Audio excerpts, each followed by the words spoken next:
Wonderful. And we're back. Yes, we're back. Welcome back to War of the Spark draft we're going to have right now. We're going to have to give our voices down a little bit. Yes, because we don't want our audio leaking to the players drafting. Those of you who are wondering, Jonas is going to take a little bit of a break for a couple of rounds, but in his place... Hello, I'm Charles. Some of our frequent viewers may remember me from yesterday's Legacy. Yes. So today is limited. So today is limited. Yes, no more force of will. You will be missed. We are going to be checking in on a draft pod with Niklas Berglund. Yes. And hopefully we'll be able to talk a little bit about some of his picks. Hopefully. See where he's going, as long as the camera feed's all working. Yes, and we will see how it goes. You should be able to follow along with the draft. Mm-hmm. Niklas was featured round one, playing 4-color Commander Dreadhorde.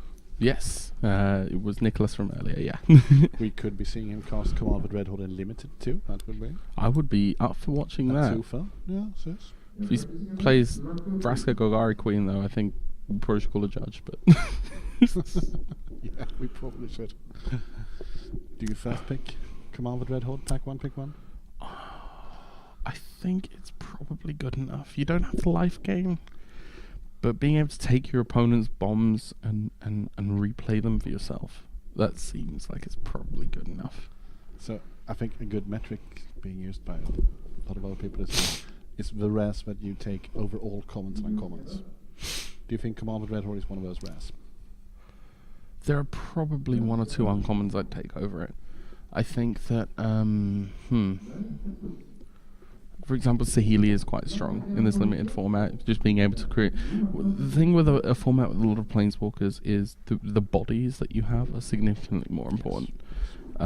So when you have a Planeswalker that can just create an infinite chain of 1/1s, that ends up going a hell of a long way. I don't know if I'd pick her over Commander Dreadhorde, but... I don't think I would. I think I'm a bit less high on Saheeli than you are, but that's the beauty of the game. You can have different opinions, but was there any uncommons you'd pick? Kaya. Kaya also is Usurper, I think. Very strong piece of removal. Probably the best uncommon. And I would also probably pick Ugin's Conjurant. Yes, being able to scale up an XX, and it's very difficult to deal with in combat as well. And there's also a very high value in it being colorless.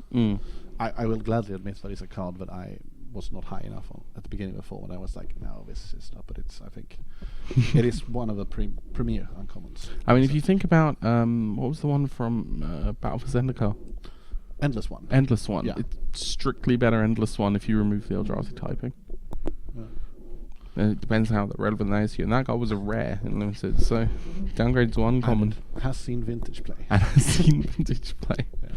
Yeah. Soul Lands, what can you do? Yeah, I know. It was fun because I played unpowered Eldrazi in vintage Swedish Vintage Championship 3 years ago. And the Endless Ones, played 4 Endless Ones right back. And like every match, like, I'm siding these out. These are out.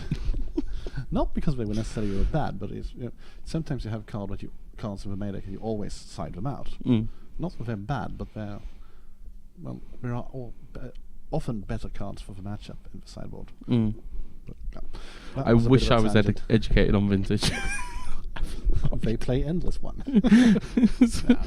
The fact that there are some cards that I think to myself, I don't know what you do with it when it comes to modern or standard, and then suddenly someone's like, oh, by the way, Paradoxical Outcome is a card that he's playing vintage. By the way, Ugin's Nexus is a card that sees Seipel playing vintage. It's like, okay. It was like when Kaladesh and Ava Revolt came out, and I have a friend from Leviton, and at a vintage tournament, like, okay, so what are the most impact values cards? And it's like, well, it's like Paradox Outcome and Fragmentize. Not exactly the same frame of reference as standard.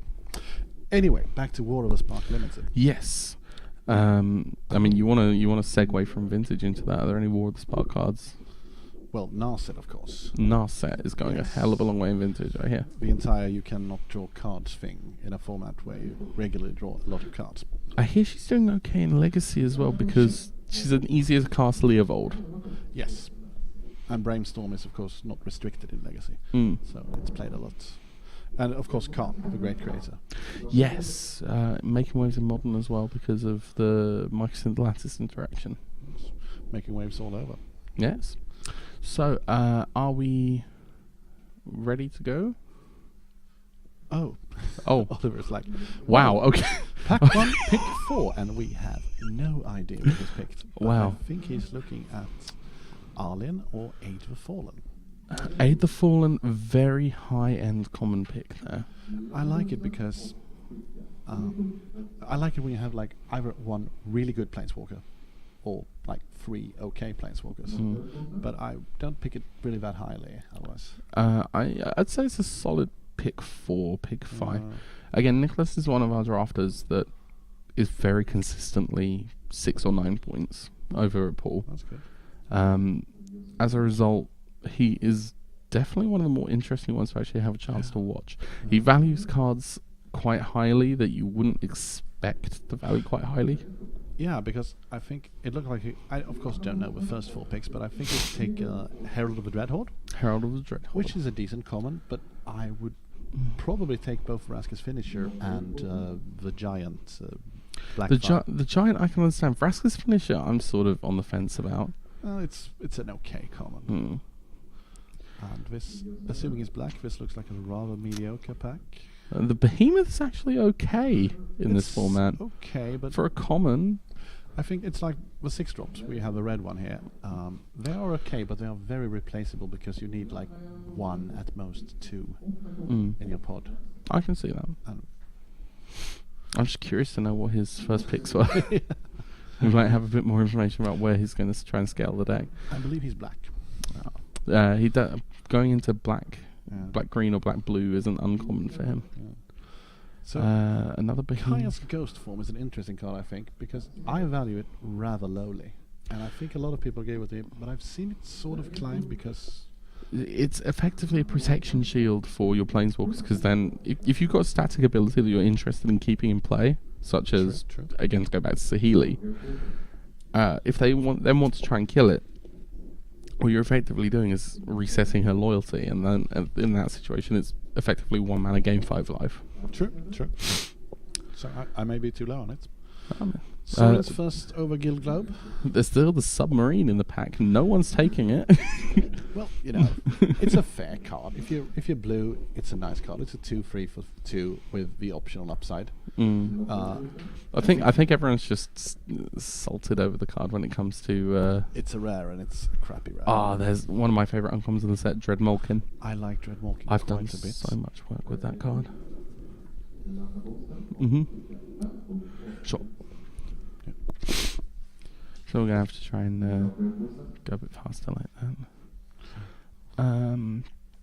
Yes. Ghost form, I'm thinking he might lean towards it. Unlikely Aid could also be a strong pick. Well, there's nothing really else in the pick. No. Not a big fan of Unlikely Aid. The fact that it costs 2 makes a really big difference. So, but he Behemoth, Behemoth on balance goes for the Behemoth.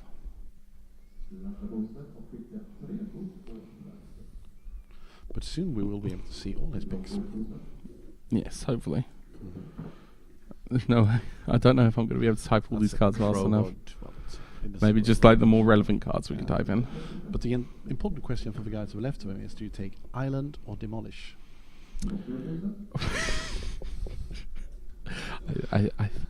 I firmly believe Island is the pick, but I would agree. I think the art of the islands in this set is worth more to me than the Demolish.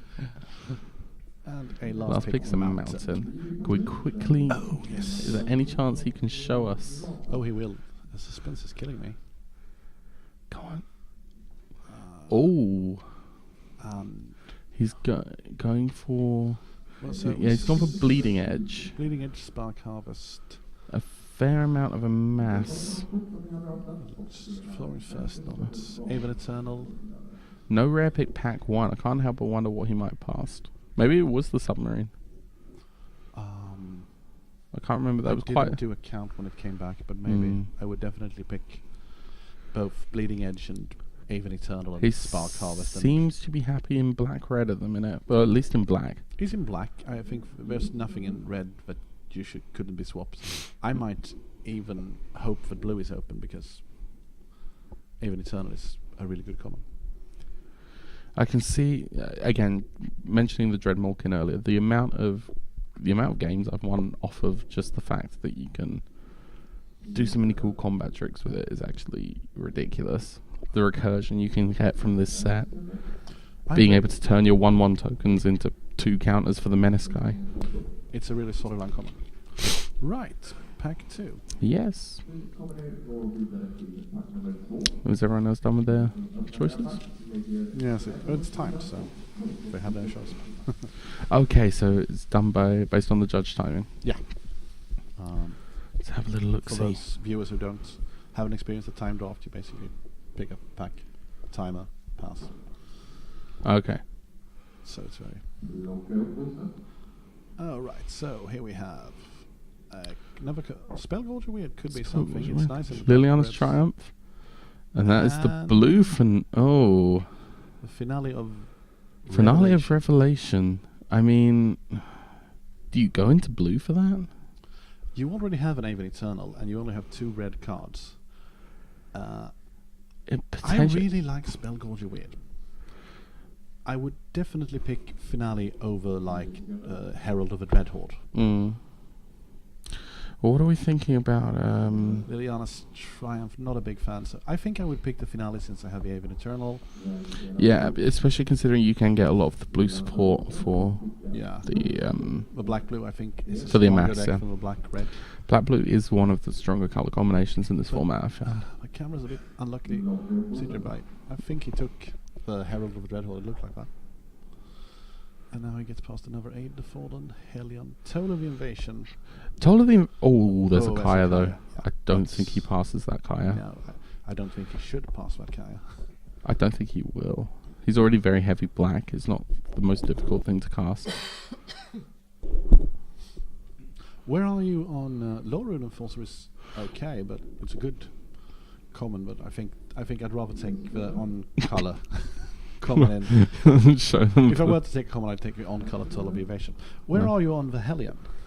The one where you sank your people. It makes me think to you have the black common in the set, which is like 3 sack a creature or planeswalker. Yeah, you gain a life and draw a card. Spark Reaper. There is something about. Oh, that's a Taskmaster. Taskmaster solid. There's something about the. I dove in, but of course might not want to go into a second color. There's something about any effect that makes me sacrifice my own planeswalkers that I'm not sure if I feel good about. Yeah.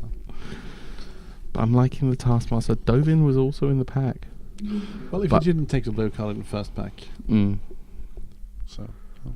I think he takes the Taskmaster here.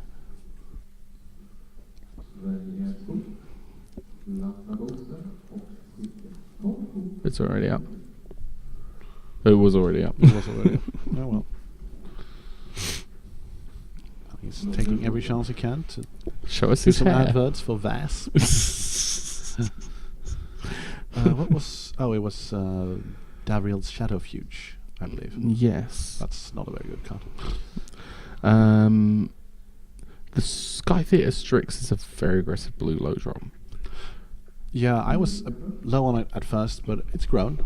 Yeah, it the can amount pressure planeswalkers very well. you have a lot of non-creature spells in this format, and I mean, most formats tend to have a lot of non-creature spells, but a lot more playable non-creature spells in this format. Still, I wouldn't say correctly, but I agree with the pick. I would pick Chair.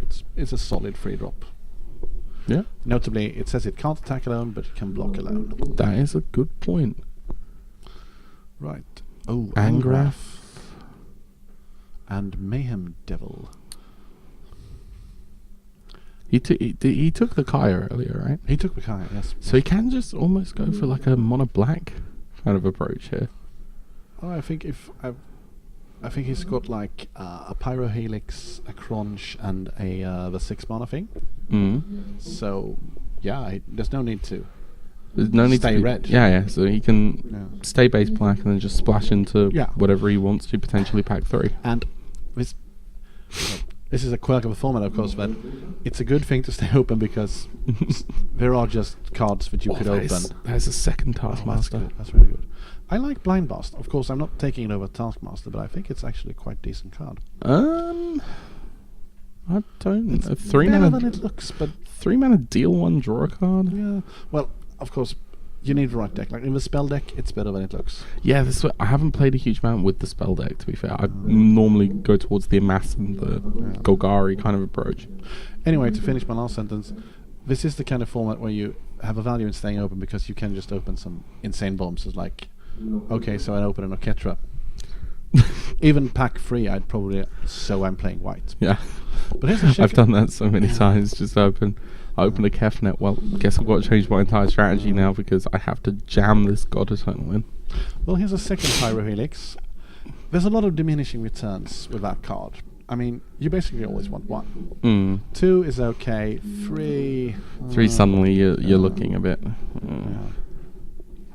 But...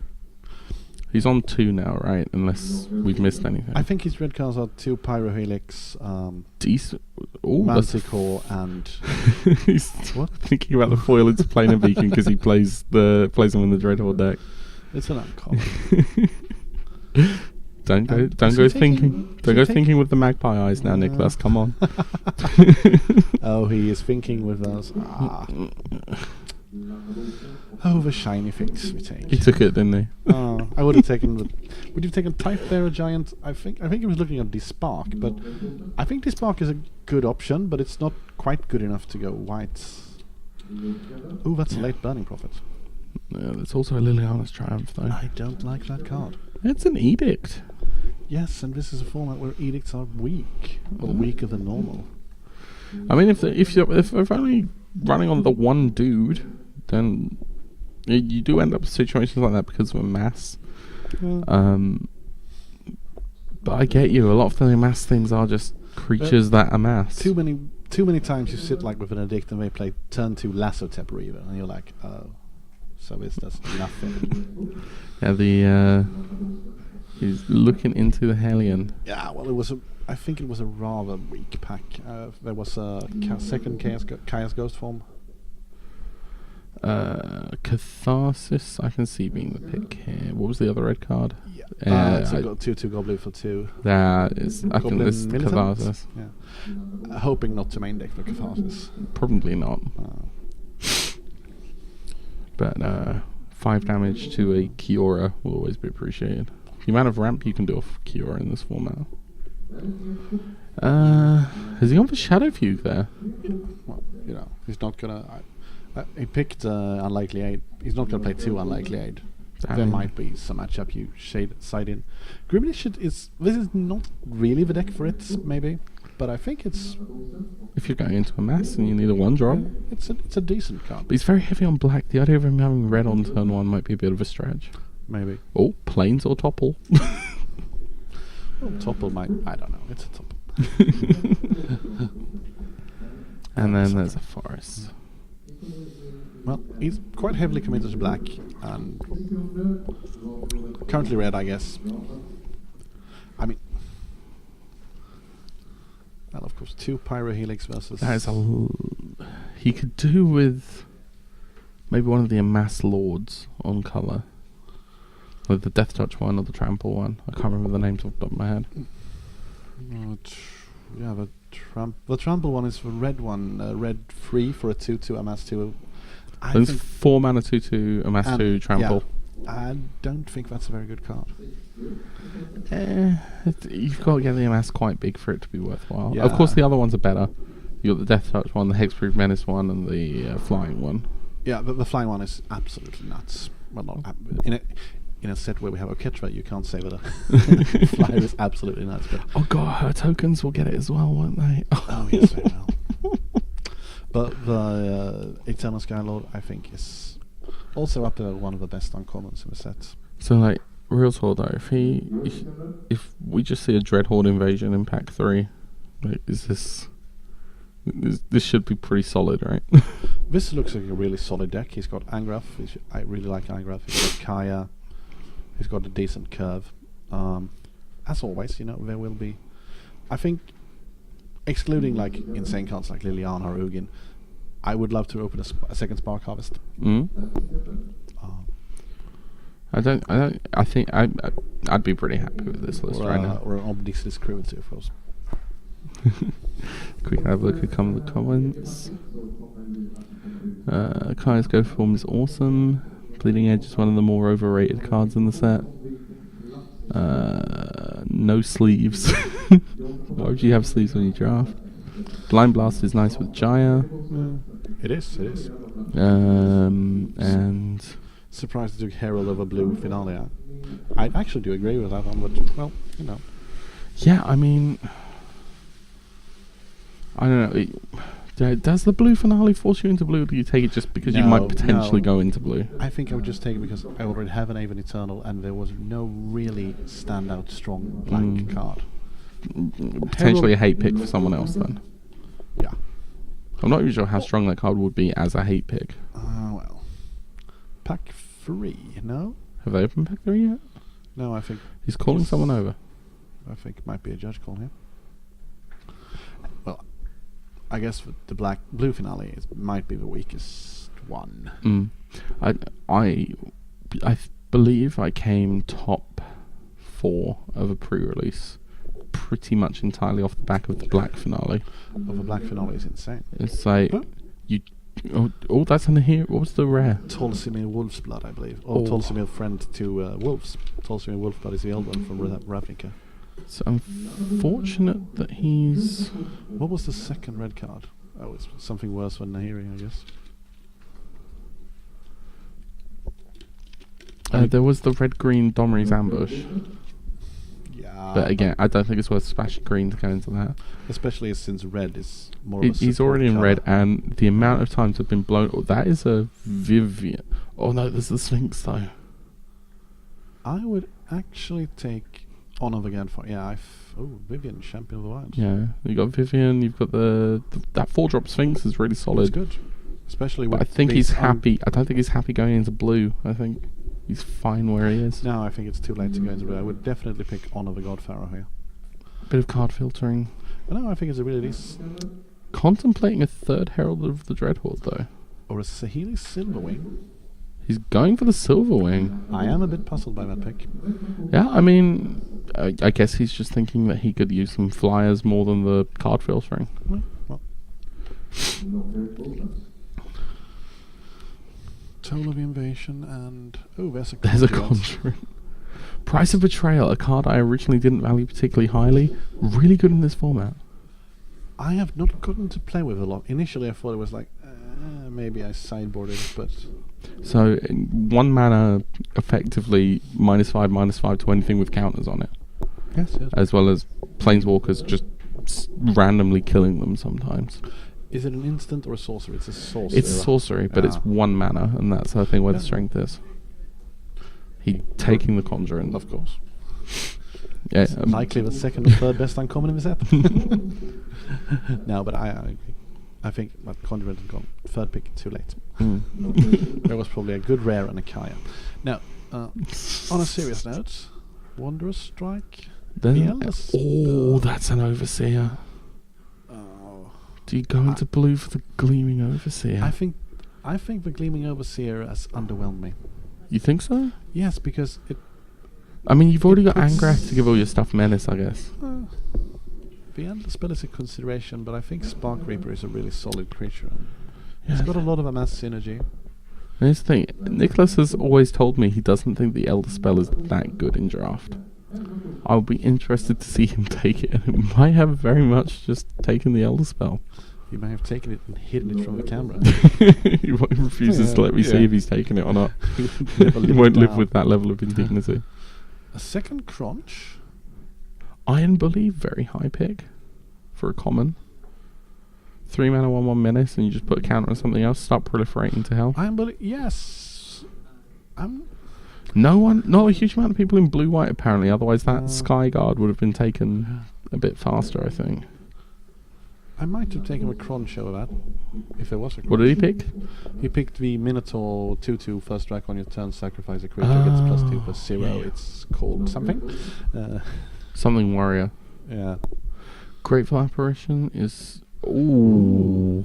Well, That is an on-color rare. Yeah, well. A strong on-color rare at that. Well, you just say thank you and move on. Yeah. Thanks for the pick. Oh wait, I mean, will it wheel? Yeah. Will it wheel? Dreadhorde Butcher is an interesting one. It's obviously a good rare if you're on color, but it's rarely something you want to stretch to pick. Oh, absolutely. I wouldn't splash just to play it. No. But getting that pack 3, very much happy days. Nothing really in this pack at all. I guess second Interplanar Beacon over Samut Sprint. No black cards. Yeah, I'd say take the beacon.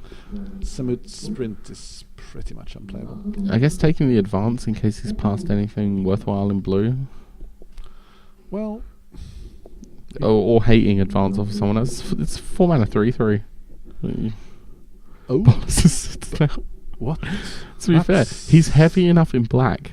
I don't know if he'd be mad enough to do it. I think, speaking of the Dreadhorde discussion we had earlier, I believe Voda Citadel is quite clearly better than any common or uncommon. It might not be like, okay, so if the 2 guys to his right, no, but with this pick, I don't know. He'd pick another copy of the Minotaur, I believe. I would slam Voda Citadel in that position. Really? Yes. I don't think I've ever seen anyone play Citadel Limited. Oh, it's great. It just seems like the amount of life you'd have to take. Yes, You'd but end up... I mean, as we said earlier, Commanded Dreadhorde. You basically pick that over most commons and common. And Voda Citadel is very comparable. I don't know. I mean, sure, there are matchups where, like, oh, I think my opponent has, like, flyers and I can't do anything. But a lot of matchups, you were like, okay, I'm at 2 life, but I have 5 creatures. Go. Fair enough. No, it's not Tithe Taker, it's Charity Extractor he picked here. And, well, it's an okay full draw. Huh? No? Price of Betrayal would be my pick here. Yeah, both Banehound and Goblin Assailant. Or is it Militant? Goblin Militant? Or Goblin Assailant? Yeah, Goblin 2-drop. Very replaceable. I'd rather not play them, but sure, Price of Betrayal. Full board. And nothing? I'd say the Crushed Descent here, just in case. Take it away from someone else. I personally quite like Crushed Descent. Well, I think that I would rather not pick Crushed Descent than hope they play it, because it's horrible. But, well. It's too late to live Take the Charmed cat. Stray dream. Take the cat. Make our friend proud.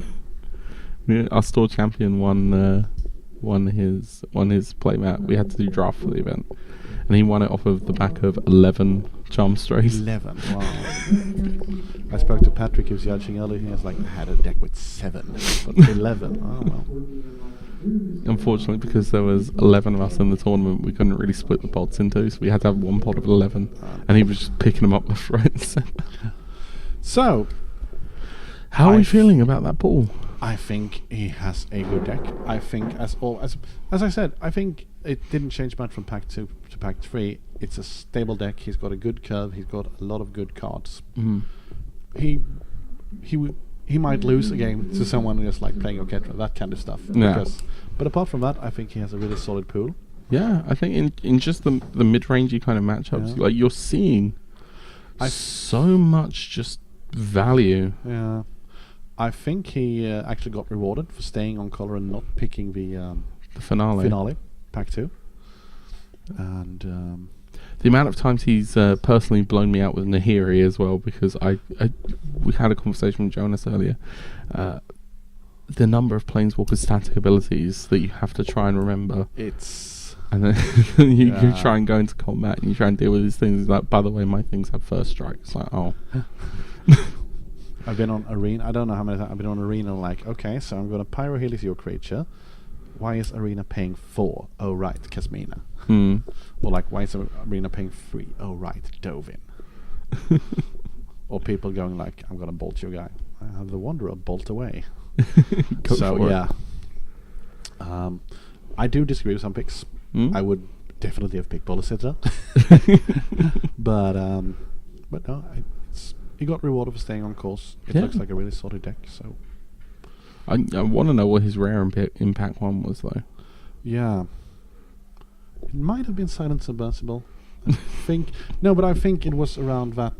It does seem like the like sort of pick thing. 9 where he saw it again, but maybe I'm just... Again, I think most people just miss Smuggler's Copter. Both Spark Reaper and Overseer. Come on, Niklas, take the Citadel. Yes. Come on, Nicholas, take the Citadel. This is painful to watch. Yeah. Even if you can clear lands from top, that's the worst case. If you play against UB, blue-black, you win the game. Yeah. I mean, fair enough. Fair enough. Sometimes you get the last 10 damage. It does have a second ability. Oh, yeah, it does. Yes. Just involves you clearing your own board first. It says non-land. But yeah, a solid curve, a solid aggressive. 10 non-land permanents in limited. That's a... Well, with a mass and maybe a Saheeli. But a mass only ever makes one dude. If he had Saheeli in that deck, I'd say slam pick the Citadel. I would slam pick it either way. Right, so we're going to do the deck register. So perhaps we should take a small break. Sure. And then be back in a while with the first So games. can I just ask, like, what is with the plastic bags? Well, since this is a competitive level event, someone else registers your pool. So you do the draft, and then someone else registers your pool. Okay. So the bags are just for keeping the cards safe, I guess. Cards and lists. People not dropping stuff. It's so much easier to transport 100 bags than 100 deck lists wrapped around decks. Yeah, I guess so. So cool. Well, in that case, we will let the guys get to deck building, and we will come back. How long until we start the first round, do you think? How long are we going to have? I would say there's like 20 minutes for pool registration and probably half an hour for deck building, so it might be a little while. But we might come back a bit earlier and do a bit more talking. Yeah, maybe. No, there's no time. And it would be lovely to have Niklas in here and talk, but maybe after the draft, depending on how well he went. Sure. I mean, I'd love to be able to just sit down and do like a pack one, pick one or something. Yeah, sure. If we could find a way of getting that on screen, we could just sit here and actually just discuss between ourselves what we would pick in a boosted pack. We'll try to make that happen. Sure. And in the meantime, we will take a bit of a break and we will come back from the Swedish Nationals at Lincon. Thank you very much. Thank you. Peggy 12.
so hard and got so far, but in the end, it doesn't even matter.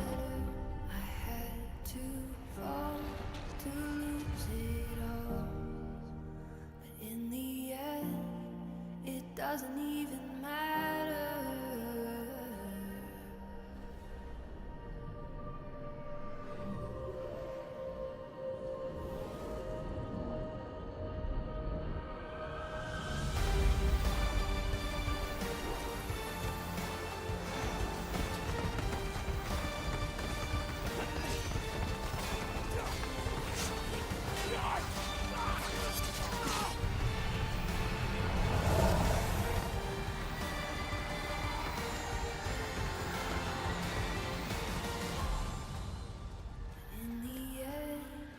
It doesn't even matter.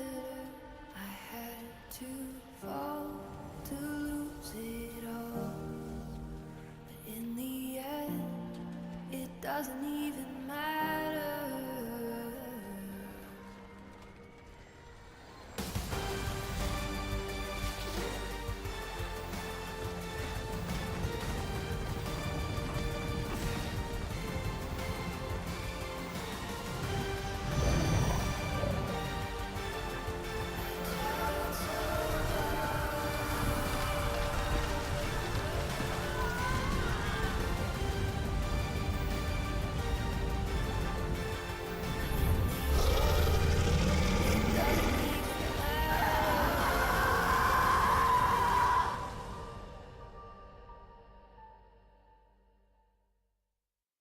Peggy 12.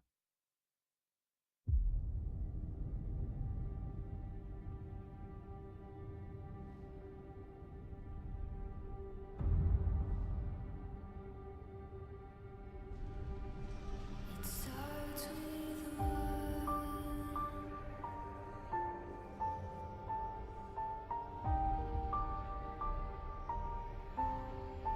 All I know,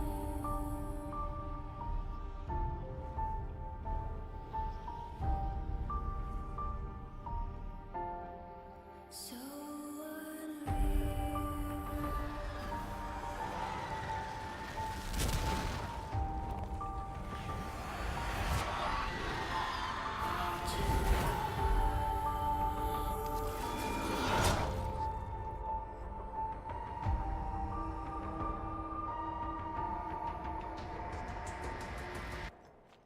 I tried so hard and got so far, but in the end, it doesn't even matter.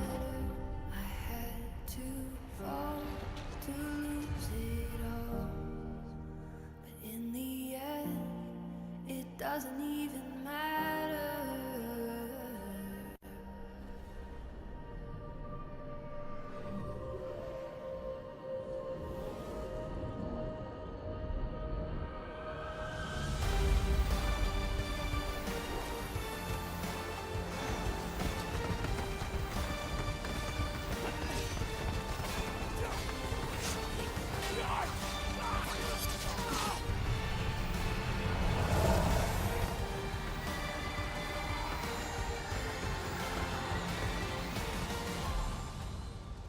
In the end, it doesn't even matter. I had to fall to lose it all, but in the end, it doesn't even matter.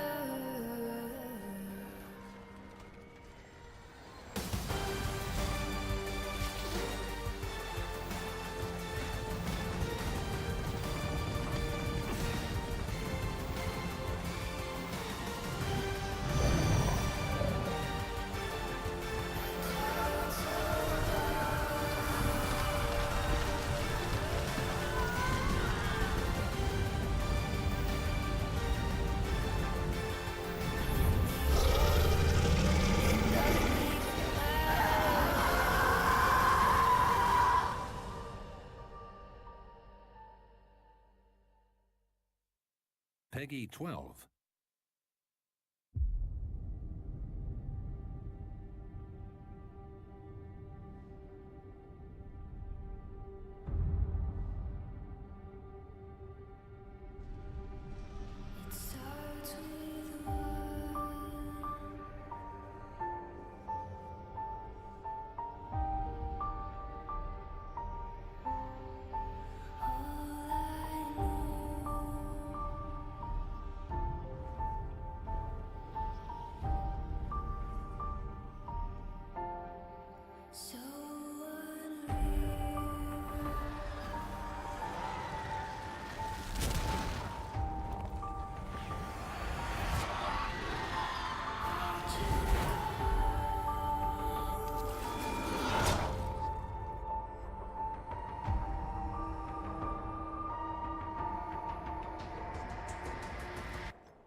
far. But in the end, it doesn't even matter. I had to fall to lose it all. But in the end, it doesn't even matter.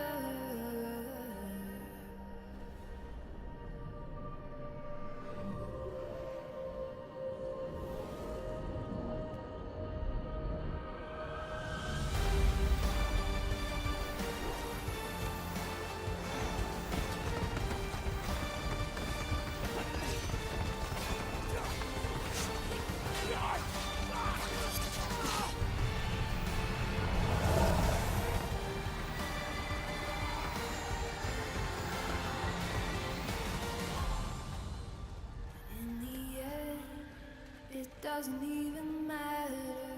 I had to fall to lose it all. But in the end, it doesn't even matter.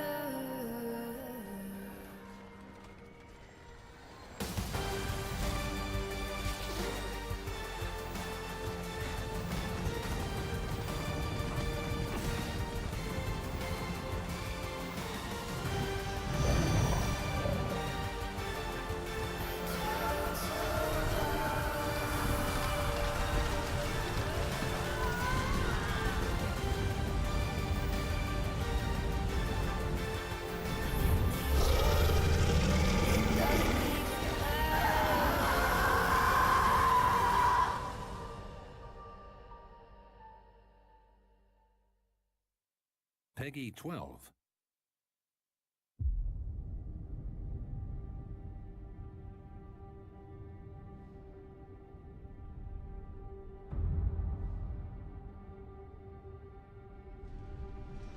It starts with one.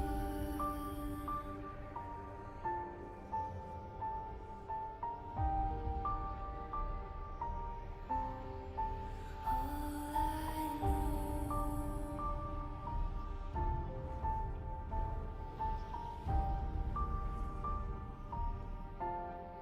So unreal.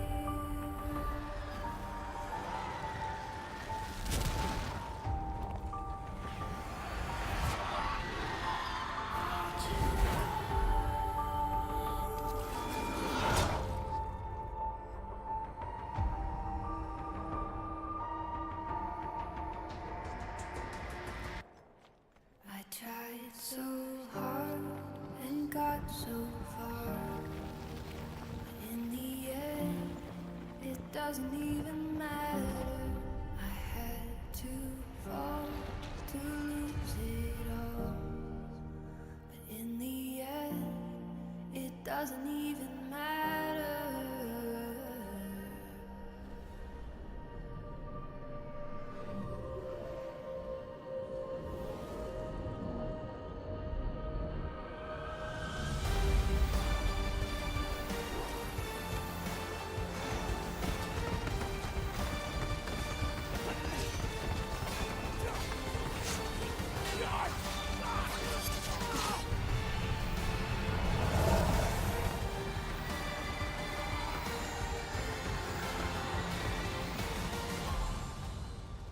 In the end, it doesn't even matter.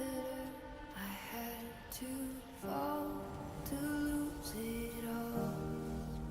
But in the end, it doesn't even matter.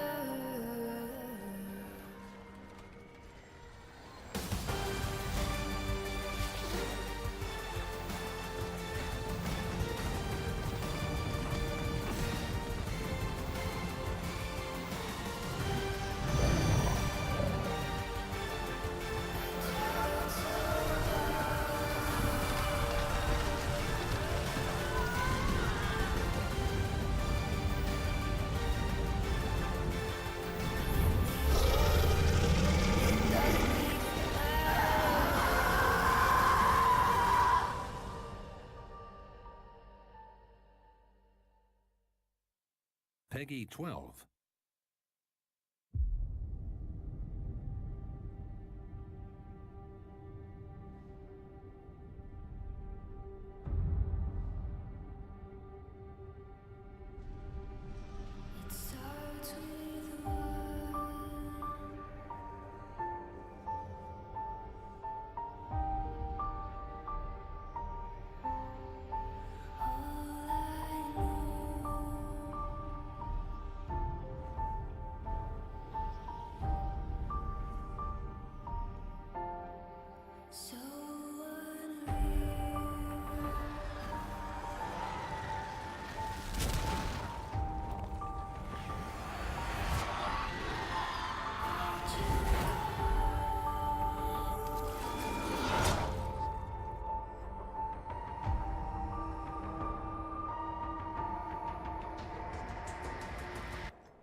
got so far, but in the end, it doesn't even matter. I had to fall to lose it all, but in the end, it doesn't even matter.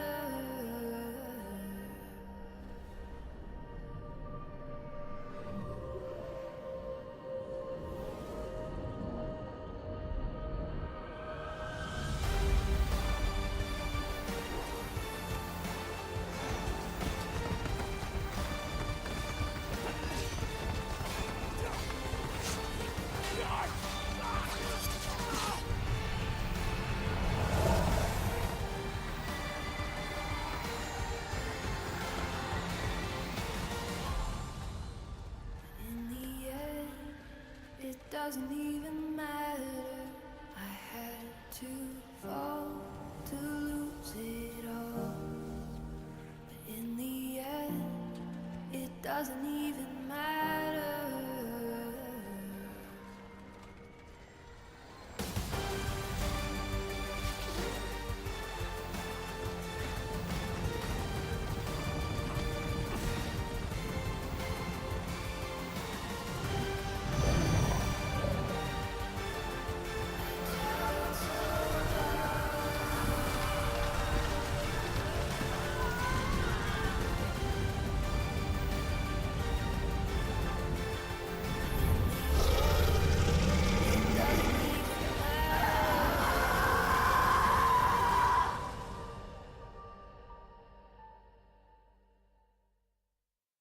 Peggy 12.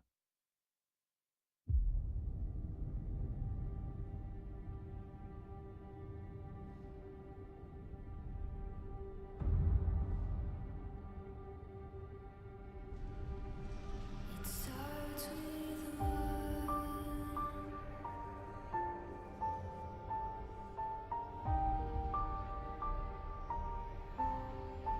All I know,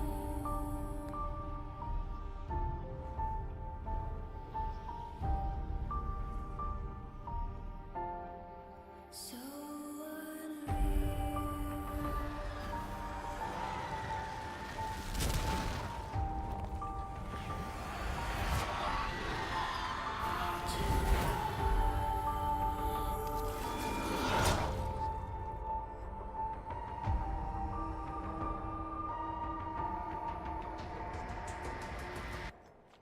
I tried so hard and got so far, but in the end, it doesn't even matter. I had to fall to lose it all, but in the end, it doesn't even matter.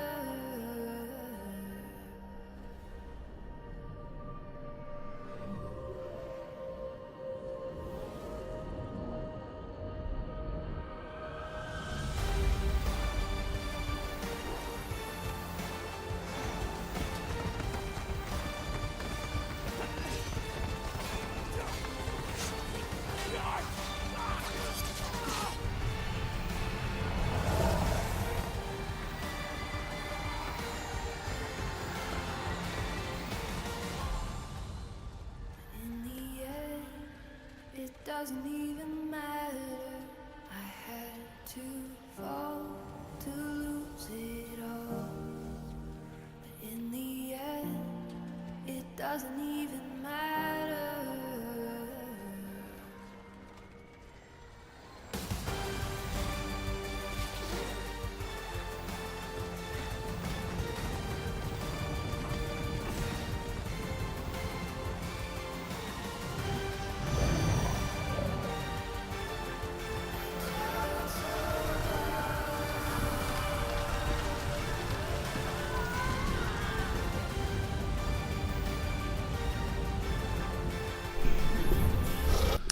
Hey, we are back. Or at least like a tiny bit at the bottom of us.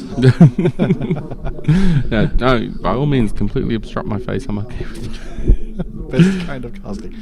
We thought we would take the time while everyone is in the middle of deck building, Yes, deck registration building. and we will do a few pack one pick ones. Yeah. Just because, of course, we clearly have two very different opinions of the draft format. Well, I think we have the same general idea, but yeah.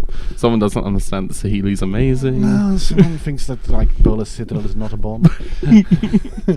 So we'll talk through a few packs. But I think it's the hallmark of a good draft format. Yeah. The fact that we can have very differing opinions, but I mean, again, I remember back to drafting M19, and everyone sort of agreed like green and white were very, very strong, and you didn't really do much else. no. So, yes, here is our first War of the Smart booster pack, and my eyes immediately are drawn to Dreadhorde Invasion. Yes, this is where I was going to say, but here we do not differ in opinion at all, and then you would differ in opinion.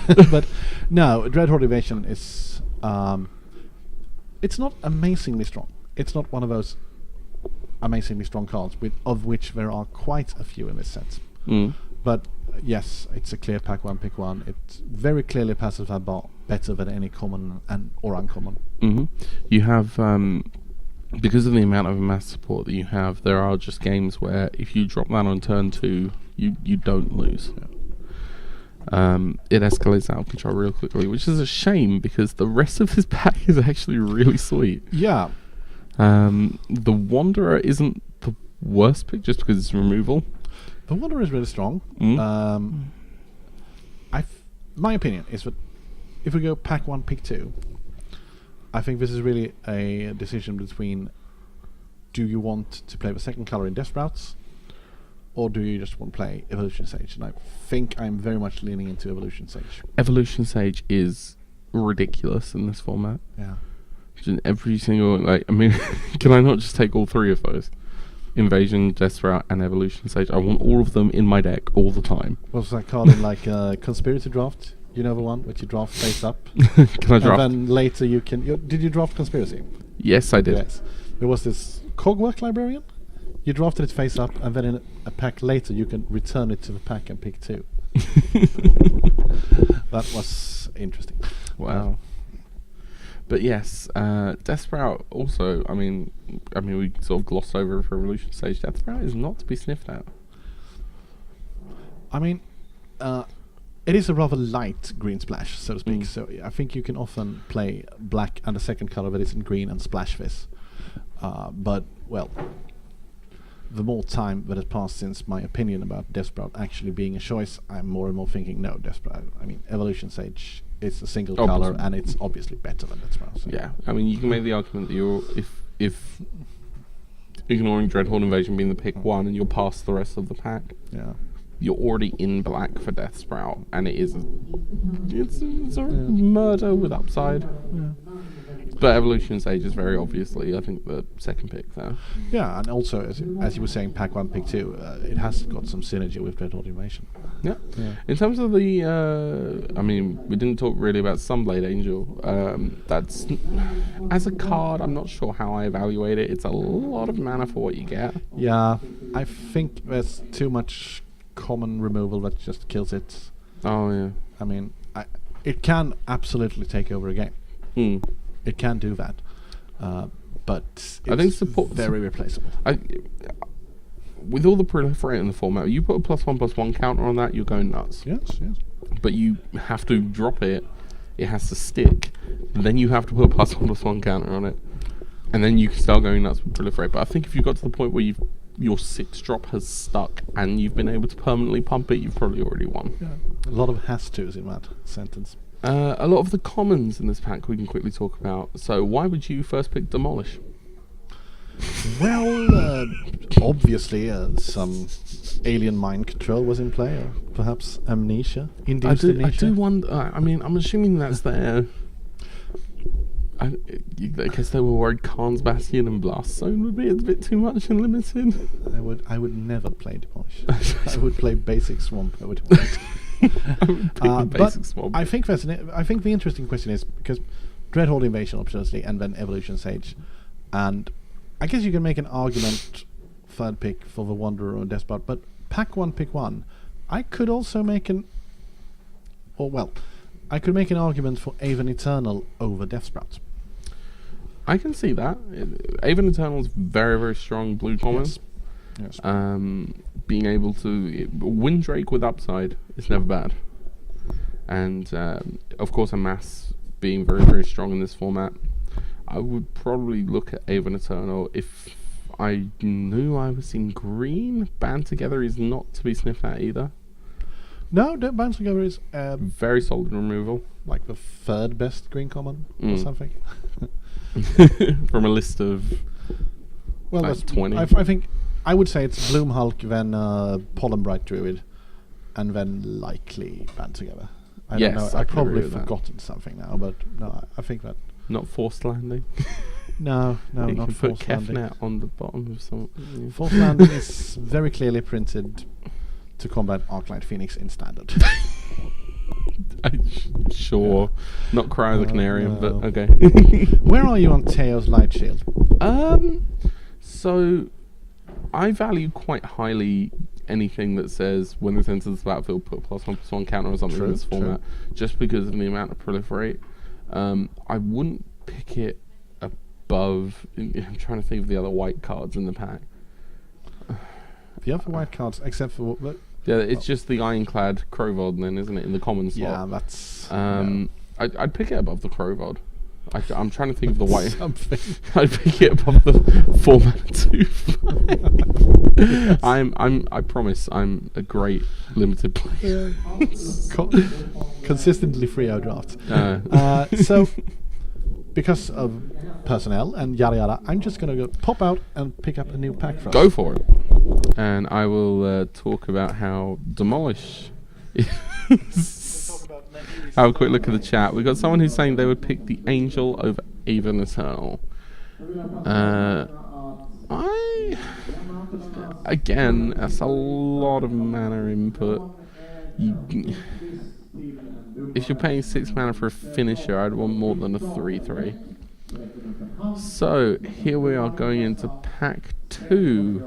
I'm seeing my boy Dread Malkin. We just had that come up in the draft with Nicholas.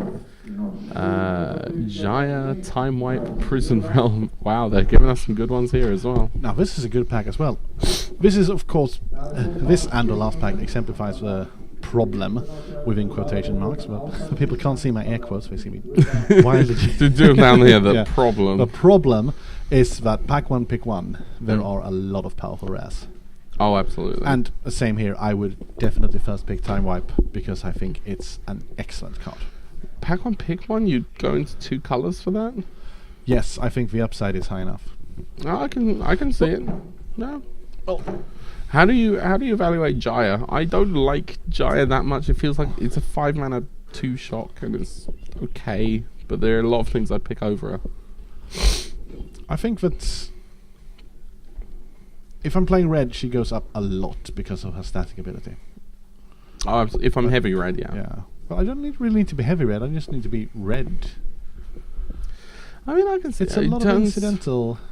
It turns Pyro Helix into 2 damage to one thing, 2 damage to another thing. It turns Pyrohelic into an absolute beast. It turns Tybalt with Jaya, or 2 even, ones that deal 2. or even Tybalt Rager. Oh, goodness. I don't think I've seen anyone play Tybalt's Ranger, to be fair. I think Tybalt Ranger is actually one of the better red uncommons. Oh, absolutely. It just hasn't come up in our drafts. Oh, yeah, well, that happens. Prison Realm. I don't know if I'd value it above Time Wipe, but it is a very high pick. It is a very high pick. Like under the 3 uncommons of choice, Jaya, Prison Realm, Dread Malkin, They're all good uncommons. all very good. I will always have a soft spot for Dread Malkin, but I still think that probably Prison Realm would be the pick out of those 3. This is sort of the opposite of what I really wouldn't say there are any commons in this pack that I would pick over any of the uncommons. Absolutely not, no. Because I mean the best common in this pack is like New Horizons. Yeah, it puts +1/+1 counter on something, gives you some fixing. Pretty decent. The rest of the pack, Battlefield Promotion is not a bad card. It's decent. Combat Trick, +1/+1 counter for proliferate, bit of incidental life gain against the aggressive matchups. A lot of people like Martyr for the Cause, but I don't like the fact that the proliferate's on a death trigger. No, I mean,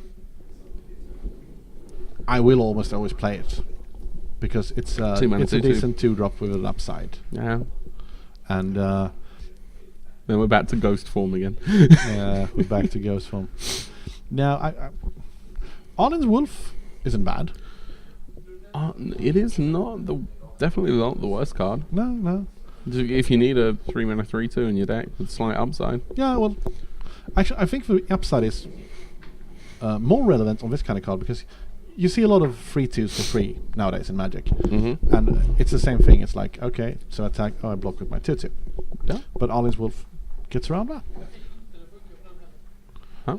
And, I'm hearing Oh, Oliver nice. in my. But we never actually answered the question. Out of the 3 uncommons, what would your pick be? Oh, Prison Realm, definitely. Prison Realm, yeah. Yes. Dread Malkin second though, right? No, I would actually pick Jaya. You pick Venerated Jaya Fire. over I Dread would pick Malkin. Jaya over Dreadwalking. Oh, but Zombie Cat. Zombie Cat. Oh, And you've even I got love Charm you, Stray. Zombie Cat. Charm Stray. Never. Well, no. Sure. Can we get a refresh on the Oliver, can we get a refresh on the pack? You just click the open a new War of a Spark booster. Öppna ett nytt. War of a Spark booster. Let's have another. By the way, you guys can do this at home if you want to go onto Svenska Magic. Yes, and you can post your comments. And there is. We see now in the left corner of the image our head judge for the tournament, Patrick. Say, wave to the audience, Patrick. We Yes. have a visit from our Attack on Titan role players. Oh, and well, this was interesting. Wait, what? I believe that somehow Oliver has opened a Japanese War of the Spark booster. Okay, well, we'll work with it. We know it's Arlen. Yes, Arlen. I don't know the subtitle. Arlen something of the pack. Arlen, leader of the pack, or Leader of something the like pack. that. Like the Shangri-La song. So first things first, I think when we're going into this, we'll ignore the financial value of the fact that all of the Japanese planeswalkers are at least We worth a will. little bit of money. And also, we can actually ignore the rare because this is what you call a crap rare. It's like you think to yourself, "Oh yes, I opened a 4-mana board wipe," and then you realise it kills nothing. Yes. Don't Literally look at the rest of this booster pack. There are no gold cards in it. don't play this at home, kids. This booster pack is the exact definition for why you don't play Ravnica at War. Do you think there is a possibility of playing Ravnica at War in standard, where Against, with all like- the 4-colored red hordes, Jeskai And the planeswalkers, Precinct 1 deck. even with all those multicolor, is it still nah?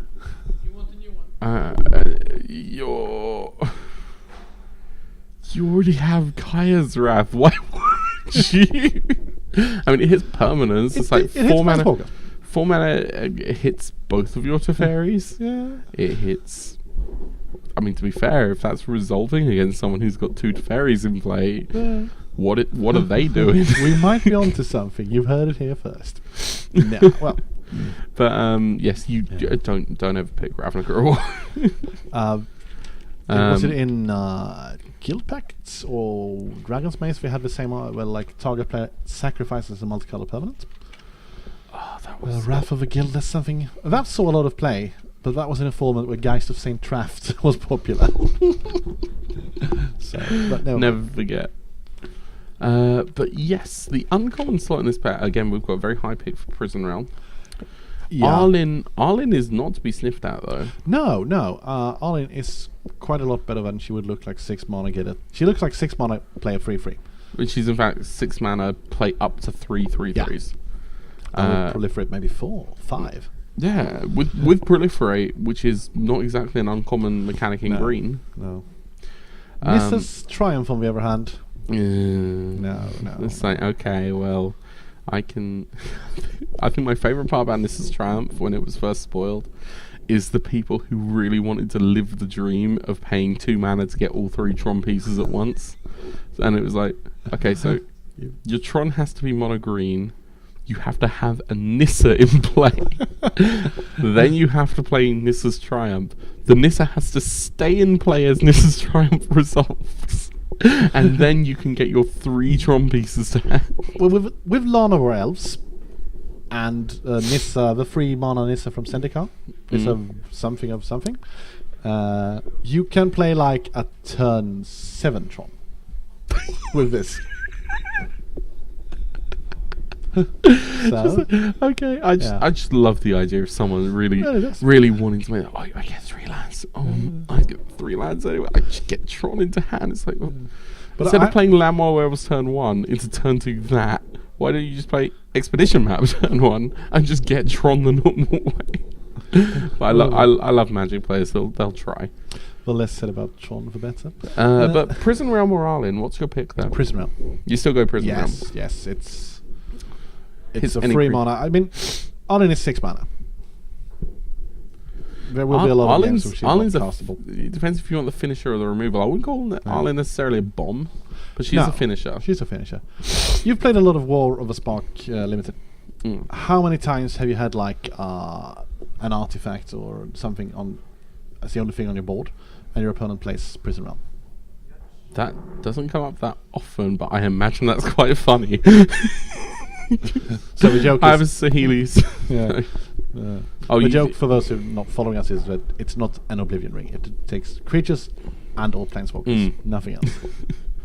It can't take my... Oath of Kaya. It can't, oh no. It can't take Oath of Kaya. Looking at the common slot though, Tamiyo's Epiphany, a card that's been quite highly valued for the blue decks. It is one of the better blue commons. It's 4C. It is still a card that does not affect the board in a format that wants you affect the board. So I think it's dropped a bit in the pick order. Yeah. In terms of the actual pick order, of course you've got Bloomhulk sitting there. That's obviously quite a high pick. Band Together again. Spark Harvest, also not to be sniffed at, just straight up removal. Giant's Greeting to deal with the early game creatures if you're going for that approach. This is a really solid pack. It is a really solid pack. Vivian's Grizzly even, just like, I've got nothing else, I've got a mana sink, I'll just see if I can draw a card. Vivian's Grizzly has grown. It was like, it's 2-3 for free, you don't want to waste the mana, but no. It is a format lacking in mana sinks. There's not a lot to do when you got like 7 lands. I think Giant's Greeting is in contention for the best common in the set. Absolutely. So I think I would. Well, Bolt Dude, scry 1 for 2 mana. What do you want? I will probably pick Giant's Greeting over Arlen. Of course, over Arlen. I will have made other picks before, but out of a blank slate, I think I'd pick Giant's Greeting over Arlen. That's interesting. I don't know if I'd go that far. Yeah. But Giant's Greeting definitely one of my higher picks for commons. Maybe not over Bloomhulk. I think I'd even pick Spark Harvest over Bloomhulk. Really? Yes. Going for the removal over anything else. Yeah. But yeah, sure. So this seems like I need to go on. I was just going to say, it seems like a nice pack. Let's have one more before we start. Let's have one more before we start actually doing anything. But again, we can talk about contentious plan. We could.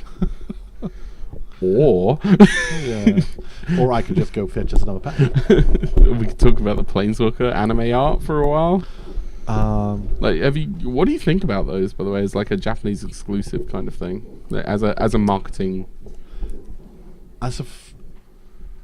Initially, I'm always sort of wary about exclusives because it tends to get a lot like I don't know how much the viewers have followed like Magic, but the whole Mythic editions. There was a War of a Spark Mythic edition, and the pre-order for that ordering process was like totally. It was handled through eBay, and they had like 1,000 units, and they got like 6,000 orders, and eBay just broke down or something. I don't know the details, but like I'm seeing I'm in buy and sell groups for Magic, even from some back in the UK. Some people scalping them now for about 7,000 crowns. That's it's for a Jace. You want a Jace and an Ugin. Yeah. Like, again, there was nothing stopping Wizards from just making more of this stuff that they could just put out there or send it to local game stores. The secondary market is such a weird animal, though, because of course they can't really acknowledge it, but it's there and they actually do think of it in a way. So. But I think with these ones, I think this is how you do promos done right. Yes. The alternate art, buying a Japanese pack gives you a 50-50 chance of getting the art. Yes, I believe so. So that on its own means that you buy a Japanese booster box, and then you're looking at 16 of them. Yeah. And then of course the cost is just in getting in the Japanese booster box. And if you open one of them in foil, like you've got to roll some dice. But if you open one of the alternate arts in foil, that's some real cash right there. But I also believe that putting this kind of exclusive or this product that people want, it's still in a product that there's loads of. Because I don't really keep up with MTG sales, but War of the Spark has more or less sold out in Europe. Pretty much, yeah. Don't swear.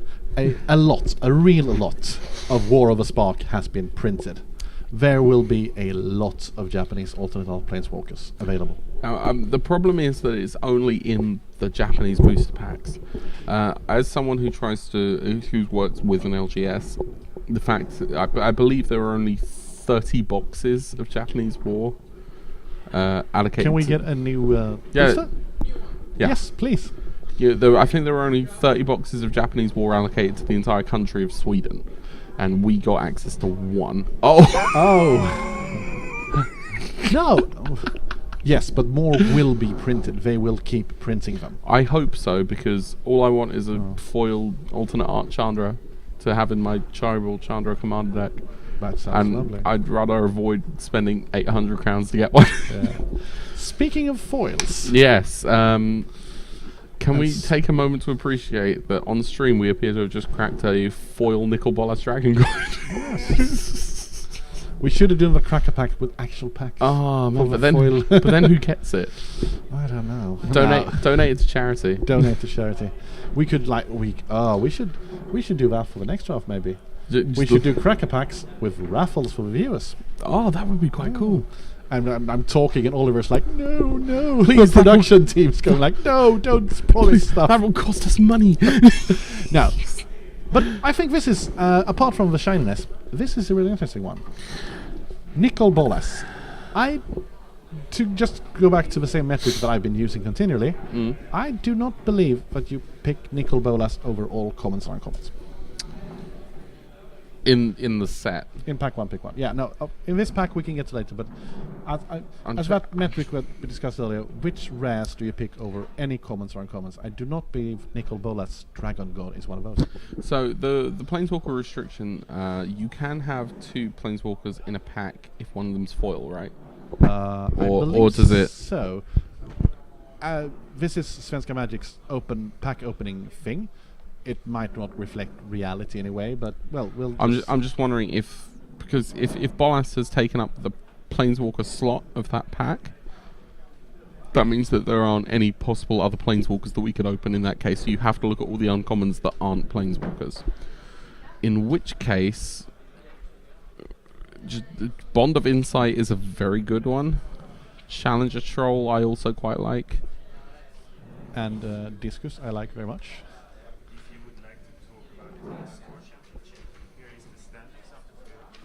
Great. So we have an update from the news desk. Okay. Wow. I am very proud of this, and I'm hoping that my boys in Westeros are listening.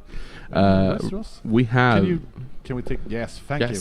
So I was just handed the current standings for the Boom Butiksmästerskapen. Should we start at the bottom or the top? We'll go from the bottom. Why not? We can work our way up to it. So in 12th place we have Spelbutik and Terningen. After 3 rounds of competitive Magic standard, they have 12 points. Also, at 11th place with 15 points, Speloxont, which I don't know exactly where that geographic is located. No, I only know a few of these, unfortunately. 10th place, 16 points, Drakar och Massariner. They're from Halmstad. That I do know. 9th place, 24 points, is Cool Card. 8th place, also 24 points, is Seriebörsen. And filling up the 24 points slot at 7th is Legend. I don't know where any of these are from. No. Seriebörsen. Again, I only know like 3 of these. Please find it is Uppsala. Yeah. In 6th place, 28 points, Fantasia Comic Zone. In 5th place, we have Alara Games on 28 points as well. They're from Trollhättan, right? Yeah. In fourth place, and there's quite a jump here to fourth place. In fourth place is Prisfyndet from Uppsala at 42 points. That is a very big Yes, jump, actually. Second and third, also with 42 points, are in third place Mind Stage, and in second place Dragon's Lair. Dragon's Lair have won this championship like 3 out of 4 times. Wow. So they Well, are looking like there's going to be some competition this year. yes, they are the pre-competition favourites, one would have to say. But pacing the field at 49 points from Westeros. From my neck of the woods, my boys, Röda Goblin and Spiel Boutique in Västerås, 49 points, first place. Well, Very proud of you guys. well done, Röda Goblin. That is actually, wow. Yeah. But there are 9 rounds to go. 9 There rounds is a still to go. potential, let's see, 12, 9, 108 points to be played about. Wow. To play for. I mean, they were already almost halfway there in that case. Oh. No, but Oh, there's 108 more to get. yeah, Okay. yeah. So I believe the top 4 Mm. will be playing in the Butiksmästerskapet playoff on Sunday. Okay. Yes, Oliver agrees with me. Are people getting ready for game? Yeah. Yeah. So, can we get the pack back before you leave? Get back Oliver? to- No? Can we get the pack, booster pack back up? the graphic? We can talk about the value. Thank you. Taking a moment to take this in. That's actually, oh man, so proud of my boys. Should be. It's very well played. They started off 3-0. There were yesterday, as followers of the stream know, there were 3 rounds of team unified standard, Mm-hmm. and Röda Goblinen won all 3. Yeah, they did. Yeah. 9 points completely off the bat. Yeah. Within the team itself, we have Felix Havisto, semi-finalist in the modern event. Yes. We also have Saw him play on feature in round 3. yeah. We also have Linus Eberhardsson, who is the legacy champion from Yes, this weekend. Playing Omni show and tell with omniscience. Yes. So we've got some real talent in there. I'm really looking forward to seeing how this goes. Yeah, And and I'm of course our featured drafter. Yes, our feature drafter is going to be coming up, and also I believe one of the 3-0s, the 4th member went 3-0 in the first few rounds of standard with Monoreda. So all 4 of our boys have been doing really well. So I'm really looking forward to seeing how this goes. I'm looking forward to talking about it.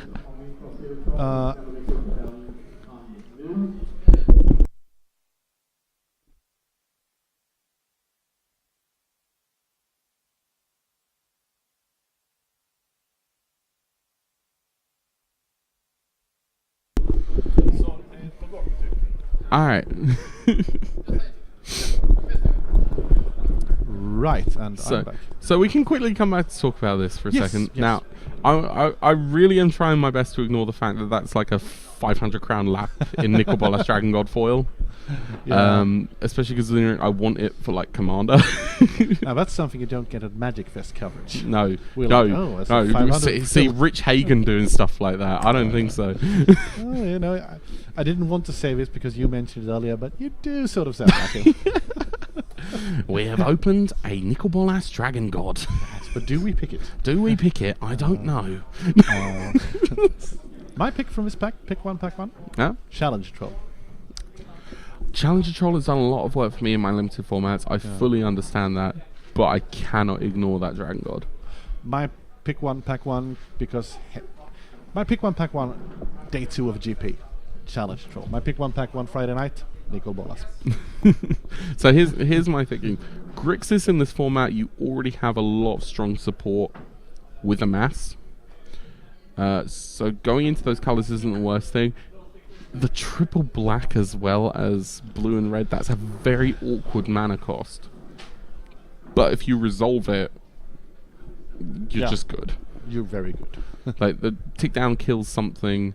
The +1 is straight up card advantage. Yeah. You're going +2 every time. The -8 literally wins you the game, and if that's not even good enough, all the uncommon planeswalkers that have some other kind of tick down static ability, he steals those as well. Yeah. Another funny planeswalker static ability story thing. Mm. So I did not resolve a Nicol Bolas, but I saw a Nicol Bolas being resolved +1. Mm. And so he draws a card, and his opponent goes to discard a card, and he's like, no. Huh? What? Oh, you have a Tameo. Yeah. You have to sacrifice something. And it's like, I didn't even think of this. It's like Oh, so actually, wait. Tamio says that your opponent you can't. Doesn't Tamio stop you sacrificing things as well? It does.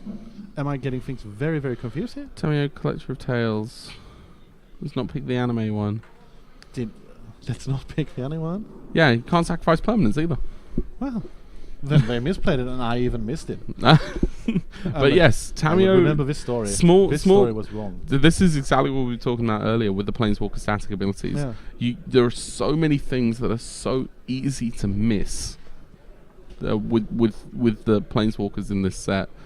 Can't search a library off of Ashiok. Can't sacrifice or discard things from Tamio. Ashiok was just the one I'm going to rename. You can't search your library. Well, you can't make you search a library. So if I have an Ashiok, you can't fetch. But if I path to exile your creature, you can search. Yeah, you can't fetch. You can get pathed. What a world we live in. Yeah, and then it's even worse. If I feel to ruin you and I have an Ashiok, you can search. If you feel to ruin me, you can't search. These interactions, stupid. You also have, again, I mentioned it earlier, the one that I keep falling into is Nahiri. As long as it's your turn, your creatures have first strike. Yeah, and something about equipment that's irrelevant because there's literally 0 equipment in this set. But more importantly, as long as it's your turn, your creatures have first strike. You guys don't have first strike anymore if you're on the block. And I've fallen into that pit hole so many times. Then again, just like, how busted would that be? 4 mana Planeswalker. This is okay. All your stuff now has first strike forever. Yeah, that's like what's it called? Archetype of the white archetype from. Yes, archetype of endurance. Endurance is the green one, and that's the one that's like actually seen play. Because I know archetype of knowledge, or archetype it might be archetype of courage. Archetype of courage. Creatures you control have first strike. Yeah. Enchantment creatures, remember those? Yeah. Is that Journey... That was Born of the Gods. The Born of the Gods, yeah. So the archetypes were a cycle from Born of the Gods that basically said, all your creatures have this, your opponent's creatures can't have it. Fun fact, quite famously, one of the worst sets ever. One of the funniest draft formats I've ever done, because we decided to do pure Born of the Gods, which is a small set. And as a result, I ended up drafting like 8 copies of this 2 mana 2/1 in red that you can sack it to destroy an artifact. And I was quite new to the game at the time. I just thought it was funny just chucking these 2/1s at people all the time. I got a Brimaz as well, but I was like, but I've already committed to doing it. Brimaz was really good, yeah. Brimaz was a good card. Yeah, I remember there was a Dark Confident thingy. There was the what's it called? The keyword where when you untap things, stuff happens. Oh, what was that called? Yeah. Inspired, yeah. And there was this a rare black card for black 1 or 2/1, and when it untapped, you got to do the Dark Confident thing of revealing. And so I opened 2 of those in the pre-release pool, and they were great and limited, of course. Where I draw cards and everything. And then people tried playing them constructed, and it was horrible. 1 second here. What? If you found...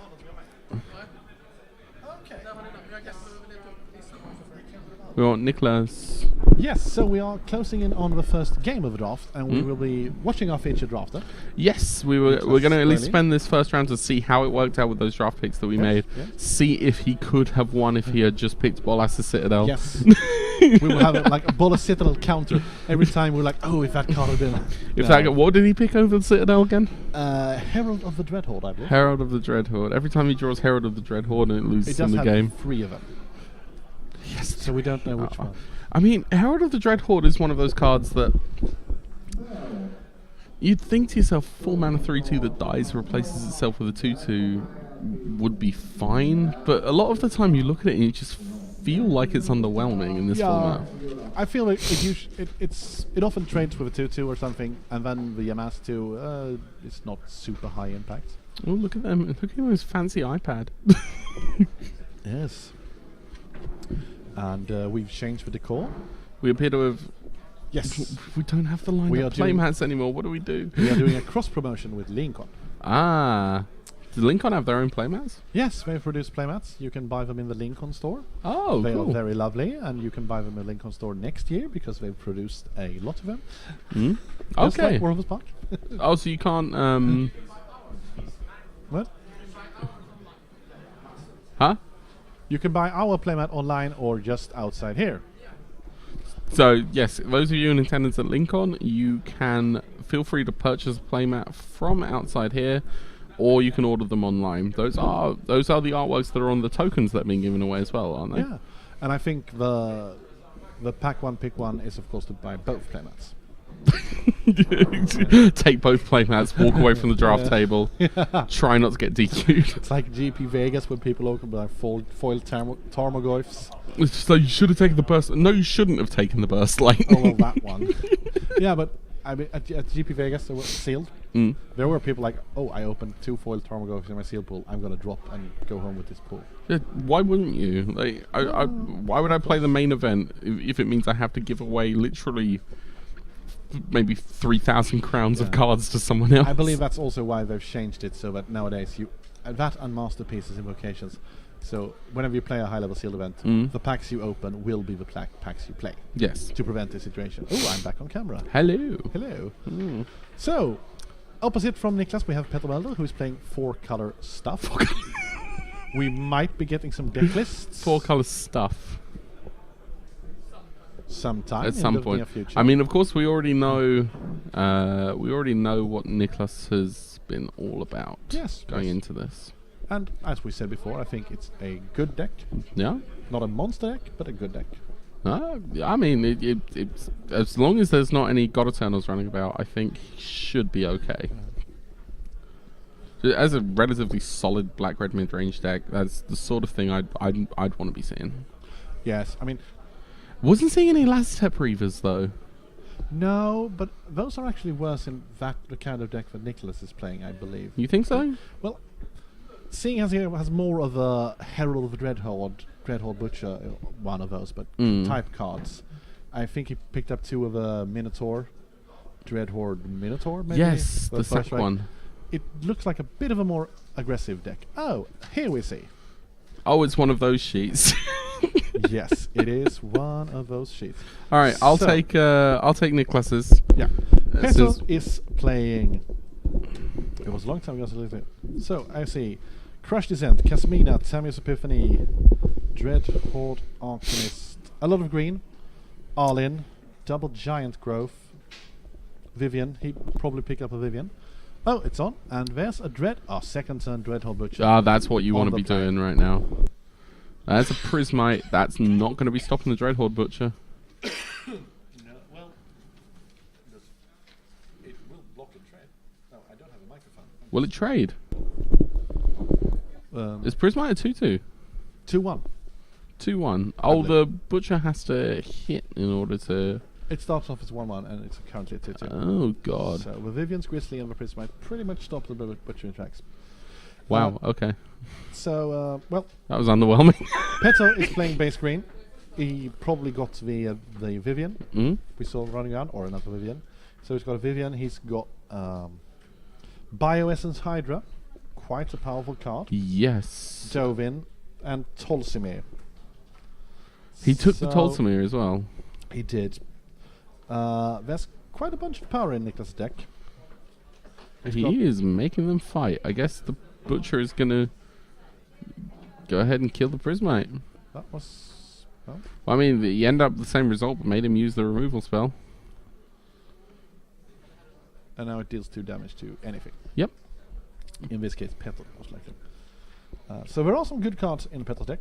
It looks nice. Dovin's Ambush isn't actually a fight spell. It's more like a sucker punch spell, right?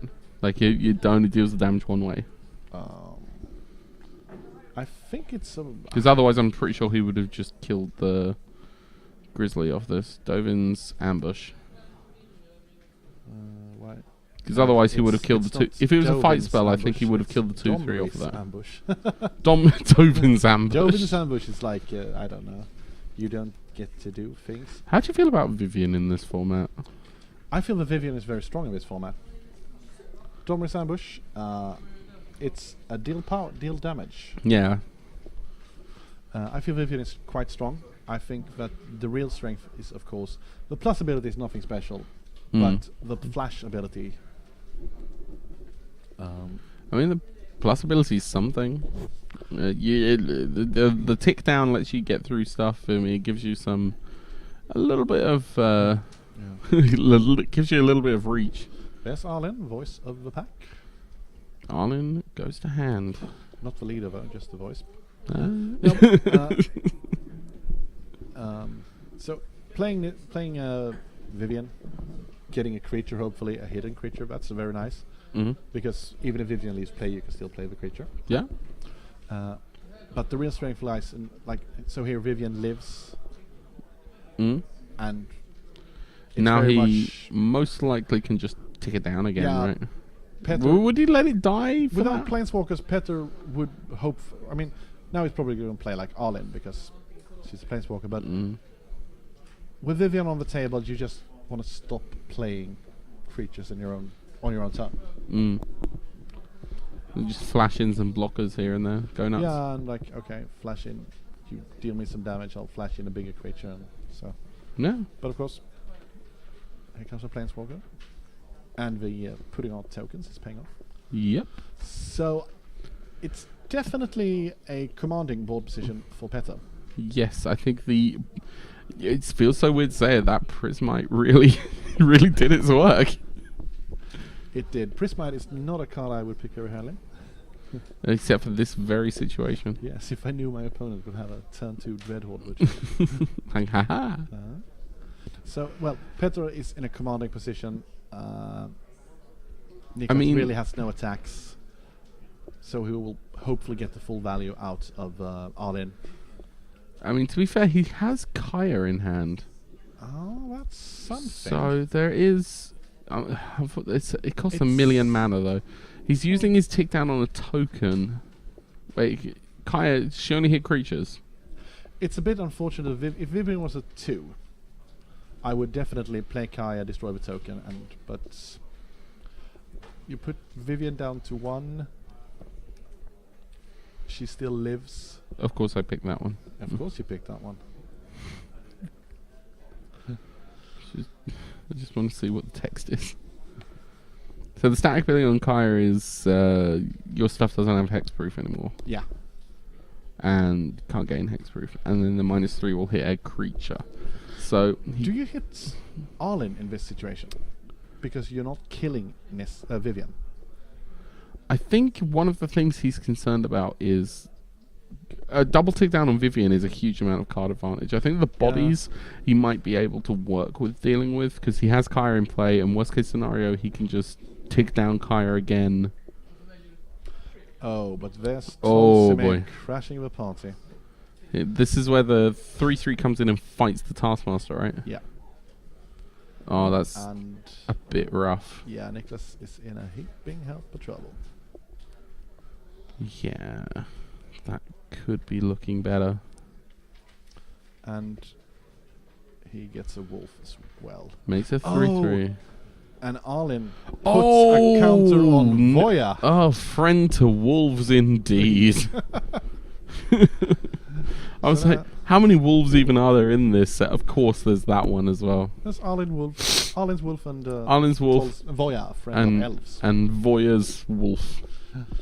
Right, so now, not looking, and there's the scoop. Yep. Going on to game 2. Looking at the cards he didn't put in his deck. Oh, yes. In black and red. Aid the Fallen, he's not running. Well, he has got a Kaya, and I'm assuming he's running Angrath. Maybe he wants to go for the more aggressive approach and bring it in for grindier matchups. Charity Extractor, I don't think comes in here. Davriel's Shadow Fugue. No, I wouldn't. Price of Betrayal, I can definitely see coming in. I could. Spark Reaper potentially. He didn't main deck Spark Reaper? Didn't main deck Spark Reaper. If I've read this paper right. Yeah, it's the ones that are blank. That means he hasn't put them in, right? The left column is the played one, yeah. Yeah. No Spark Reaper in the main. And in red, not running Devouring Hellion. not running Invading Manticore, and not running Sarkhan's Catharsis. Well, I can pretty much get on board with that, actually, and none of them are really high impact cards. But I can see Catharsis coming in here to deal with Yes. deal point. with Arlen. Yeah. So, Petter has made some deck choices. He's playing 2 Giant Growth.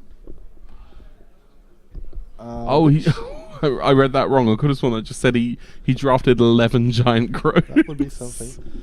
He's got a Crunch Wrangler, but I don't know if we could delve into what's Neoform.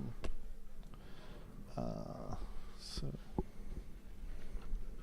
1 Prismites, a Mana Jade and a Guild Robe, a Gateway Plaza. Playing Mobilized District in a 4-color deck is well,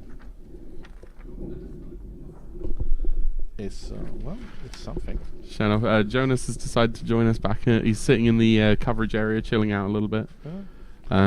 Just showing off that our boys are doing well with the BUM standings.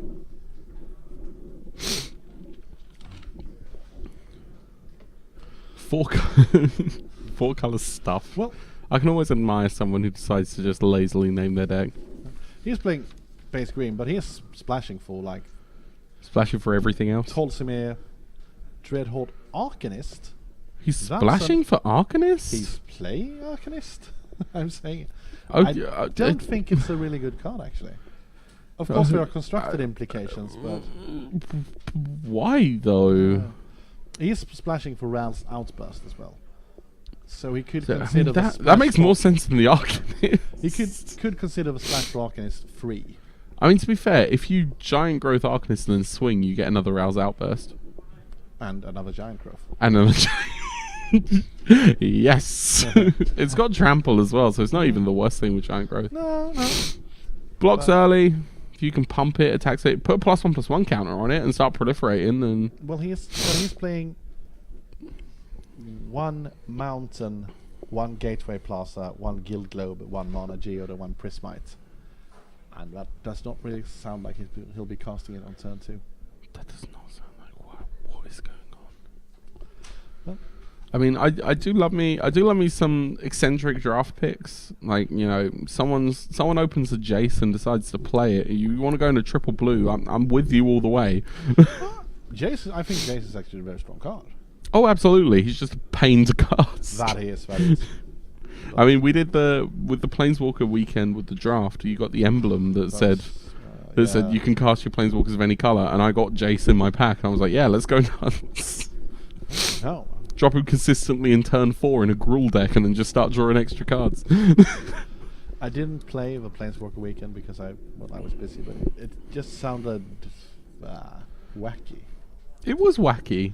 Yeah. Again, it's funny that it was won by the dude who drafted 11 cats and no Planeswalkers, but Well, the cats can attack the Planeswalkers. and the guy who opened a Nicol Bolas, who you would assume would just be like the best thing to play because it's just 5 colorless mana, didn't end up doing that well. So it's like it's kind of pointless to analyze that format, so to speak. I understand. But I do believe that the winning move would simply be to draft a consistent 2-color deck and then just put in all the Planeswalkers. Take every Planeswalker Yeah. you can find. Yeah, It's like not try to just. I mean, there's Because going you're to really be playing like 6 Planeswalkers. Because everyone will open 6 Planeswalkers and most likely will pick them. Mm. Not all, but something between 4 and 6 Planeswalkers. But you still have to have 17 other cards. And if those 17 other cards can be a very consistent 2-color deck, I think that's the best path to victory in that kind of format. so Petter mulls to 6. Yes, and Nicholas is on the play. on the mountain play, I can see. I don't. Is this It's the Arcanist. Is it the No, No, it's the Taskmaster. Taskmaster is fine. He's got a Lesser Tef Behemoth and some lands. Is that That's the everything? Prismite. Oh no! It was the class I could see. But Jokes now on it jokes on doesn't him. look Now he's better. taking damage through. Yeah. And a crunch. Oh, So this is a good Behemoth. start. Behemoth is a 5-drop, right? Yes. 5/4 for black 4. Mm. Lesser Tef Behemoth. And that's There's a Conjurance. conjure. Oh, that's a 4/4 on curve. Yeah. That is very nice. This. Oh, but He's got Angrath. Oh, that's just 6 damage straight to the face. I actually wouldn't play Angrath here. I would play Conjurant. You think Conjurant and then into Angrath next turn? Yes, because Petter has no good blocks. So he's making him not be able to block this turn does not have as high as value as Just getting an extra body onto the board. Putting down a 4-power Conjurant, and next turn you drop Angrath. Maybe he's thinking the same thing, except he wants a 5-power Conjurant. Or a 6-power Conjurant after he's dropped the Behemoth. But, of course, I can say that it does the mass too. It does indeed. Petter is attacking I think Angrath. he's happy to make that trade. Oh, I would be. I would snap. Okay. Centaur. I'll gain some life. Yeah, sure. The life gain is relevant, but, well, it doesn't block. It does. I mean... And Nicholas is just going to have a Conjurant. I think... do you drop Conjurant here, or do you drop the Behemoth? No, I dropped the Conjurants. I'm just thinking, because the Conjurant's going to have the same power as the Behemoth, and you can just wait one more turn to get a 6/6 and a 5/5 into play instead of... And it curves a bit better like that. Yeah, he's going for the Behemoth. No, I think you're right. I think point. You still get 5 power. And Petter is on the ropes. 9 life against 4 big creatures with menace.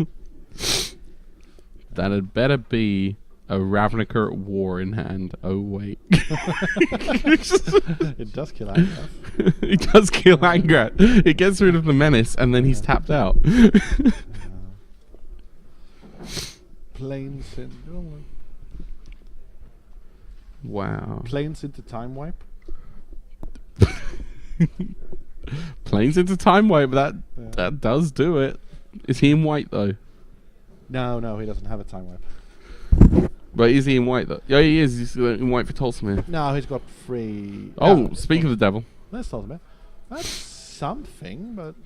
But then, what does the wolf fight? It Taskmaster. takes the Taskmaster. Oh yeah, well the Taskmaster is just going to get back whatever else he... Yeah, and also it's... Well, it could take the amass token, but... Then what? Trade with the crunch, but no, that feels like a bad play. But there is still the issue of menace, which is a real issue because he's going to attack with at least 9 power.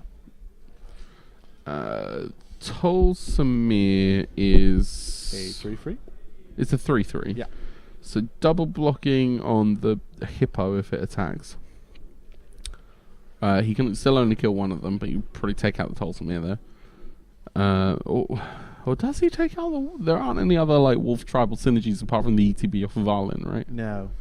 So I don't think it hugely matters apart from if he's worried about any kind of graveyard recycling. If he's seen that he's in black, he might be worried about Aid the Fallen. And Nicholas has Swamp, Dreadhorde Butcher, and Ugin's Conjurant in hand. So, I don't know. I mean, it's not a great trade, the Behemoth of Tolsimir. But you do get in 4 damage. And then it depends. If you get to keep Ugin... I think the play here is attack with everything, make him double block the Behemoth, kill Tolsimir, play land, drop a huge Conjurant. You've killed his Tolsimir, you've hit him for 6, and now you've got a 6/6 in play to block the token. I mean, Petter's only on one or 2 cards in hand. Yep, and that appears to be the approach he's going for. And he's responding pretty much as expected. Isn't it lovely when you can predict the games? I know, right? Isn't it lovely being able to backseat game when you know all this stuff is happening? When you have information about both players' hands, it's almost like, you know. And drawing with Dreadhorde Butcher this late is obviously suboptimal, but it having haste has a bunch of value in this. Having haste, especially menace off of the Angrath, so that it can build itself up slightly easier. That could go a long way, because I imagine Petter's going to be focused on blocking the bigger stuff, and Dreadhorde's just going to sink in for some free damage. That's where that guy went, the Sky Knight. Yeah. Draw a card, gain 3 life. A lot of random life gain in Petter's deck. Not to be sniffed at. And he has stabilized well. I will say that. Snare Spinner. Well, it's a blocker. Huh? Well, sort of. He can still only block one guy though. But Niklas only has Mountain and Dreadhorde Butcher. Wait, hang on. So Petter's on 9. Yeah. He can only block one guy. He can drop the Dreadhorde, go in with everything. Yeah. Just like it's on cue. He will probably double block. I mean, if he doesn't double block Conjurant, I think he's dead. He has to double block the Conjurant. Because otherwise... It's really unfortunate that Petron has 3 creatures, because that means he's going to block 1. In fact, yes, he has to double block the Conjurant, otherwise he's dead. Yeah. So... Now he goes down to 1, and Dreadhorde Butcher has a death trigger. Yep. So unless there's some life gain in Peter Mulder's future, we will probably be going to game 3. That sounds about right. Nicholas showing all the naysayers who were insisting he picked the Citadel. Yes, if only you had the Citadel. Exactly. Well, it would be awesome right now. I'm just saying. Oh yeah, it would probably break the stalemate. I've never heard anyone evaluate Bolas' Citadel Unlimited like that. A lot of the time in my pools, it's just kind of like, yeah, well, you know. You should try first picking it next draft. I might give that a try. I'll see how that goes. And yes, Panther sees the writing on the wall. Yep. We are off to game 3. With me, Rich Hayden. Can I be Riley Knight? No, that was bad Australia. I don't know. I can't do Riley Knight. I'll end up doing like Crocodile Dundee or what's his name, Steve Irvin. It will just be like sad. Oh man. Well, Can you do trying to think of the other commentators. I'm so bad with names. Who's the one who retired recently from commentating? Brian David Marshall. BDM. Can you do BDM? No, I can't do BDM. Sorry. It's kind of like a horsey. The problem is I can't do the American accent, but you kind of do a bit more of the horsey kind of voice, like that. Horsey kind of. I don't know. It's like. And we're gonna have the Dreadhorde champion. So I can't. No. I'll stick to my Rich Hagen. Nicholas is looking at aid in unexpected aid. No, it's not called that. +2/+0 and gains indestructible at the end of turn. That could. I mean, you have a lot of tricky combat maths in this matchup. True. The blocking is not as easy as you would expect it. If he's probably thinking to himself, if I got stumped by a Prismite on game 1, maybe I want to have a way that I. Yeah, oh. He's taking out the Dreadhorde Butcher on the draw. On the draw. Oh, okay, on the this draw. Might be. That's a smart play. I might not go for the in unexpected aid. Bloody hell, I can't remember the card name. Unexpected aid, yes. Yeah, I might have gone for like Aid the Fallen. I think Aid the Fall. I don't know what he wants to achieve with this match. If he wants to go fast and try and beat Face as quickly as possible, it might be worth just keeping the Dreadhorde champion in. Yeah. But if he wants to go for a more grindy matchup, I'm not sure. With the drafting that we saw, I feel like he's better as an aggro deck than a grindy deck. You might be right. Unlikely aid, it's called. It could have Unlikely aid. Yeah. So we're seeing here Aid the Fallen. Again, it would let him buy back his Angrath and start amassing some more. It's not to be sniffed at. Yeah, but there's actually some real value as well as in giving your creatures menace. Oh yeah. So it's like as you saw there, the blocking was not anywhere near as straightforward as it normally would be. Even if Niklas traded badly, it was in a zero-sum game, like a Lazotep Behemoth for Tolsimir. Well, Tolsimir, but still, it's a 5/4 for 3/3. But in the end, removing blockers has so much value when all your creatures have menace. Oh, absolutely. Yeah. Oh, there's the mountain. We might be seeing the turn 2 Dreadhorde Arcanist. Please. Do the giant growth thing. Yeah. As much as I want Nicholas to win this, just do the giant growth thing. That's like 7 damage on turn 3. Wow. Alright, so I play this. I play this 2-drop, and then I giant growth it, and then I attack, and then I get back the giant growth. He is playing 2 giant growths. And then I play feather, and then I dance. Then I giant growth the feather, and the feather comes out in my the giant growth comes out in my hand. Do you pick feather above over all commons and uncommons? No. No. I don't. agree. I mean, 3, 4, 5 for 3 is always going to be good stats. Yeah. It's awkward casting cost, and the fact that its ability, for the most part, is kind of Meh. meh. Yeah. I mean, I've got friends who swear by feather, Jonas being one of them. But it's It was directly displayed on screen. Uh, When you mentioned it. It's one mention of feather and like. it's not something. I get that you would build around it. I get that you can do all this cool cantripy kind of stuff with it.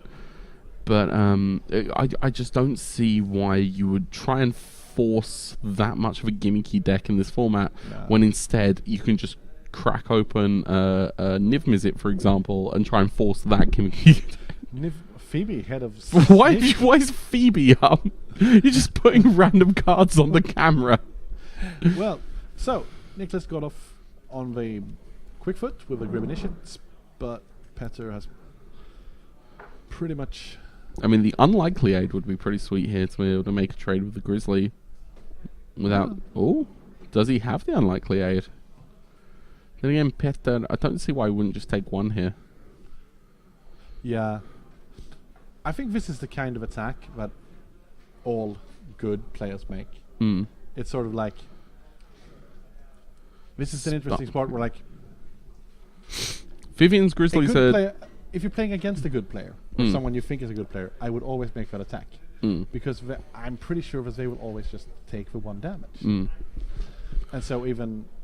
And then, of course, that becomes a head game and so on. But I think Yeah. it's a good example of that kind of play where, like. I mean, like you're always told when you're actually trying to level up your game a little bit more. One of the first things to say is your life total is a resource, Yeah.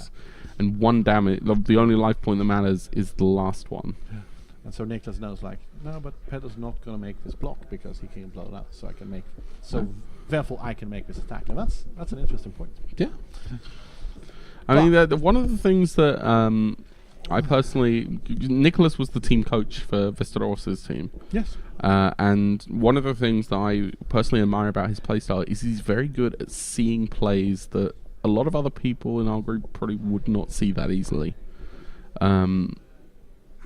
Of course, for me on the back seat here, I can always just sort of pick up it. But when you're sitting there behind a table, it's an entirely different kind of pressure that you're sitting under. It's not so easy to just say, well, I could have just done this and won, or I could have just done this and got an extra 3 damage in. Well, in the meantime, Petter has resolved Vivian, and That's a mobilized district as well. What do you Yeah. think of the Mutavault that could? I think that Mobilized District is a card that I'm always happy to play in a 2-color deck, but I will never pick it highly. Mm. And I mean, it's a free dork at the end of the day. You can't. yeah, maybe I would play it in a 4-color stuff deck. but Is what do I know? is mobilized district on the opponent's side of the field a card that makes you main deck demolish? No. 4 Mobilized Districts on the opponent's side of the field is something that Not even that doesn't would make you even- main no. deck. Chandra's Pyrohelix. And On the draw, that appears to be the Manticore he's just drawn. Unfortunately, it's a It's a 6 drop, so he's not playing it this turn. So I imagine it's going to be the Lazotep Behemoth coming down. I think that Niklas sort of got a bit of a disadvantage last turn when, sure, the Vivian enabled Niklas to have a Pyrohelix to destroy it, Mm? which was okay, but it sort of looked like, oh, there's a Behemoth. Lazotep Behemoth. It's called, right? Lazotep Behemoth, yeah. Yes. And Kasmina makes an entry. Oh wow, Kasmina is one of those uncommons I love in this format. I'll Kasmina always is be happy to open a A Kasmina. really good uncommon. Absolutely. It's just especially when you're playing like a black and red deck like this. It's a nightmare Mm. for your opponents. Like, I can't. 4 mana, loot twice, make 2/2/2s. Sign me up any day of the week. Yeah. 4 power, 4 toughness, and 2 lots of card filtering. Like, and it provides some level of protection over you guys. Yeah. No, it's an excellent card. I really like it. And while Petter isn't really accomplishing a whole lot of much, he's really keeping Niklas from doing anything. And And I think it's going to take probably an Angrath or something big to actually be able to break the stalemate. A note to make though is Nicholas still does have Spark Reaper in play. He can just draw some extra cards if he's got nothing else to do.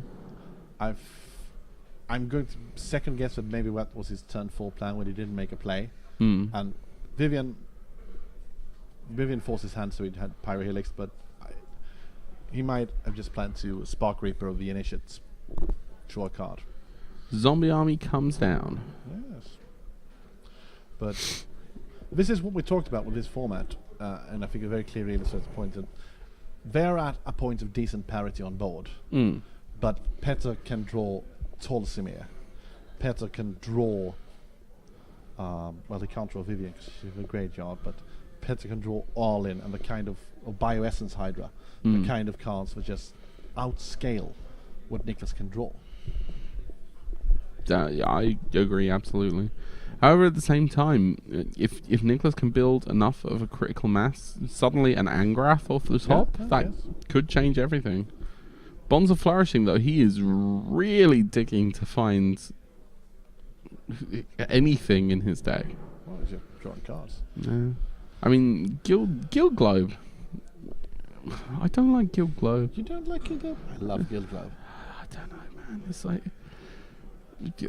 I like stuff that actually does things, not just draws you a card and fixes mana. You know, it draws you a card and gives you mana. I miss Prophetic Prism. Like at least Prophetic Prism stayed in play to do the fixing. This one you have to get rid of it and you have to pay mana into it. It doesn't ramp you. It's purely only fixing, and it's like, oh well. Well, Prophetic Prism doesn't ramp you either. No, but at least in terms of fixing, you didn't have to sacrifice Prophetic Prism. No. And here is... what's coming down? Hello, Tolsimir, my old friend. This is not a good look, unfortunately. Spark Reaper going down. Pets are going to 24? 26? 27? Tolsimir, the wording on Tolsimir, is it whenever a wolf enters?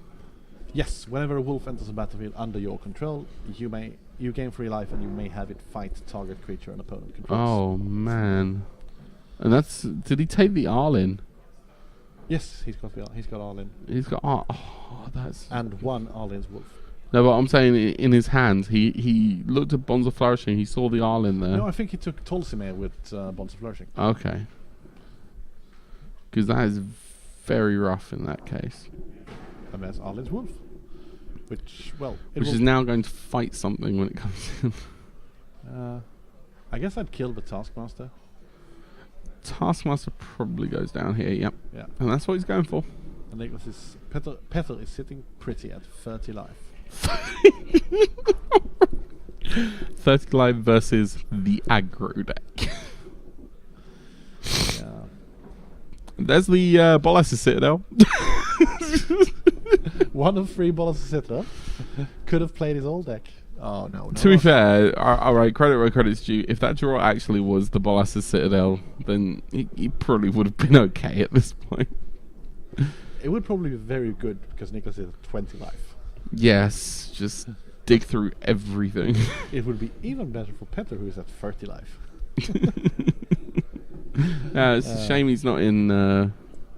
Black's the colour he's not playing, right? No, his only black cards he's picked up are a Vampire Opportunist, Vraska's Finisher, and Chaos Ghost Form. Of which, why would he run those? Oh wow, that's a lot of Grizzlies. No, he's not running them, he's just... That's what I'm saying, why would he? Yeah, okay. I misheard you. Another Taskmaster. This is one messy board state. Were you playing a few years back when there was... what was it? The Manifest deck. This green-white Manifest deck where the entire... every game state came down to the playmats were covered and everyone was on 1 billion life. The elemental that Age of Turn you manifested.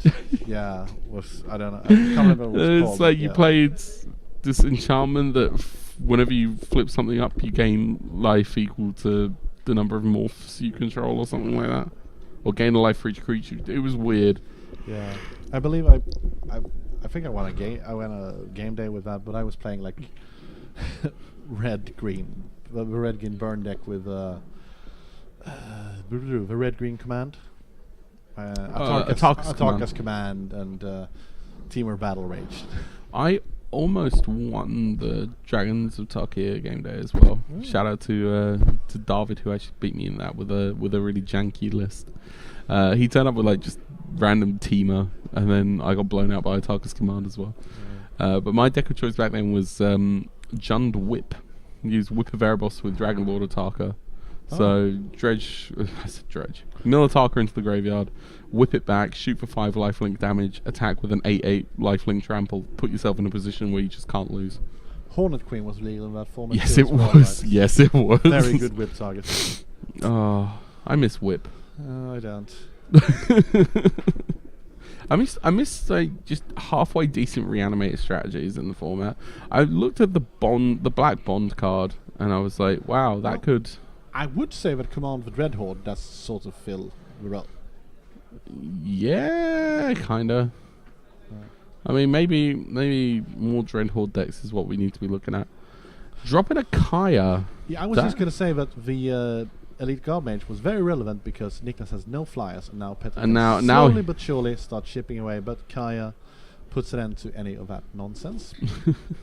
But we've still got this gummy board to get through. But that's just it. Like if Petter can't close this game out with this many dudes, all it's going to take is for Niklas to find Angrath. Well, Petter's, I think Petter's life total is a bit too high for just Angrath, but with Kaya grinding down a few creatures... Well, he might just be able to... Was it only the one Spark Reaper that he had? If he did bring in Aid the Fallen... He did... I don't know if he did. He has the one Spark Reaper? One Spark Reaper. If he did bring in Aid the Fallen, he could get back the Spark Reaper and just start drawing cards like crazy.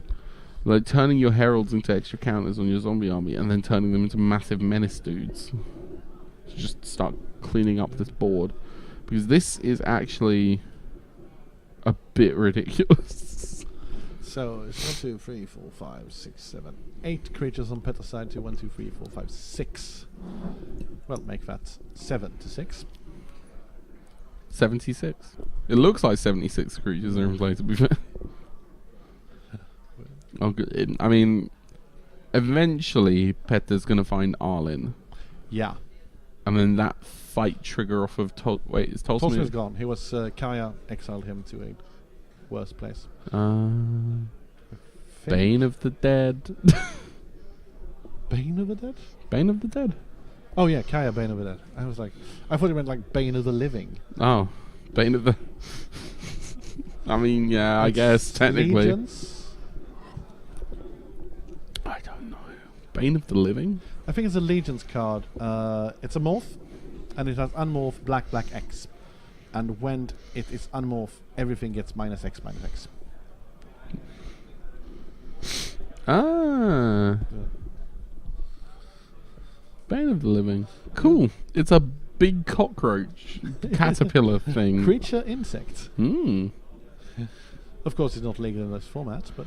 No, we're not going to see any Bane of the Livings with morph.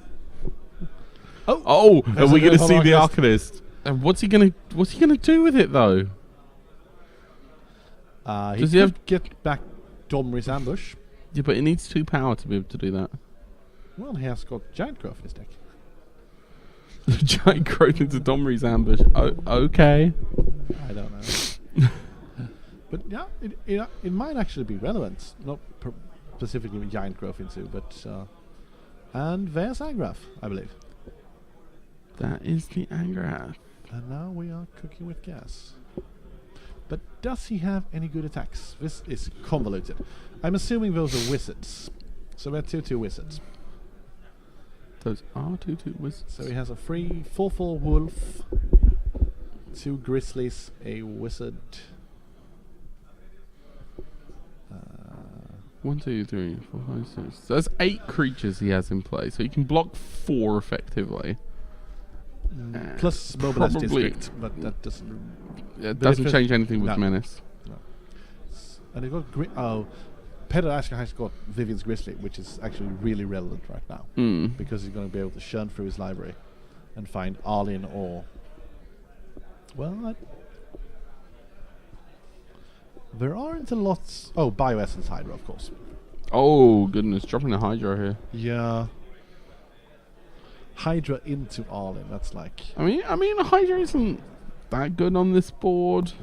You drop it, it'll get a counter. Kazumina can't tick up. But if he finds Arlin, and then the Arlin and the Hydra, that's gonna start being a bit. Yeah. Looked like a Tamiyo's Foresight. Yeah, or Tamiyo's Epiphany even. Sorry, Foresight is the old version. Foresee, but yes. Foresee, yeah. Is Foresight a card? Should be a card. It sounds like Firemind's Foresight. I saw a lot of play yesterday. I think Linus played it in his Sneak and Show deck. Yeah.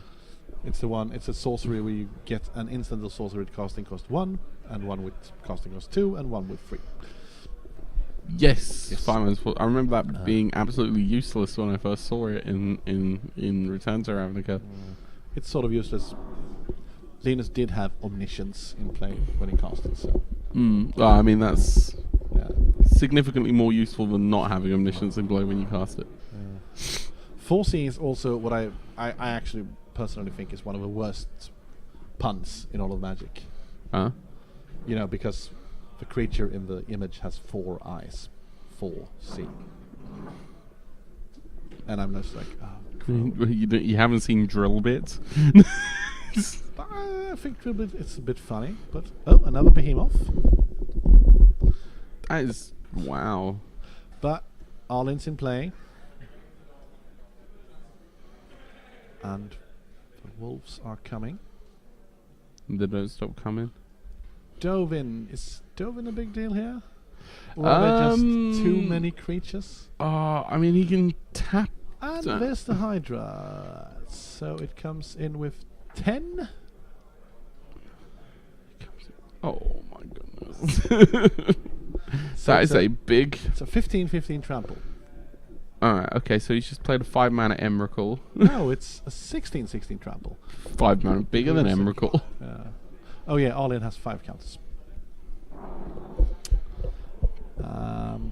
Doesn't Arlin start on 7? Yeah, so she -2. She has 5. Dovin has 5, and Kazmina has 1. Shouldn't he have played the Hydra before taking down Arlin, though? I think he played Arlin the turn before the Hydra. Okay. But What is going on with this board state, though? No one's doing anything. How many... Alright, to be fair, Peter's looking like he's a bit low on cards there. yeah, Nicholas can survive a couple turns. This might not be... But then again, he has to... just attack with a 16/16 trample, and let's see. So he's gonna block, or is he's gonna block with a mass token because Dovin says dealt and dealt 2. So that's a free block. But you can't just, because that's like 10 damage if you just block with the token.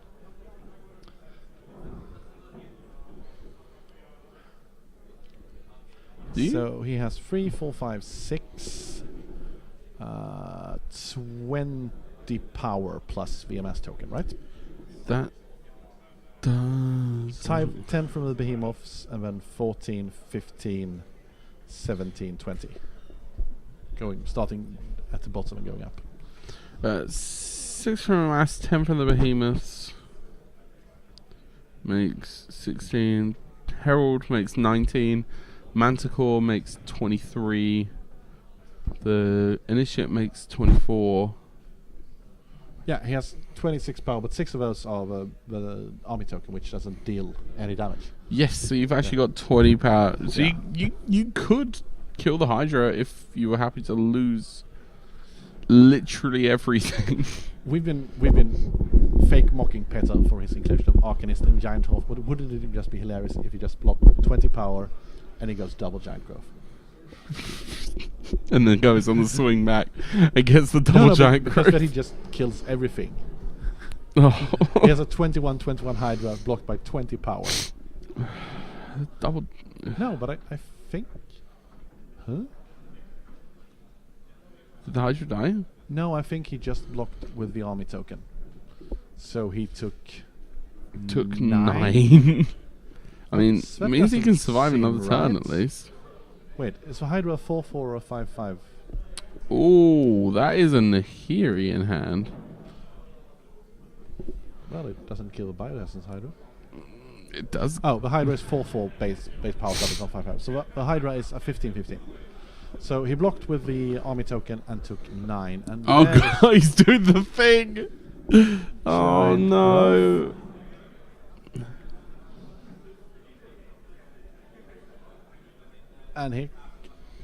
and he's swinging with the gang. No? Oh yes, he's swinging with the gang. Right, so we have 15, 19. Oh, he's doing it. Oh, this is the dream. Yeah.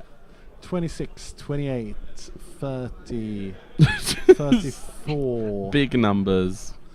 50 power. He's coming in with 50 power. He's coming in with 50. So I may have miscounted, but I think Nicholas needs to be able to block 39 damage, 38 damage even. and he's got 40 damage. 6, 10, 14, 16, 21, 22, 25. Yeah. So it is doable, but he might lose his entire board in the process. No, but I think he has to block 39 power and he only has 25 toughness. Mm. Of course, you could add some because, like, the initiate can block something that doesn't have trample, Uh-huh. and it's the Grizzly and Arcanist have trample, They do indeed. so that's 22 trample power and 28 non-trample power. But I think Nicholas is dead. It's very difficult to see how he comes back. Yeah, no, I think it's just this is a lethal attack no matter how Nicholas blocks. But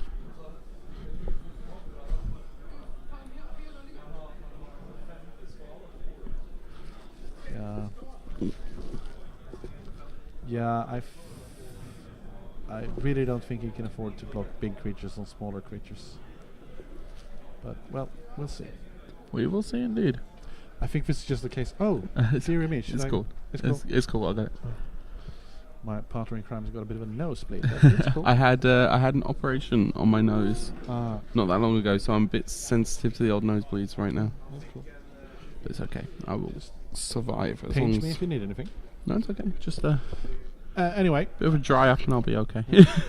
I think this is a case of. This looks like we're this is just pretty gonna much over. See what's happening, but yeah, I think this is. I don't. game. Even if Nicholas does survive, it's very difficult to see what he draws that actually can turn around that board. When Peter's on, Yeah. and there There's is the the hand shot. concession. So, a bad start for your boy. But that's okay. He'll make the comeback. Yeah, we yeah, sat okay. through him. He does have his moments, Yeah. but I'm very confident in our team's drafting ability. Oh, I'm glad to hear. It was a good deck. Yes, I just think Peter's Yeah. was probably a lot more consistent for just a deck that was just doing 4-color things. I will quickly go and clean myself Yeah, up I if you think would like that to, Perhaps we can go to a quick commercial break, or at least Mhm. trailer break, so that and then hopefully I will be less bloody in the face after this. Yeah. Thank you very much. we'll be right back.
Nej, men det var intressant. Han började med ganska svart. Han hade typ, efter paket hade han en Chandras Pyro Helix, den här Mastercoren för 6 med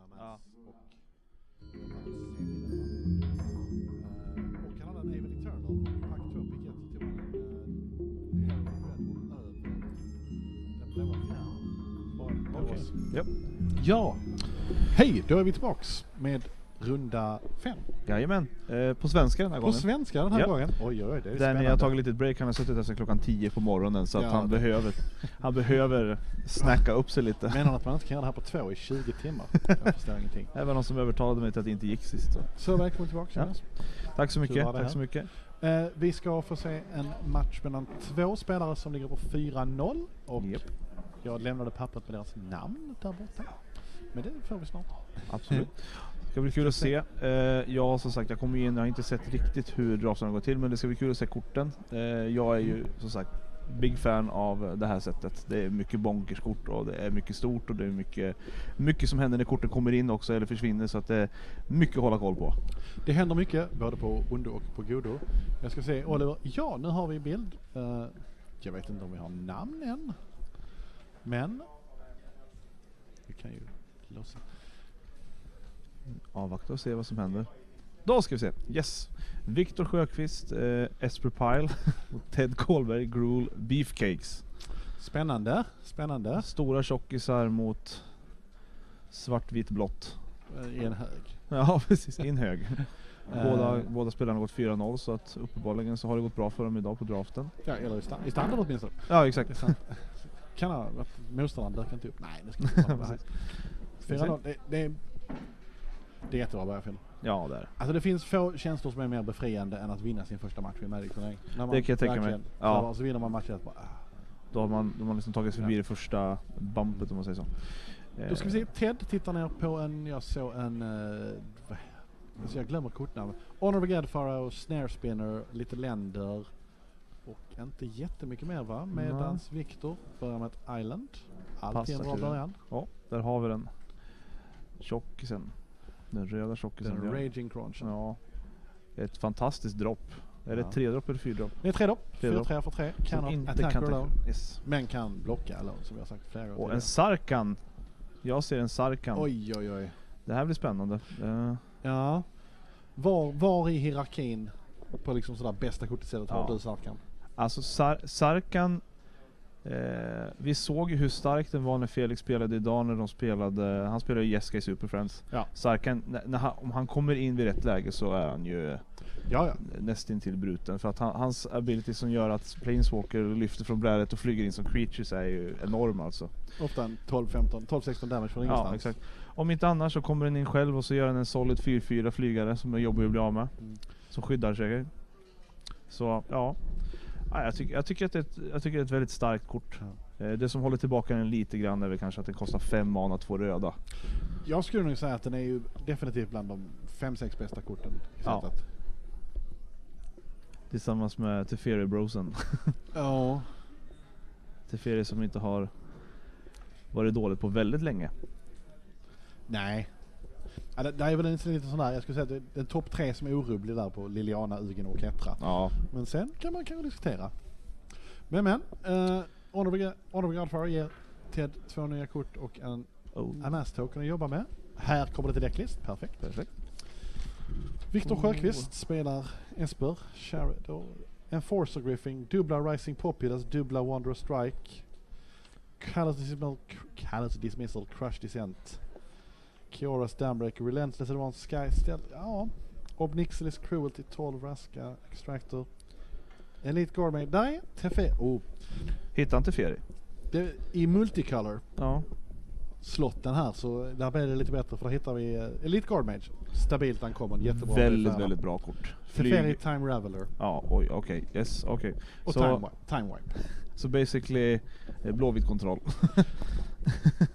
Men ja. Inte jättefantastiskt om du tittar på vanliga liksom.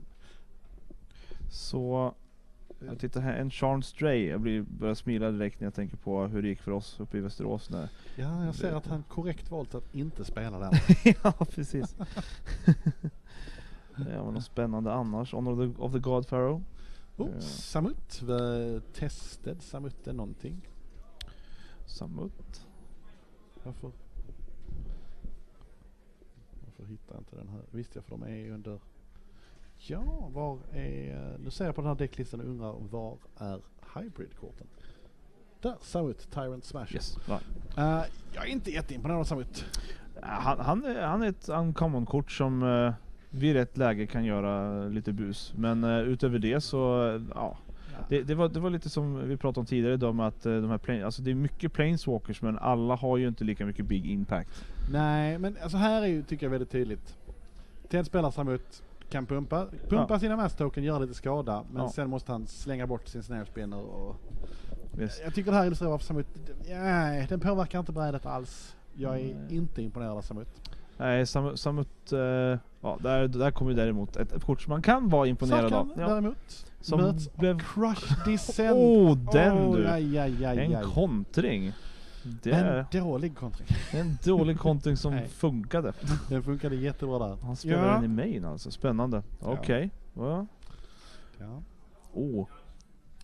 Och du ser där, han plussar den gjorde ingenting nu heller. Nej, precis. Han har betalat 4 månader för att scrya 2 gånger och göra 2 skador. Ja. Men. Är det en... Vad håller han i för något? Hjälp mig här. Vad håller Victor i för någonting? Jag tror jag såg en Mo Loyal Companion. Och en foreign land kanske. Men det enda land jag vet jag sett i Teds hand är Mo Loyal Companion. Victor fick lite manafix i handen. Ja. Svingar in antagligen. Ja. Det är lika bra. Offra ingenting för det. Nope. Charity Extractor. Den är tuff att slå ner. Ja. Det är det den är till för. Lifelink har jag för mig att den har också. 1/5 Lifelink för. Ja. Den står i vägen. Jag tycker den faller i den här styrkategorin kort som jag nästan alltid kommer att spela när jag är i de färgerna. Men jag kommer aldrig vara jättelycklig över att jag behöver spela. Ja, nej precis. För den är ju som sagt, den är mer en defender än en vanlig creature. Men som sagt, men absolut, den blockar bra och den gainar lite liv på vägen. Ska vi se här. Manticore kommer och då blir hans... Jag måste säga att det är lite svårt att se tärningarna här. Ja. Men den borde väl vara en 3/3. Borde vara det. För att Honor of the God Pharaoh är mass 1 och Invading Manticore är det ett ryck jag såg i Victors hand för övrigt? Toll of Invasion. Ja, börjar med en Wanderer Strike. Funkar det också? Ja. Kommer in. Hyfsat bra kontroll på brädet just nu från Victor. Vi har ju ingen sån här fancy advantage bar, men jag hade nog pekat den en bit åt Victors håll. Tradar 3/3 och tar. Vraskas finisher är ju någonting som jag tycker är väldigt kul att drafta i och med att man kan lura motståndaren lite grann. Och när man väl har spelat en game 1 så får man ju motståndare mycket försiktigare med att jumpblocka till exempel. Sånt som kanske inte är så fast farligt.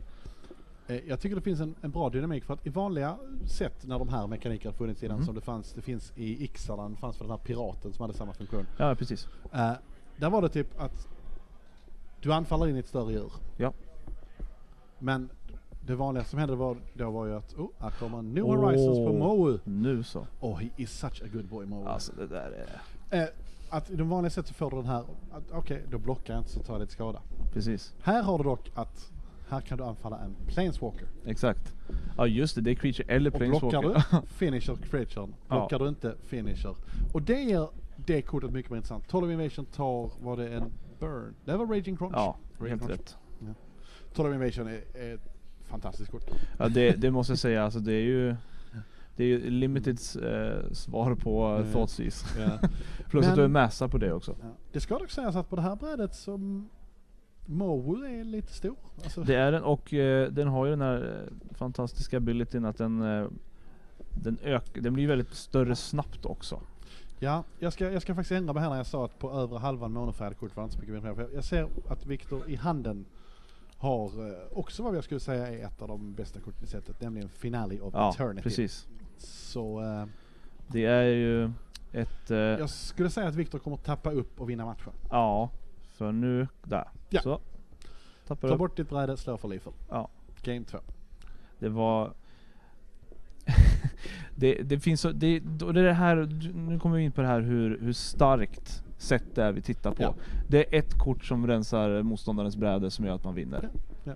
Och Och det kostar inte mer än, vad är det, 6 mana? ja, Jag har för mig att det är 6 mana. det är 4, 2, svart X. Ja, Svart, det svart svarta, X. just det. Och sen Så upp dödar till. du 3 creatures med toughness up till X. Så är det, Om precis. det är 10 eller över så Ja. ingen bryr sig, för Precis. det händer aldrig. Nej, precis. Nej, men, Nej, det finns så mycket sådana där, och du har som hanterar så mycket på brädet. Men jag antar att du måste göra det eftersom att det är så mycket saker som kommer ut, som ni märkte i första matchen. Jo, men stackars Niklas känner sig säkert utpekad nu, men det var precis det vi sa, att Niklas draftade en mycket stabil lek. Och ja, Niklas kan spela Magic. Men det var också det här att det här är en stabil lek, det här har en bra kurva, det här har bra kort. Men den har inte det här, den har inte de här, det finns de här bara... Okay, Det finns inte den där slutklämmen liksom. Ja, men, Nej, precis. Jaha. Precis. Och det, eller så här. Här var det finns lite creatures, finale, jaha. Ja, men precis. För även om du bara lyckas hantera och kettra en gång, så är det ju då du ska vinna. Ja, framförallt så om du inte hackerar och kettrar du för zombies. Ja, precis. Eller som vad Shara Hedgehog gjorde mot mig någon på pre-releasen här. Alltså? Och kettra, tappa upp och kettra och spela en spark double. Jaha, ja, då så. Jag vann inte den matchen. Nej, jag har svårt att se att någon vinner den matchen faktiskt. Får en 4-4 zombie nästa gång du spelar en creature, så får du 2 stycken 4-4 zombier, och sen så är det liksom bara godnatt. Den första. Time Wipe är ett bra kort vid tillfället. Att man får en 4-4 zombie när man spelar spark double. Det är Precis. lite sådär, det är salt. Det är lite precis. extra salt. Spark Double är ett sånt där intressant kort som vi har i War of the Spark, som man jag vet inte, jag vill ju gärna se den spelas i standard, för att den kan göra så mycket dumt och så mycket häftigt, men det är ju jag vet inte om ni såg den på kamera, men igår när jag gick runt här och tittade på butiksmästerskapen så såg jag minst en spark double på bordet. Du ser. Så. Den har ju sånt sjukt impact när den väl kommer in på brädan, men den kostar ju ändå, vad är det, 3 eller 4? 3 blå. Ja, 3 plus 3 blå. Ja. Så den är lite dyr. Ja. Så då är det, när det går upp på den kurvan, då är det ju ska jag spela en bolas eller ska jag spela en spark double? Men ja, alltså, det är en clone, och clone brukar man ju spela oftast limited. Jaha, jag ska vi se. Land, New Horizons, Courage in Crisis gånger 2 och Raging Crunch. Mycket proliferate där. Det här, jo, han höll den handen. Ja, det vill jag säga. Han har en crunch. Mycket grönt. Victor har, jag ser inte riktigt vad Victor har, men det är en Elite Guard Mage, jag är rätt säker på i alla fall. Ett kort som jag höjer till skyarna väldigt ofta. Ja, det är jättebra. Kommer in, får liv och drar kort. Och flyger. Det är precis allting som man vill ha från ett kort. Det är som en lite sämre mulldrift. Ja, men exakt. Crunchen kommer ner. Alldeles ensam, gör inte så mycket. Men jag ser att Ted har en Manticore, va? Invading Manticore. Det ser ut som det. Victor funderar. Swamp, Elite Guard Mage och Callous Dismissal. Studs MS. Studs är också en viktig funktion i War of the Sparks. Ja, Callous Dismissal är ju verkligen ett kort som... Ja. Det kostar 2 mana och det är sorcery, men det hanterar. Och sätter dit någonting som kan hantera efterhand. Väldigt stabilt. Ja, väldigt stabilt. Jag tror att Victor har Crush Descent återigen, och sen vad heter det? Jag kan smygtitta. Om jag inte kommer ihåg. Relentless Advance. Ja, just det. Så det är inte jättemycket på handen där. Kioras Dambreaker, vad kan ha dragit nu. Det är inte jättemycket, det är inte en fantastisk hand, men samtidigt så Ted har ju inte... Victor verkar spela mer kontrollbaserat faktiskt. Men just nu är det händer inte så mycket på Teds sida. Nej. Av matchen, så att... Men å andra sidan så grönrött har ju en förmåga att sätta dit någonting stort och dumt när det väl slänger ut någonting, så att... Jag tror Victor funderar på om han ska spela sin Guard Mage eller hålla uppe. Oj. Okay. Om man spelar sin Guard Mage eller hålla uppe Crush Descent. Mm. Jag hade ju spelat Guard Mage Alla dagar. Ut med saker som gör ont och som sätter ut ett hot så att Ted måste svara på det. Ted vet ju dessutom om Crush Descent i den här matchen. Så han kommer bara spela om sin crunch. Snare spinner i draget för den Ted. Är helt okej. Absolut stabilt. Det är ett kort som jag nog alltid vill ha i min lek om jag spelar grönt. Ja, exakt. Jag vill väldigt sällan ha 3 av dem. Eller 2. En är helt okej. En är bra, 2 är... du vill inte dra den late game, du vill dra den tidigt i sådana fall. Och sen så, efter det så gör det inte så mycket mer. Invading Manticore kommer ner. En 4-5 och en 2-2. Och se vad Victor väljer att göra här med Almana. Jag ser mycket land. Ja, alltså vi vet att han har en Crush Descent och en Relentless Advance och en Kioras Dambreaker. Och sen tror jag det är 2 länder de sista korten. Ser ut som att han har en till studs i handen. Nej, är det kontringen där?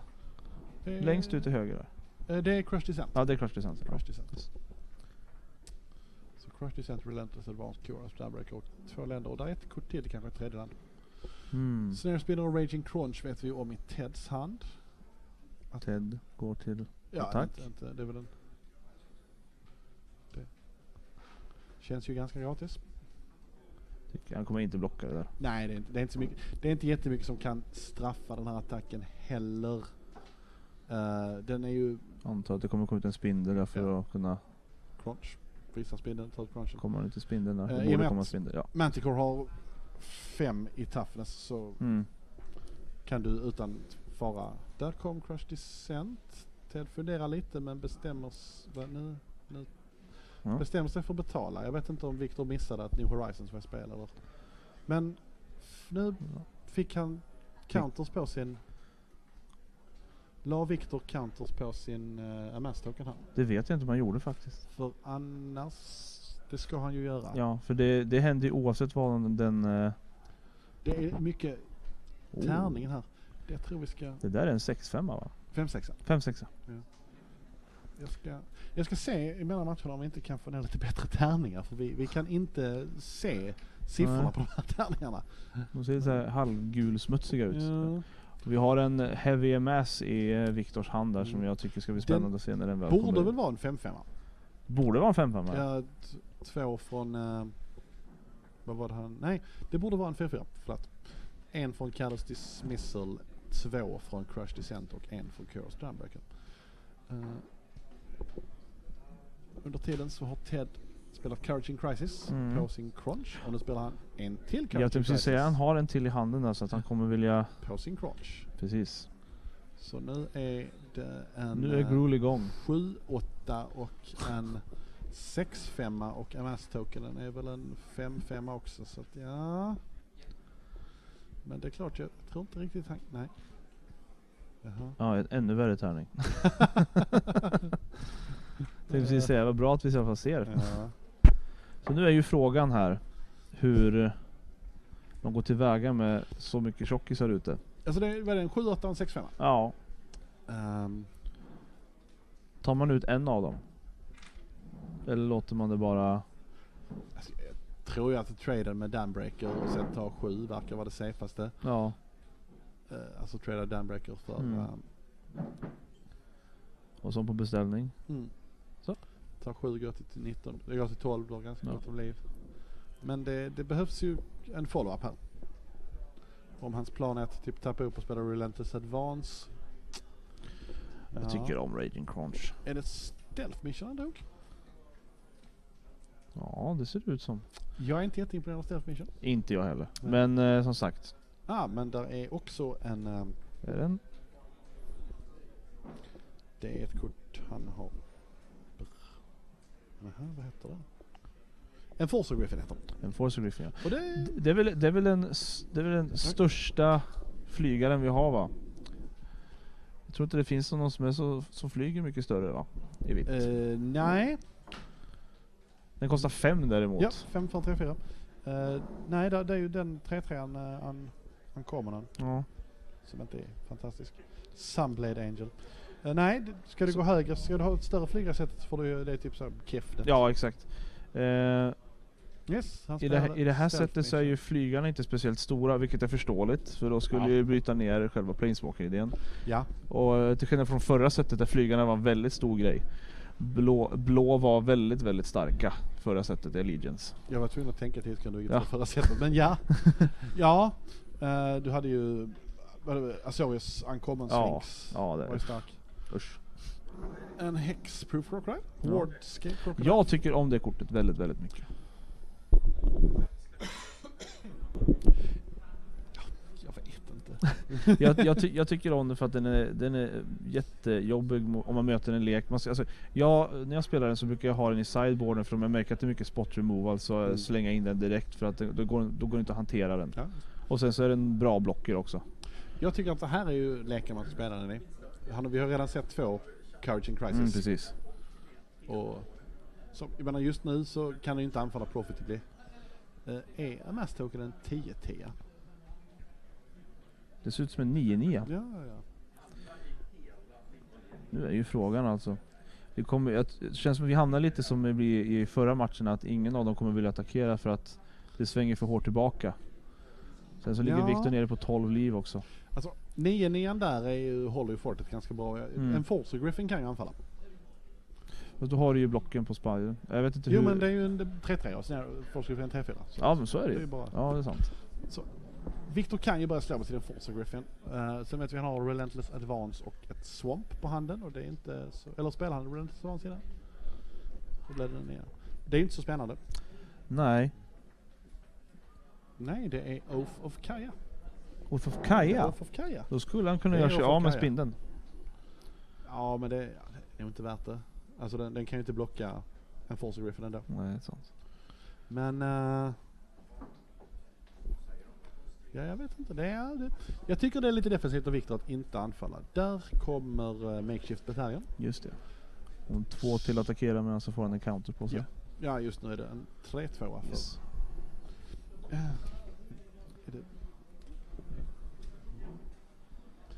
Det är vi som bara ska hjälpa vår kära Oliver.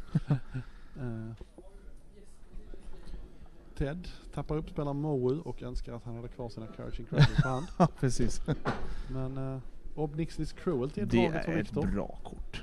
Ja, det är alltså jättefint. Jätteroligt kort tycker jag. Okej, och för Kaya kommer ner. Träffar. Ja, exakt. Bort med den. Ja. Så snabbt som möjligt. Jo, men den får inte stanna på banan. Han hade i och för sig en Obnixis Cruelty också, men det verkar ju perfekt. Men ja. Så nu är ju frågan, vad obsar man då? Alltså, nu kan han ju... Jag vet inte om Victor lite var rädd för trick på Teds sida, men nu har han Cruelty. Ja, hände det någonting med hans... råkade han komma åt sin tärning på sin token nu? Jag tyckte det såg ut som att han kom åt den. Ja... jag tror inte den var så där. Så länge spelarna är med på vad det är så. Ja. Cyklopen. Jag kommer faktiskt inte ihåg vad den heter exakt. Någonting Cyclops. Chain Whip Cyclops. Chain Whip. Men nu la han tillbaka. Det är ju faktiskt väldigt intressant på det här brädet. Ted har ju mycket mana. Yes. Och plötsligt så har han bara en 2-3 och en 3-2.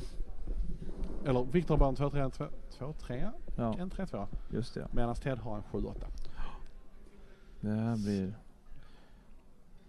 helt rätt läge att få en Cyclops. Ja. Offra. Jag hade nog inte blockat här. Du kommer ju att Cruelty bort Cyklopen. Ja. Nej, det är klart.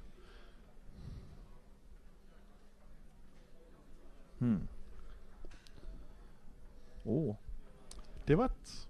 Vad har vi där? 12 Invasion? Ja. Ett av mina favoritkort i svart. Ja, det är också ett kort som man tycker... men Amass 1 gör jättemycket. Ja, det gör. Men, jag upplever att Victor inte riktigt löste problemet på Chain Whip Climb när han blockar och... Nästa problem kommer när nästa gubbe kommer ner. Så att han kan fortfarande inte blocka 5-3 profitably. Nej. Eller i och för sig, han skulle kunna hålla tillbaka en Forcer Griffin, men... Då tappar han momentum samtidigt. Men om Victor håller tillbaka en Forcer Griffin med tanken att han ska kunna blocka krokodilen med en Forcer Griffin. Nästa runda så kommer istället Ted bara anfalla med Cyclops. För det är en 4-4. Yes. Han har insett att det är dags att gå på offensiven. Okej, så Ted kommer ju offra spindeln, tror jag. Eller om MS-tokenet på Viktors MS-token. Det är inte värt att ta den i alla fall. Nu ska vi se. Viktor på 16. 13 i luften. Han skulle ju... Okej. Det var... Exakt. Japp. Han skulle faktiskt kunna trippelblocka här. Nu vet... Det ska ju säga att vi vet ju faktiskt inte riktigt hur stor MS-tokenen är. Nej, det ska vara... Men... ish 10, ish någonting som är större än 0. Ja, okej, så MS-tokenen får överleva. Ser betydligt bättre ut för Viktor dock. Ja. För nu kan Viktor obehindrat börja anfalla med sin Griffin. Så nu ska vi se vad som händer om Ted drog ett land. Forrest. Så nu har han 2. Ja. Hull med... Jag utgår från att det är en 3-3 då eftersom 2-3. Det känns som att Viktor har tagit hand om de här största hoten som vi såg från gamet. Ja. Vi såg, Hans line att få bort Behemoth och Erratic Visionary. Yes. Ja, well. Why not? Ja, nej, visst absolut. Kan få tillbaka. Nu är det ett bra kort. Jag är inte superhög på Erratic Visionary, men nej. Det är helt okej att spela en. Och just i det här läget är det ju faktiskt bra. Ja, just nu är det ju väldigt bra. Så att, drog ett till land för övrigt. Ted. Älskar Forest just nu, tror jag. Slår för 3, men det är okej, säger Viktor. Tar sin tur. Viktor kommer dra 2 kort i rundan. Wow. Time wipe. Wow. Ja. Den behövs ju inte, men det är bra att ha en safety valve. Drar istället Casminians Transformation. Ett kort som gör ingenting just nu. Nej, precis. Vi pratade mycket om det här innan med att alla static ability och grejer gör att det är väldigt svårt. Jag observerar nu det att spela en limited game när jag spelar Narset. Precis. Och min motståndare spelar först vad heter det? Alla de här istället är mycket sämre när jag glömmer kortnamnen. Men så min motståndare spelar Contentious Plant. Ja. Yes. Jag bara, nej du får inte dra. Så proliferator. Sen spelar han Casminas Transformation på min Zombie Army. Yes. Jag bara, den blev större. Ja. Sen skopa. Ja, Narset är ju, har ju en static ability som är ganska... Den är väl... Jag har hört lite diskussioner om många som pratar om att de kanske vill se den bannad till och med. I till exempel modden. Ja, i standard säger jag inte riktigt argument. Nej. Ja, nej visst. I modden lägger sig. Vivian's Grizzly är ju ett mycket bra drag här. Yes. Just filtrera. Ja. Han har väl dessutom så han kan göra det 2 gånger. Ja. Så... Du gör väl en gång nu. Träffar du, har något spelare, träffar du inte så kan du göra det igen. Precis. End of turn. Ett kort som jag har underskattat väldigt mycket faktiskt. Ja, det gör vad det gör. Det överraskar ingen. Ett kort som jag fick upp ögonen lite för senaste draften jag spelade. Han som jag mötte hade draftat extremt mycket mana också. Den här för 4 som gör 2 olika mana. Fireminds. Exakt. Firemind Vessel. Hade 2 sådana och jag förstod inte riktigt vad han höll på med och sen slängde han ut Vivians Arcbow helt plötsligt. Ja, det här är inte så snabb. Men där har vi den. Fireman's Vessel. Kommer in tappad, men tappar för 2 olika mana. Ja. En helt okej manasten i Limited. Du har ju annars den här andra stenen som när man kommer in på Scrya. Den tycker jag personligen om. Geode, för 3. Ja. Jag föredrar nog Guild Globe, den som du får dra ett kort och sen så sackar du den. Ja, den är väldigt speciell. Det är ju mana fix mer än mana ramp då. Eller det är inte mana ramp alls. Men som man får dra kort med den. Ja. Vilket är bra. Viktor drog Wanderer Strike och kommer väl troligen att döda MS-token. Yes. Vi får anta att det var en 3-3. Slår in med sin 3-4. Och nu börjar det bli lite jobbigt för nu är Ted nere på 4 och nästa runda... Eller? Har jag är han på 7? Ja, det är stor skillnad. Hitta Arlins Wolf. De ska man inte underskatta. tidigt spel så är de jättejobbiga. Som att de inte går att blocka oftast. Honor of God Pharaoh, det kan... Ja. Yes. Får han titta på 2 nedgått och får en token.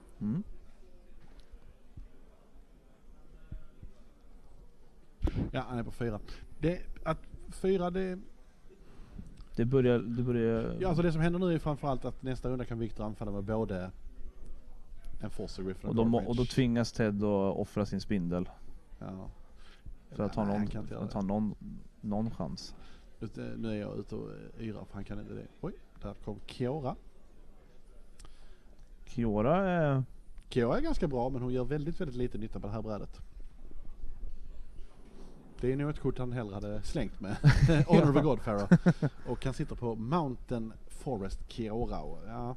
Jag är ute och yrar för att naturligtvis kan han inte anfalla den här rundan, för då kan han bara äta upp Guardmage. Men nästa runda kommer han kunna anfalla båda och Ted är tvungen att blocka en Force. Så det är ett crucial moment just nu. Båda spelarna ligger nere på lethal, skulle man kunna säga. Där kunde han ju tappat New Horizons. Tappat upp den med Kiora. För att få mer mana. Men det kvittar nog. Han hade ett land att spela på den andra. All right. Time, just det, vi får inte glömma bort Time Wipe hos Victors hand för övrigt. Nu, det borde ju... Han saknar en skada för att kunna avsluta direkt, tror jag. Ja, just det. De studsar upp den i handen. Ja, i och för sig. Ska vi se. Transmutation. Ja, där var det slut. För att då trycker han ner spindeln. Ja. Så, 2-0 till Victor Sjöqvist med sin Esperpile. Esperpile. Då ska vi se var tog Oliver vägen. För vi ska ha en liten tävling. Har jag fått en lapp här? Jajamän. Ja. Och man kan vinna en fin SVM-spelmatta. Yes. Så det är lite spännande. Jag har dock inte fått, inte du heller, va? Nej, vi har inte fått reda på vad tävlingen går ut på än. Så vi kan ha det i spänn förväntan. Ja, absolut. Vad tyckte du? Vilken lek tyckte du? Jag tyckte nog att... Är det så att flygare vinner alltid? Jag gillar den rödgröna leken, men den är också bitvis ganska beroende av liksom en del uncommons och rares. Liksom. Ja, alltså, precis. Där finns... Och som jag sa, i det här sättet så finns det inte så mycket bra flygare. Nej. Utan de är mer där. Bara för att de måste... En 1-3, den här svarta. Ja, jag tror inte Ted hade exempelvis... Viktiga kort i den här matchen för rödgröna är ju exempelvis Tower Ogre. Ja, Turret Ogre, förlåt. Ja, vilket fantastiskt. Hade några, jag älskar det. Jag tror vi pratade om Brian David Marshall innan och de sa att de hade en sån här... Turret Ogre Snipe. Varje gång någon glömmer att den har reach. Yes. Danny tog en liten paus. Han har fyllt upp med energi. Han sitter där borta och väntar på oss. SM strukturerat. Jo, igår så spelade vi 3 runder Swiss med 3 runder standard. Förlåt. Med BUM. Butiksmästerskapet. Ja. Idag så går vi över till 3 runder individuellt SM-spel. Och sen så nu har vi haft draft. Ja. Och sen så kommer vi spela SM igen. Ja, eller 3 runder standard. Vi hade 3 runder standard på morgonen. Vi kommer ha en draft nu och sen en draft till. Ja, det är draft till direkt efter. Ja, just det. Sen imorgon kommer det vara 3 runder standard och en cut till topp 8 efter det som kommer att spelas i standard, utgår jag ifrån. Ja. Sen butiksmästerskapet går ju parallellt och då var det ju först 3 teamrundor igår. Exakt. Och sen så räknar man ihop alla spelarnas resultat idag. Exakt. Så det är ju väldigt, väldigt mycket att hålla koll på. Ja. För de som spelar. och även för oss. Imorgon efter att alla innan topp 8 i SM vanliga så kommer man att se vilka som går topp 4 i butiksmästerskapen. De kommer att spela en topp 4 i Team Standard, Team Unified Standard, parallellt med topp 8. Det blir mycket Magic. Yes. Och vi fick ju en update innan draften och Röda Goblinen. Just det, toppade på 49 poäng. Jag hade en lista. Men jag kommer ihåg att det var... om det var Dragon's Lair som låg 2 på 42 poäng. Det var 3 lag på 42 tror jag. Ja. Dragon's Lair, Mind Stage och ett till som jag ber om ursäkt till det laget för jag inte kommer ihåg det. Och min lista ligger någon annanstans. Men förhoppningsvis kan vi få en update efter första draften. Yes. Ja, Oliver, jag har sett...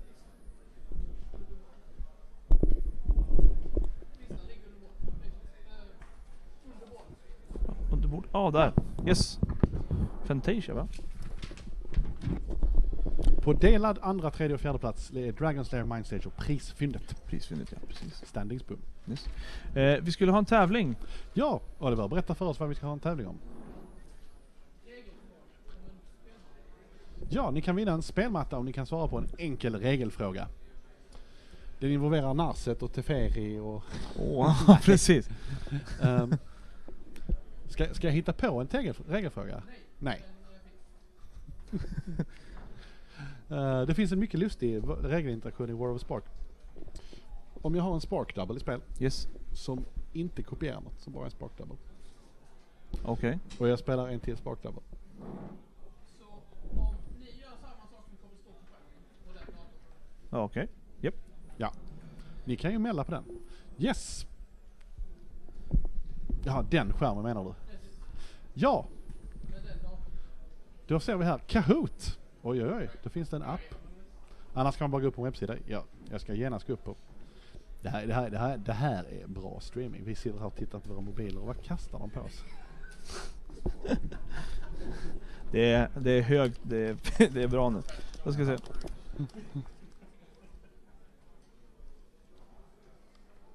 Ja. Då ska vi se här. Då så. 75, 65, 96. Enter. Connecting to Kahoot. Nickname. Ja, jag får ju skriva Charles här. Okej. Go. 3 players. Nu ska vi se här. Naughty nickname burgers.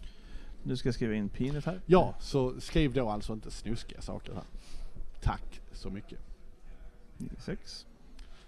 Så kommer det alltså att komma upp en liten fråga här.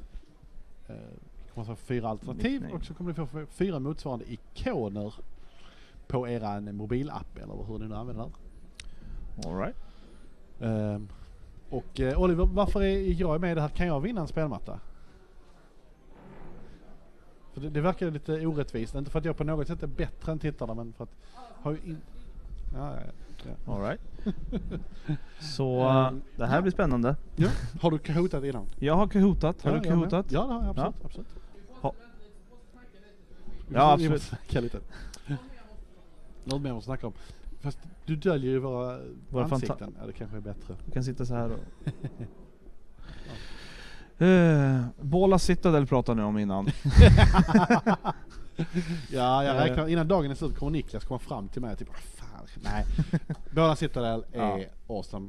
Vi pratade mycket om vad jag tycker är en ganska bra bar. Rares som du tar över alla commons och uncommons. Ja, precis. Jag anser att Båla Citadel är i den kategorin. Pac-Man pick one. Naturligtvis senare, men jag tar Båla Citadel över alla commons och uncommons. Det är så alltså? Ja, okej, ja. Sure. Speciellt om du hamnar i det board state där Niklas satt i då. När det var mycket saker på brädet och man inte kunde göra någonting. Det är ju ett perfekt tillfälle för att kunna bränna av Båla Citadel. Eller använda abilityn som Båla Citadel sitter på. Nej, men jag finner också framförallt... Ska vi köra nu? Okej. All right. Ännu en klipphängare där angående Båla Citadel. Det första var om 2 spark doubles. Ja. Det blir ju spännande om 2 spark doubles är frågan här, men det tror jag inte det. Så. Då kommer jag läsa upp frågan högt, ja. Jajamän. Frågan lyder: Are you ready? Get ready. Set. Kahoot. Vilket av följande kort påverkas av Damping Sphere? Wow.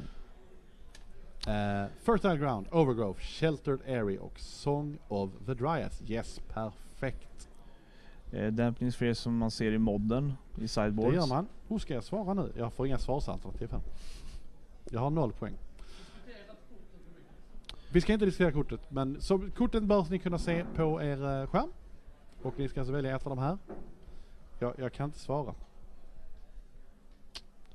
Men det är kanske lika bra. Kan du svara? Jag kan svara. Oj, skit. Jag ska se om jag kommer in igen. Kahoot samarbetar inte med mig, men det är okej. Det var spännande. Mm. Jag ska inte säga något. Ja, min spontana kommentar utan att diskutera svaret är ju att 3 av de här 4 korten är från Commander sets. Mm. Det är alltid Commander sets som ställer till det. Precis. Ja. Jag har... Partysmurfen är domare på SVM och skriver där veckans regelfråga. Kudos till Partysmurfen. Jag kan ju direkt säga att jag har inte spelat med ett enda av de här 4 gröna korten i något format någonsin. Jag känner igen 3 av dem. Ja. Men som sagt. Ja. Är det rätt? Ska vi berätta rätt svar eller ser alla det? Det syns. Ja. Sheltered Area. Är det då? Vad sa du? En utslagsfråga. Ja. Så vi har 4 som har svarat rätt. Bra jobbat. Utslagsfrågan är Hexus Dexus, Efraim, Danny och hur många voiceovers har gjort på War of the Sparks-trailern fram tills nu? Think hard. Sen kan ni samtidigt fundera ut vilken som var bäst. Ja. Ja. Det var faktiskt många som fick blank skärm tyvärr. Synd. Well, Rosholm svarar var samtliga. en spelmatta. Jag är ledsen Rosholm, men samtliga är inte rätt svar.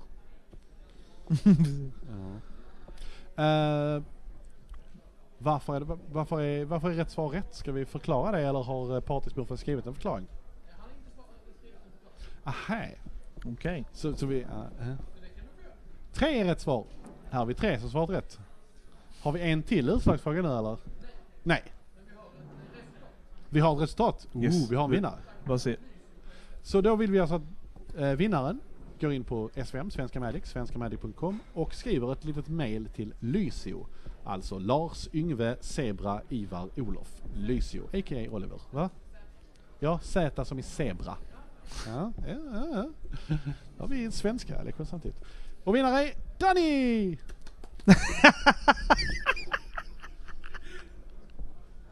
Wow. Ja. This is not a setup at all.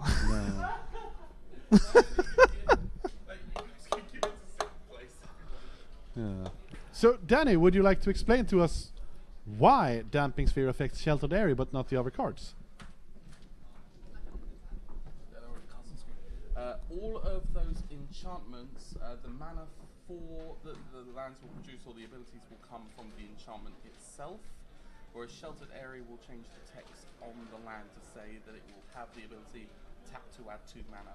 Because it's the land that's producing the mana rather than the enchantment, it's only Sheltered Area that will have the ability turned off from Damping Sphere. Right. That is an excellent and correct answer. I'll be back soon. Correct argument. Right.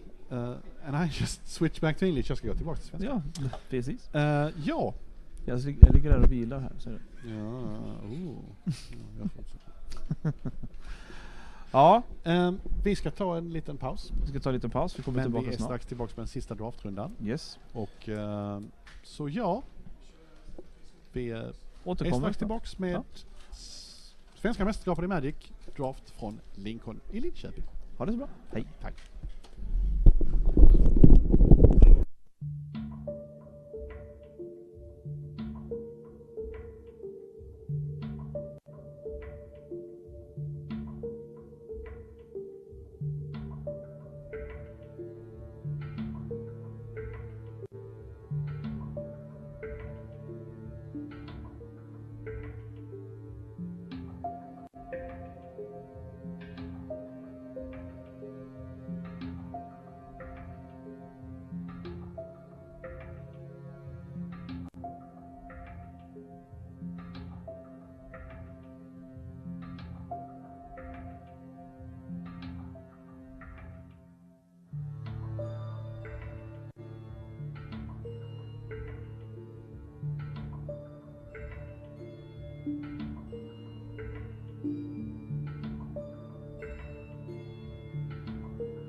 Vi är tillbaka. And we're back. Ja, vi är tillbaka.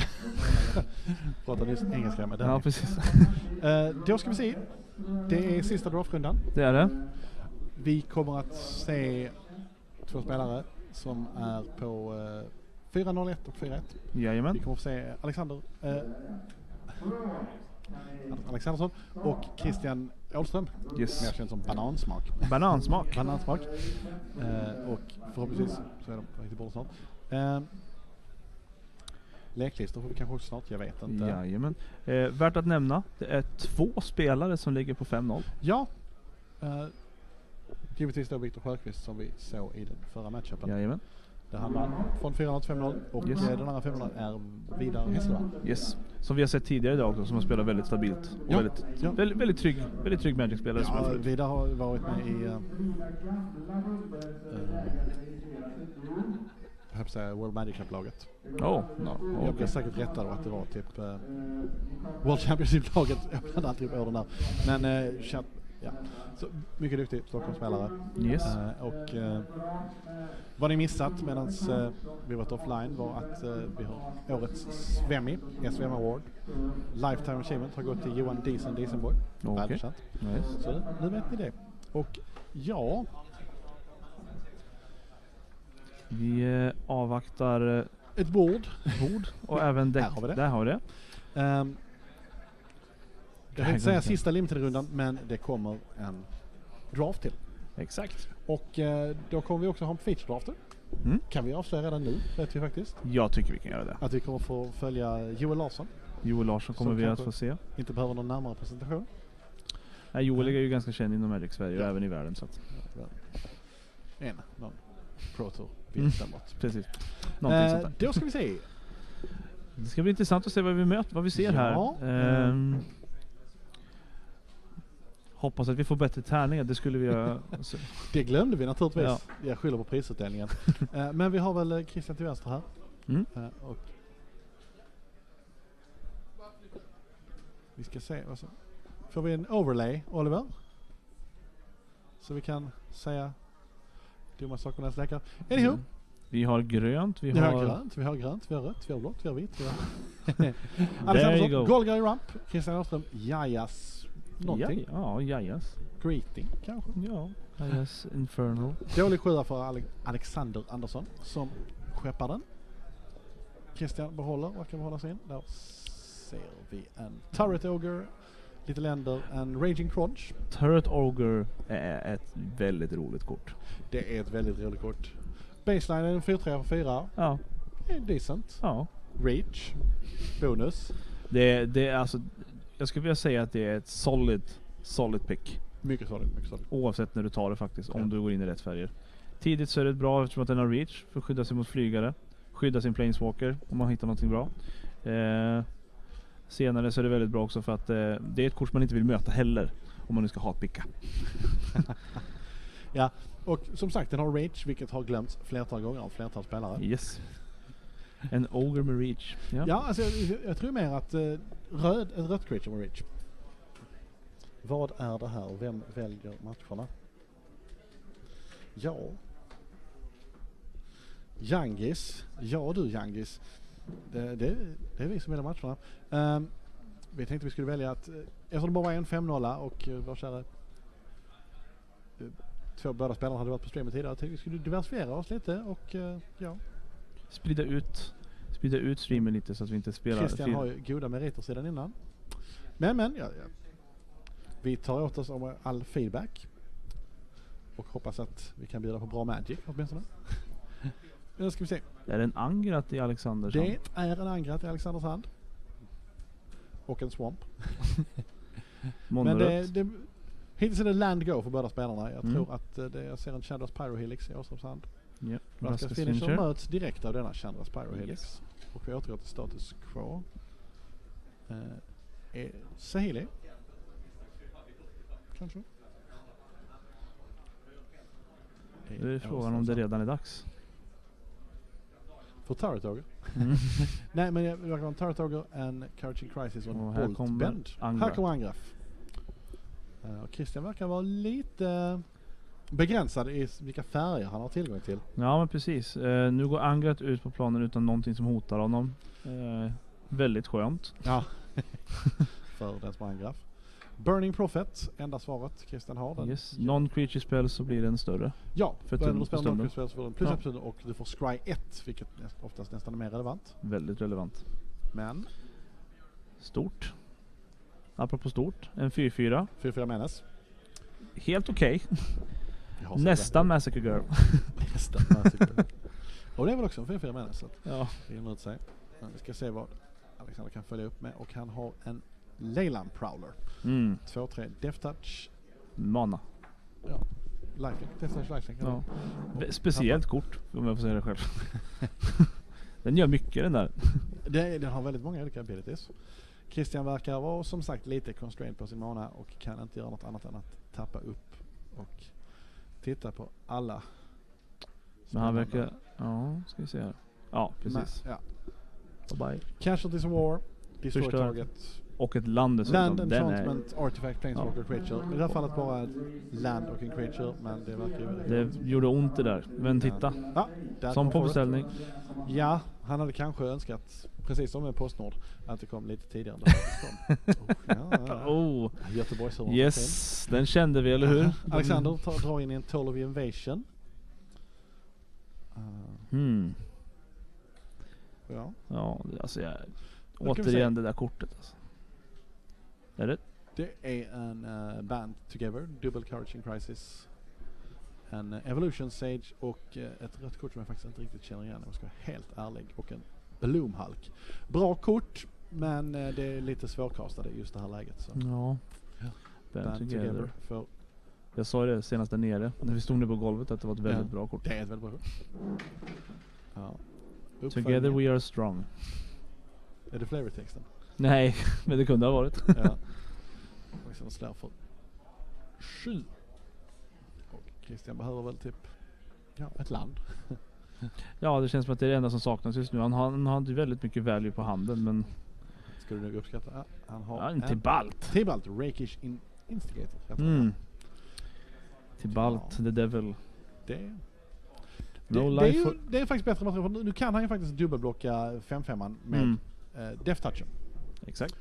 Och bara ta 2. Och dessutom kan ju Devil tokenen när de dör avsluta angrepp. Ja, det är sant. Så as far as men all form av removal eller någon form av trick Förhindra det. är väl game här. Ska vi se. 5 mana hittar vi. Ja, alla creatures gör trample and that's all she wrote. En lite sämre Crater of Behemoth. Det fanns väl den här i vad det kills mini Crater Hoofen. Ja, men precis. Ja, just det. Ja, exakt. Ja, den har jag flera rätt. Nej, inte räknar du fel. Det är 7 minus 3, 4. Ja. Christian stabiliserar på 1 liv. Då ska vi se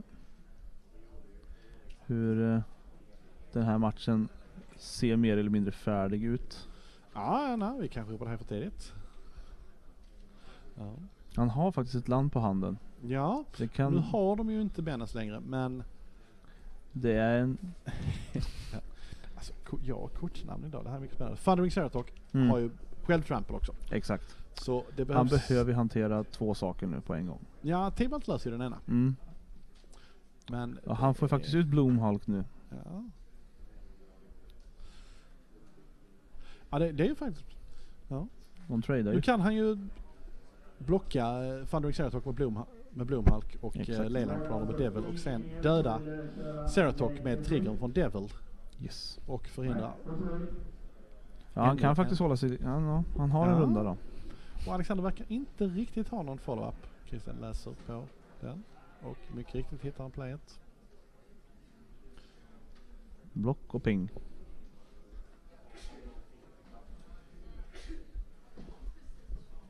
Det är precis att han klarar sig alltså. Ja. Det räcker precis. Och avsluta. Alexander har slut på gas i handen också. Ja, jag ser inte riktigt vad på handen, men... Dra mig till minnes att det är en till death touch managubbe. Leyline Prowler nummer 2. Ja. Nu förklaras det någonting här.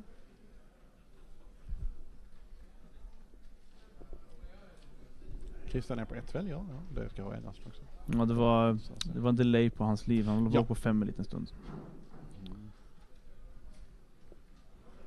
Ja, nu är det mycket tänka här. Han har faktiskt 2 kort på handen, nu när jag ser.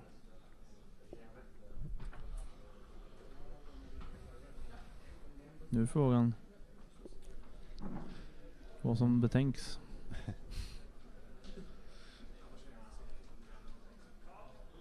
Nej, det är inte jättemånga trick som ger trample här. Nej. Men däremot, om man på något sätt kan bli av med blomhalk så tramplar ju naturligtvis för en drycksäret och igenom. Okej. Nu är vi med. Yes. Vi väntar alltså på ett judge call. Och det är så att Alexander har gainat liv. Och det får han ju inte göra. Men då är frågan, då blir det väl varning till båda, va? Eftersom att Christian har missat triggern också. Eller abilityn snarare, static ability. Hur fungerar det? Ja, det beror lite på varför Alexander får liv. Men generellt så skulle jag säga att Alexander är en game rule violation. Att han gör någonting. Där finns en rule setting effekt från Tibalt som säger att han kan gaina liv. Men han gainar liv trots det. Medan Christian har en failure to maintain game state. Exakt. Eftersom han inte uppmärksammar det. Men rent praktiskt så troligen... Alltså jag känner mig lite seg här, men jag kommer inte riktigt ihåg vilken effekt det var som gainade honom liv. Är det inte... Jo, men det är lifelinken från Leyline. Ja, så. Yes, och precis som väntat så blir Alexander av med sitt bräde. Och jag vet inte riktigt. Ja, han visar hur han fick bort den. Ja. Jag tror inte Alexander höll med från början. Yes, och på handen har han Leyline Prowler och är det Herald of Dreadhorde? Tycker jag mig se. Jag kan se fel, det gör jag ofta. Och Oliver smyger förbi och drar lite sladdar. Herald of the Dreadhorde. Yes. Och ja, det ser bättre ut för Christian, men det är fortfarande så att han har 1 liv. Ja, precis. Det går inte att undvika det. 0 creatures. Han kan ju få en devil till av Tibalt. För att hantera The Death Toucher en runda till. Ja, han får ju 2 blockers. Och han kan ju spela en territory här. Okej, here we go. Ja. Och sen... nej, det är Dreadhorde Twins. 2-2 trample amass 2 on all your zombie army tokens gain trample. Yes. Yes, så ett spännande kort. Ja, jag är inte jättehög. Nej, alltså om man ska välja någon av de här lordarna så är ju den här som ger hexproof en av de bättre, eller flying. Som gör flying. Ja. Överlägset bäst att säga. Yes, och han offrar även Tibalt för att hitta en devil. Och nu har ju inte Alexander jättebra attacks här. Det är en skada som behövs för att gå vidare. Ja. Gå till game 2 nu. Tibalt på Alexanders sida hade varit väldigt bra. Men eller en blind blast. Nej, det gör han inte i any target. Men han har istället bleeding edge som dödar Dreadhorde Twins och amassar 2. Så sätter upp för nästa runda. Christian forced blocks här. Han måste trada med Herald och kympa Leyline Prowler. Han skulle ju kunna naturligtvis... Han skulle kunna göra tvärtom också, va? För att få bort Death Toucher. Ja, men... Alltså oavsett hur kommer ju Alexander ha 2 creatures på brädet. Så är det. Efter den här rundan och Christian 0.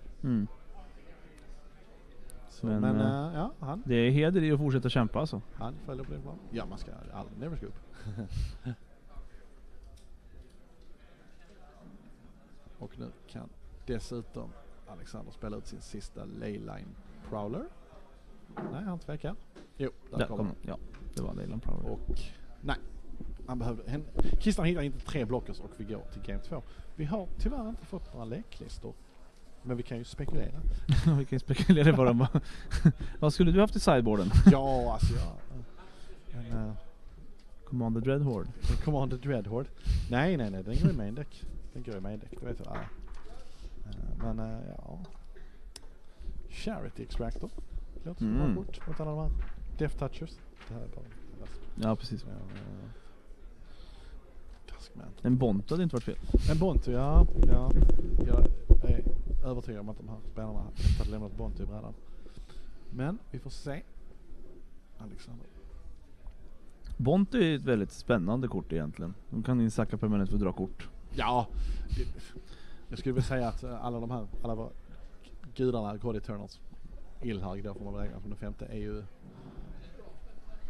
fantastiska kort. Det är ju Rona som jag är lite så här halv besviken Absolut. på. Han är fortfarande en semi-odödlig 5-5 5 med Death Touch, så ja. Nej, alltså det. Om man tänker Kefnet, alltså de andra har ju lite mera consistent abilities. Och Ketra är ju obviously helt insane. broken in half. Broken in two. Kefnet är jättebra. Ja, alltså det. Bontu är jättebra. En 5-5. Ilhag. En 5-6. Ja. Ilhag är oftast bara en 6-6 på 5 med trample, men ja. Nej, det är obviously. Jag tycker om att Ilhag är en godbore. Jag drar det till Valhalla, grisen som blir uppäten som vaknar upp på morgonen. Ja, exakt. Ja. Han ser ju ut som han är ju liksom målad med tatueringar och liksom. Ja, jag har inte så reflekterat av det. Då ska vi se. Game 2 ser vi. Total Invasion, Swamp, Lassotef Behemoth. Vill jag bestämma? Lassotef Behemoth. Rullar fint på tungan. Christian Go. Mountain Go. Swamp Go. Han har en Raging Crunch som Christian drog där. Och en Obnixious Cruelty. Väldigt bra removal. Ja. Det här sättet. Ja. Och här kommer Crunchen. Crunch. Den kommer nog så smaka. Ord som det kommer inte göra så mycket på 2 rundor. Nej. Så tålar vi Leyline Prowler. Bra svar. Bra svar. Ja. Jag tror hellre han spelar 5 dropp nästa ända med. Band Together. Är alltså inte en fight-spel utan bara en slå på dig-spel. Ja, precis. Så Death Touch hjälper inte mycket. Kiora ser vi i Alexanders hand. Och Kiora en Obnixious Cruelty, Death Sprout, Toll of Invasion. Och det är inte så mycket gas i handen faktiskt. Det är mycket. Nej, men mycket hantering. Kiora kan ju lösa det problemet och Christian har ju liksom ingen press. Han väljer Death Sprout där. Ja. Hämtat land. Japp. Vilket alltid är. Vilket alltid är skönt. Kan du direkt att han inte splashar någonting i det här laget? Ja, precis. Ja. Nej, men alltså Christian har ju inte jättemycket press. Nej. Inte heller innan han blev av med sin crunch. Och så jag tror jag hade spelat Toll of Invasion. Ja. Formulera en plan. Det var väldigt aggressivt spelat. Ja. Där kommer en Turret-Ogre. Du kommer höra mig säga varje gång en sån kommer ut för att hade crunchen varit kvar nu så hade det varit 2 skador. Yep. Det är bra att slippa det. Och vad kan vi följa upp med här? Ett Swamp från toppen. Så att han blir Swamp, Kiora, Behemoth, Bacon och Obnixious Cruelty, Toll of the Invasion, Lassotep Behemoth och funderar han på att spela en 12? Ja. Alltså det är ju alltid väldigt trevligt att titta på en sån hand. Stilla ångesten lite grann. Turret Ogre. Ja, där kom den. There you go. Ruination Sage Evolution Sage heter det. Evolution Sage är något helt annat. Evolution Sage på 2 länder och här känns det ju ganska safe. Här kommer han att spela ut Kioran, ja.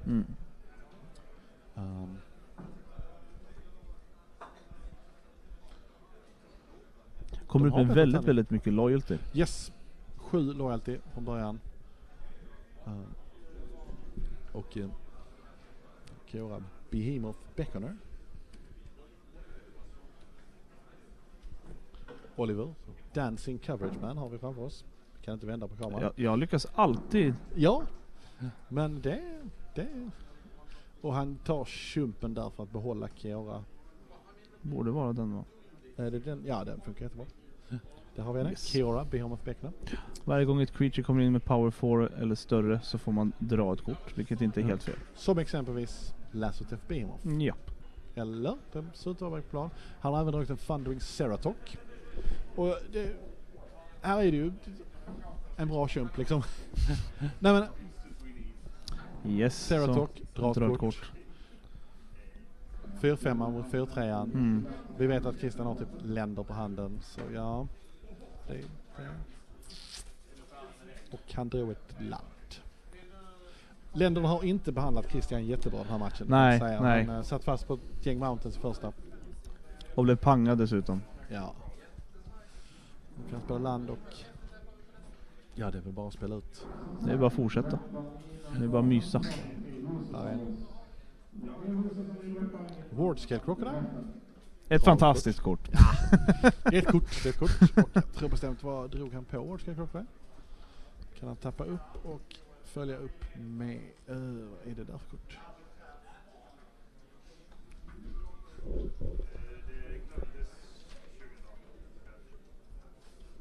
Attackerar. Ja, det verkar vettigt.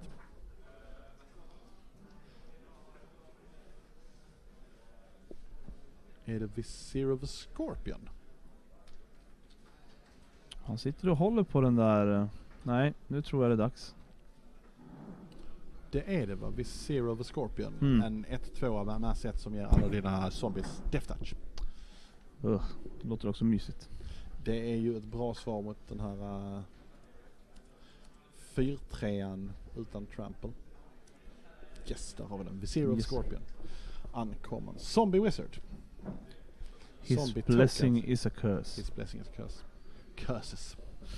Ja. Fortsätter att pumpa ut. Ja. Det ser tufft ut just nu. Alexander spelar ut stora djur och drar kort. Det är allt man någonsin vill göra i Magic. Och där har vi en Bleeding Edge, tror jag bestämt.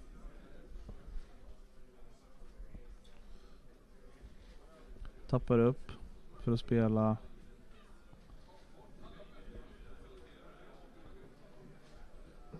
Opening Security där tar kom bort det. Territoger. Ja. Vilket känns vettigt nu för att Grizzly kan egentligen bara kämpa de här 9 power som kommer in. Tar det. Ja. Det är Christians väg ut, om något känns väl Samut. Ja. Vi har redan gått igenom Samut. Just nu känns det inte riktigt heller. Nej men hans väg, om det finns en väg ut så involverar det nog att han drar kort med Vivians Grizzly. Precis. Men där kommer han klart. Och Alexander Andersson besegrar Christian Åström. Stabilt. 2 matcher mot 0. Tilt keep. För av Gärskål. Yes, ja. Det var odramatiskt på något sätt. Det var stabilt. Ja, det var synd att Christian flådde ut på land. Han hann inte riktigt få upp något försvar mot... Och sen när Kiora kommer ut, han kan pumpa ut creature, tappa upp, för att spela ut mer saker, rycka kort. Han hade allting han behövde där för att hantera. Absolut. Han höll väldigt bra också på Obdictionless Cruelty, måste jag säga. Då ska vi se, nu ska vi gå in i draft nummer 2. Ja. Och då ska vi, eller ni, för Danny kommer hoppa in och ta min plats så småningom.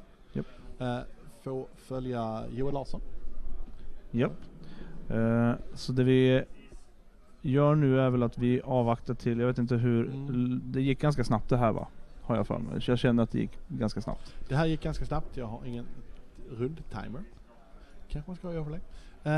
Men jag känner att vi kommer ta en liten paus och få lite inspiring messages. Yes, det enda jag vill tillägga är att det är faktiskt något som jag tänkte på, Nils with Skills. Björnen hittade en PVs egentligen. Det är väl bara creatures? Nej, det är creatures och planeswalker. Yes.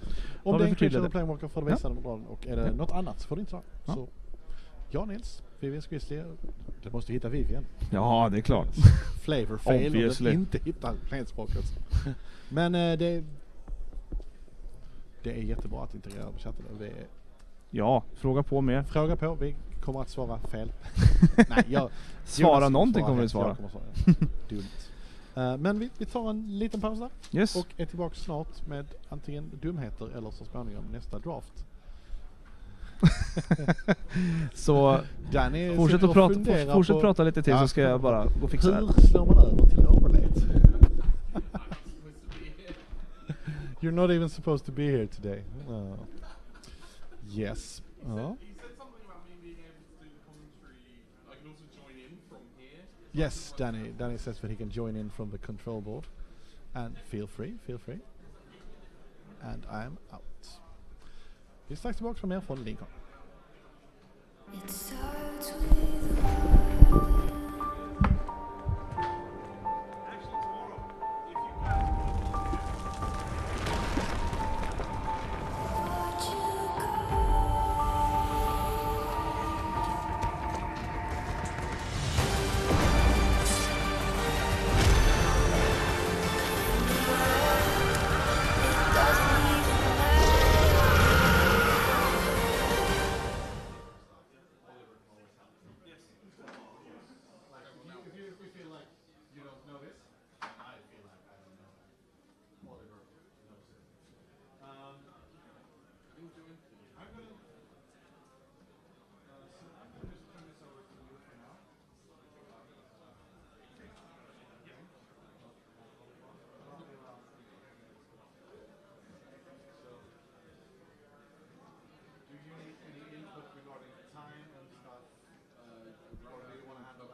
you this. I can find one. We've currently got a playmat staring on the screen.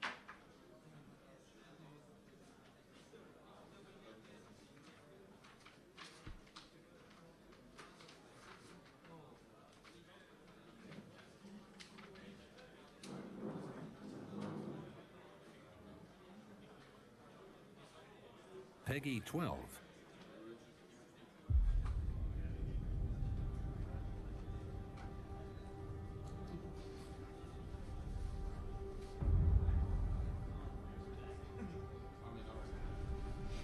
It starts with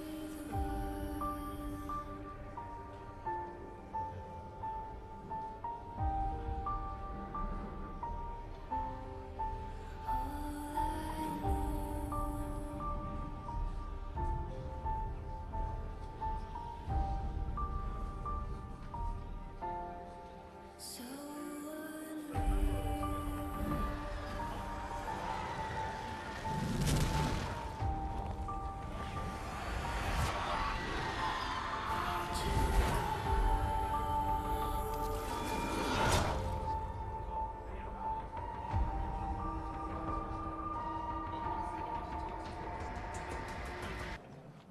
I tried so hard and got so far, but in the end, it doesn't even matter.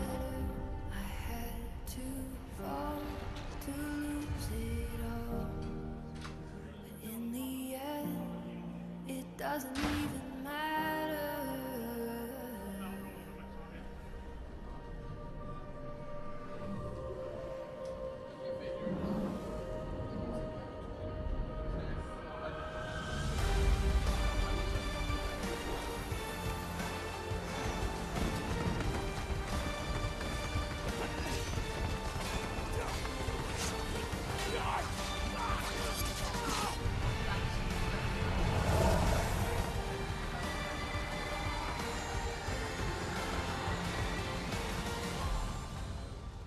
In the end, it doesn't even matter. I had to fall to lose it all. But in the end, it doesn't even matter.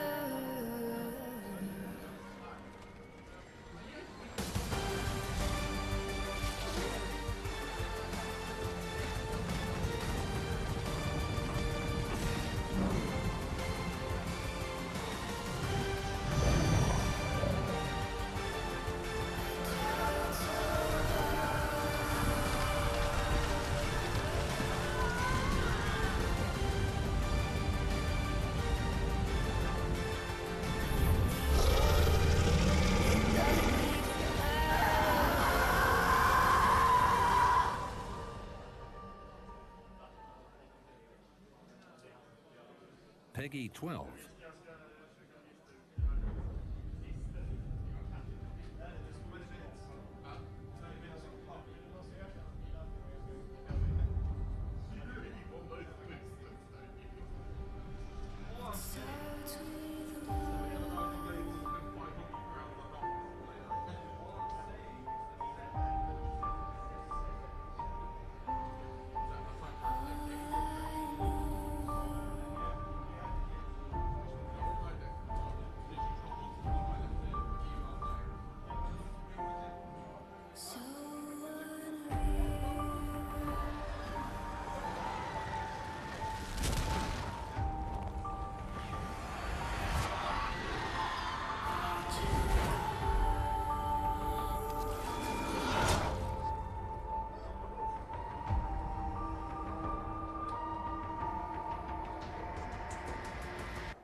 doesn't even matter. I had to fall to lose it all. But in the end, it doesn't even matter.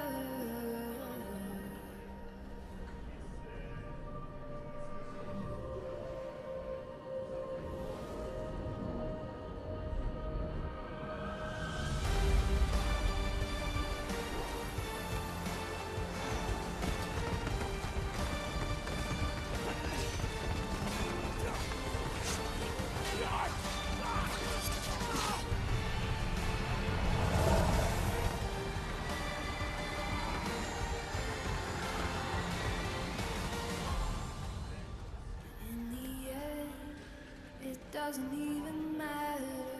I had to fall to lose it all.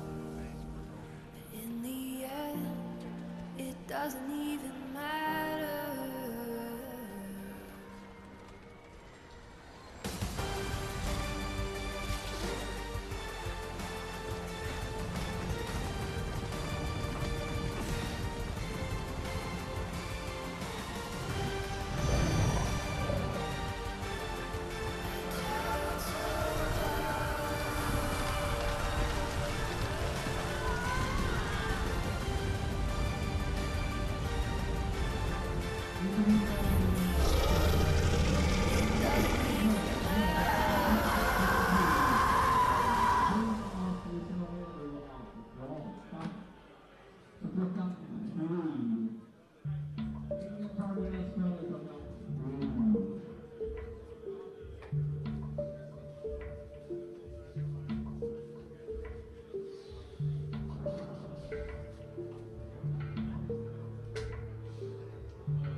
Kan vi ändra volym bara så att vi sänker den lite från main också? Ja, sänka lite grann så vi i alla fall ligger volymkontrollen, alltså där borta. Micken. Nej, alltså kan du göra det? För då blir det blir ännu mer naturligt för oss att prata.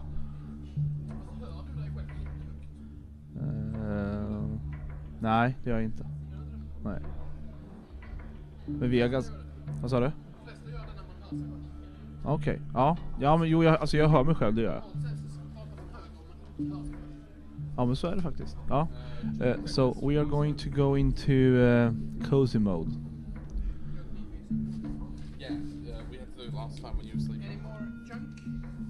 Round 3 is BUM standings. We'll probably do it after round 6 is. Apart from that, just a little note feature for me is good. Right. So yeah, we did this for the first round as well. I heard about it. We need to speak more quiet. So what they're going to do is he's going to up the volume on our headsets. Yeah. Oh, this is where one man on a journey to find something. Set a bitch down. What are you on about? I just enjoy that word so much. Dirty bitch. Dirty bitch.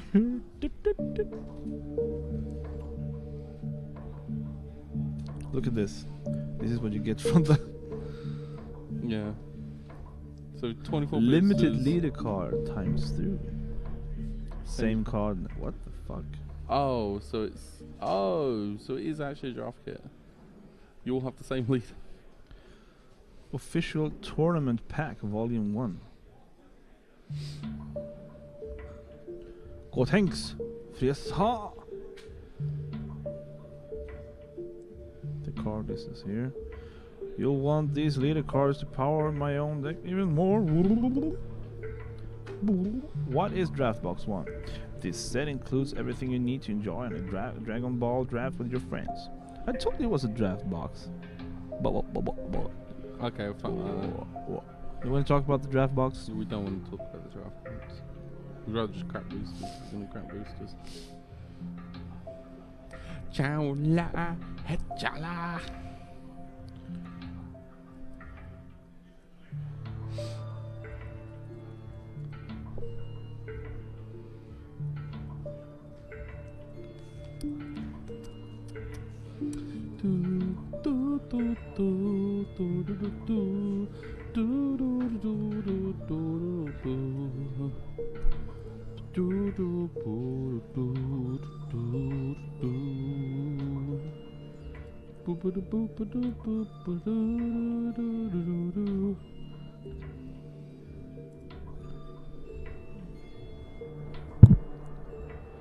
What are you doing? I'm trying to see if I can. Oh, it's muted.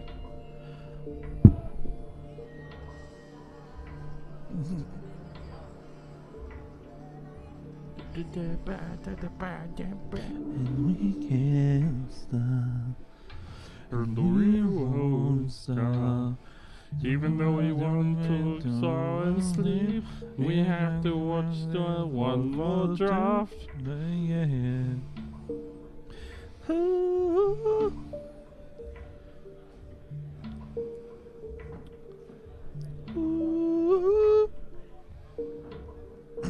Whoa. Hey, yeah. Everybody. But it's like, if you look at this, right, Hands in the air like we're 49 doing. points Versus 42. is huge to Is be in it? first. They're not going to be in first anymore after that No. round, I don't think.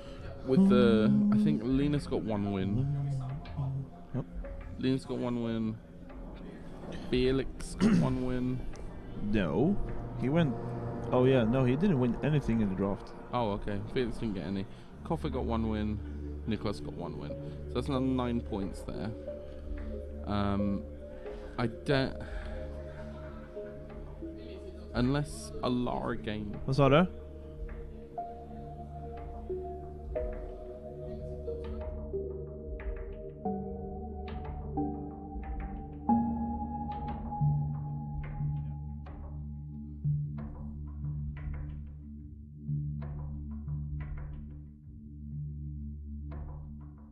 Stare menacingly into the camera. That's a table. That's the table.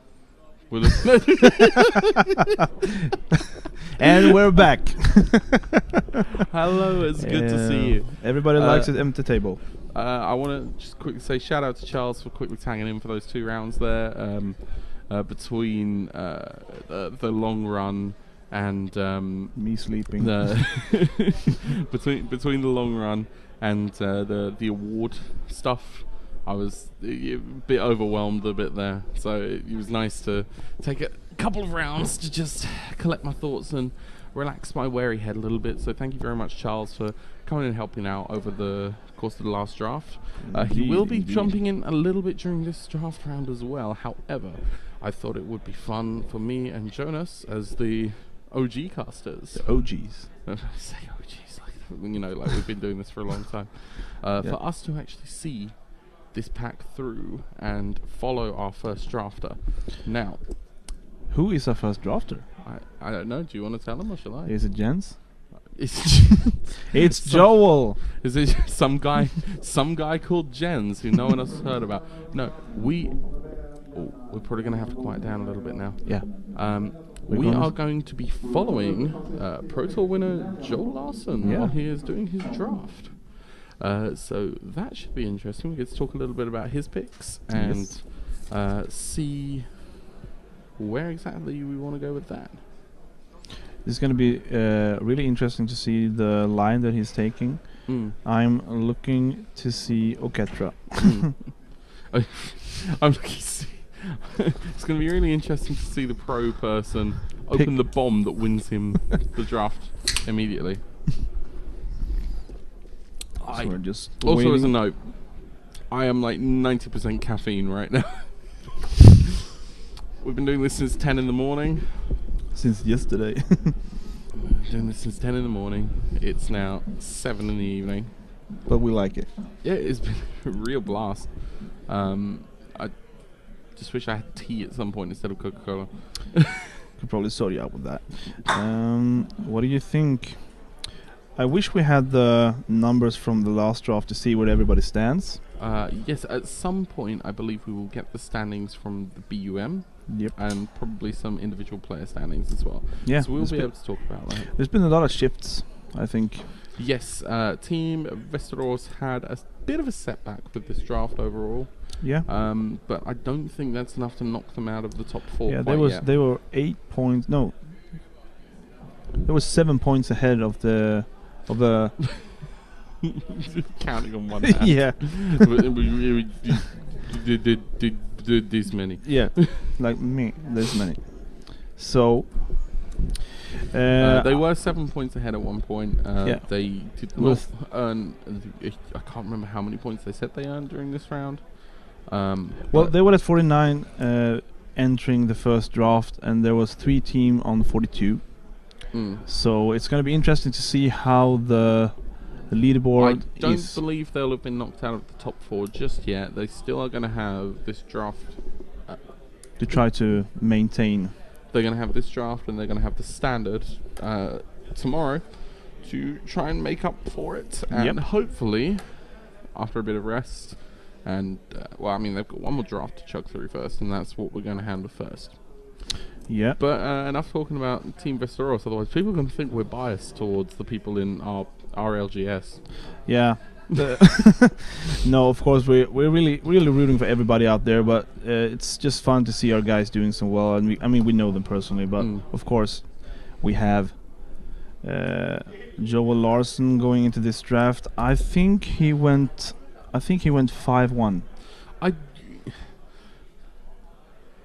I don't know how to feel about the fact that I'm going to be commenting on a pro player's draft. Oh, wouldn't take that one. It's like that's a bad pick. It's like I know, like me, like just some dude just going through his picks and trying to evaluate that.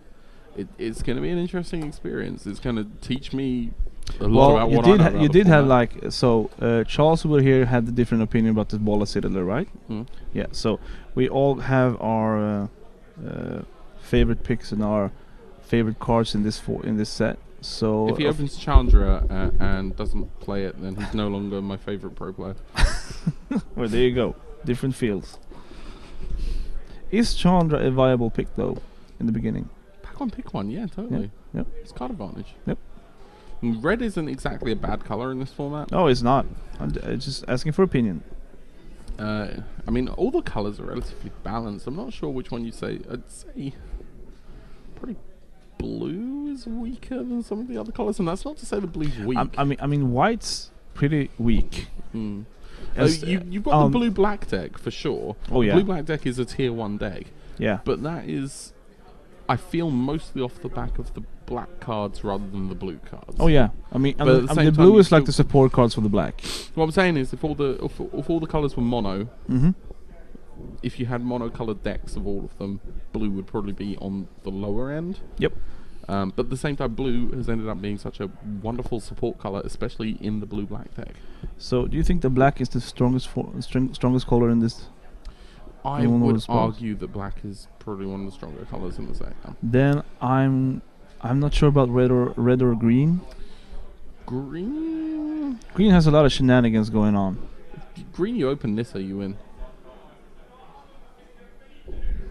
Yeah, I can see that, but It's not untrue. no, Nissa has. Yeah, the good thing is, like, some people have said, like, you can Golgari draft and just take all the rares and just win, Yeah. and that's not something you can say about a I lot mean- of formats. I mean, I like Nissa since she is. I mean, if you go deep into green with her, she is really, really strong. I don't even think you need to go that deep into green with her unlimited. She just turns your lands into 3/3s and you just start bashing face. Like, you don't need to have to really abuse the double mana. The double mana ability, of course, helps, but you don't have to abuse it to just start turning your lands into 3/3s and start punching them in the face. So, any other picks? Like, I mean, I had the conversation with Charles earlier. Yep.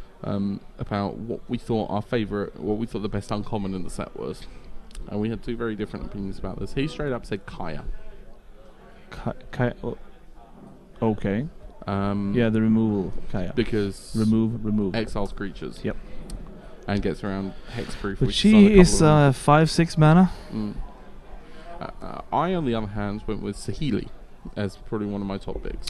I would also argue with that Saheeli is the better card because. But again, that's one. Well, she make when you cast a non-creature spell, she makes a dude.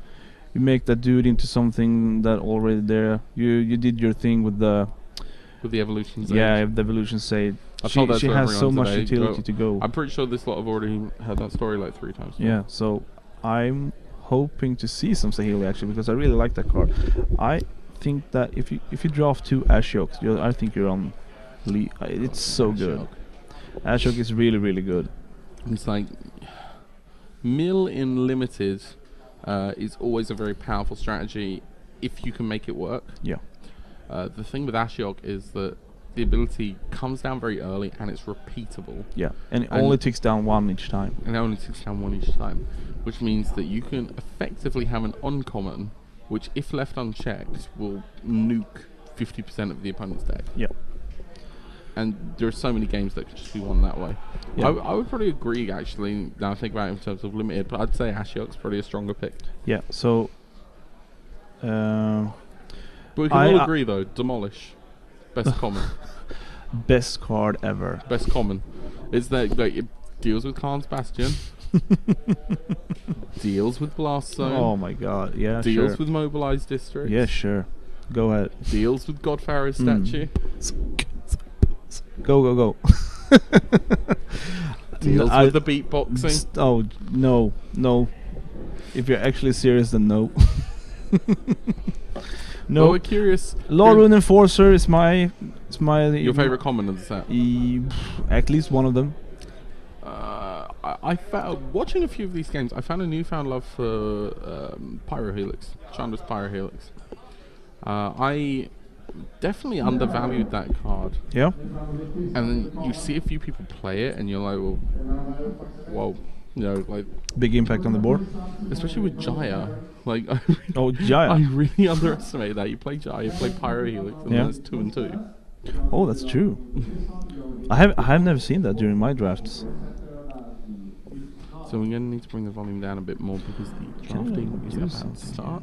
Is there any way we can adjust the volume Yeah, on that's our what I- speakers? I can try to do like this. So, Oh, the there thing you is, go. last time we had an adjustment that we could hear our volume a bit louder, so that we could tell quite easily if we were going too loud or not. Yeah, exemplars. Just Exemplaric 2 also agree with us with Ashok. I mean, I played him in sealed, and I had 3 of them. I had 3 Ashoks, and I went turn 3 Ashok, and then I had Mana Rock, so I could tick down Ashok, I could play another Ashok, tick down, play another Ashok, tick down that, and it's Ashok in itself, it's such a stupid card. That's a lot of mill. That's a lot of 4 cards. You can mill anything. I mean, you can mill yourself for 4 cards, and then exile each opponent's graveyards. I mean, if that's a very good EDH card. Very easy way to trigger Sparking 5, am I right? Oh yeah. Yep. Shout out to the Dragon Ball TCG. Yeah, exactly. Chaos Ghost form is a 1 black enchantment that you put on a creature or a planeswalker, and when it dies, return to the battlefield. So that in itself. Yes. I don't need to elaborate more on that. Charles, again, not the biggest fan of Chaos Ghost form.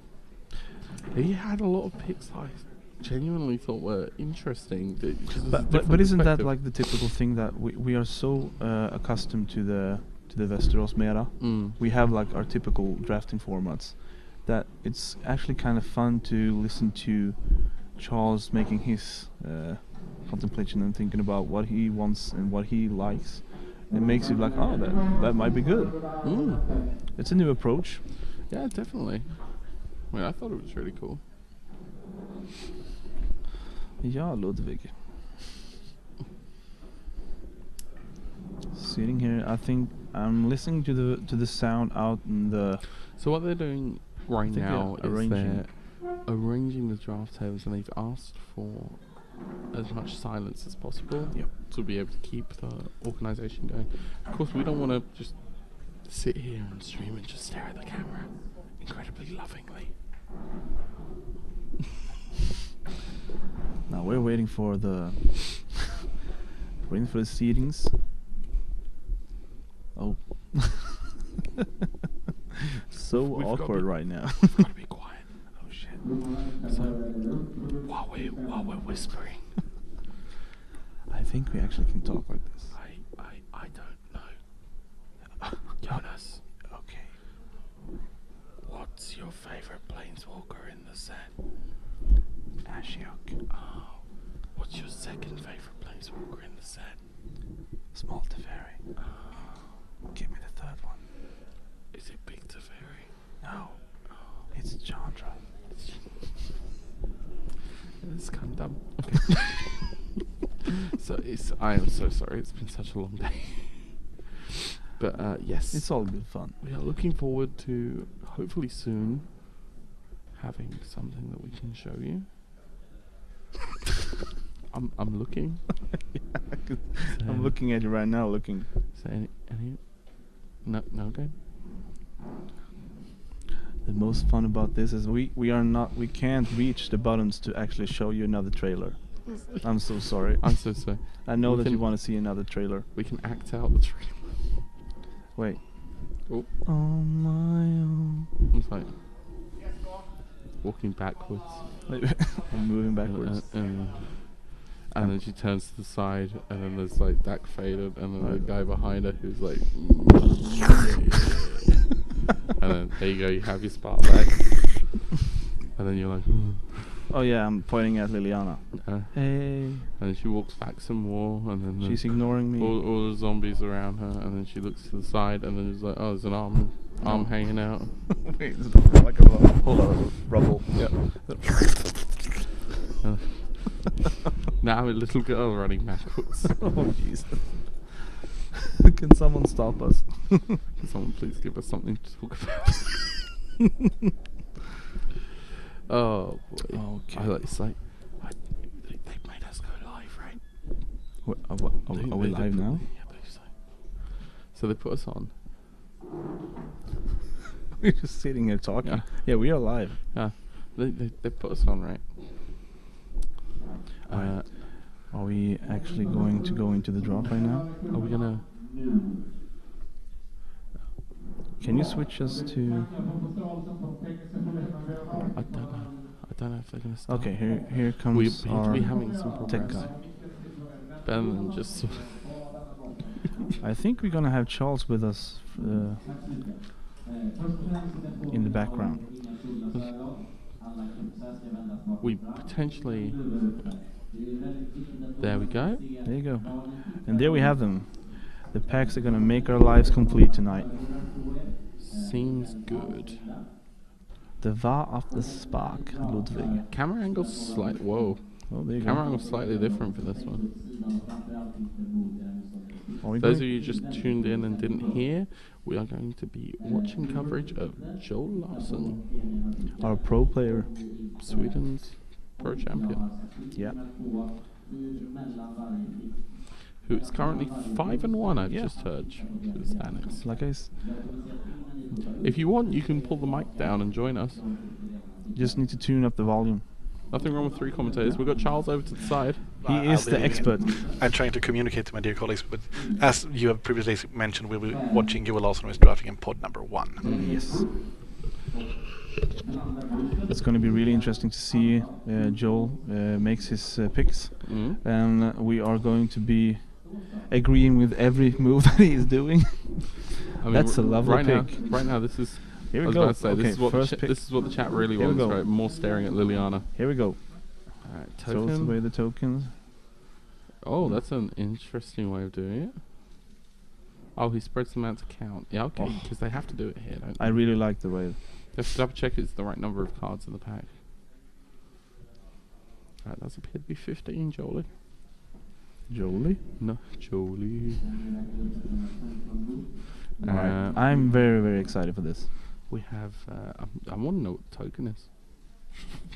Yeah, that's what I'm. I- That's I- what I'm wondering right now. I'm a great believer. I'm a great believer. Is in that a 4/4 menace or a I'm vigilance? a great believer in that And the here we token. The token gives you a go. spoiler as to how good the pack is. Tibalt. Oh, that was the His god. rare is That was the Neheb. god. That was Okay. not. That was Okay. not a god. Wasn't it? That was Neheb. No. Oh, Neheb. Oh, yeah. Sorry. That is a flux channeler, though. Okay, Flux Channeler and Tibalt.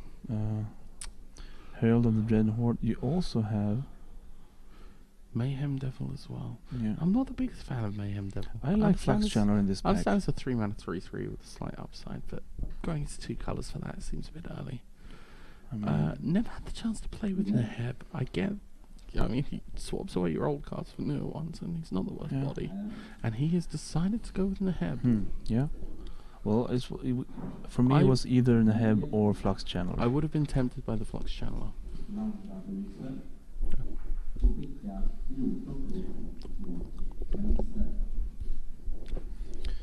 Alright. So, Neheb's the first pick. I'm just going to write it down. You're gonna actually keep Yeah, track of? of course I am. Let's make this professional, like we actually know what we're doing. Yes. That Jace's Triumph. He's keeping. Oh, it to it's the an ogre. Ogre in the right color. Oh, that's an Arcanist. I Yes. think that. Saw Arcanist do a little bit of work in the last round. I'm not sure if it's a pick 2. I think Thunder Drake is probably the pick here. Thunder Maybe Drake, Rager. A flyer that gets bigger when you cast I your think- second spell. Yeah, Thunder Drake, I imagine, is the pick here. But we will see. I like the ogre, actually. I really like I the prefer ogre. the flyer over the Reacher. Personally. And Yeah. it does appear that he's going with the Thunder Drake. Thunder Drake, pick 2, pack 1. So let's see. Red and blue. Oh, D-Spark. Mizium Tank. Now that could be interesting. Oh, Dreadmolkin. Oh, I really like- love Dreadmolkin. I don't know if it's worth going to black over, but Mission Tank is a solid one here. is it? I really like Mission Tank, but at the same time, Scry 4 Draw 2 is He could be very, gunning, very He good. could be gunning. He It goes for seems the to be draw. gunning for the Yeah. spells deck, Yeah. but maybe not for the payoff. So he's got.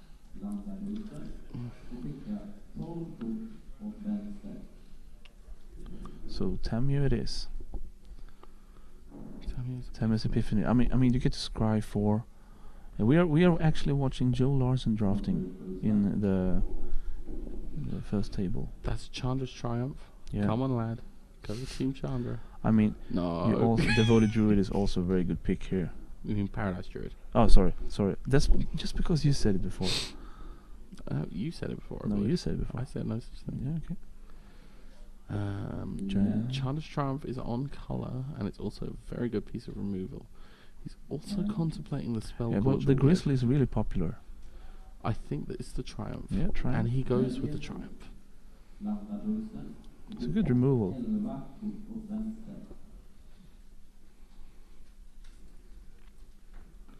Right now, leaning on Well, red blue spells. so far Joel hasn't made any mistakes.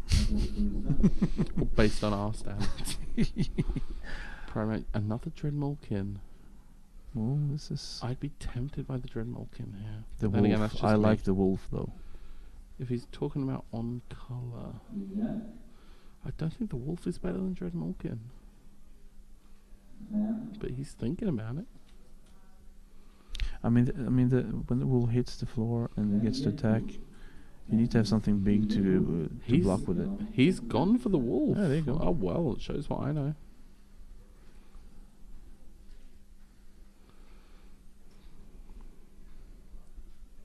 It's a solid drop, and also it's hard to handle. If it gets more, There's a Bonds of a Flourishing. trampler, another Heartfire. removal. I'm feeling Masticore. There's the ghost form, by the way. I'm feeling We'll Masticore's talk Bonds about it. here, and if he's serious about going into green. He's thinking about Heartfire. I think he's going a little more like He's going very heavy on the spells. destruction. I mean, the Flux Channeler, if it comes back to, which I presume it never does. He's gone for the Manticore though. Yep. Okay. Joel Husson. Okay, never heard of her. Wow. Her. Joel Larson is our pro player. I think they might be messing with you, dude. Yeah, I know.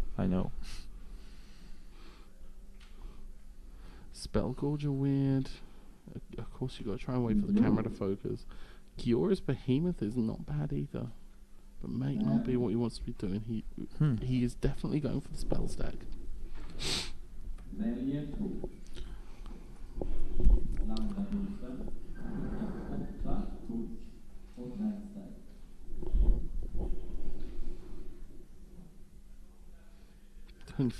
Don't fear the trolls. Fear the trolls, Jonas. They're gonna think you're taking them seriously. The entire. That's an Honor the God Pharaoh. I think that's a very easy pick for what Joel wants to be building.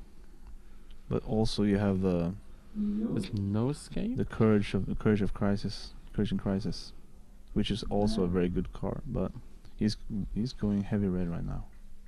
Like I said, I think he wants to be finding those profits, the 1/3s that get a pump and scry one. He's going heavy in the spell stack. Yep. Honor the God Pharaoh. Yep.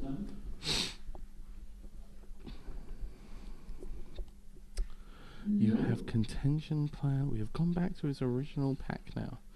Contentious Plan, Mayhem Devil, Teferi's Time Twist. A special, a very. He's gone for Contentious Plan. I would have been tempted by Time Twist there. I kind of like Time Twist as a protective card. Yeah, and also Relentless lets you. Assault, Blind Blast. Time Twist also lets you get another counter on your creature if you're happy to proliferate. Relentless Advance, sorry, not Relentless Assault, that's a different thing.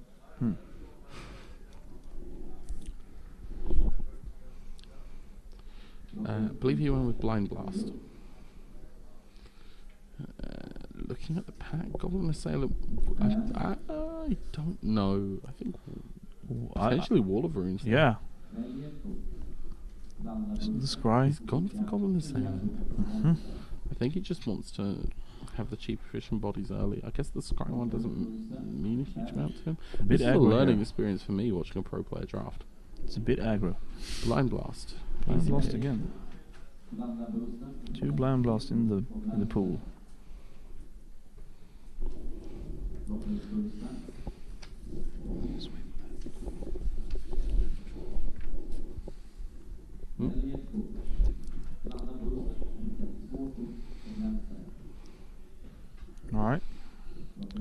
3 picks left. Oh, it's going a bit Gideon's faster. Triumph. We know he did not take the basics.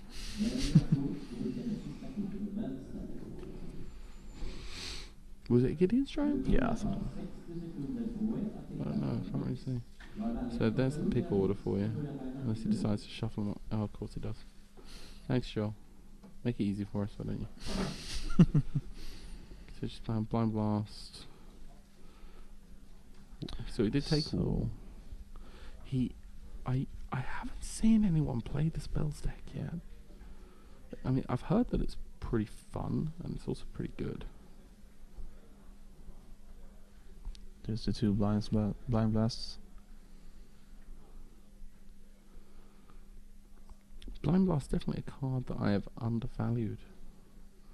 Like 3 mana, 1 damage, draw a card doesn't feel good, but if you're after casting a lot of spells, if he gets the red weird, the red weird he's looking for here, he's after the profit here. A bit more support, and So red he's is looking at a solid deck. Yeah, I mean he's heavy into red with blue as a backup. Card draw, getting instants back.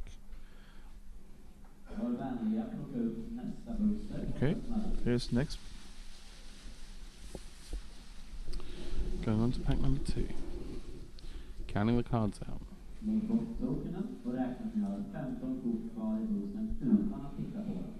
Camera staring at the empty booster wrapper.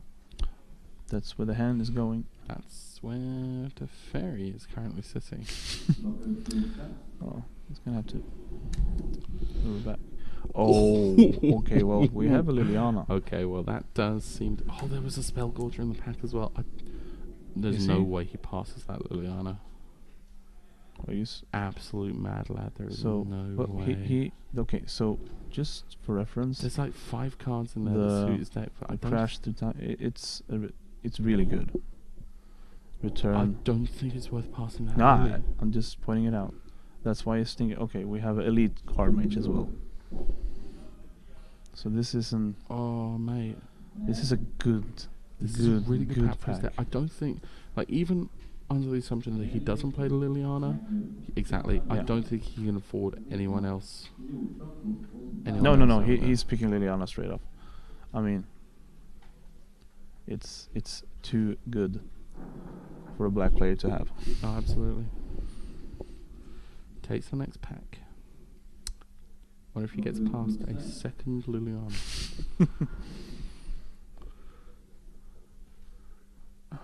Dovin. Oh. Angrath's Rampage. If he's going into black anyway, Why not? Angrath's Rampage and Spark Harvest are not bad choices. Relentless Assault is there as well, but I don't think that's. So he's potentially going into Grixis. He's looking at the Helion, he's looking at the Advance, Goblin Assailant, and Dovin. Dovin is. And decides to go for the black card. Banehound, right? How do you read pro players, man? You don't. Was that a Banehound? Yeah, no, he took Spark Oh, Harvest. shit. You're not writing these packs. Oh, sorry. You don't have to. Like, we're gonna have his list at some point. It's just nice to have a future reference of what I'm going to pick. I need to know if open Liliana, take Liliana. If you need to have that there's written my up, croc. Legend of the Gobos. Dovin's Veto. That was a great game. Okay, so Crash He's Dismissal is not so looking at good there. Herald.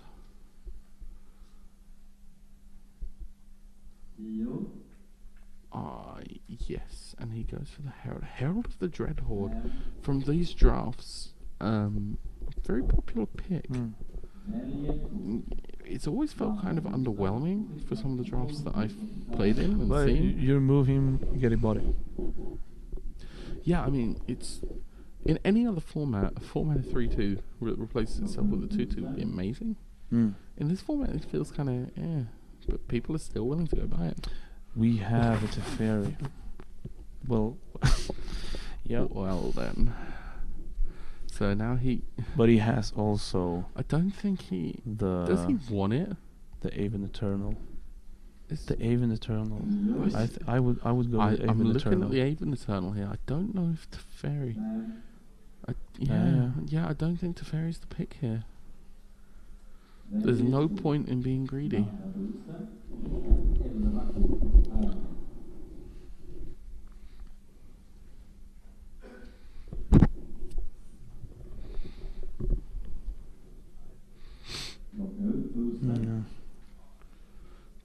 Dreadhorde Twins, Burning Prophet. Whoa. This is a pack. That is a lot of options. Dreadhorde Twins. Dreadhorde Twins if he decides to go in the more mass route. If he wants to go the spell route, he has the Spell Gorger. He's even got Burning Prophet there. One of the cards he was I missing like for Burning his Prophet spell. actually. I don't know which I like more. Okay. He's gone for the weird. He's gone for the Dedicated weird. to the bit.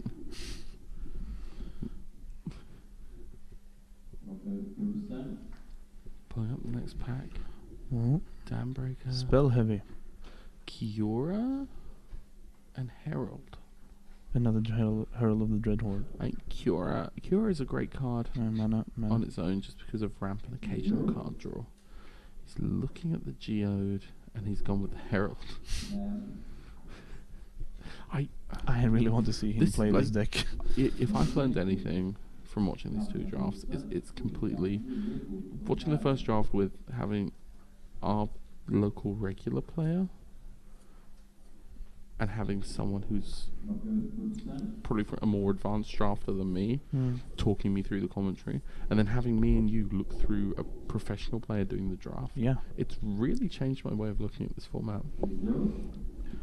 Well, it depends on what he is going to get the last. What do you was that? pick? I Is don't that know. Vampire? I think it's the Vampire. Death Toucher? No, there's a 2-mana 2/1. Oh, so yeah, you yeah, can yeah. like pay Yeah. 7. Oh, yeah. And drain for 2. Yep. Desperate something. Or thirsty. I don't know. Desperate thirsty.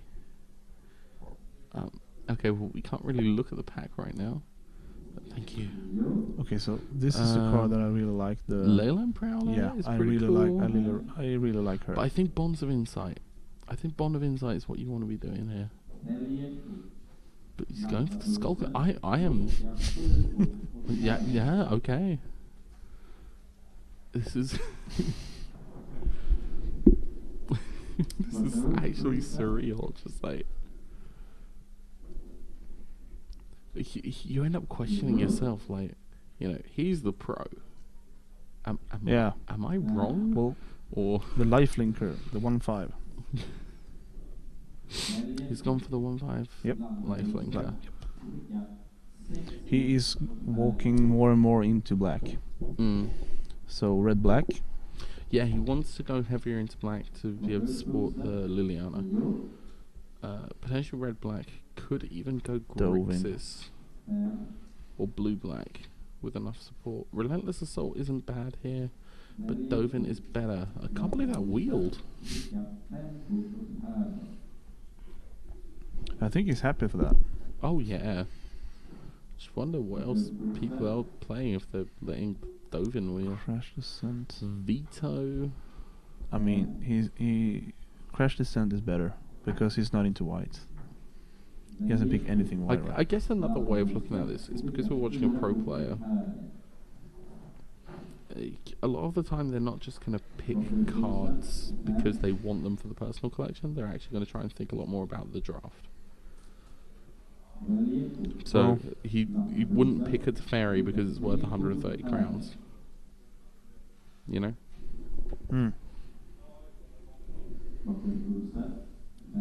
God Pharaoh statue. Oh, no, never mind And then. the top of the statue. Not playing around opening Khan Pack 3 shows what pro he is. I'm sorry.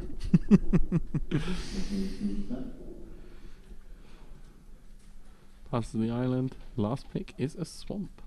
Good sign. Well, at least he has a swamp in his deck now. It's the least we could ask for.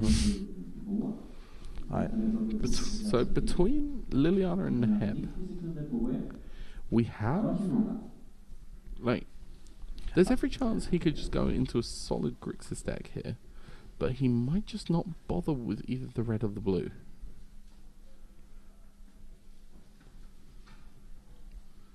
This is going to be so in fun to see. blue, he's got himself a fair amount of support there. Yeah. But in red, he's also got a fair amount of heavy beaters. I don't know if it's worth playing all three. I guess we're going to find out which one he shaves off in pack 3. I mean, red, black, and then the Epiphany is a very good card draw. See what they're... So who will we watch? I'm not going to fall for that again. But it is Joel Larson. Good job. You did it again. I had to. I have to assume that sometimes someone's actually asking for, actually wanting to know.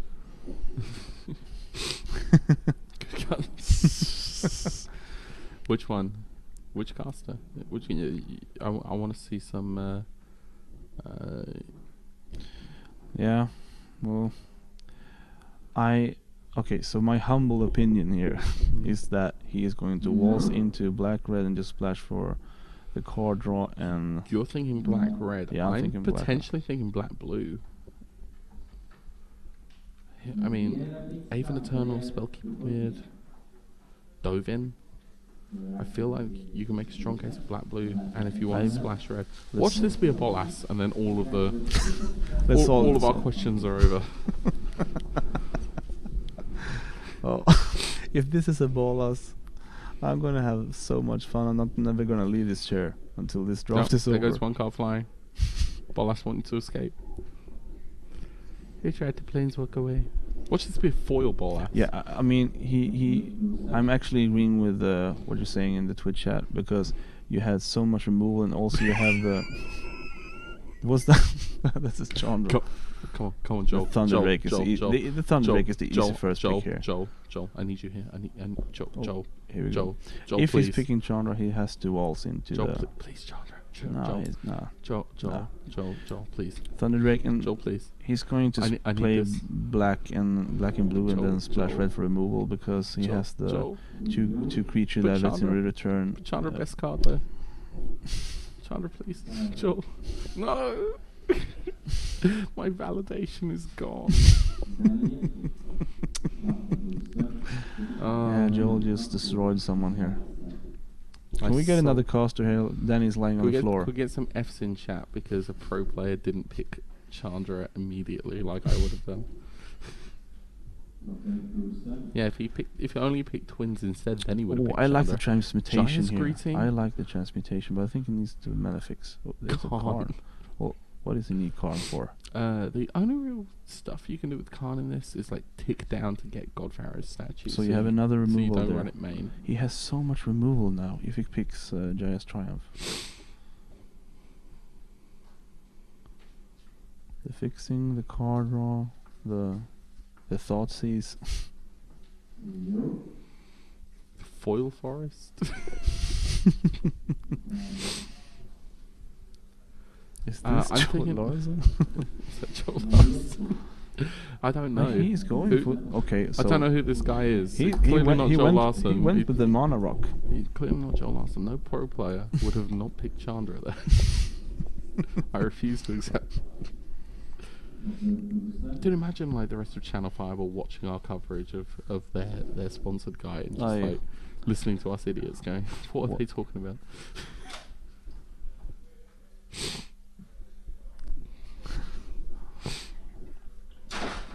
Okay, so just to...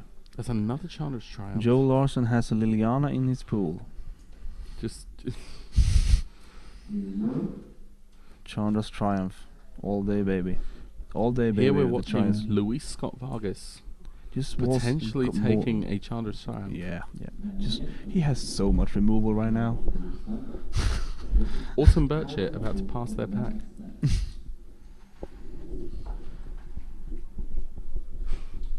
It's Hannah Bock. And here comes the next pack for Brian David Marshall. Oh, move the camera. Thank you. Oh, it's a me. I don't know which of these picks is better for Paolo Vita Damadorosa. Raging. No, he's going to go. He's going for the Guild Globe. Yeah, he wants the card draw because he's going to play a lot of spells.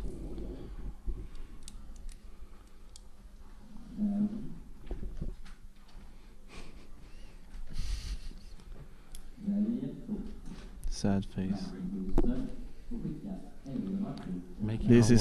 This is going to be so interesting to see. Yeah, this pool is. I actually stopped writing a bit because he has so much removal. He has so many spells. How can Li Shiqian be this good? Oh, I guess D-Spark is interesting. Flux channeler. Oh, language. I said flux. Oh, Flux. I did. Flux channeler. He's going to pick flux channeler. I know my boy. You see that? If he had picked the Chandra, the two Chandra's Triumph would have been really good, right? Yeah, flux channeler is Come in on, the Chandra wheel. Chandra wheel. I want to see Chandra wheel. There is never gonna happen. I believe in the heart of the cards. Our other commentator is shaking his head. Chandra, please. So we have a flux channeler in the spell I slinger don't want deck. to live in a world where a pro player has picked a common over you. Did you see that? That was Tybalt? That was an Tybalt. Elder spell. An ogre. A what? Well, the elder spell is interesting for me. Is he looking at Shadowview? Yeah, but discard. I think Tybalt's the pick. Can you please move the camera a bit down? Joel, can you raise your hand, please? Joel, can you What? redo What?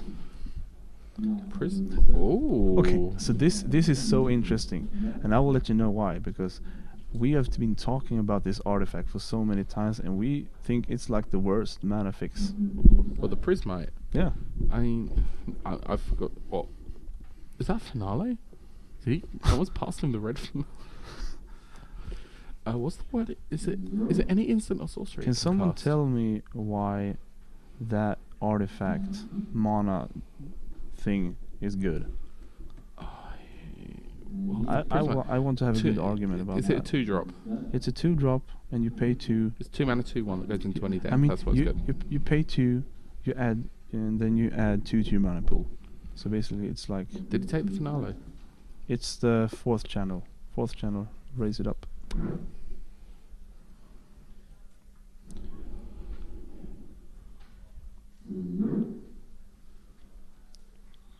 I believe he took Spark Harvest over Finale. Spark Harvest, yes, that's probably a wise choice Yeah, considering he's very heavy in black. You missed it, he got Liliana. I heard. His pool is kind of it's a heavy spell slinger deck with a lot of recursion. He got 2 of the blue creatures that let him brings back cast a spell from the graveyard. There's another Prismite. Is he going for? How is Prismite good? It's just a bear that goes into every color. Just a Yeah. dork.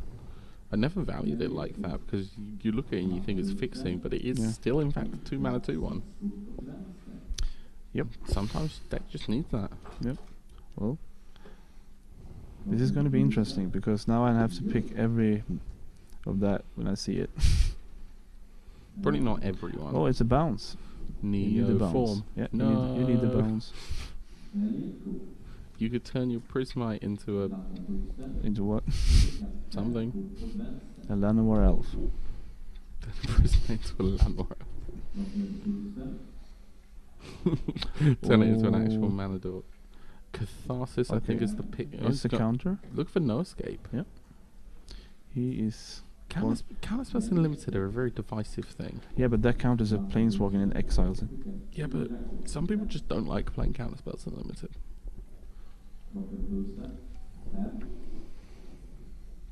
Gideon sacrifice. But Takes.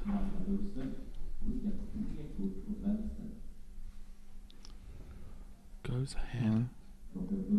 Looks his next cards. Taking the Shadow free Fuse. pick.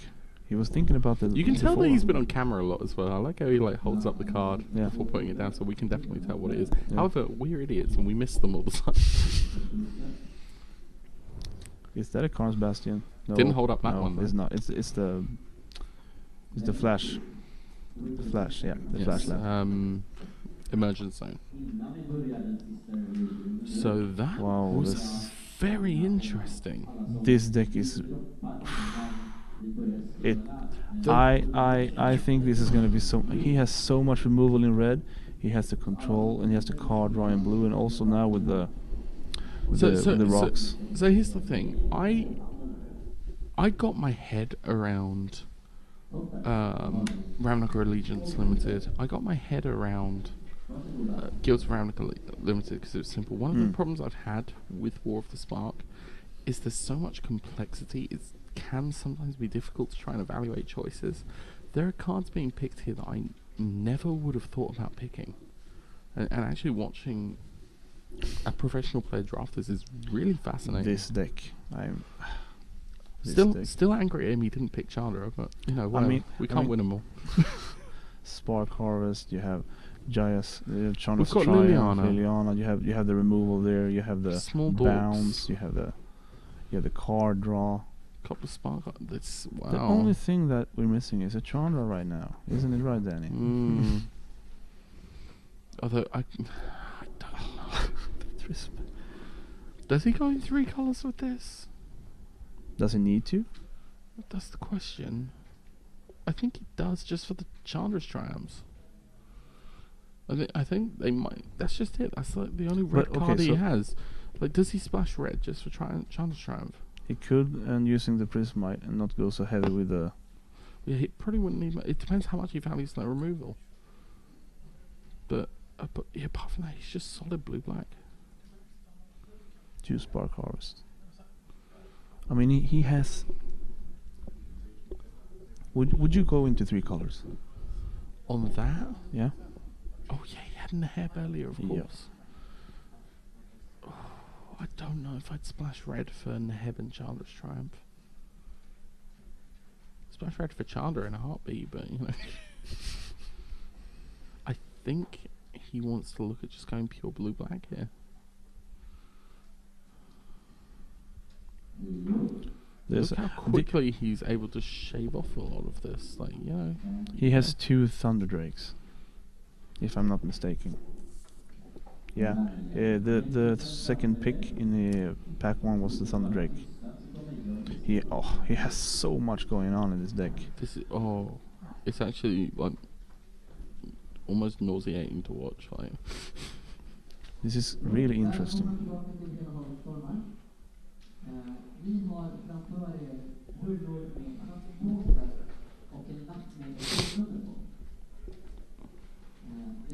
So the drafting is done. They've looked to the decks. Now it's time to confirm the deck lists of the judges. I have a solid feeling for Joel right now. I mean, he opened Liliana. What do you want? he So opened Liliana. Didn't take Thunder Chandra. Drake. He didn't take Chandra. It's gonna be bugging you for the rest of the night. Is it isn't legal to go and yell at a pro player for that? Can I just like Can I demand? just see you do that?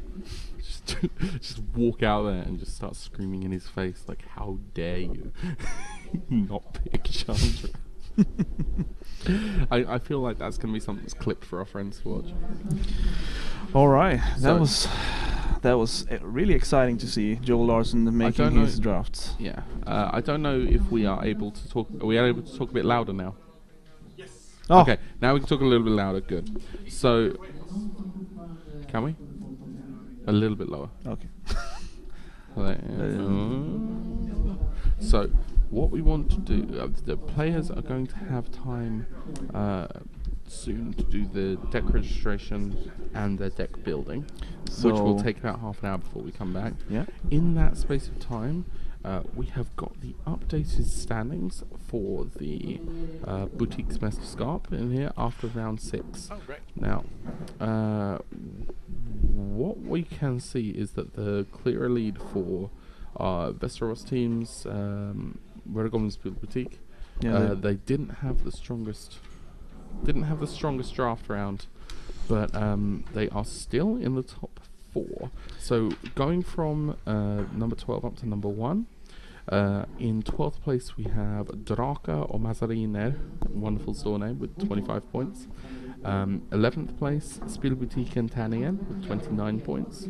10th place, Spielosont with 30 points. 9th place, Cool Card with 40 points. 8th place, Siri Boshen with 42 points. 7th place, Legend with 45 points. 6th place, Fantasia Comic Zone with 46 points. 5th place, Alara Games with 50 points. 4th place, Prisfindet, which is Uppsala's store, I believe. Yes. With 51 points. 3rd place, Röda Goblinen Spielbutik, which is our boys in Västerås, with 58 points. 2nd place, Mindstage with 60 points. And in first currently is Dragon's Lair with 63 points. So you're looking at those top section here. There's not a huge amount in it. No, it's 3 points. A 2-point difference between Red Goblin and 3 points. Mindstage. Oh, And a yeah, 3-point yeah. difference Yeah. between Mindstage and Dragon's Lair. Those top three are pretty heavily contested right now. Of course, now you're looking at Alara Games and Priestfinder here at the bottom. There's still going to be a lot of points to be gained, and hopefully after this draft we will have some update standings before the end of the evening. Yeah.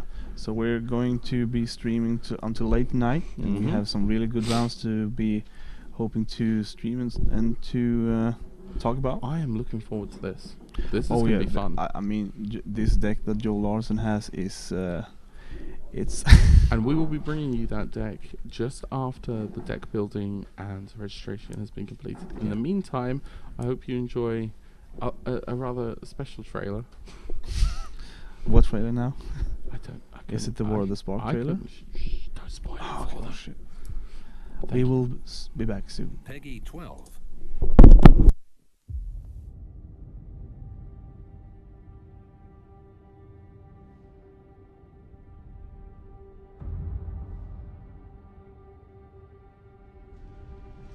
It starts with one.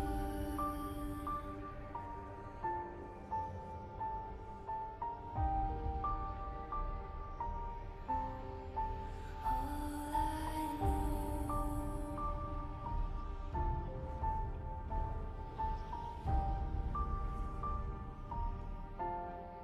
So unreal.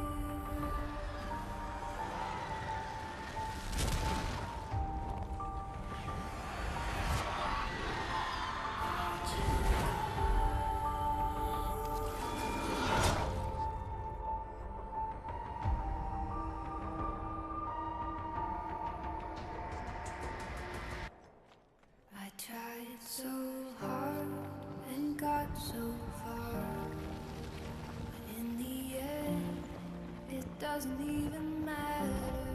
I had to fall to lose it all, but in the end, it doesn't even matter.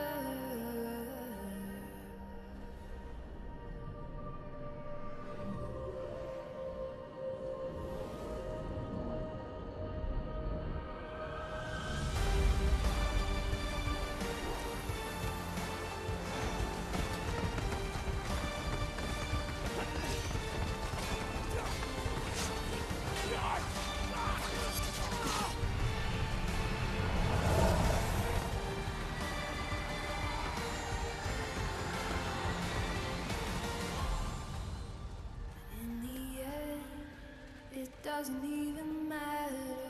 I had to fall to lose it all, but in the end, it doesn't even matter.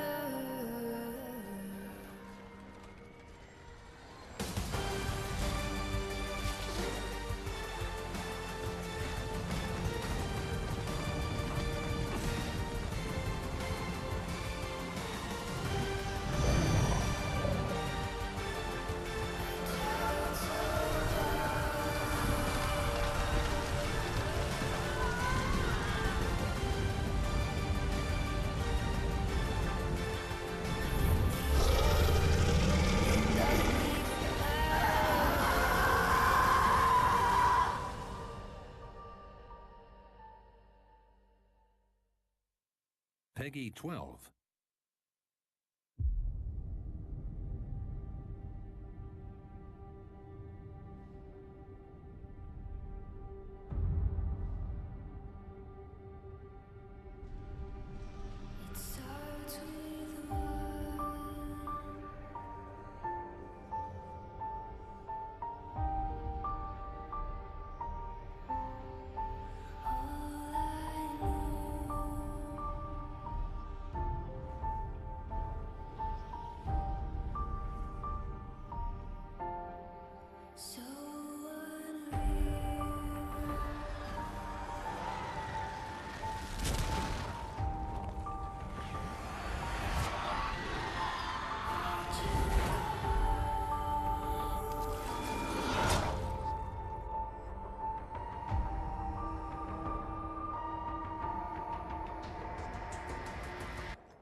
doesn't even matter. I had to fall to lose it all. But in the end, it doesn't even matter.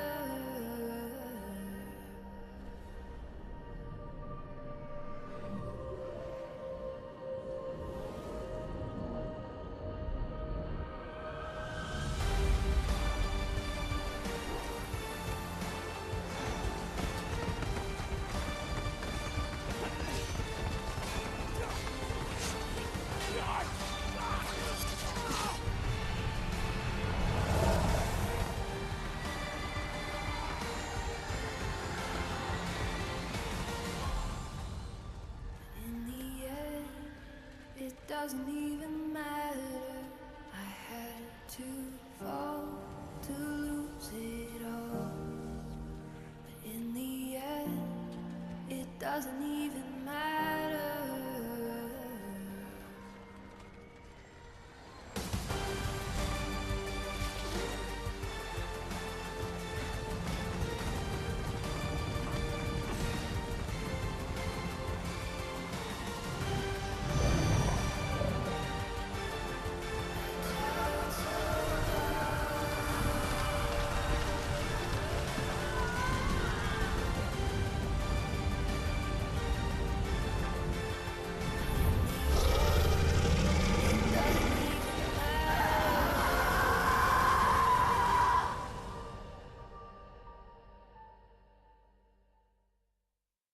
Peggy 12.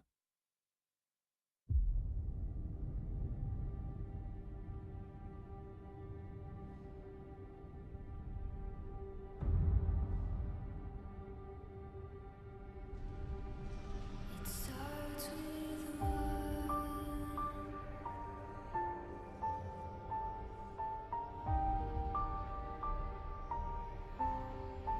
All I know.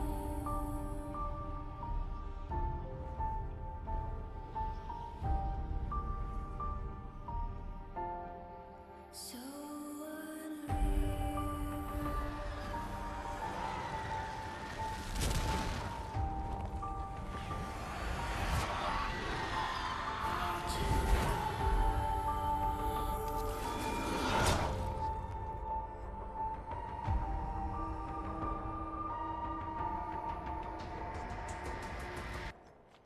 I tried so hard and got so far.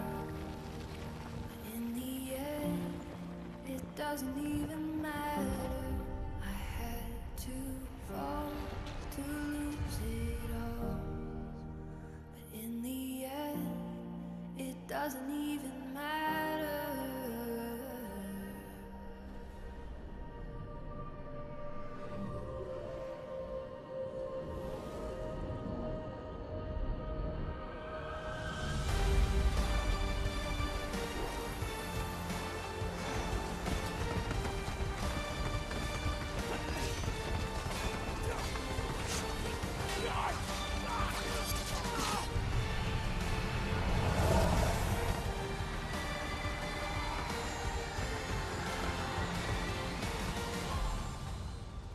In the end, it doesn't even matter. I had to fall to lose it all. But in the end, it doesn't even matter.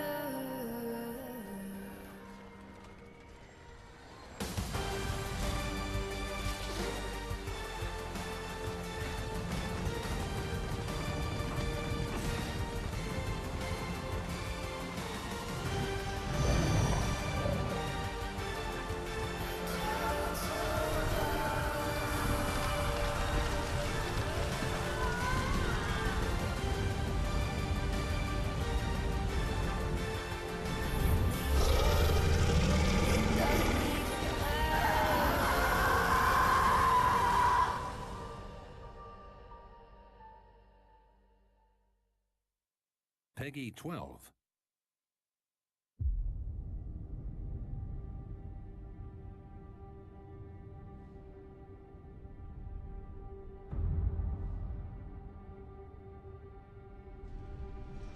It starts with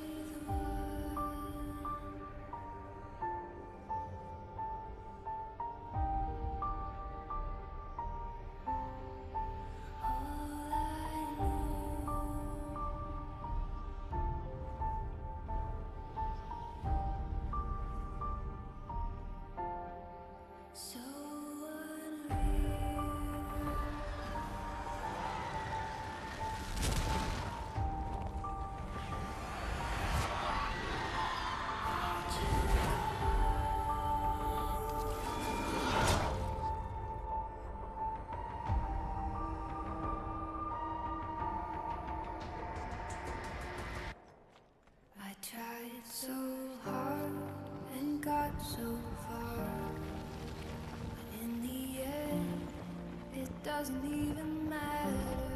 I had to fall to lose it all. But in the end, it doesn't even matter.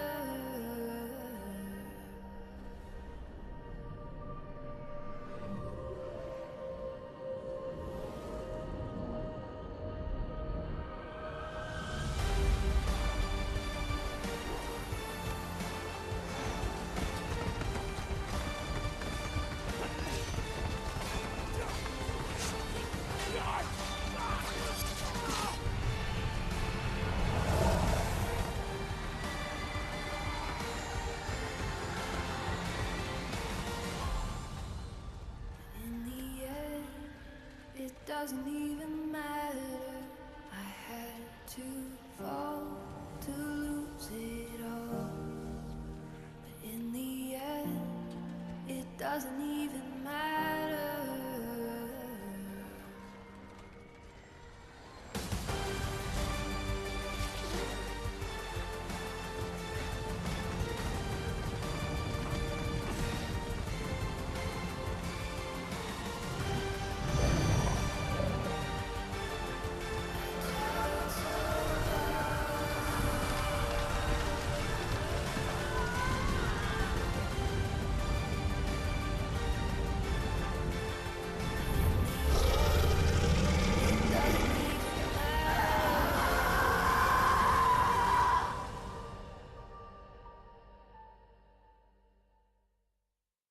Peggy 12.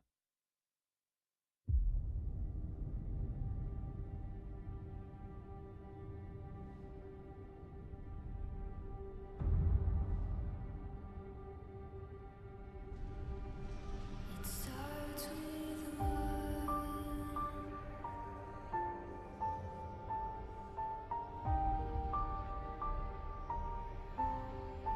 All I know.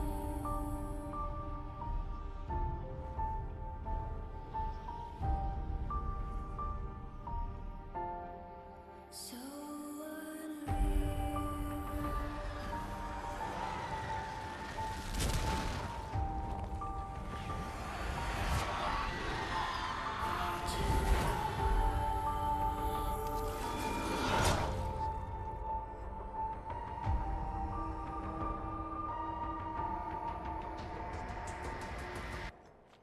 I tried so hard and got so far, but in the end, it doesn't even matter. I had to fall to lose it all, but in the end, it doesn't even matter.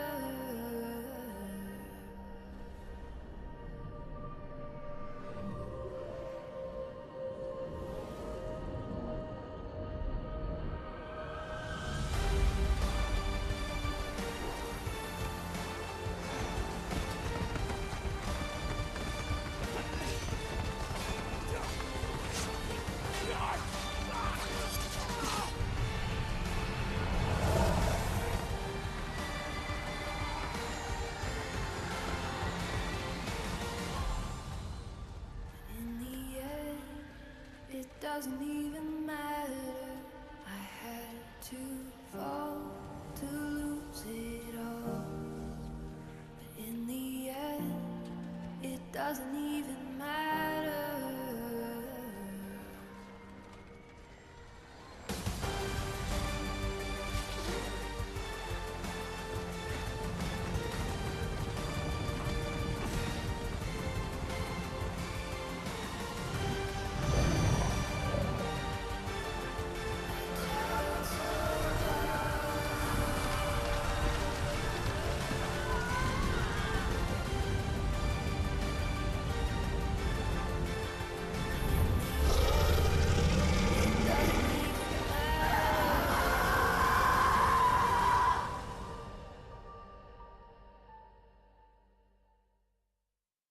Peggy 12.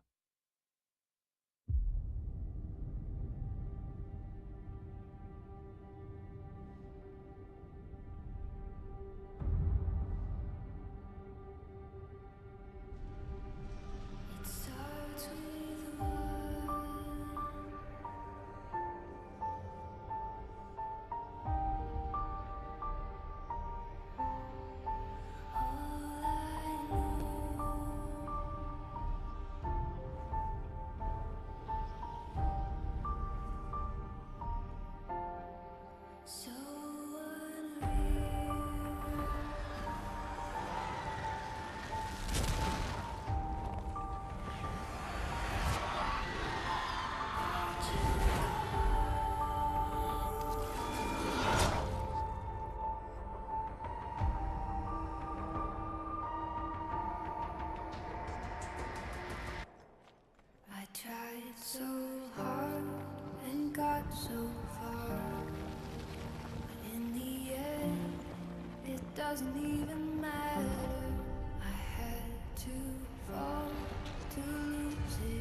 doesn't even matter.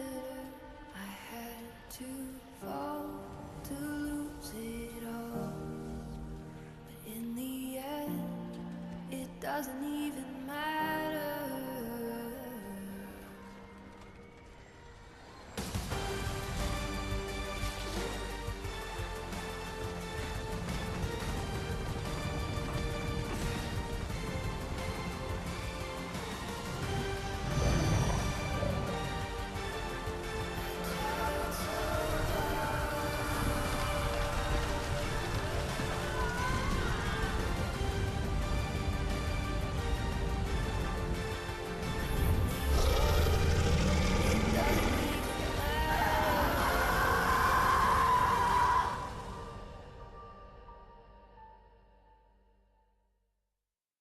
Peggy 12.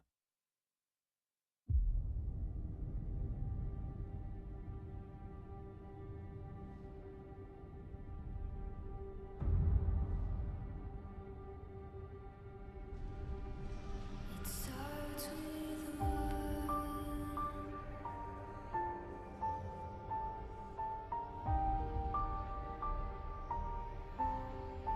All I know.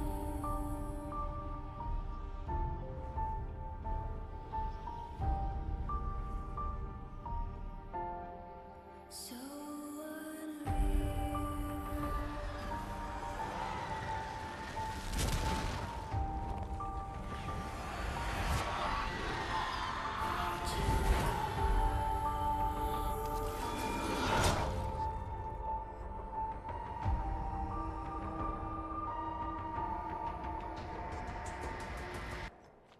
I tried so hard and got so far, but in the end, it doesn't even matter. I had to fall to lose it all, but in the end, it doesn't even matter.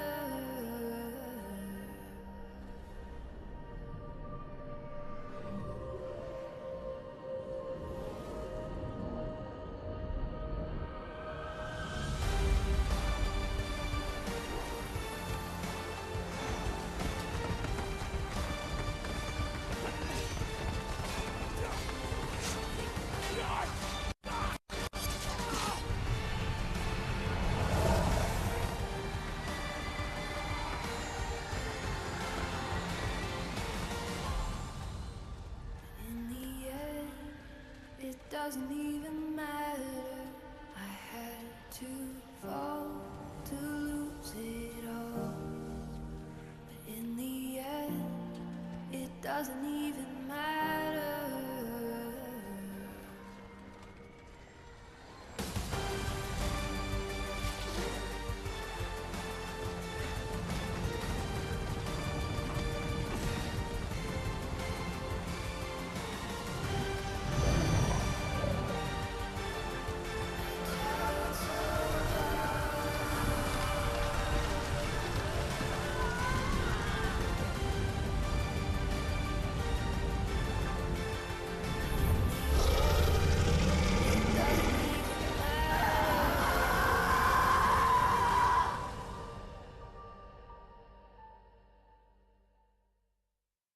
Peggy 12.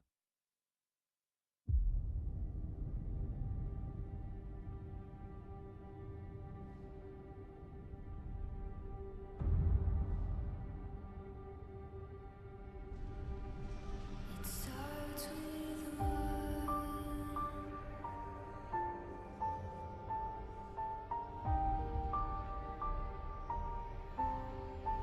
All I know.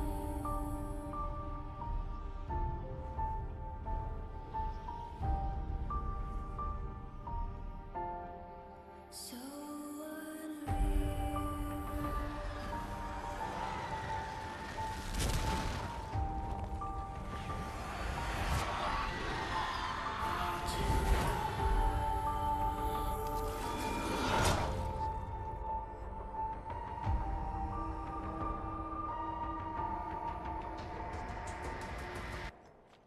I tried so hard and got so far,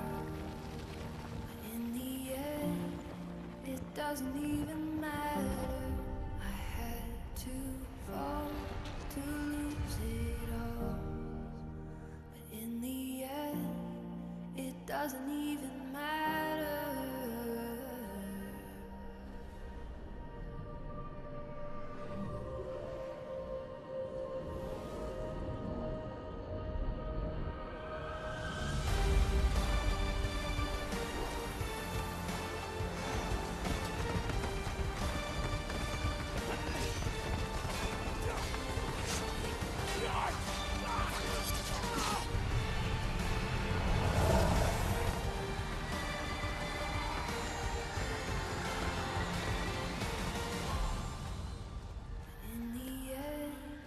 It doesn't even matter. I had to fall to lose it all. But in the end, it doesn't even matter.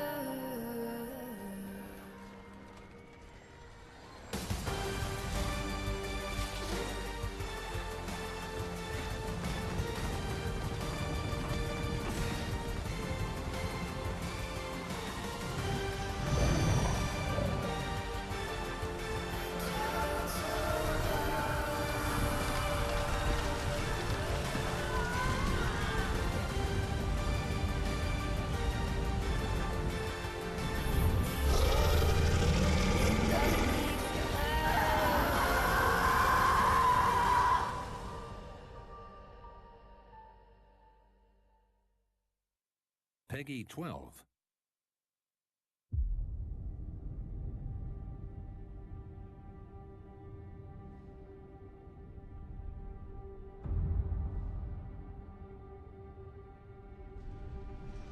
It starts with one.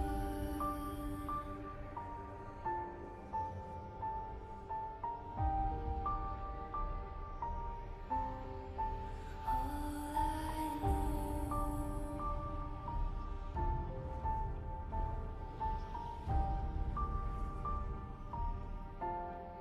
So unreal.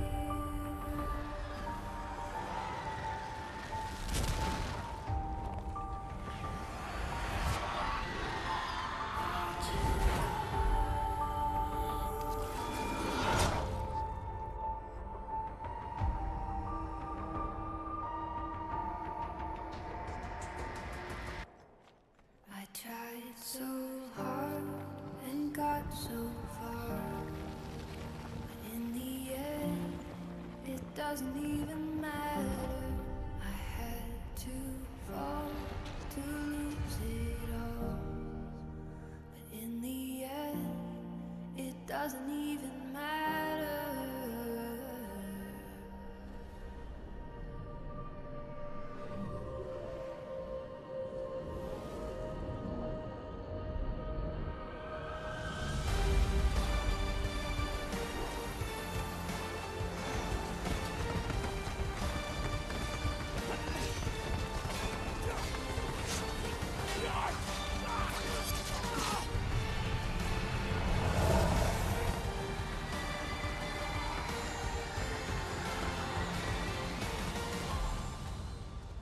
In the end, it doesn't even matter. I had to fall to lose it all. But in the end, it doesn't even matter.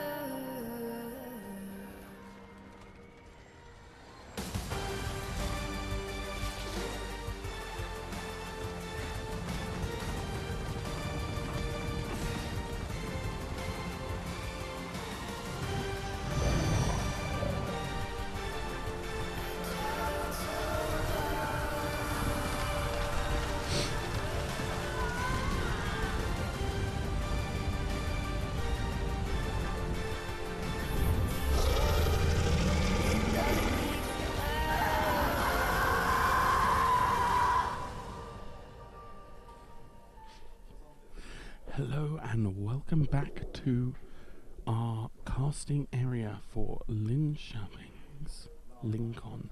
You'll notice that I'm up here by myself right now. We have ourselves a special little side case event. Now, in the space of time that we've been offline, we have sent our boy Jonas on a special mission, and we are going to have a quick gander at what might potentially be a pack one pick one scenario like we had a little bit earlier. So hopefully we are going to cut over to the draft table cam, and we're going to have a look and see. Yes, this appears to be a preview of the newest expansion, Colossal Warfare. Now, you'll notice that the power level in this set, the power seems to be significantly higher than normal. You'll notice that Wizards has really gone for a power creep here, and he has opened a transformed double face card. He is counting the packs, and he is going through them, and we appear to see that is, oh goodness, oh, he's opened a foil as well. Wow. This is truly fascinating. This is the first time we are seeing some of these cards. Actually unbelievable. He has decided to go for the Piccolo, potentially going for the Piccolo pick. Or is this might even be a sealed pool. I can't even guarantee. Is this a sealed pool? This appears to be a sealed pool. So into his pick 2.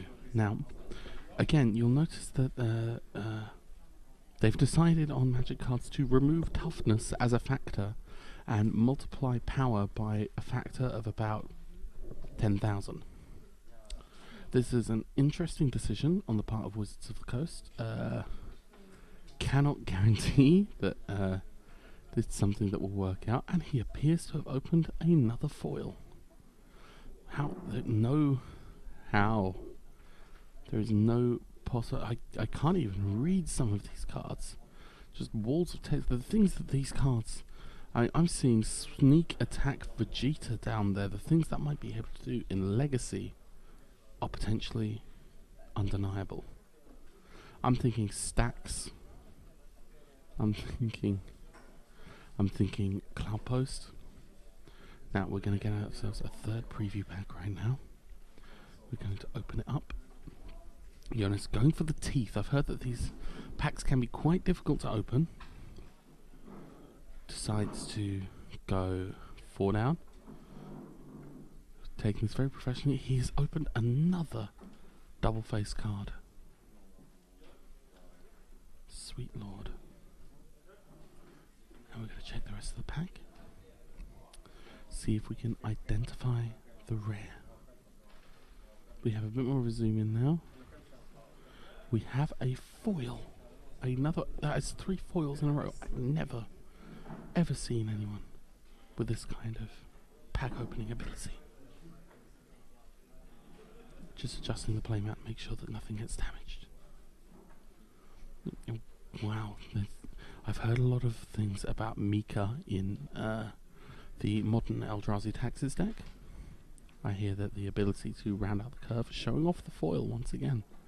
I believe that he is well on his way to building a new modern list. Now, there are also some cards in here, of course, that will pertain to be interested in the new standard. I'm wondering to see if he will open the... Well, we have... Is that another double face card? Or it could be a mispack, to be fair. Wow. Actually unbelievable. This is a first for me as in my career as a caster. This is an absolute first for me. Absolutely beautiful. He found what appears to be this seems to be his first pack without a foil. Unlucky, but I think it's hard to deny that. Is that a foil? Was that a foil flip? That was a foil flip card. My goodness. That is undeniable. Going into the final pack now. Hopefully the sealed pool will now be complete. Is that Yugimoto he is over? No, that was not Yugimoto. My apologies, it was just a Son Goku. And we are digging through the rest of the cards, slowly but surely, finding our way to potentially And there it is. The car that we've all been waiting for in foil, ready for death and taxes. This is. I hope you've enjoyed our sneak peek into Core 2020, and we would like to thank Jonas for his time pack opening. We would like to thank the wonderful people at wherever we managed to get these from for our opportunity to open them, and we will see you when the drafters come back for Lincon. Peggy 12.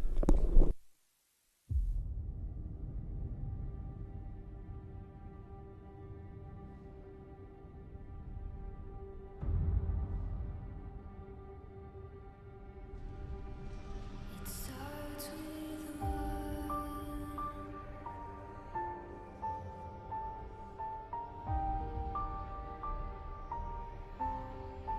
All I know.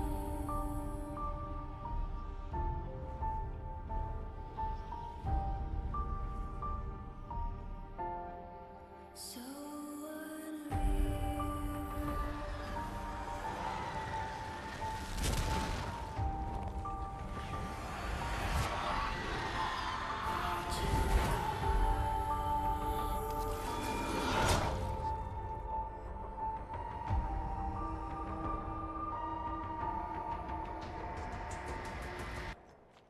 I tried so hard and got so far, but in the end, it doesn't even matter.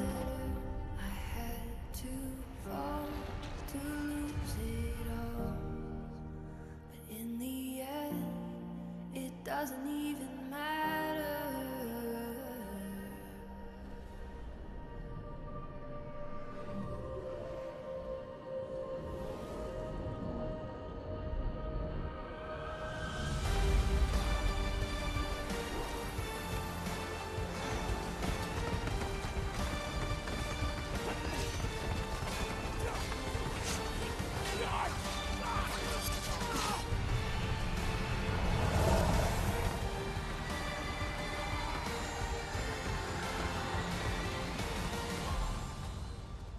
In the end, it doesn't even matter.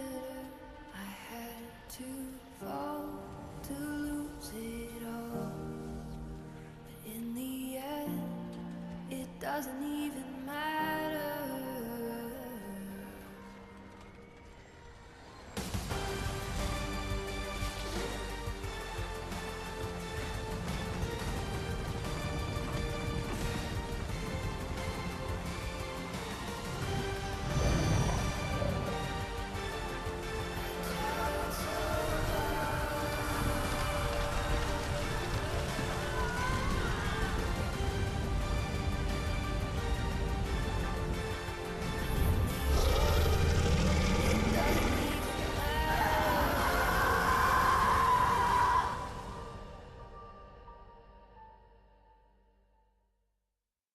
Peggy 12.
Peggy 12.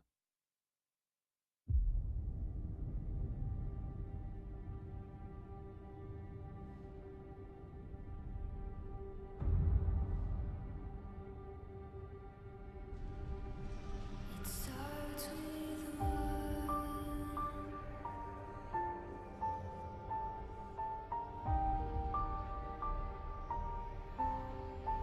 All I know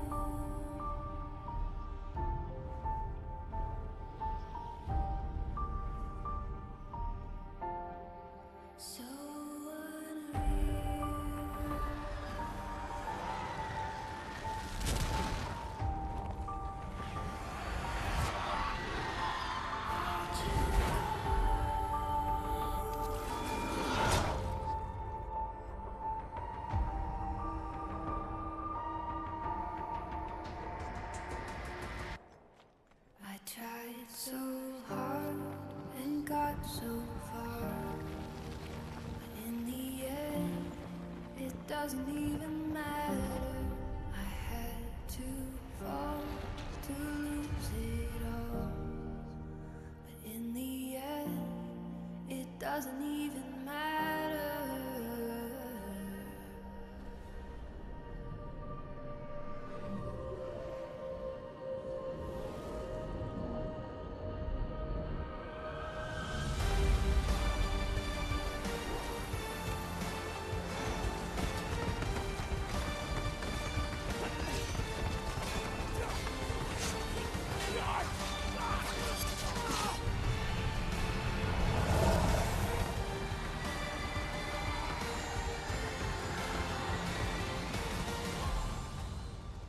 In the end, it doesn't even matter. I had to fall to lose it all. But in the end, it doesn't even matter.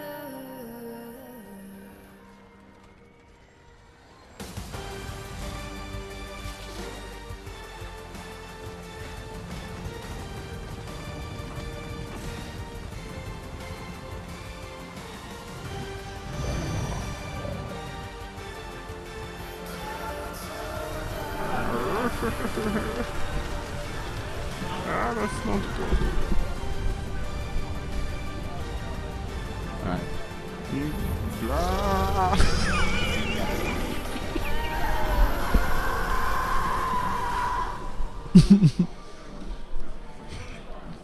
Welcome Hello. back. I mean, we don't see ourselves. There There we you are. There. Professional Hi, everyone. as ever.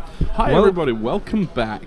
Here in Linköping at Lincon 2019, about to watch the first match of the second draft Yes. with Joel Larson.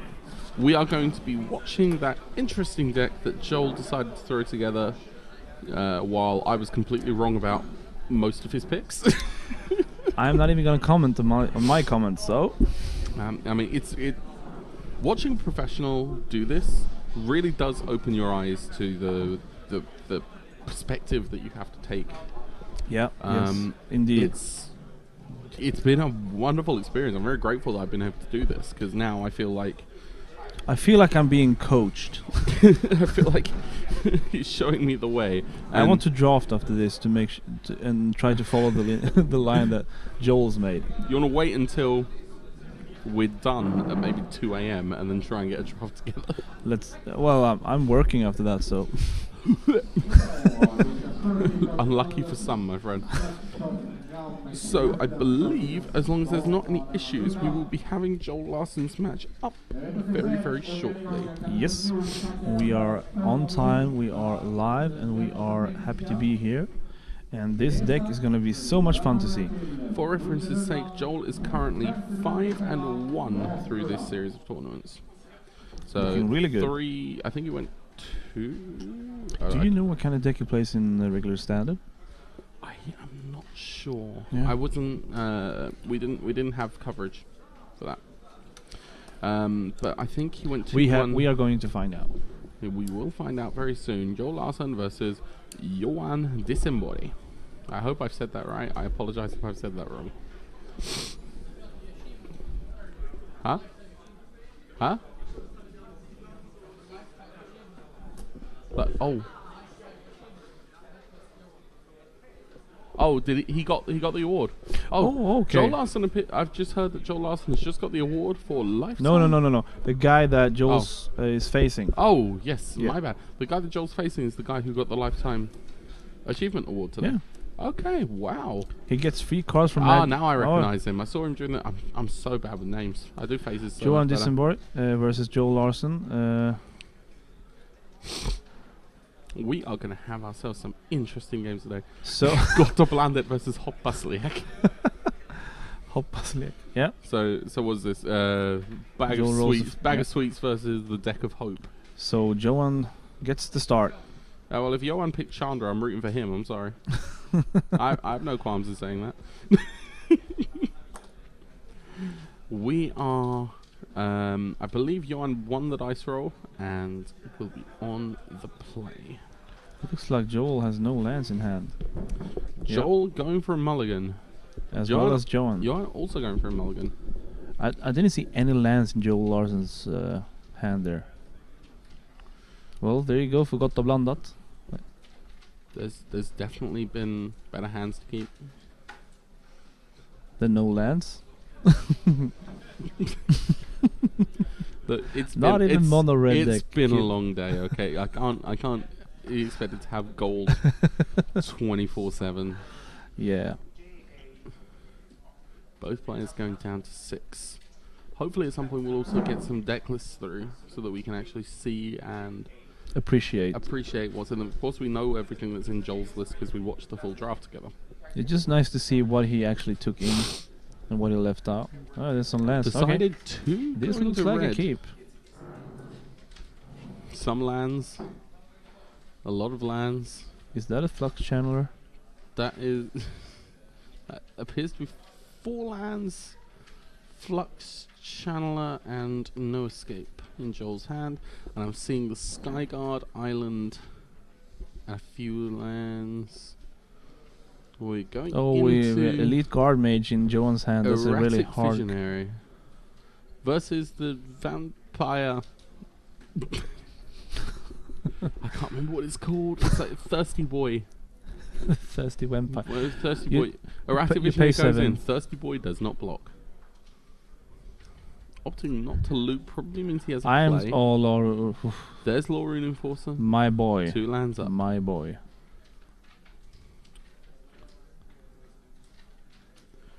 Mountain goes down. Goes to combat. Thirsty Boy goes in. Johan takes 2. Takes 1. Takes 1. I thought it was a 2-1. Or am I missing something? He took... Maybe he does take 1.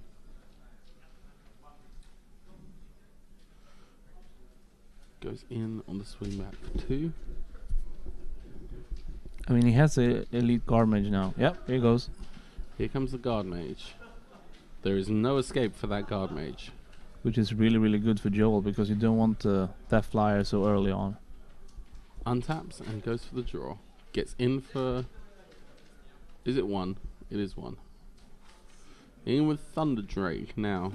Thunder Drake, very, very good limited card in this format. Second time you cast a spell, put a counter on the Drake. Johan says, hold on, I'll answer with my own flyer. Joel says, I see your flyer and raise you another flyer. This is... Well, Johan says, haha, well, I see your flyer. And I'll raise you. Is that a... Or, I'll raise you a... guy. Oh, it's the... Unbelievable. This is what Magic's made of right here. Let's see what Joel is going to do. Straight into the... Oh. The Spellkeeper Weird. Into Promiscuous Plan.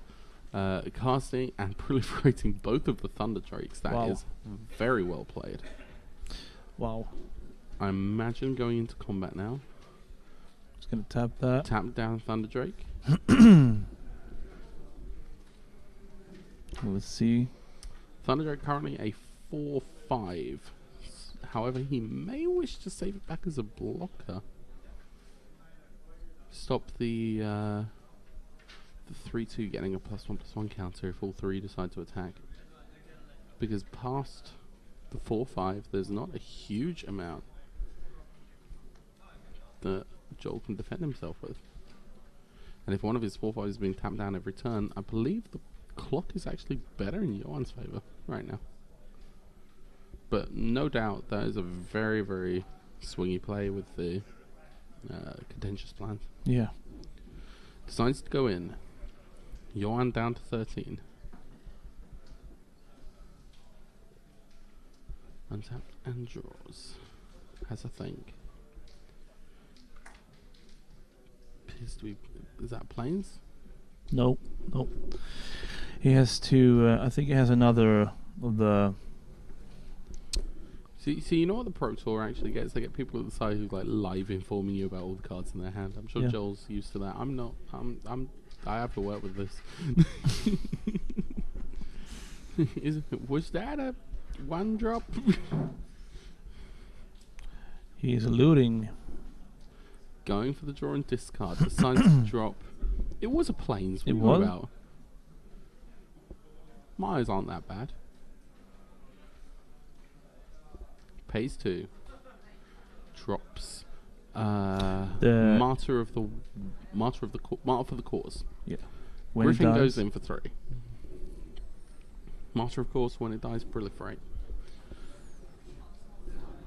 Joel. which works good with the other. I don't know.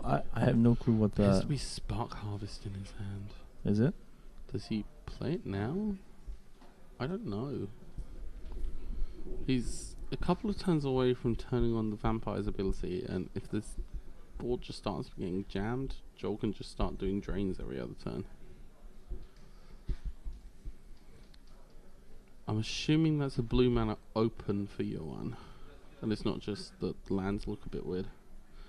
He Yeah, he has it open for Larun and Force. Yeah, he doesn't. He doesn't look like he fully taps his cards when he's tapping them, and that's fine. But I just wanna know. Joel having a think.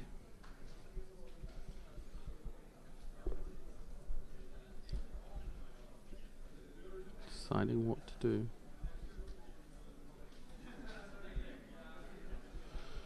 Taps down the Drake. Other Drake goes in.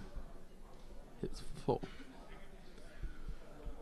Appears to be Spellkeeper Weird and Spark Harvest. Another Spellkeeper. He's able to pop the first one to get back Contentious Plan, which can lead to some interesting, more heavier plays next turn.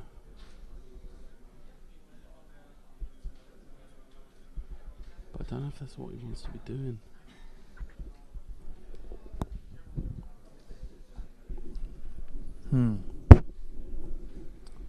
Johan having a think, deciding this is. Have you seen what's in his hand, Johan? Have you seen what's in Johan's hand? No. I am. Slightly updated life total. Joel is on 8. Johan 14. Perhaps there is hope for his deck after all.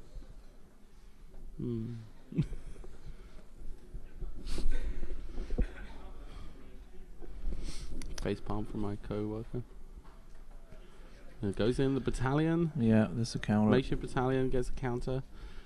Blocking with a weird there. Double blocking with the vampire. And Does the want to spell proliferate? I imagine he's going to sack. He's. Okay, I don't know, because of course we can't hear from here. One of those Spellgorger weirds he cannot crack because he summoned it last term. The other one he can, and I think we're just going to try and get some clarity over which one he's able to sacrifice. Because I imagine that he is about to sacrifice one of them.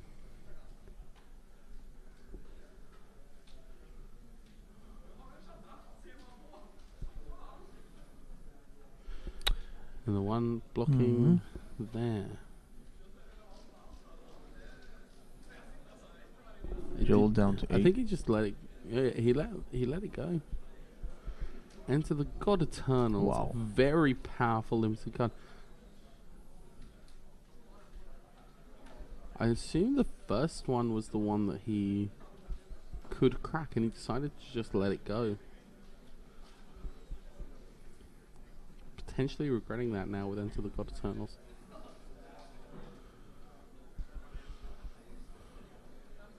Deciding to mill himself for 4. Joel lets it go. Johan up to 15 now, it should be, I believe.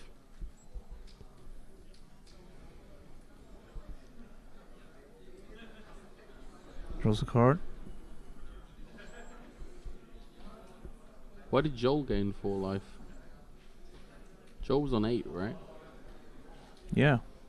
Yeah, I think there must have been a mistake on the coverage side. Joel should not have gained 4 life there. It In fact, Johan should have gained 4 life. Is Johan 5-1 as well? Larson, Joel. What are Johan? Yeah. 15-50, yes. Johan is also 5-1.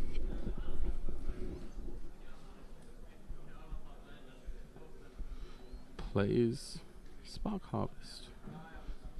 Sacks a token. Pumps the guys.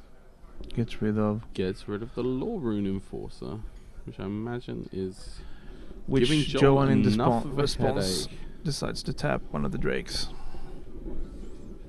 Now, I don't think these life totals are correct. Yeah, Nice. Joel Joel should is be on on 7 there. Yep. That's right. Johan should now be on 11 after being hit for 4. Yep. Well, no, hit for 5 even.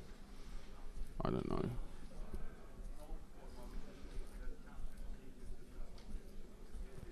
See now, Johan. Joel has 2 blockers. Johan is not quite dead to the drakes on the swing back. I think he's probably okay to attack here. The Thunder Drakes are... He's so good. Okay. There's an Iron Bully. Puts He the goes counter in on. for a total of 7. 4-4, 3-3. With 3-3 dies, Johan will get to proliferate. That is exactly lethal, so he is forcing at least some kind of block. Wait, what?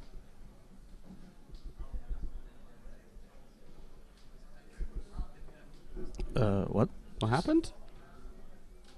It looked like he was going in for an attack. Did I miss? Did something happen?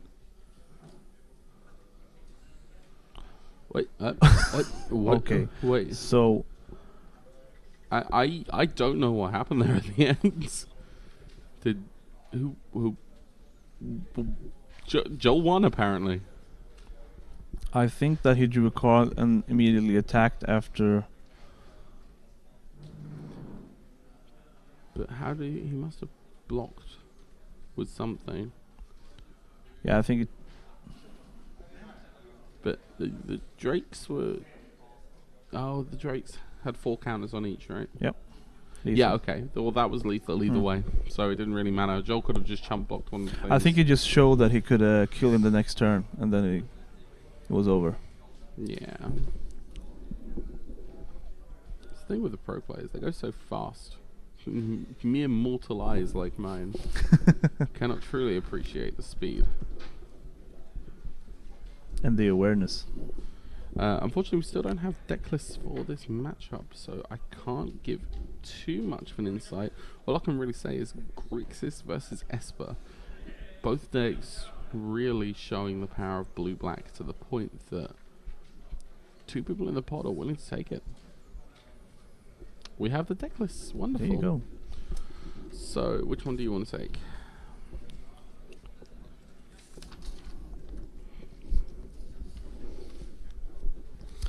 So let's see if we have something fun here for Johan Dissenborg. We have well, another Spellkeeper Weird. We have the Jace Triumph, Davriel's Shadow Figure, 2 Law Rune Enforcers. I like it.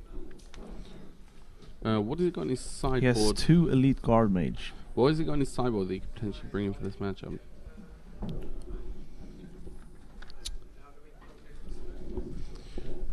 Well, let me have a look. I am seeing... he's not using his Bulwark Giants. They're still in his sideboard. He's not using Teo's Light Shield. I don't know if this is a matchup that Teo's Light Shield comes in. He is not using Contentious Plan. Not using Jace's Triumph. Not using Lazotep Plating. Lazotep Plating could be an interesting one. Yep. Relentless Advance, he's not running. Wall of Runes, he's not running. And then the black cards, Aid the Fallen, he's not running. Davriel's Shadowfuge. Yeah, using it as a cyber card if he meets someone who has more removal. And Davriel's Johan Dissenborg Shadowfuse. is not showing some removals. 1, 2, 3, 4, 5, 6, 7, 8, 9, 10, 11, 12, 15, 16, 17, 18, 19, 20, 21, 22, It looks like he's on 22 non-lands and 18 lands. That's very land heavy for your one. I think in this kind of grindier matchup, I think you want Aid the Fallen. I can see Aid the Fallen coming in here.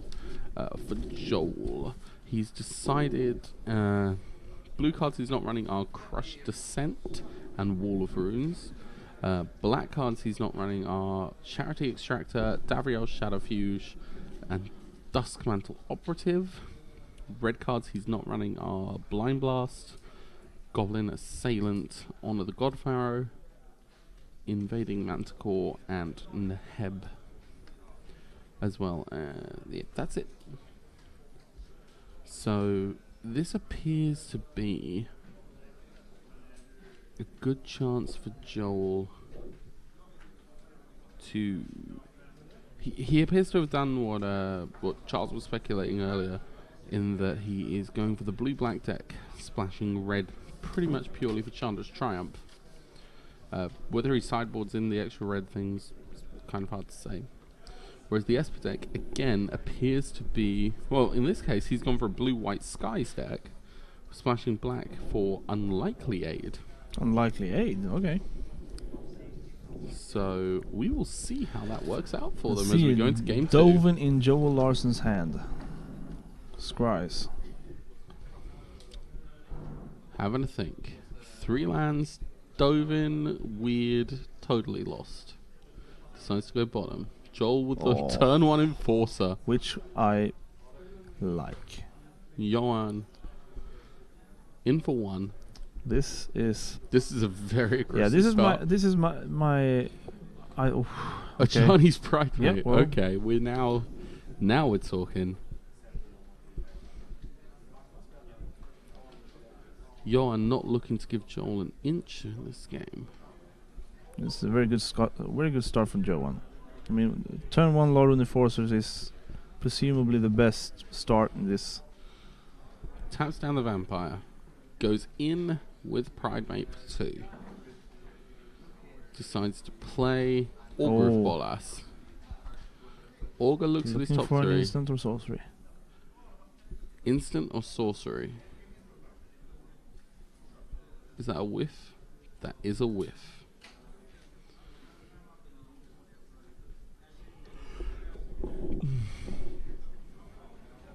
Double check and see if it's whiff. Still a whiff. Pass the turn. Joel untaps. Joel needs to do something He about... now can play Dovin, and he can also play the weird. Goes for the weird. Johan untaps. Looks at his hand. Has to think. Draws for turn. Sees if that helps there. Appears to be another land. Very explosive start, but not a huge amount of follow-up for Johan.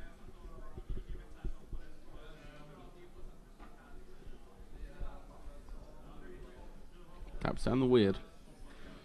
In with Augur. Hits for 1. 1 at a time. Oh, Pegasus. Trusted there you Pegasus. go. Now we're... Which also is a very good card since it lifts another creature when it attacks along with it. For sure. You want to be seeing plenty of creatures with some kind of evasion in this format. Weirdly enough, not a huge amount of Planeswalkers we're seeing right now. Johan goes for the untap. 2 cards in hand. That appears to be Island and something else. Dismissal? No. I can't work it out. Yoel's hand, on the other hand, I'm seeing Dovin. Oh, it's Guard Mage. He drew a Guard Mage. That's big. That's a very big play. He plays the Guard Mage. It pumps a Chinese Pride Mate. Yep. Johan was on the play, right? I can't remember. He should have a land drop for the turn available. He's not taking that approach, though. What? Here he goes. Yeah, that feels weird. I feel like he should have...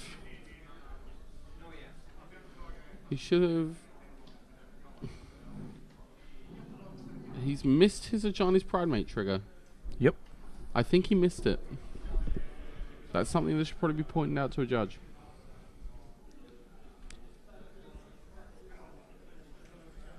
Even Eternal. Haven Eternal. Well, Huh? so the judge. Where is We it? have. I think we have a mistrigger on the game here. A Johnny's Primate. Yeah, Johnny's Pride, mate.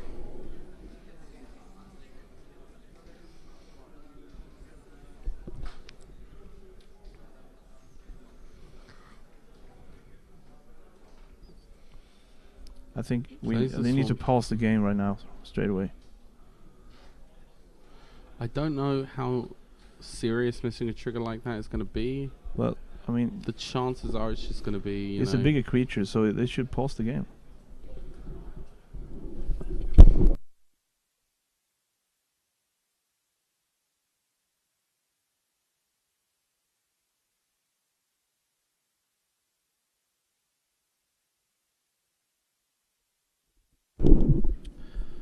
So, Judge has ruled that the mistrigger is missed trigger just stays missed. Positive trigger for himself, the judge decides not to act.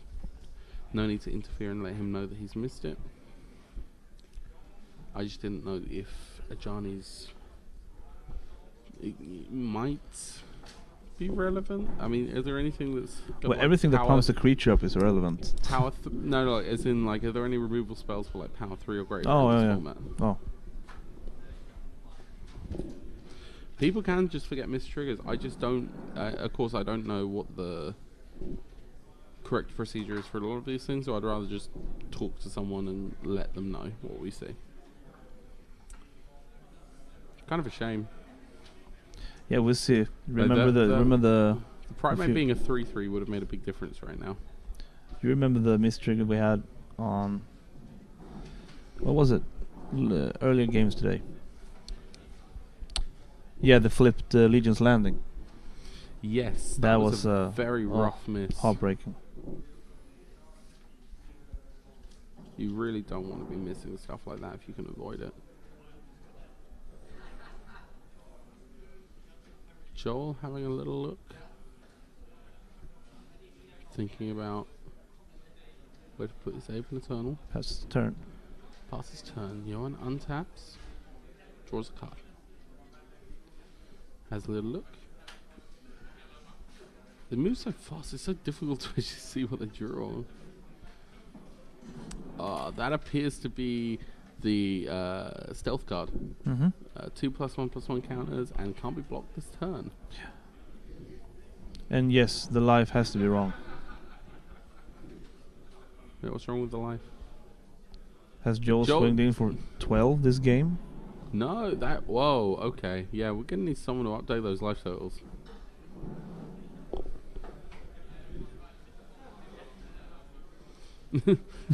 Joel's, Yeah. Joel's Pro Tour protection powers forever keep him on 21.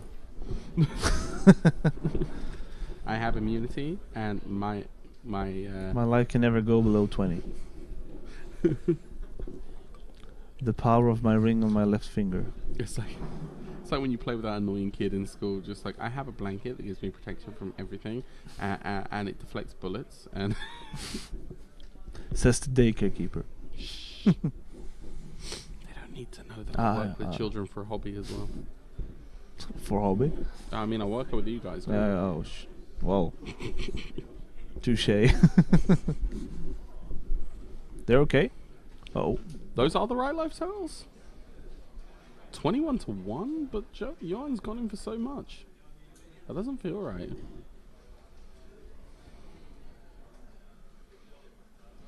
I'm a bit confused right now. Plus, Johan has tapped himself out.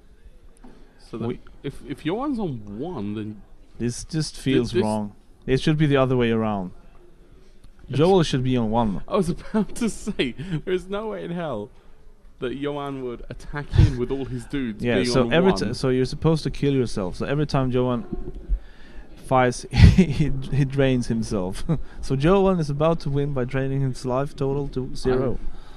What's gonna happen is like he's gonna Look knock at in that. with like the 1/1 zombie. Johan will take the 1, and then someone's gonna come over and go, "Wait, what?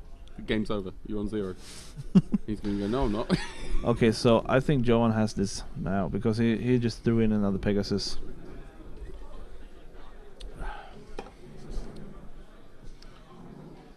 Okay. I mean, it's impossible to tell who has this in the minute when I don't know who's on what life.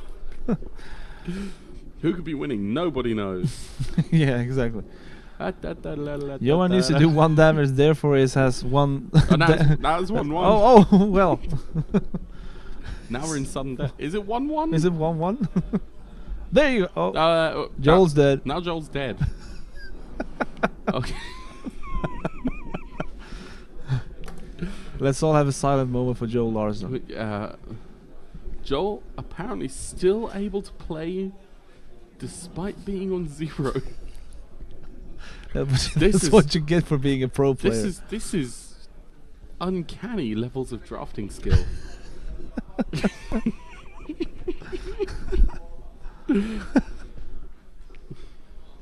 SVT. Oh, there you go, Magic Sweden. SVT. Yeah, your tax money is going towards these light totals. I don't think so. Joel Larson keeping it real by playing. What is happening right now? There we go. Joel's now on 1. We're just good. in time for getting the 1 just up in there. time for look. There you go. Fun game. Joel Larson. His immunity did not. He didn't. That was 5 fun. solid minutes of us focusing on trying to work out what the life totals are. Once we've got it, then the life total's gone, and it's like, oh well, I guess we'll move on to game 3 then. So it appears that Johan has equalized the scores 1-1. We have premeditatively made sure that the life totals are on 20 apiece for this coming matchup. We apologize for any difficulties in trying to understand what's going on, but believe me, I wish I could follow it as well. But we're having fun. Of course we have. So this is interesting. Going strong. That's one way of putting it. So we're heading into game 3. Joel Larson versus Johan Disenborg. Johan put up a full powerhouse last game. Yeah, being able to take down Joel Larson. That's not even after Joel's been playing with the life totals for a bit. He used his pro powers. The Son Goku powers. Turns out when you get your first pro point, you get the power to telekinetically manipulate your life total. I'm not on 1, I'm on infinite.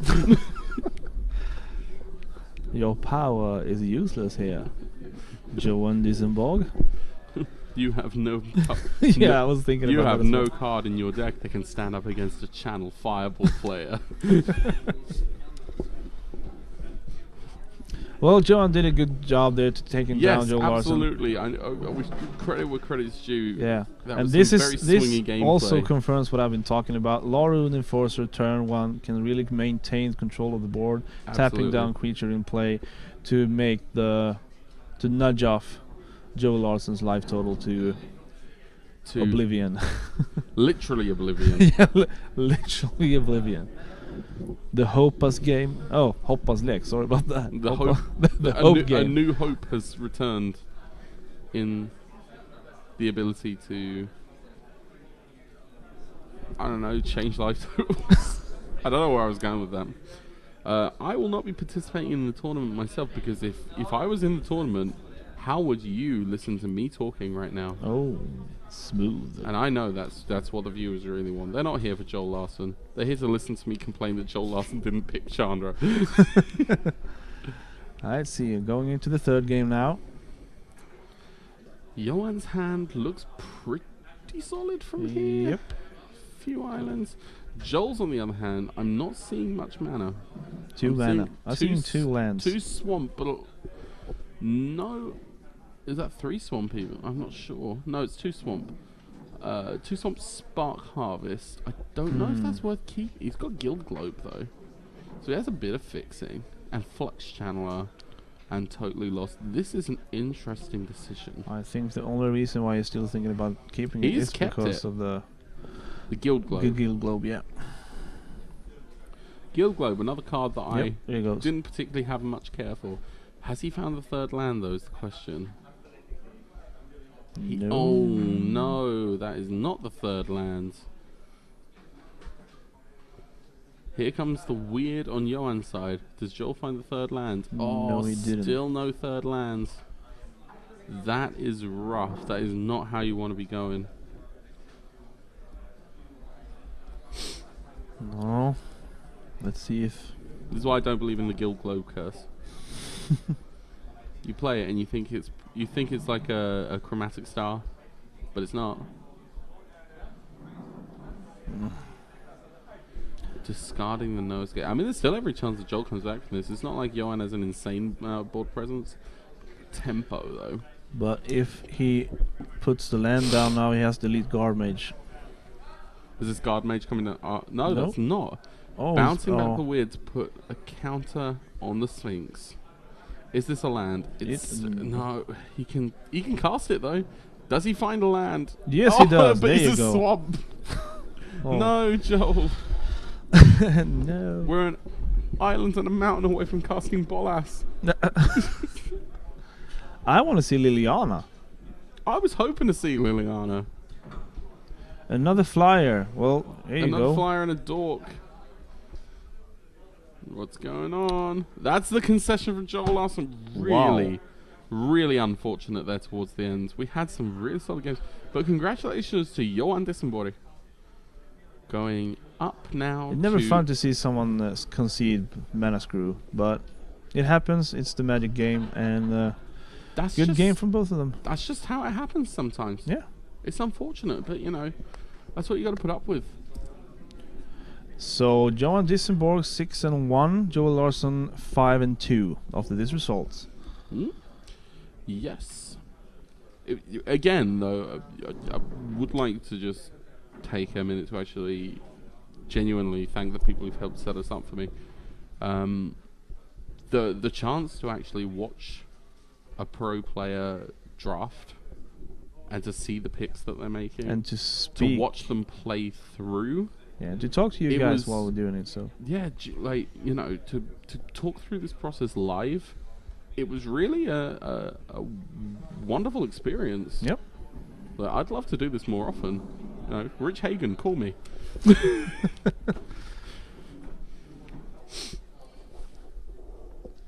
But yes, and there is the signature on the match slip. And thank you, GG. And hopefully, Johan, we will be seeing you around. Yeah. So, we have a... Yes. Yeah, we're back. We have a... how much time do we have left on this current round is the first question. We'll just look that up for you. Approximately 15 minutes. 15 About minutes. 15 minutes or so left on this round. So what we're going to do then is we are going to take a small break and we will be returning, hopefully, in about 20 minutes or so. Yep. With your next limited matchup. Thank you very much. Thank you. Bye-bye.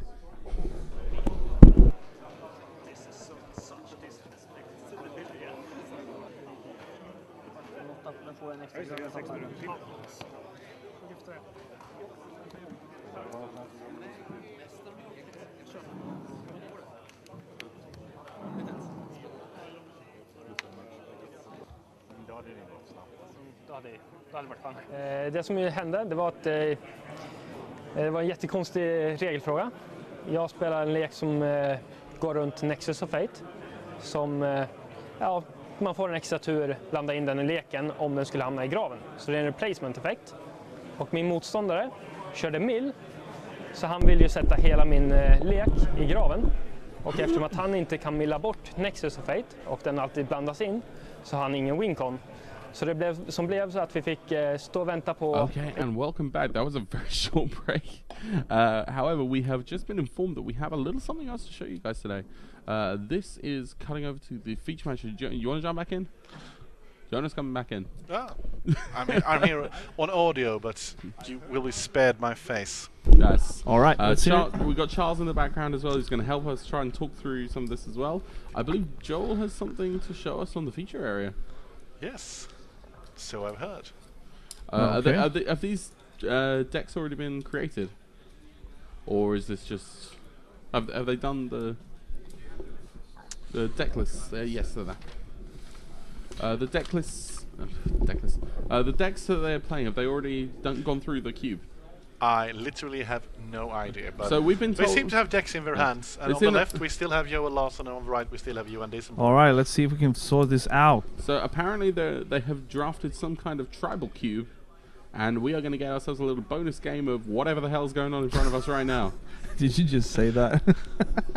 I don't know what this is going to be. Do you know what this is going to be? Okay, 500 to the swearing jar for you, my friend. I'm sorry, I said the word hell. You have said Shit. very close to the F word several times Shit. through this weekend. We say heck. I don't Oh. know what the heck hair is going on. Okay, so I see lands. I A lot of recognize lands. Blood Crypt Oh yes. and Coalition. I Relic. recognize island. I see Shockland. Is that what am I looking at? How is this a tribal? What do you mean tribal cube? Joel apparently deciding to keep. Yes. Why wouldn't you? Perhaps on the strength of his Coalition Relic. Is that like Maelstrom Archangel in hand? I'm not sure. What am I looking at? well. Johan clearly taking time to contemplate if he wants to keep this 7. Talking to his teammates. Talking to his teammates, getting some tips. Just joking around. All right, let's see. A Temple of Mystery. What is okay? What am I looking at It's a right now? Beastmaster. Gruul Beastmaster it's called right now. It's a different Beastmaster. Chord of Calling. And it's Yeah, Chord of Temple of Call. Mystery Go. It's Temple of Mystery Go from Johan Disenborg. Yes, gets a Yeah. scry. Overgrown Tomb tapped and go. That appears to be the white O-ring sliver in Joel Wow. Larsson's hand. Has he gone for slivers?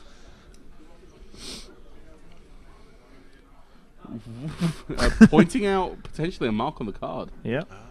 Mark cards, we may have to call a judge in on that. God forbid the cube cards are marked. Johan Disenborg plays a... That... It's a Treefolk Harbinger, I believe. Treefolk Harbinger, yes. Yes. This lets him search for a Treefolk, I believe, and put it on Yes, top he of his somehow deck. paid for it with a swamp. Wait, what? Johan, why? Please, don't do this to me. It's... Oh, Is it? what? Is that more... Oh, Yes, he's- that is what? No. He's playing the new guy. It's What a is it? proxied Morophon. Wait, are they playing? What? No, What? I thought I was gonna play like a Wild pre-release Modern Hunter. Horizon. Joel dropping an island. This mana base though. In for the Changeling Taurus. That's every creature type. That's how you know this is a good tribal. Swamp equals forest is what the note says. Swamp equals forest. Wow, okay. Okay. We needed that coverage on camera. Just, God forbid, the coverage team here can't quite understand what's going on with Joel Larsson's tribal cube. Oh, that's the Strive. So many of these cards I haven't seen in ages.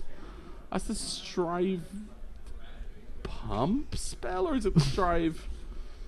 What is going on? I'm just gonna sit back here and not Strives- talk. I think that's. I don't. I'm going to leave this to you guys for now. Yeah, I'm- thank you. Please, you abandon us at a time of our need. Going in with the Beast Cooler and the It's tree alright. folk. Our technician is gonna write down every card he sees and bring it up on screen. Cracks Evolving Wilds, potentially for another Swamp Forest. Indeed. It is a swamp forest. Nice play. 2 mana. What format is this? Asks Enfisk. Nobody knows. This is a. I'm so confused. This is apparently Tribal Cube. Don't ask me what that means. Land off the top. That appears to be a swamp forest for Another Johan. swamp forest. Johan Disenborg. Is that a Mending of Dominaria? potentially in hand. That's a card I recognize. No, no, it's Song of Fraley's. Song of Fraley's. The other I green. know that card. That's a card that's actually in standard. I've got a great idea. Let's get the standard boys to cover cube. Citizen Tactics. Citizen Tactics. That's the format. This format is called Citizen Tactics because you need to be incredibly tactical to understand what the hell's going on.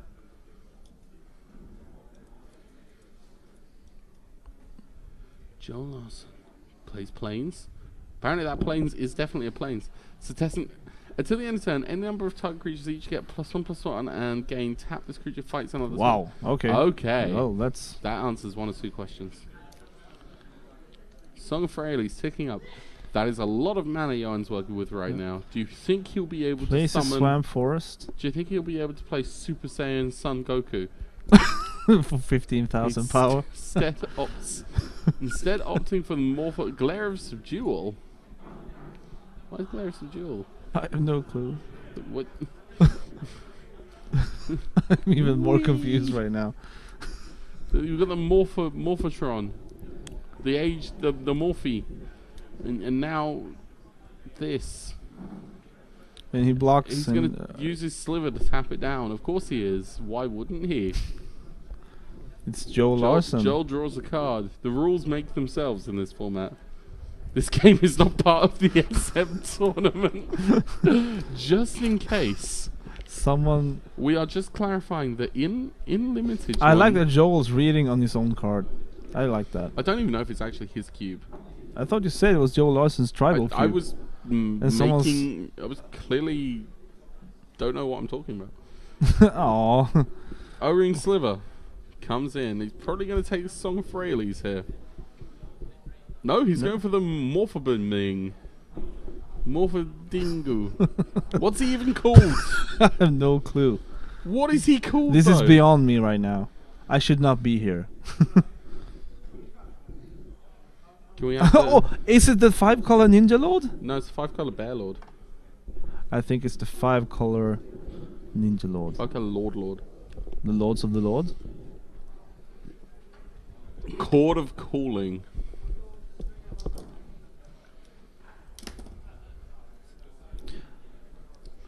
He can chord X3 and get a creature into play to get the benefits of Song of Fraley's if he wants to. Or he could just not care about attacking. Do we have any information on what we're actually looking at? Chord X5. This is... is this the Kiki-Jiki play? Is this the Kiki-Jiki play? So, Charles... Chord X5. Tell us what you know about this game. Well, we have a telekinetic sliver, a constricting sliver, an alien eternal pilgrim, a proxy morophone, and I am told that there are homemade cards in the cube, so you may be throwing a curveball or 10. What? Rip. How are we... Yeah, by the way, we're gonna... Yeah, by the way, we're going to make you try and call it... yes, that's my favorite card. That's the Sliver Merfolk. Very powerful card. Gives your Slivers Islands Walk and +1/+1 until the end of turn. So there's no shame in not knowing the cards if it's homemade, right? Presented to cut. Sliver Merfolk enter the battlefield... No, Song of Fraley's resolving on the Sliver Merfolk. There you go. I mean, if we're making it up, we may as well make it up. Joel correctly resolving the state-based action. Yeah. Oh, jeez. No warning for Johan on that one. Could someone please go and check for marked cards in this game? Joel untapping. I mean, the first Sliver ability triggers, doing nothing. Oh, he drew the fabled Gumby. The Gumby bird. Do you remember that one? Yeah. Oh, he 3 mana created a token. Oh, yes, he created a Sliver token to take away the Sliver Merfolk because it gains the O-Ring ability. It goes in for, I believe, at least 30. Johan untaps. Looks at his top card.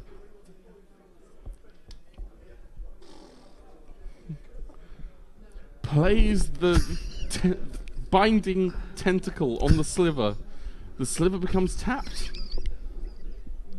In response, floating a mana. Down comes Head Crab Monster. Head Crab Monster, of course, everyone knows the ability forcing Joel to untap his sliver. This is unbelievable pro-level gameplay. My co-host. Oh, I'm crying. Forcing Joel to untap. After the attack. Oh my god. Someone said that card is Ligmify.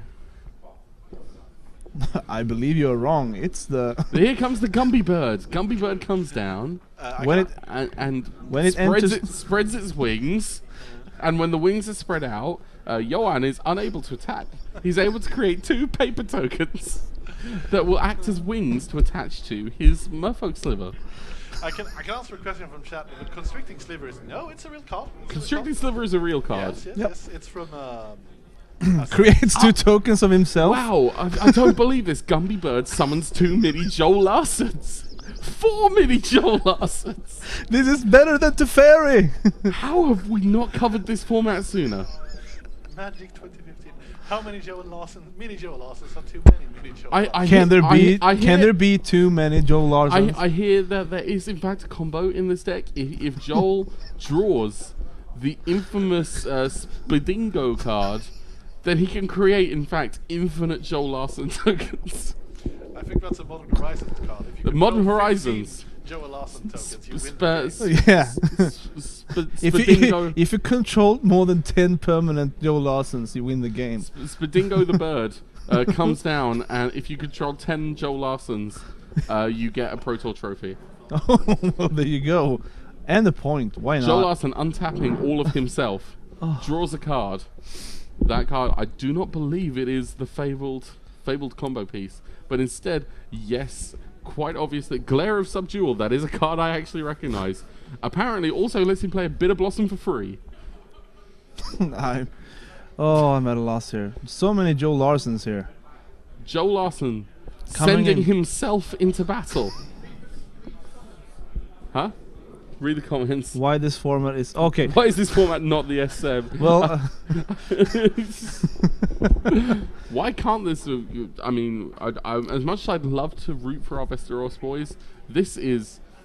I believe the format of making up the card effects as we go is infinitely more entertaining.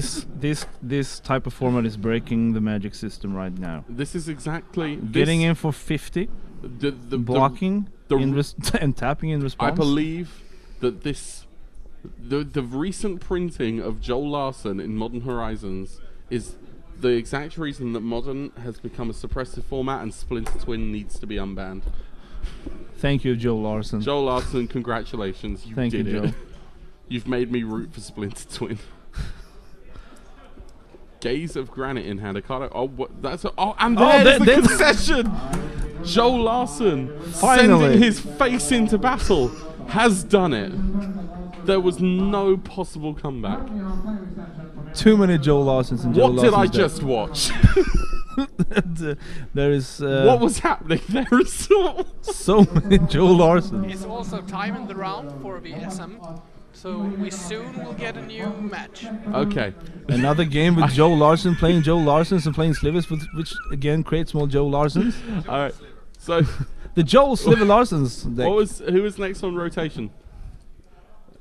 You were going to come in for one of the next ones, weren't you?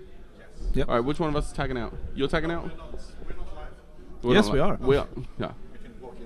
I don't think anyone cares. I think considering the absolute state of the past 15 minutes of commentary. I was going to say that we should make a decision about who we want to feature.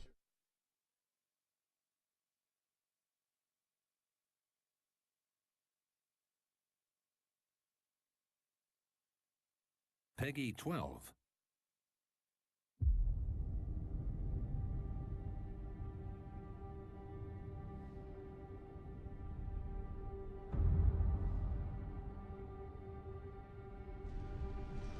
It starts with one,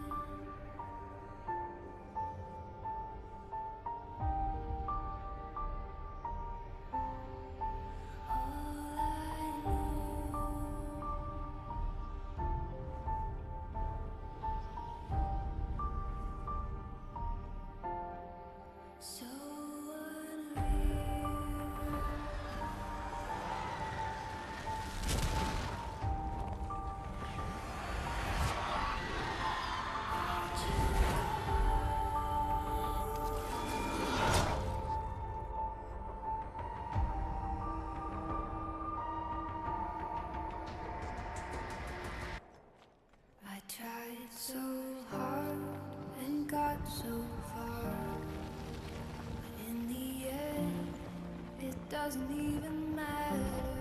I had to fall to lose it all, but in the end, it doesn't even matter.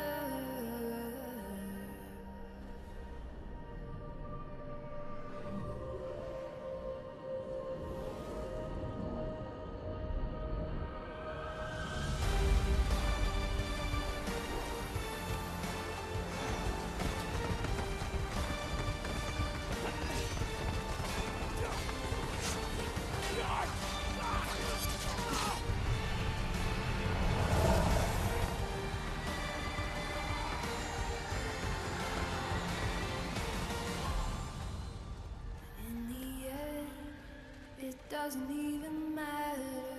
I had to fall to lose it all, but in the end, it doesn't even matter.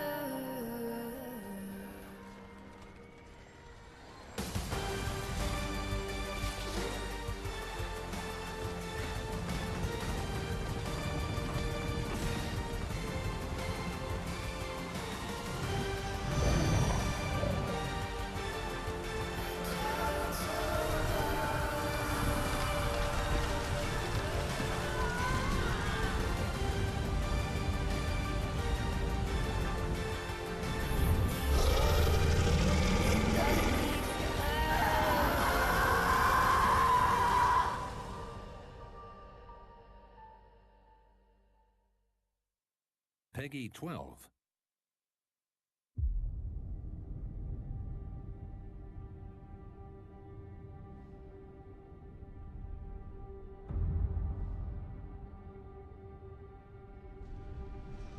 It starts with one.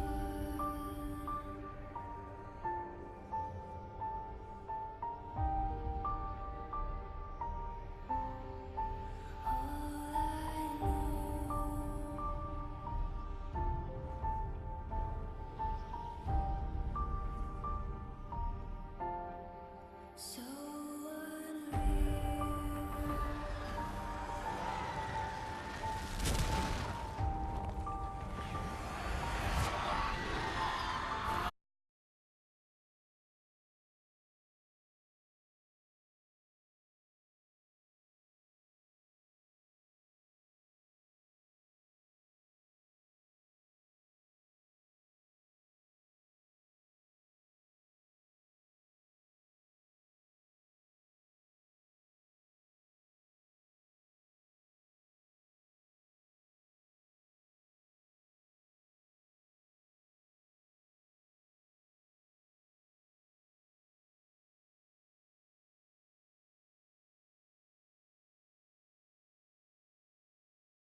Eventually, there we are. Yeah. 2 players. Great. Do we know what they might be playing?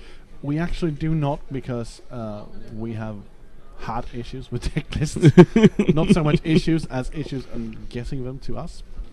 But that's on us. And Trust me, believe me, I wanted a deck list for that thing I was just watching with Joe Larson. I don't think all those cards existed Oh, yet. that's a shame. Yes, that is indeed a shame. But seat-wise, I don't really remember. Currently, we have, as we stated previously, one undefeated player, Victor Horsquist, on 7-0, and we're back to us. Hey, hello. Hello, and we have 4 players currently on 6-1, heading into the 2 last rounds. So I'm always terrible at this, but this is 12 rounds. Yes. 9-3 for top 8. It is, of course, a bit premature, but 9-3 will be a stretch. I think you're going to want to look more at 10-2 or better. But we are playing 12 rounds with 86 players, so I think there will be a lot. I mean, we could potentially, in round 9, we could potentially have 0. I mean, we can definitely agree that 8. I don't believe 8-4 will be good enough. No. Anyway, Victor seems to be on red and white, leading off with a mountain. And Could this be a feather deck? It could be. It could be a featherless feather deck. Featherless feather. Yeah, but he's goes following up into with Burning the Profit. Yes. That's a card I like. Yeah, I was watching Joel play. I was thinking he was going to build the spell deck, and then so many things just ended up not going that way. Well, this could be feather. It could be. Vidar is red and green and has a turn to Tybalt's Rager, I believe, right? This could be turn 3 feather? Could be literally could be feather on the other side as well. This Spell Gorge weird, and I was going to say this is the Chandra, weird, but that's not a Chandra. So white red spells. White red spells. Is that like the 3rd best spell deck? Ooh, next to Spell Gorge Mirror. Wow. Okay. I 3rd best spell deck versus the 4th best spell deck. Which one of them can pull it off the best? Huh? Yeah, I guess. And I think we see Iron Bully and a what's it called, the 4/1 haste goblin that leaves behind a counter. Goblin Assault Team? Something? Yes. I've never been a huge fan of Goblin Assault Team, but I guess if you're stacking up the board in this way, it's probably better than I've given it credit for. It just trades down so much. Yes. The 1 toughness has, especially when you have cards in the format like Blind Blast, that can just, kill it. Yeah. And a lot of amass 1. Making a Lazatep Reaver the bane of the 4/1's existence. Anyway, Victor attacks boldly, and Vidar, not having any open mana, decides to just take the damage. Yeah, I think. The life totals have not been updated, but there we go. There we are. We had some life total issues last game. Hopefully we will keep it good this game. What's the follow-up? The follow-up is... Dreadhorde Arcanist. The 2nd time we've seen Dreadhorde Arcanist today. Well, I'm not saying it's a bad card. It's just not one of those good rares that you hope to open. Oh, absolutely. No. Tybalt's Rager. Rager goes in, no pump. Well, no. No pump, no block. Follows with a 2nd Tybalt's Rager. Now the big question is, does Vidar have a Tybalt? Go for tribal Tybalt. Yeah, Tybalt. We're going to... He has Iron Bully. Iron Bully, Goblin... Goblin thingy, and then... Is that another Spell Gorger? No, I actually believe the last card is... Nahiri Spellblades, I think.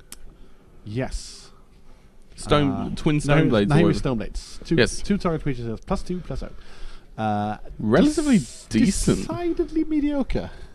I don't know. He can put it on the Prophet and the Dreadhorde, and then go into attack. The Dreadhorde will trigger to be able to cast it again. Suddenly start getting a huge amount of momentum and scries and blah blah blah. Thing is happening. Yes.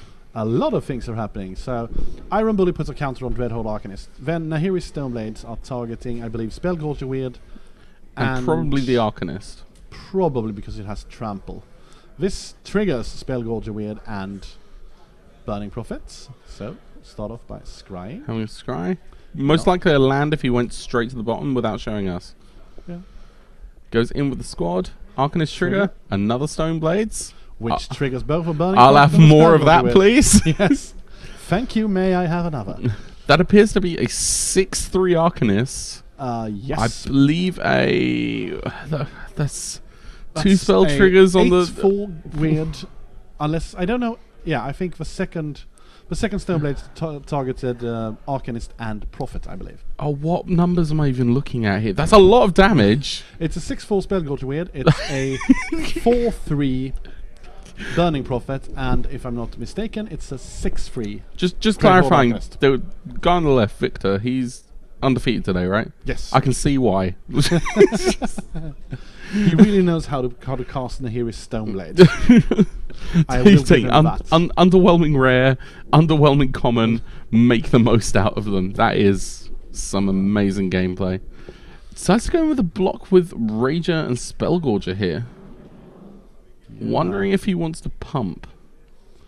I mean, he does have pumps, so... Pumps to trade the Rager. The Rager will do a ping damage to something. I think it pinged the Spellgorge weird and was okay, yeah. Because it did 3 to it and then a ping for that was finishing it off. One explosive turn for Victor. But here's Prison Realm. It's a good answer, and now Victor's once menacing board is not so imposing anymore. That was very 1/1 and a 1/3. Supernova-esque. Yes. Bright, colourful, over in a flash. Yeah. What is that Nahiri? That is Nahiri and the goblins. Any reason he decided to just pass there? I don't think he did. I just think. What was happening? No. I think he was cutting Vidar's deck or something. Oh, okay. It's a non-creature, so it scries. Does get to have scry. And we are an earth-shaking Kenra. It's not in the set, but an earth-shaking video. So just earth-shaking Kenra. That takes me back. Attack for 3. Dreadhorde Twins yes. for Vidar. That changes something. Well, as I've said before, I've found it to be underwhelming, but I mean, it's 2 bodies on this board, which 4 mana for 2 2/2s is not to be sniffed out on this board. The Nahiri apparently posing enough of a threat to attack with the Tibalt's Ranger. Well, I guess it's sort of like you might as well attack and force him to use it on something. Because I don't think Victor has any good attacks right now. He can drop the goblins because now they've got first strike. That is an improvement. I don't think he cares. No, does he have a card in hand? It's a red card. I don't know if there's any red cards for 1. Is Victor actually only on...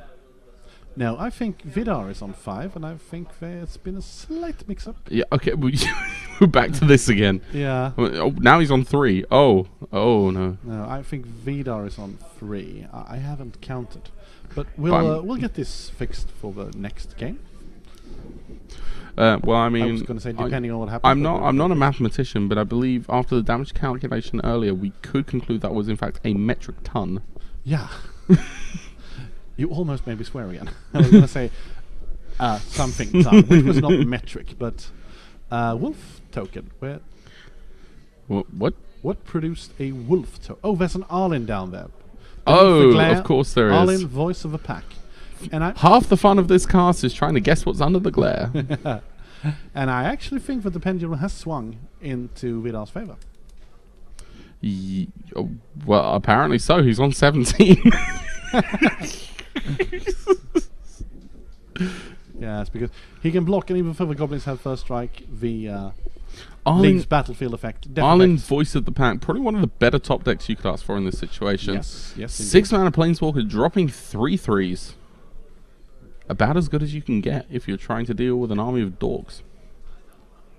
+1/+0 and draw a card. And the card drawn was... Gives it first strike as well, I believe. Well, it already had first strike. No. No. Wait, did it? Victor was attacking, right? Yeah. Yeah, so it had first strike. Yeah. Shoot down the goblin. Imagine he puts a count... No counters to place because I think it was dead. Yeah, the Iron Man was dead. Yeah. And yeah, no.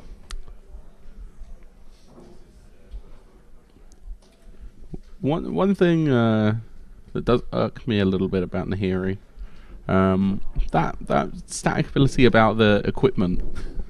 That there are 0 equipment in this format, but you can actually use that ability with the equip costs 1 less.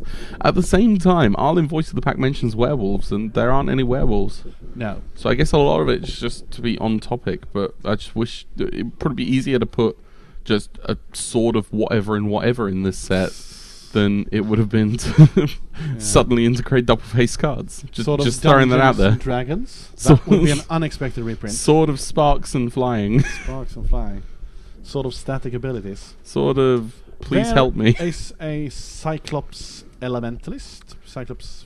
That's the 4/2, right? Yes, that deals X damage to a creature when it's entered place, when X is equal to the instant and sorceries in your graveyard. That count is probably that count is probably 1. Of course, he exiled the ones earlier. So I think it's only the Defiant Strike. So he can ping something. Yes. He did it.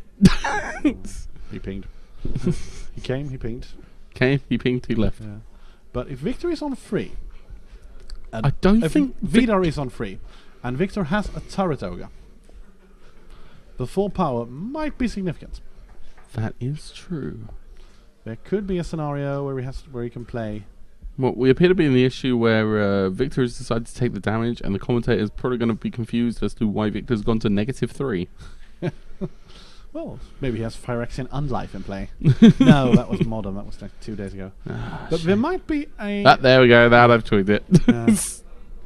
There might be an out. Oh, there is Feather. You were right. Is there a feather? There is a feather. Oh, we're going for that approach. Yeah. But there might be an out where he can play the Ogre and deal 2 damage to Vidar, who is on 4. But let's see, Summit Sprint gives haste, right? Yes, +2/+1 in haste, and he gets to scry 1. Vidar has no reach creatures. So Feather into Summit Sprint. That should be lethal. Should be lethal. If he sees it. There's the feather. I do believe he does. Of course, Vidar has 2 unknown cards and 3 mana. So 3 mana it's a open. Scary proposition. Feather triggers. And there is a response. There is a the battle, the united thing. Yeah. I'm not good with card names sometimes. And I think we got the life total bit sorted out. Well, now the game's over. 1-0 to Vidar. Yes, and we're back. We got a side sweep.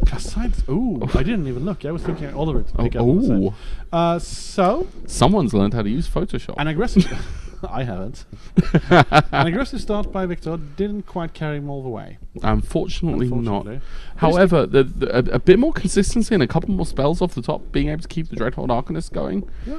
I've definitely changed my mind about a lot of cards in this format over the space of watching these drafts. I'm going to go out on a limb and say that Nahiri Stoneblades is still not the best. I mean, but if you're putting it in that deck...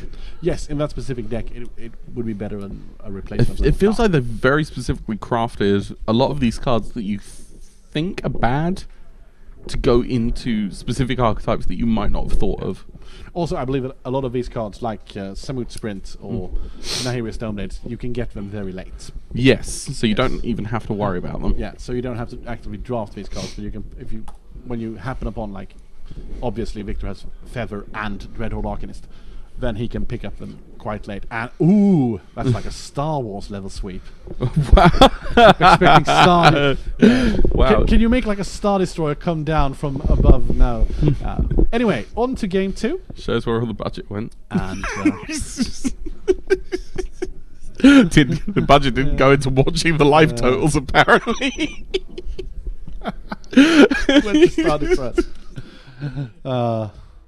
I remember when the Phantom Menace came out, and before anyone had seen it, and we were all like really excited. And I went to midnight premiere, and we was like, "Oh, this is going to be so great! A new Star Wars movie," and it was obviously crap.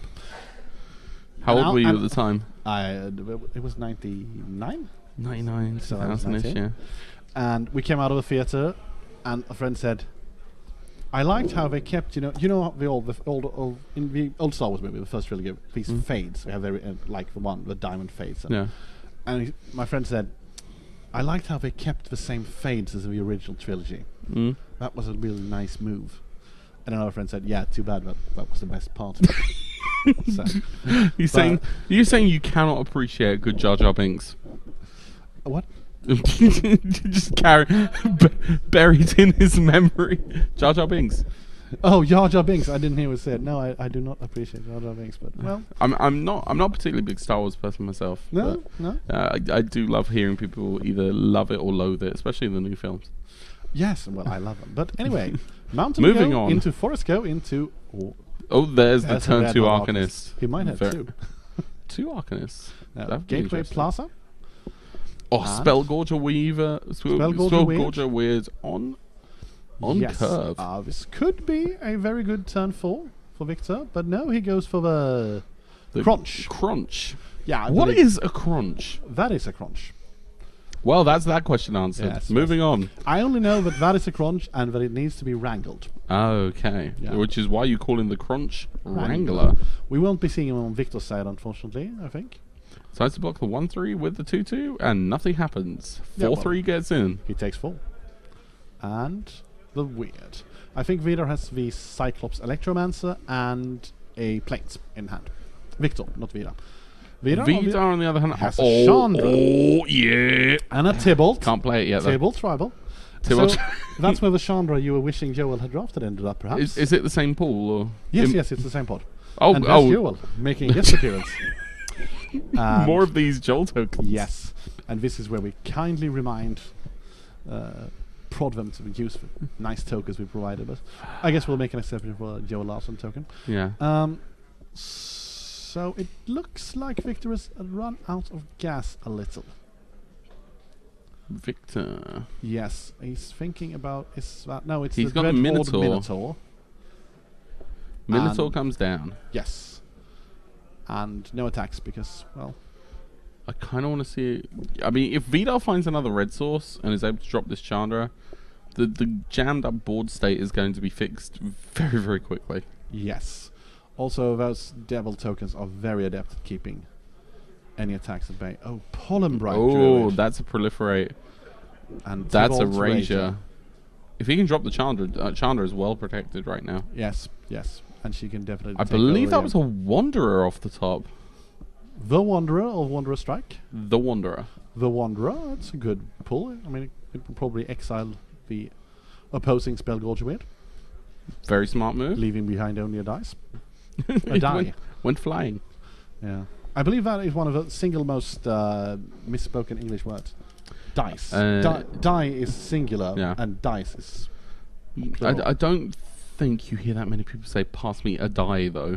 No, but I mean, I'm from Essex. I can never profess to be a particularly upper class English speaker. I believe that language is a communicative thing, and how the important thing is to get your message across, and that will evolve it. But anyway, there's a rising populace. So, bit of a board developing on both sides, but right now the Silverwing is the only flyer, which is relevant because there's the second red sword, but he went for the Ceratok. Playing the Ceratok main two. But Joel is one handsome devil in this case, or something. I don't know. Forced jokes. but the Joel tokens are devil tokens. So I get it. Yes. It's a manufactured joke. The Joel tokens are devil tokens, and they're messing up. They are making combat very awkward for Victor right now. Yes. Victor decides to drop the Taratoga. Taratoga comes down, shoots for 2. 2. Taratoga, another card I very much underestimated. Yes, me and Jonas praised it earlier. Yes. I just wouldn't think a 4-drop that shoots for 2 was that impressive. And Arlen crashes the party. Oh, why can't it be the Transform one? I wanted that one to see play. I thought it was super cool. Well, it was fun to have in drafts. It was one of those draft cards, like, do you remember, did you draft original Innistrad? Or rather yes, Dark I Ascension? did. Like Huntmaster of the Fells. You opened it, and you showed it to everyone, and you were so happy, and you still train wrecked because you forced red-green and it was not the right way to go. Yeah, well, No. the problem is the werewolf support was like... You did have Immerwolf Immerwolf, but in, that was about it. Dark Ascension. Uh, Hello, Marcus Judge. he can't take Yes. non-combat damage. He can only ping one. His creatures and we can do this. He check can't- up the Wanderer. Yes, neither Victor nor his creatures can take non-combat damage. But still, it's still a board cluster. Yeah. That So- actually that is a very good point because that actually makes the devils much less efficient. The devils might be less efficient, Yes, but they and are I'm still... going to just give some stuff to our dear tech guy Oliver, who is great. Props to Oliver on the stream. So it makes the combat a lot less awkward just because the devil's triggers are like, they don't do anything. We've still got a very gummed up board state right now. Yes. 4 5s and 3 3s and apples and tigers. And oh my. Or was it lions and tigers and witches? Oh my! Oh my. I don't think I really know where that's from. I think it's a Wizards of Oz reference. I think so too. I'm just We have deck lists. mainly remember like George Takei saying it or what? Sweet. Takai. Is it George Takei or Takai? Depends where you're from. Ah. So I have Vidar's list here. He has got himself 2 copies of Chandra Fire Artisan. Nice. This is Vidar's list, isn't it? Yes. 1 Dreadhog, 2 Giants Greetings, 2 Tybalts, 2 Tybalts Rages, 1 Spell Gorger Weird, 1 Arlin, 2 Arlin's Wolf. This is pretty sweet. 1 Plane-wide Celebration we might be able to look forward to. Ah. The bad news is that he's only got 1 Dreadhorde Arcanist, Victor. So. What a shame. I was looking for Dreadhorde Arcanist, I was like, wait a second, it's not on here. But yes, he has gone for... Anyway, looking at the board, Vidar's board is actually less imposing than it seems. It's like a 2/3 flyer, a 3/3, a bunch of 1/1s. However, most likely... Prison Realms, the Turret Ogre. Now Wanderer can go down, and suddenly those devils are back online. They are, and there's the red-green that gains X plus 0. It's a 0/4 with haste, and it gains plus X plus O when attacking, where X is the greatest power, and it's called... you should... It's called Rubber Belt Rioters. Rubber Belt Rioters. Not 10th District Legionnaire. I don't think I've actually had a chance to play with that card. 10th But District it's Legionnaire? no, Rubble Belt Riders. I've heard mixed reviews about it. I think if you're in the dedicated creature shell, it's a great card. It has got haste, right? We can find out. We can. I'm all think for it has finding out. haste. Rioters. Rubber Belt Rioters. Has it haste. does has haste. So it's great with like Raging Crotch. Yes, perfect. Anyway, in comes the 5/5 Rising Populace, the 3/3 First Striker, and the 5/5 Spellgord. We are going for the Joel Larson Devil Split on the block. Yes, and 3 damage. Taking out the Minotaur. Yes. So 3 devils for a Minotaur. Fair enough. I guess it was better the devil he knew. Bit of a devil, yes. And I must say that Alpha Vidder has bigger board. Oh, there's Sean. There we go. Well, we had her all along. Showing a forest. The forest goes into play, and there's a Oh, that wolf. was perfect curving. Yes, and I do believe he missed the trigger to put a counter on the wolf. But yes, well, Well, we had this discussion with the judge earlier about Ajani's primate, because of course I'm not 100% sure yes, about he missed a Johnny's primate. Mr. Ajani's primate trigger. I don't know about professional tournaments, so I just noted that there was a missed trigger, and I wanted to point it out to a judge, and the judge just replied, "If it's a beneficial trigger, then and you miss it, sorry." There is no. Yeah. Nothing. It's like you missed the trigger. If you pointed out, your opponent would get the option, do you want to place the trigger on the stack? Yeah. And would most likely say, no, I do not want to place the trigger on the stack. I mean, that's probably why I'm not particularly a professional Magic player. Like I'm too nice for things like that. I'd be like, yeah, sure, you meant to do it. Vidar has whittled down Victor's board quite a bit. There's That only is 7/7 Rising Populace. That's a joined significantly by, less jammed up Cyclops board. Electromancer. One of 2 in Victor's deck, but I don't think it had anything in the graveyard to kill with, so it's just a 4/2 for now. Not yet, anyway. Not yet. Anyway, Chandra. Chandra up to 6, getting him those lands. Yes. So even if Victor has this 7/7, and I do believe that Vidar is only running one of the one Prison Realm. Prison Realm, it is only one. But still, Chandra represents a certainty here. Because at some point, that Chandra is going to have to go down in loyalty. Yes. And when she goes down in loyalty... Well, also, if she just keeps on ticking up, eventually he'll just be able... he will bury Victor in card advantage. It's not a trigger, though. It should have a counter. It's not a trigger? Oh, it enters with it. That's not a trigger. Huh. Arlen... Arlen, Voice of the Pack. Arlen, Voice of the Pack, and Arlen's Wolf. That's actually... Yeah, that could be a replacement. It enters with the additional counter. Yes. It does not trigger. That is probably something we should point out. Yes, I believe that we should... do we stop? I don't think we can stop this game. We should I think this is probably too late to do anything about it. And... That one he remembered, though. Yes. So I'm going to go ahead and guess. I'm going to say that... well, I don't know. Yeah, I think it's past that point. It would be yes, considered a beneficial limited love. thing. It's probably too late to do anything, but it doesn't matter. Vidar Yes. appears to have taken the game 2-0. Congratulations, Vidar. And the mighty have fallen. Our last undefeated player. No is longer undefeated. No longer undefeated. And back to us. And ooh, that's a color fade. I'm so impressed.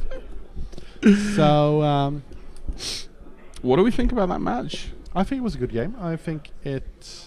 You saw a hell of a lot of locked board states. Yes. And just slowly being settled by creature interaction. Yeah, and I think it proved sort of that while the Arcanist Spellgorger thing, eventually Vidar could just put so much on the battlefield that he could like jump block while he builds up to his better things. And it's, I think it's the same. It's pretty much the same thing what we saw earlier with Niklas match in the last draft, where there's a good curve, there's good synergy, but eventually you just gum up and the card quality shines through. Because Vidar was casting cards like Arlen, Voice of a Pack, and Chandra, whilst, well... The Nahiri Stoneblades. Yeah. Nahiri Stoneblades or Rising Populace. Rising Populace is a decent card, and it was a 7/7 at the end, but still it was like, okay, so this Pollen Bride Druid throws it away, and I'll just keep making more wolves, and eventually... The sheer card power. Also worth noting, he did in fact was very careful to save the Chandra there. Didn't play it directly. Didn't just chuck it out there and start going for the card advantage. He's waited a few turns. Vidar played it well. Yes. And well, we are decently likely to see him next game as well. Oh, absolutely. And we will. We will see how that turns up in terms of the standings. Hopefully, by the end, before we go offline, we will have a set of the BUM standings as well. Yes, hopefully after the next round, round 9. So we will see how that goes. But yes, Vidar is playing for Dragon's Lair. Vidar is for Dragon's Lair, and Victor, what team was he playing for? I do not know, to be quite honest. I'm sorry, I don't have a rosters here. I know that Vidar is playing for Dragon's Lair. Also, the last feature match, Joel Larsen and Johan Diesenborg are both playing for Dragon's Lair. So there we have, before this round, we have like 3 people on 6-1. No, well, Joel on 5-2 and Johan and Vidar on 6-1. So I mean, they are doing good. As much as I'd love to see my Vesteros boys, win this whole thing. They are not out of it yet. They're not out of it yet, but they've got some competition ahead of them. They have. So are we sign off for a bit? I will go ahead and say that we will probably sign off for a little bit, and we will come back with the final round of our War of the Spark draft. Something in between. We don't actually know the round timer. Yeah, if we come up with something weird to do. I'm sure we could probably do that. But in the meantime, we will see you very soon. Yes, from Lincon and Standard and SM.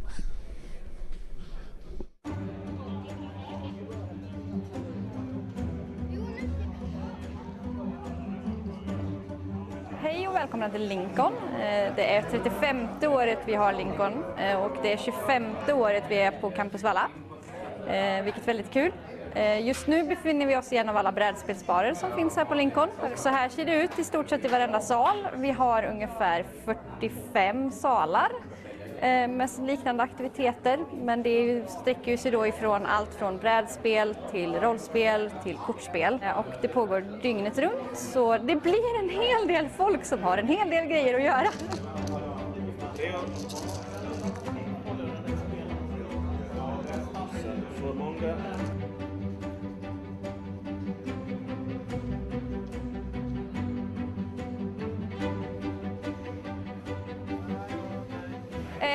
På Lincon så har vi ett väldigt stort åldersspann. Det vi har märkt i år, det är att vi fortsätter den här föryngringen som vi började märka av förra året redan.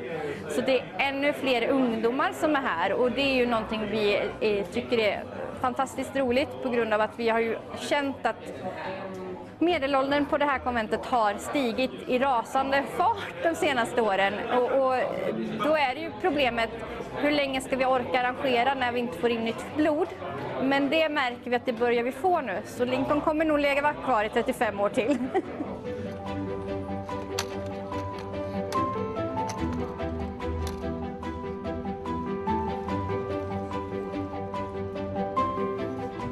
Lincon då har ju som sagt funnits i 35 år och det har ju självklart gått upp och ner med besöksantalen, men vi har legat ganska stadigt på någonstans runt 1000 besökare.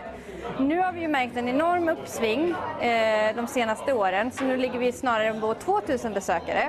Det är otroligt roligt tycker vi. Vi har försökt ta reda på varför. Många säger ju att brädspel håller på att få en revolution igen, att folk vill sitta och spela något socialt och komma bort från det här, ja men jag sitter alla vardagar och spelar dataspel, någon gång om året vill jag göra någonting annat och träffa alla de här människorna, och då kommer man till ett sånt här konvent.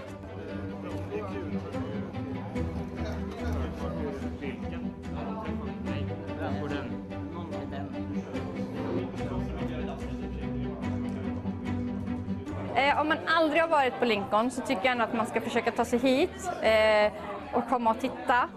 För stämningen är jättemysig och man blir väl mottagen. Det finns alltid folk som är villiga att förklara. Och tycker man att det är roligt att umgås ansikte till ansikte, tänka strategiskt, då kan det här vara ett alternativ där du dessutom får träffa människor och prata en stund. Dessutom så finns det mesta. Vi kanske inte har de här klassiska Fia med knuff och vi har inte kortspel. Men vi har saker som liknar dem. Så det finns steg. Du behöver inte sätta dig med ett brädspel som tar 10 timmar och har den här regelboken. Du kan ta något enklare. Jag lovar dig att du kommer hitta det också här.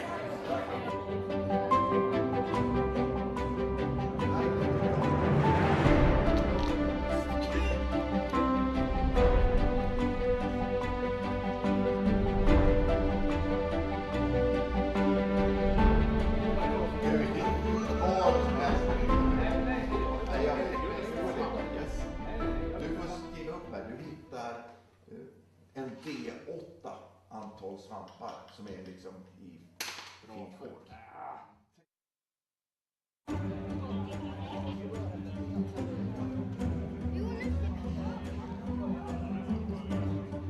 Hej och välkomna till Lincon. Det är 35:e året vi har Lincon och det är 25:e året vi är på Campus Valla. Vilket är väldigt kul. Just nu befinner vi oss i en av alla brädspelsbarer som finns här på Lincon. Och så här ser det ut i stort sett i varenda sal. Vi har ungefär 45 salar med liknande aktiviteter. Men det sträcker sig då ifrån allt från brädspel till rollspel till kortspel. Och det pågår dygnet runt, så det blir en hel del folk som har en hel del grejer att göra.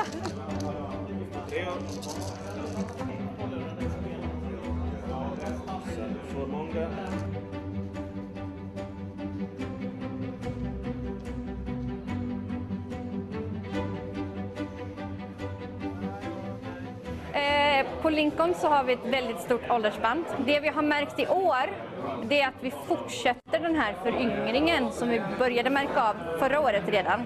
Så det är ännu fler ungdomar som är här, och det är ju någonting vi tycker är fantastiskt roligt på grund av att vi har ju känt att medelåldern på det här konventet har stigit i rasande fart de senaste åren, och då är det ju problemet, hur länge ska vi orka arrangera när vi inte får in nytt blod? Men det märker vi att det börjar vi få nu, så Lincon kommer nog leva kvar i 35 år till.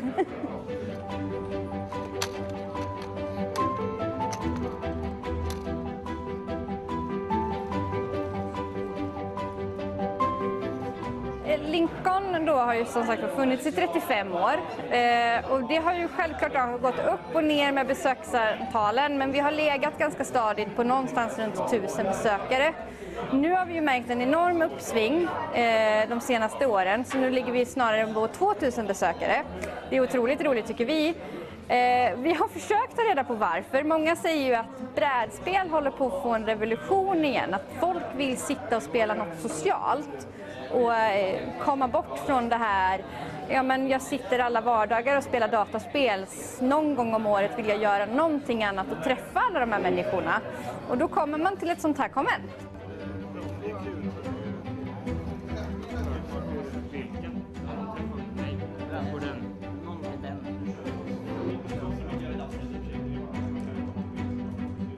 Om man aldrig har varit på Lincon så tycker jag ändå att man ska försöka ta sig hit och komma och titta. För stämningen är jättemysig och man blir väl mottagen. Det finns alltid folk som är villiga att förklara.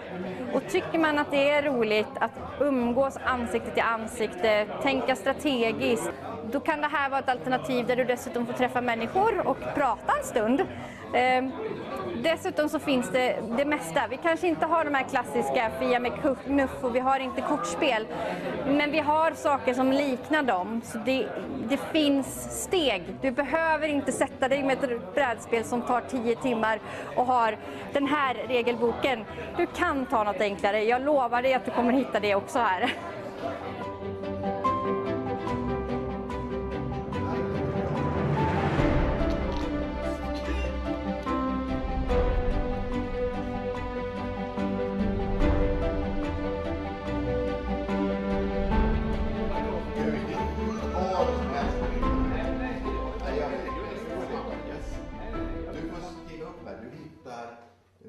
En D8 antal svampar som är liksom i fint skick.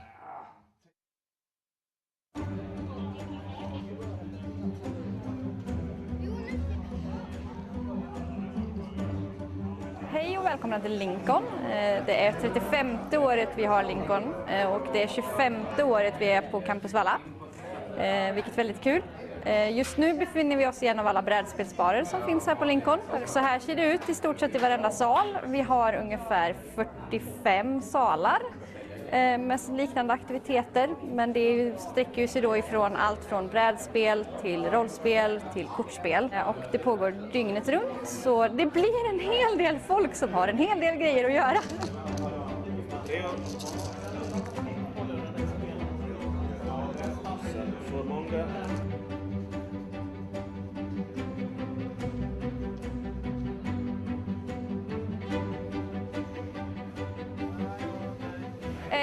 På Lincon så har vi ett väldigt stort åldersspann. Det vi har märkt i år, det är att vi fortsätter den här föryngringen som vi började märka av förra året redan. Så det är ännu fler ungdomar som är här, och det är ju någonting vi tycker är fantastiskt roligt på grund av att vi har ju känt att medelåldern på det här konventet har stigit i rasande fart de senaste åren, och då är det ju problemet, hur länge ska vi orka arrangera när vi inte får in nytt blod? Men det märker vi att det börjar vi få nu, så Lincon kommer nog leva kvar i 35 år till.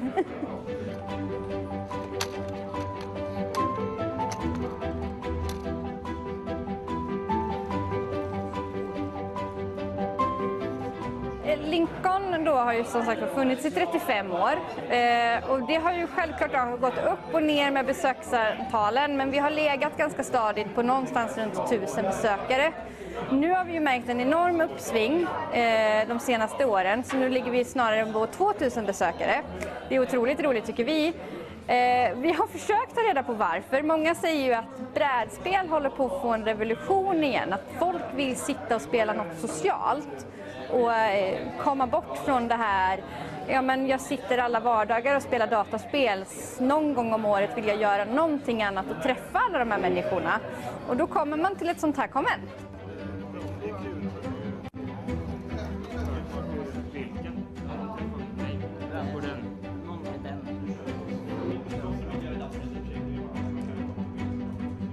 Om man aldrig har varit på Lincon så tycker jag ändå att man ska försöka ta sig hit och komma och titta. För stämningen är jättemysig och man blir väl mottagen. Det finns alltid folk som är villiga att förklara. Och tycker man att det är roligt att umgås ansikte till ansikte, tänka strategiskt, då kan det här vara ett alternativ där du dessutom får träffa människor och prata en stund. Dessutom så finns det mesta. Vi kanske inte har de här klassiska Fia med knuff och vi har inte kortspel. Men vi har saker som liknar dem. Så det finns steg. Du behöver inte sätta dig med ett brädspel som tar 10 timmar och har den här regelboken. Du kan ta något enklare. Jag lovar dig att du kommer hitta det också här.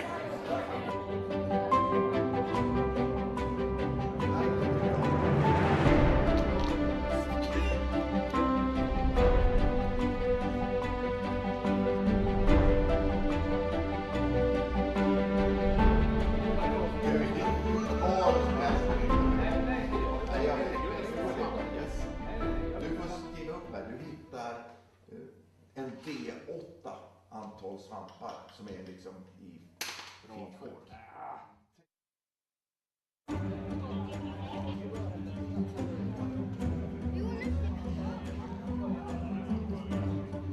Hej och välkomna till Lincon.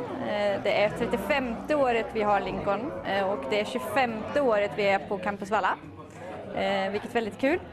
Just nu befinner vi oss i en av alla brädspelsbarer som finns här på Lincon. Och så här ser det ut i stort sett i varenda sal. Vi har ungefär 45 salar med liknande aktiviteter. Men det sträcker sig då ifrån allt från brädspel till rollspel till kortspel. Och det pågår dygnet runt, så det blir en hel del folk som har en hel del grejer att göra.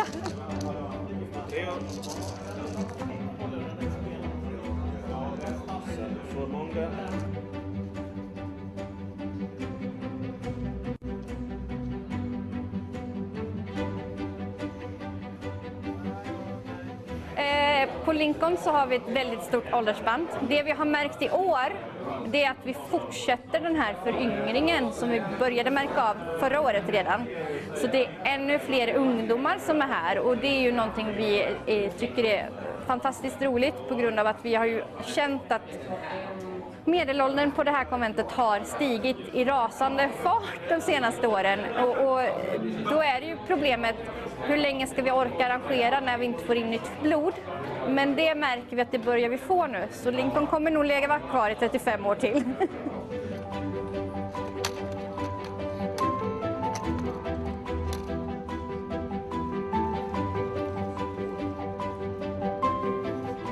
Lincon då har ju som sagt funnits i 35 år och det har ju självklart gått upp och ner med besöksantalen, men vi har legat ganska stadigt på någonstans runt 1000 besökare. Nu har vi ju märkt en enorm uppsving de senaste åren, så nu ligger vi snarare på 2000 besökare. Det är otroligt roligt tycker vi. Vi har försökt ta reda på varför. Många säger ju att brädspel håller på att få en revolution igen, att folk vill sitta och spela något socialt och komma bort från det här, ja men jag sitter alla vardagar och spelar dataspel, någon gång om året vill jag göra någonting annat och träffa alla de här människorna. Och då kommer man till ett sånt här konvent.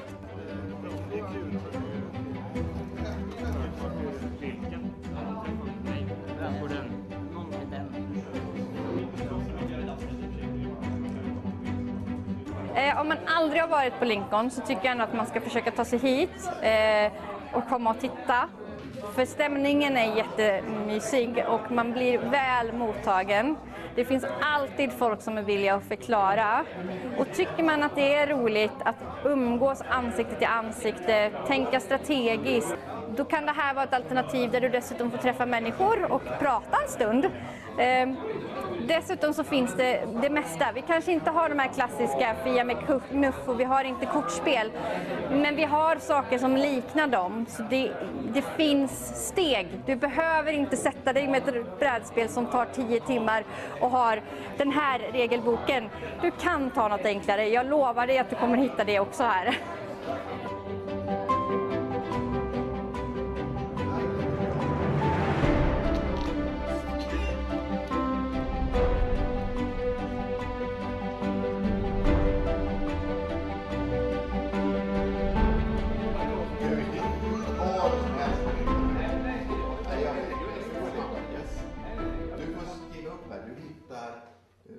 En D8 antal svampar som är liksom i finkort.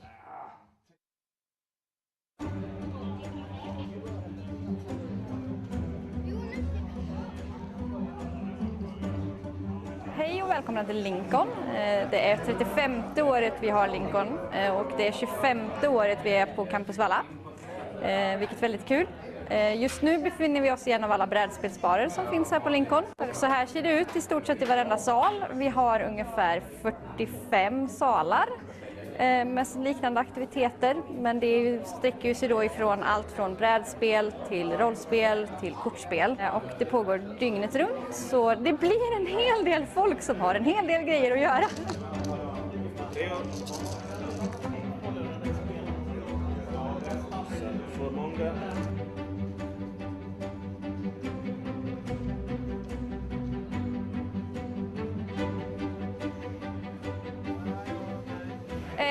På Lincon så har vi ett väldigt stort åldersspann. Det vi har märkt i år, det är att vi fortsätter den här föryngringen som vi började märka av förra året redan. Så det är ännu fler ungdomar som är här och det är ju någonting vi tycker är fantastiskt roligt på grund av att vi har ju känt att medelåldern på det här konventet har stigit i rasande fart de senaste åren och då är det ju problemet, hur länge ska vi orka arrangera när vi inte får in nytt blod? Men det märker vi att det börjar vi få nu, så Lincon kommer nog leva kvar i 35 år till.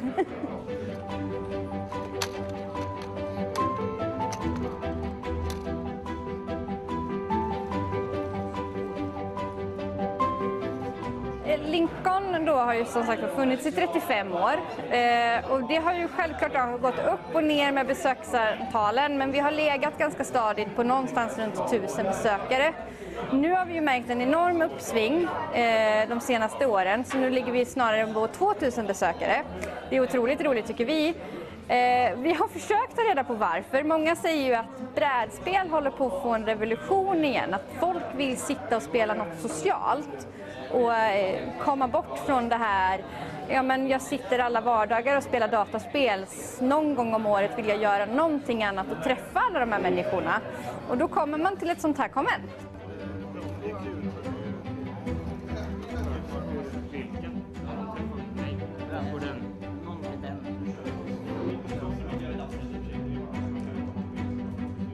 Om man aldrig har varit på Lincon så tycker jag ändå att man ska försöka ta sig hit och komma och titta. För stämningen är jättemysig och man blir väl mottagen. Det finns alltid folk som är villiga att förklara. Och tycker man att det är roligt att umgås ansikte till ansikte, tänka strategiskt, då kan det här vara ett alternativ där du dessutom får träffa människor och prata en stund. Dessutom så finns det mesta. Vi kanske inte har de här klassiska Fia med knuff och vi har inte kortspel.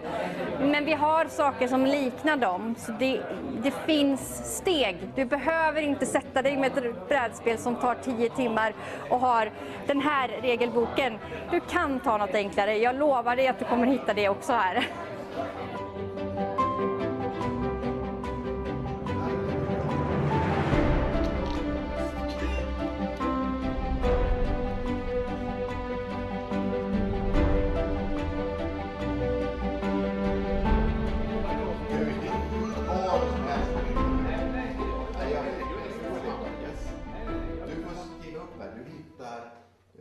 en D8 antal svampar som är liksom i fint skick.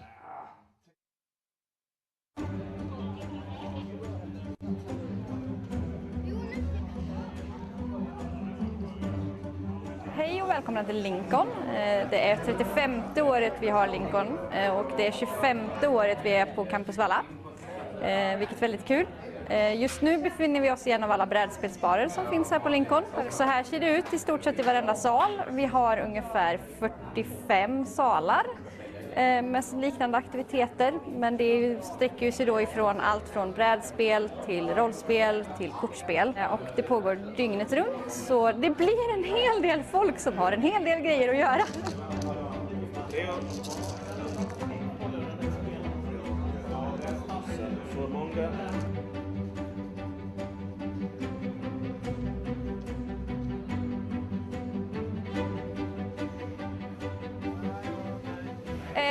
På Lincon så har vi ett väldigt stort åldersspann. Det vi har märkt i år, det är att vi fortsätter den här föryngringen som vi började märka av förra året redan.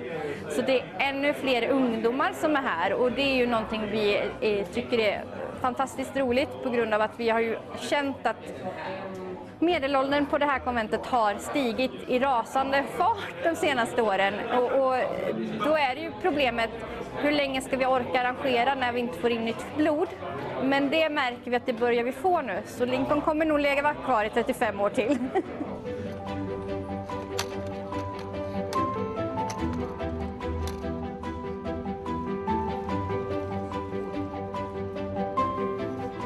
Lincon då har ju som sagt funnits i 35 år och det har ju självklart gått upp och ner med besöksantalen, men vi har legat ganska stadigt på någonstans runt 1000 besökare.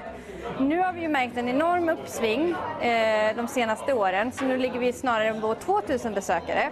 Det är otroligt roligt tycker vi.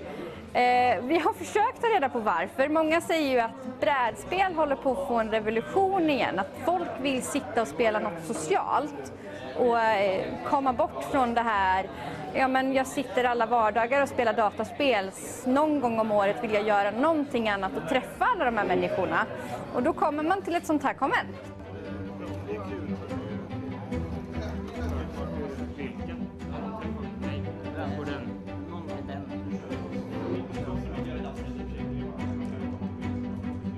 Om man aldrig har varit på Lincon så tycker jag ändå att man ska försöka ta sig hit och komma och titta. För stämningen är jättemysig och man blir väl mottagen. Det finns alltid folk som är villiga att förklara. Och tycker man att det är roligt att umgås ansikte till ansikte, tänka strategiskt, då kan det här vara ett alternativ där du dessutom får träffa människor och prata en stund. Dessutom så finns det mesta. Vi kanske inte har de här klassiska fia med knuff och vi har inte kortspel.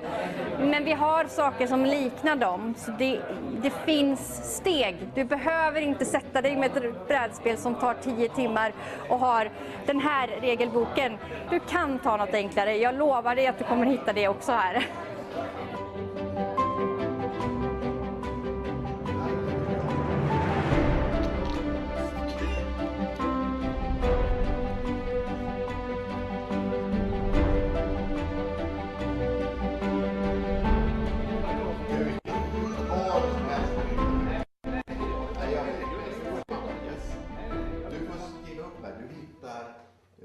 En D8 antal svampar som är liksom i fint skick.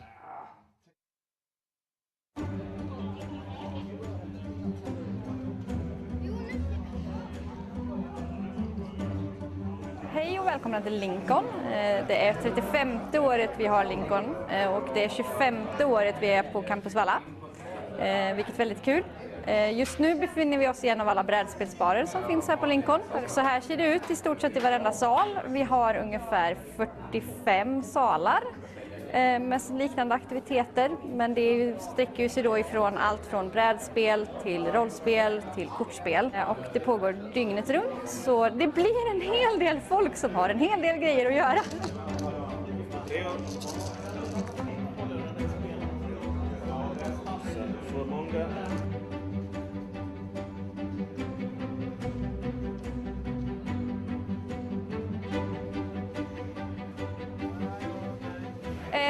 på Lincon så har vi ett väldigt stort åldersspann. Det vi har märkt i år, det är att vi fortsätter den här föryngringen som vi började märka av förra året redan. And welcome back to the last round of Limited for the day. And the last round for the day. Yeah, round last 9. round. And we will be joining the top table, where we have an old friend, Viktor Sjöqvist, and a new friend, Jonas Friberg, both at 7-1.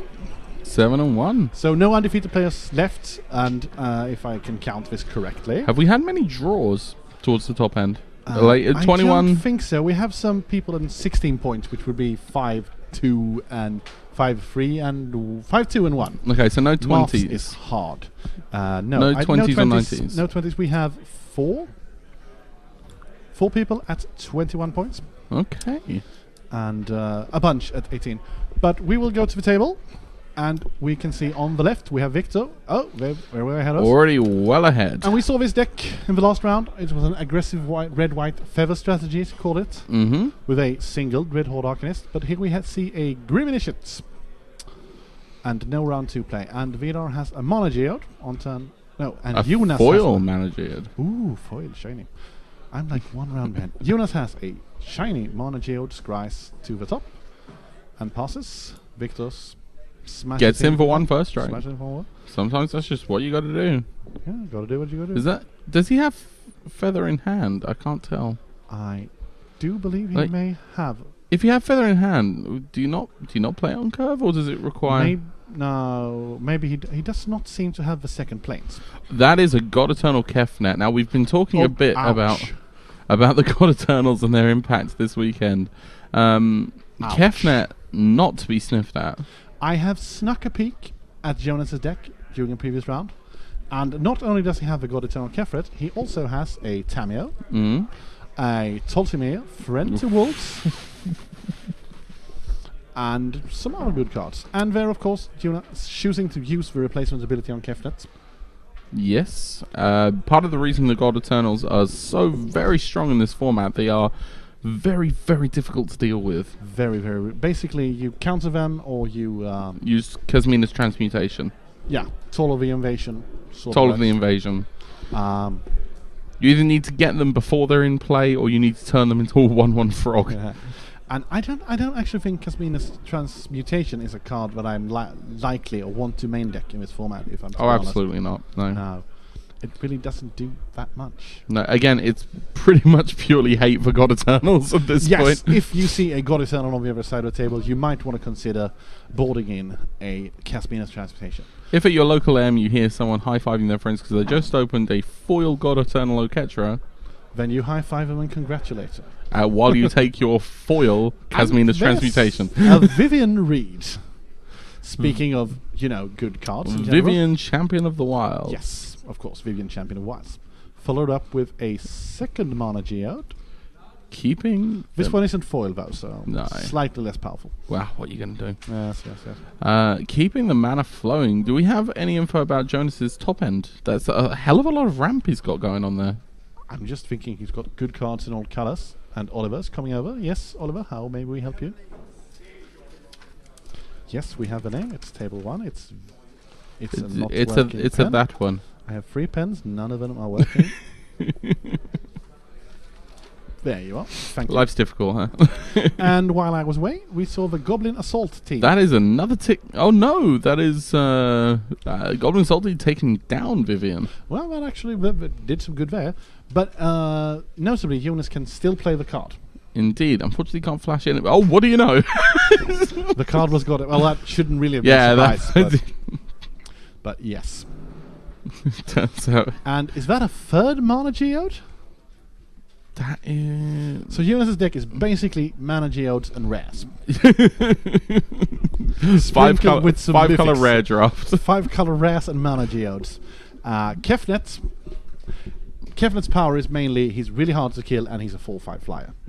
You occasionally will get some value off of the upkeep trigger. Yes. But very, very rarely. Yes. So. God Eternal Kefnet. Blocking an assault team. Oh, plussing the assault team.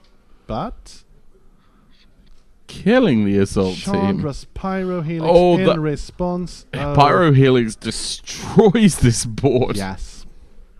A slight consolation that Victor can stack the triggers so that VMS happens before the token thing.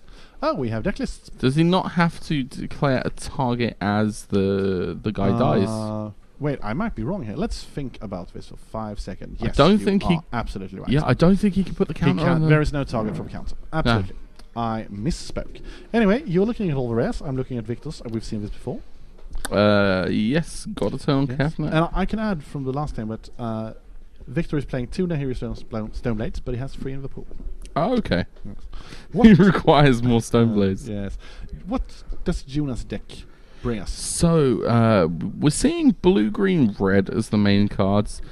In blue, we're seeing 2 Aven Eternal, one God Eternal Kefnet, solid mythic. 1 Kyora's Dambreaker, 1 No Escape that he's running main. In red, he is running 1 Pyro Helix, 1 Invading Manticore, and 1 Turret Ogre. Yeah, in green, you're finding 1 Band Together, 2 copies of Centaur Nurturer, 1 Pollen Bright Druid, 1 Snare Spinner, 2 copies of Vivian Champion of the Wilds. 2 copies of Vivian Champion of the Wilds? That's a very good pull. one Vivian's Grizzly as well. Going into the multicolor cards, he also has access to a Bioessence Hydra, Ral's Outburst, Tamio, Tolsimir, and Kiora. Yes. Well, Kiora is just uncommon. I want to know who the one person is that he lost to. Because it can't have been in this draft. It was not in this draft, though. Anyway, whilst we were speaking, Victor has resolved a Spellgorger Weird, and Jonas has resolved an Aven Eternal, and a Rising Populace joins the fray. Yes. But, well... Rising Populace triggers on just any creature dying? Any of your creatures dying. Whenever a creature you control dies. Yes. We can do... I thought there was something to do with legendary creatures, but maybe it could be anything. No, whenever another creature... A creature or Planeswalker, yes, that's what I was thinking. Of course. Because, of course, Planeswalkers now are legendary. Of course. Vivian's Grizzly, looking at top card. Could it be another Kefnet? No. Could Vivian Reed? Could it be the Bioessence Hydra that we're apparently waiting on? Yeah, that is a strong draft deck. Oh, are you sure he didn't get a sealed pool? That's like 10 rares. Yeah. I think he's got like 7. Let's see. Kefnet. He got an Elder Spell that he's not running. Wow.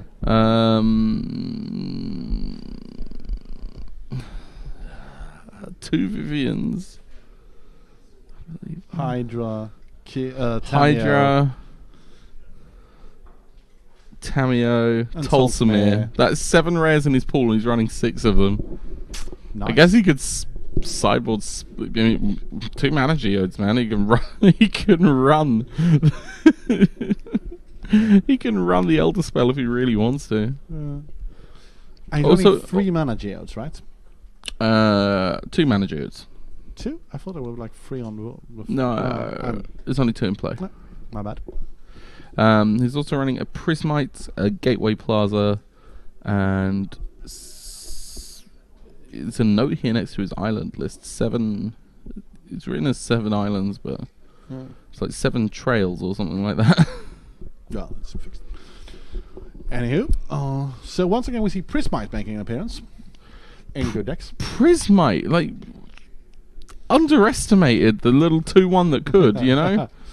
Well, I think in these kinds of decks you see it as a speed bump that occasionally will fix your mana for a cost. Oh, absolutely. So it's just a cheap, efficient dork, and I would have never thought... Not so efficient, but... Well, I mean, 2 mana, 2/1 in any colour. You can't really sniff too much of that. Anyway, here comes...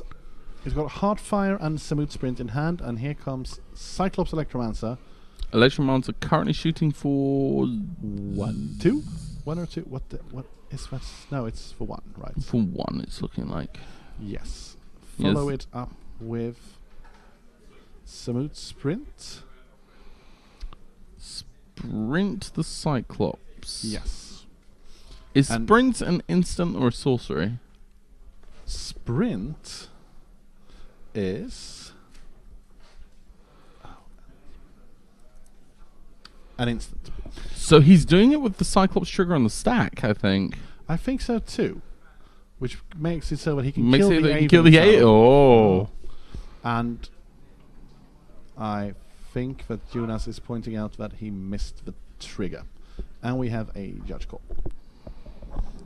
And yes, but I think that what the point Jonas is making here is, since Samut Sprint is in the graveyard when the Electromancer ability resolves, Victor has missed the opportunity where Spellgorger will trigger. I imagine because he's gone to resolve the ETB of Yes, the because if Samut Sprint is in the graveyard, it has to have resolved. And when it has resolved, he has missed the trigger. Yes. But we'll see what the judge says. I imagine it's probably going to be having just missed a beneficial trigger. Yes, so this is a missed trigger. There is no penalty. And Jonas will be giving him a choice if he wants to put the trigger on the stack. And I do believe he will not want to. I can understand that. No, I wouldn't. So, and as you say, it's it's not a detrimental trigger, so there's no upgrade there. Anyway, especially with I understand when it comes to a big tournament like this with a lot of prizes on the line, it could be. I can't guarantee what I'd say in that situation. I'd like to think I'd at least say, well, if you made it clear that that's what you wanted to do, I'd let you do it. It is a divisive issue. I can very clearly see the argument that you are responsible for knowing what your cards do and resolving them correctly and making sure that everything happens. Absolutely. And I mean, there are some who don't agree with, but I think there's very definitely a point to be made that no, playing the cards and keeping track of the triggers and following the rules is a skill in itself.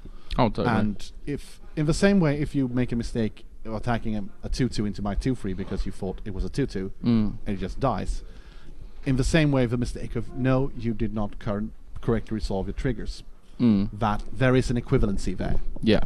With mistakes. What? He scried. I did not see if he scried because we're discussing. We're getting asked here. Did you see whether or not Victor scried for Samut Sprint? Don't think he did. We don't think he did, but we are not going to swear to it. No. I think what happened was he targeted.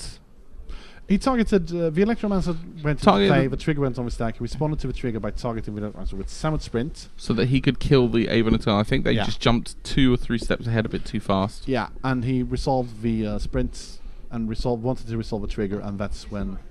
And at that point, he has missed the Spellgorger trigger. But we'll let the judges sort it out.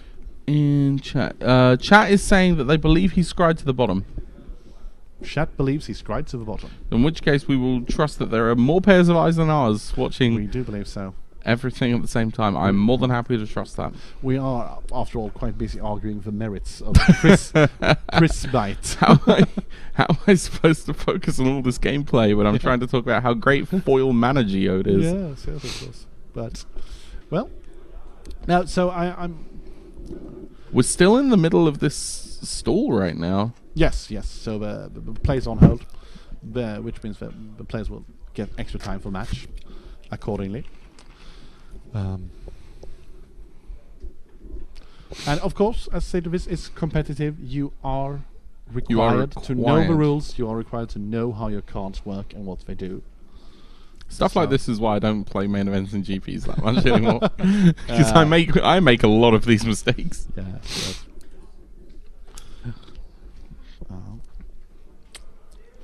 So the question is, will Jonas let Spellgorger have that +1/+1 counter? I'm going to go ahead and say that I don't think he will. If that is the decision, the verdict, I don't think he will. And I actually believe that in a competitive settings, if you are given the choice to give your opponents I wouldn't say a bonus, but well, you get the point. A chance to fix their mistake. Yeah, I do not think it is a bad move. I think it's very well within what you should do to just say no, I do not give you this trigger. Yeah, I can understand that. And as I said, he's very well within his rights to deny him the trigger if he's given a choice. So. But I'm not sure we have players gotten still seem to be waiting. Call, yes. So this might take a while, but no news from chat. This is a GH call because this is the incorrect board. No, that was last. Yes, subscribe to the bottom line. So thank you, Limited Love, for hanging out with us. And we also love Limited. Yeah, we do love Limited. More of us like Limited. Not sure I could do another draft right now. We've done 2 in a row, and I've been on camera now for pushing 14 hours. Well, you've still got like 7 hours to go tomorrow. Yes, I tell you what, at least I get a bit of a rest between. Yeah. No, well, I mean, I've had a great time doing this. Yeah. This has been really fun. I will say that the fact that there's 3 of us is good. Yes, to be able to rotate like that. Yeah. How does Rich Hagen do it? Well, he's not on camera all the time. They have like a news desk and stuff. Anyway, I do believe that the trigger will not resolve. Yep.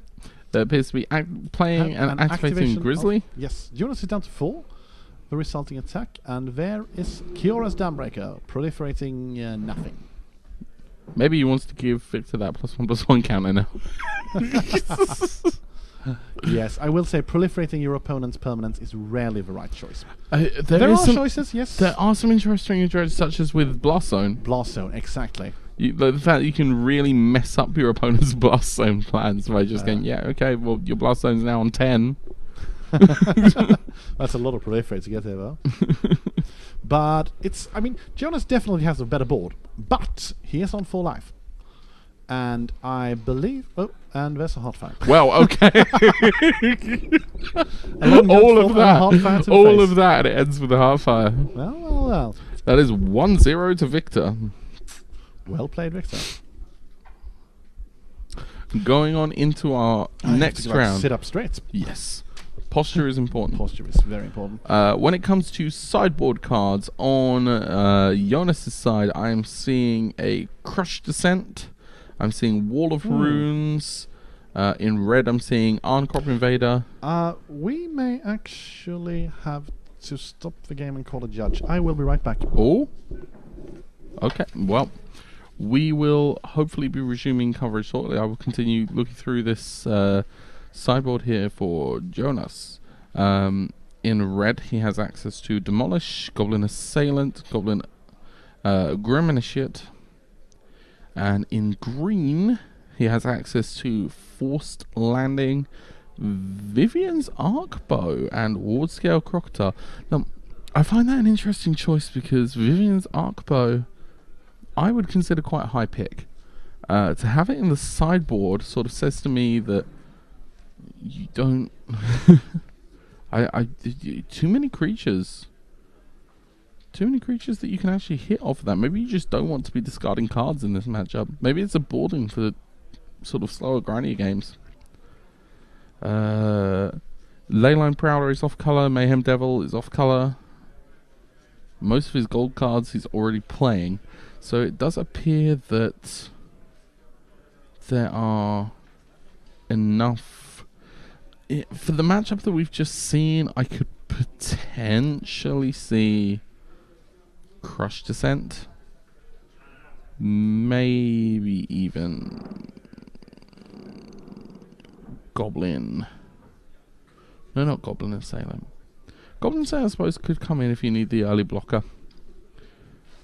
Forced Landing to deal with potential Feather. And I imagine that is it. I want to see the Arcbow come in here, though. I think this should be the Arcbow matchup. Chat, any information coming up down here? Wanderer to give the extra power to something you want to get rid of. So as we just said, Charles has gone down to go and speak to the judges in the feature match area. We don't know why, but hopefully it's nothing super serious, and we can get back to some coverage pretty soon.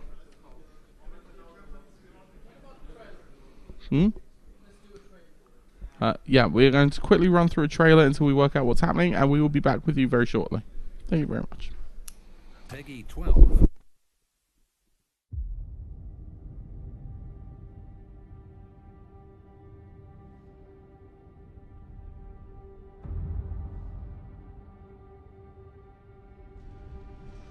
It starts with one.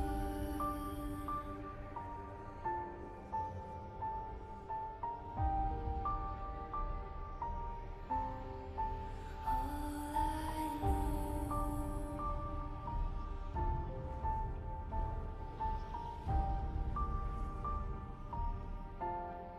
So unreal.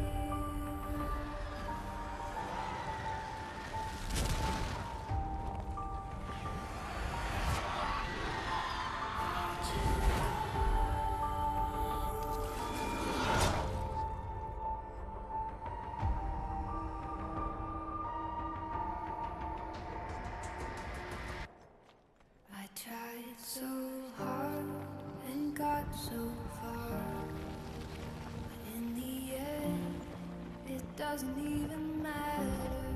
I had to fall to lose it all, but in the end, it doesn't even matter.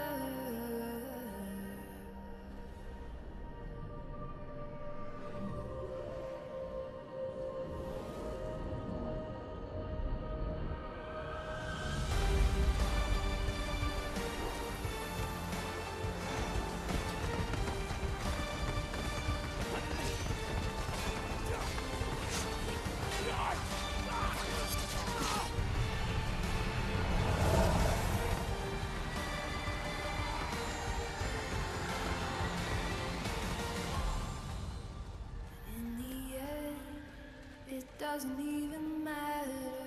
I had to fall to lose it all, but in the end, it doesn't even matter.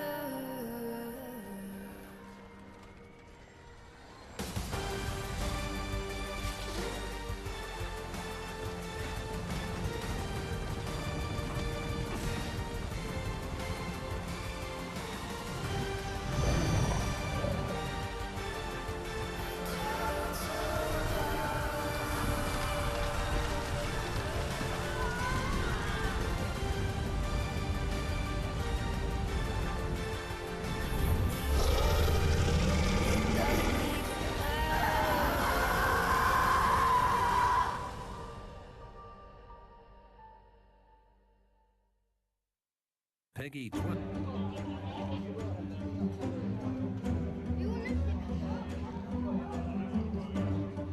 Hej och välkomna till Lincon. Det är 35:e året vi har Lincon och det är 25:e året vi är på Campus Valla, vilket är väldigt kul. Just nu befinner vi oss i en av alla brädspelsbarer som finns här på Lincon. Och så här ser det ut i stort sett i varenda sal. Vi har ungefär 45 salar med liknande aktiviteter, men det sträcker sig då ifrån allt från brädspel till rollspel till kortspel, och det pågår dygnet runt, så det blir en hel del folk som har en hel del grejer att göra.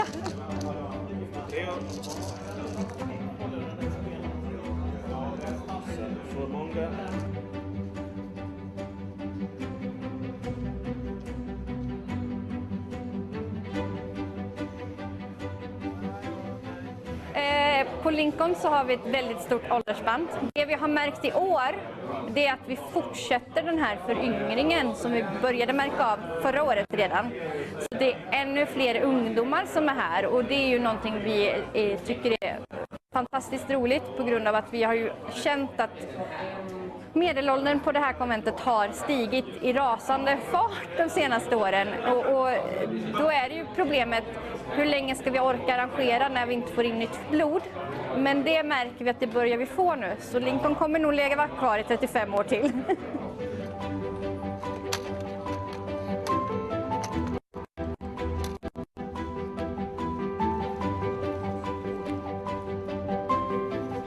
Lincon då har ju som sagt funnits i 35 år och det har ju självklart gått upp och ner med besöksantalen, men vi har legat ganska stadigt på någonstans runt 1000 besökare. Nu har vi ju märkt en enorm uppsving de senaste åren, så nu ligger vi snarare på 2000 besökare. Det är otroligt roligt tycker vi. Vi har försökt ta reda på varför. Många säger ju att brädspel håller på att få en revolution igen, att folk vill sitta och spela något socialt och komma bort från det här, ja men jag sitter alla vardagar och spelar dataspel, någon gång om året vill jag göra någonting annat och träffa alla de här människorna. Och då kommer man till ett sånt här konvent.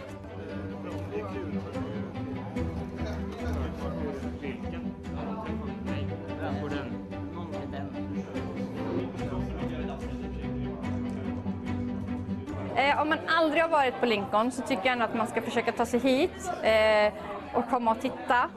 För stämningen är jättemysig och man blir väl mottagen. Det finns alltid folk som är villiga att förklara. Och tycker man att det är roligt att umgås ansikte till ansikte, tänka strategiskt, då kan det här vara ett alternativ där du dessutom får träffa människor och prata en stund. Dessutom så finns det mesta. Vi kanske inte har de här klassiska Fia med knuff och vi har inte kortspel. Men vi har saker som liknar dem. Så det finns steg. Du behöver inte sätta dig med ett brädspel som tar 10 timmar och har den här regelboken. Du kan ta något enklare. Jag lovar dig att du kommer hitta det också här.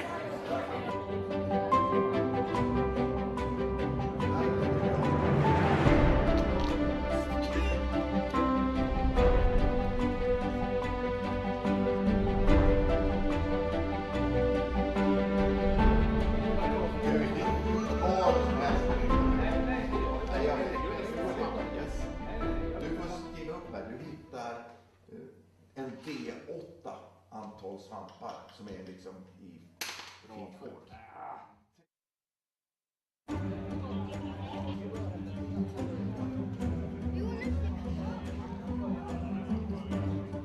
Hej och välkomna till Lincon. Det är 35:e året vi har Lincon och det är 25:e året vi är på Campus Valla, vilket är väldigt kul. Just nu befinner vi oss i en av alla brädspelsbarer som finns här på Lincon. Och så här ser det ut i stort sett i varenda sal. Vi har ungefär 45 salar med liknande aktiviteter. Men det sträcker sig då ifrån allt från brädspel till rollspel till kortspel. Och det pågår dygnet runt, så det blir en hel del folk som har en hel del grejer att göra.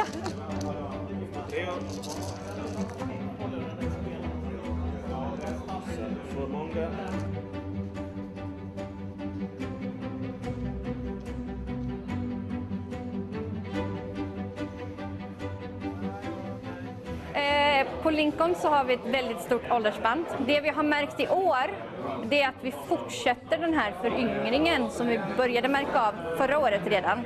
Så det är ännu fler ungdomar som är här och det är ju någonting vi tycker är fantastiskt roligt på grund av att vi har ju känt att medelåldern på det här konventet har stigit i rasande fart de senaste åren och då är det ju problemet, hur länge ska vi orka arrangera när vi inte får in nytt blod? Men det märker vi att det börjar vi få nu, så Lincon kommer nog leva kvar i 35 år till.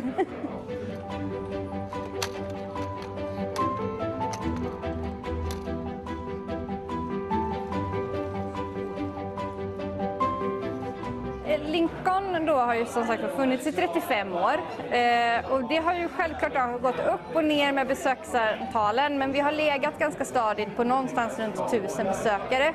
Nu har vi ju märkt en enorm uppsving de senaste åren, så nu ligger vi snarare på 2000 besökare. Det är otroligt roligt tycker vi. Vi har försökt ta reda på varför. Många säger ju att brädspel håller på att få en revolution igen, att folk vill sitta och spela något socialt och komma bort från det här, ja men jag sitter alla vardagar och spelar dataspel, någon gång om året vill jag göra någonting annat och träffa alla de här människorna. Och då kommer man till ett sånt här konvent.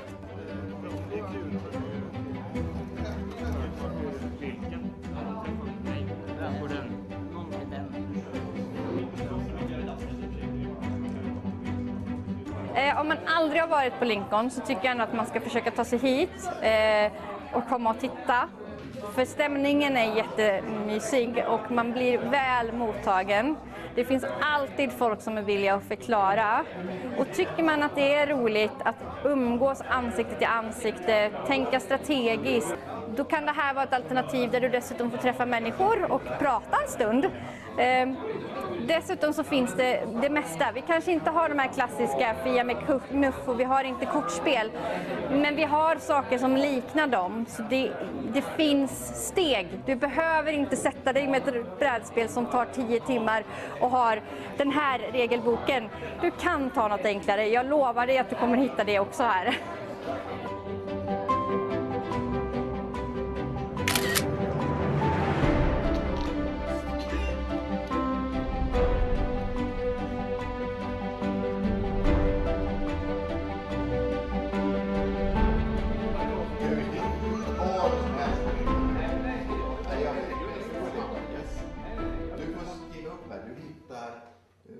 En D8 antal svampar som är liksom i finkort.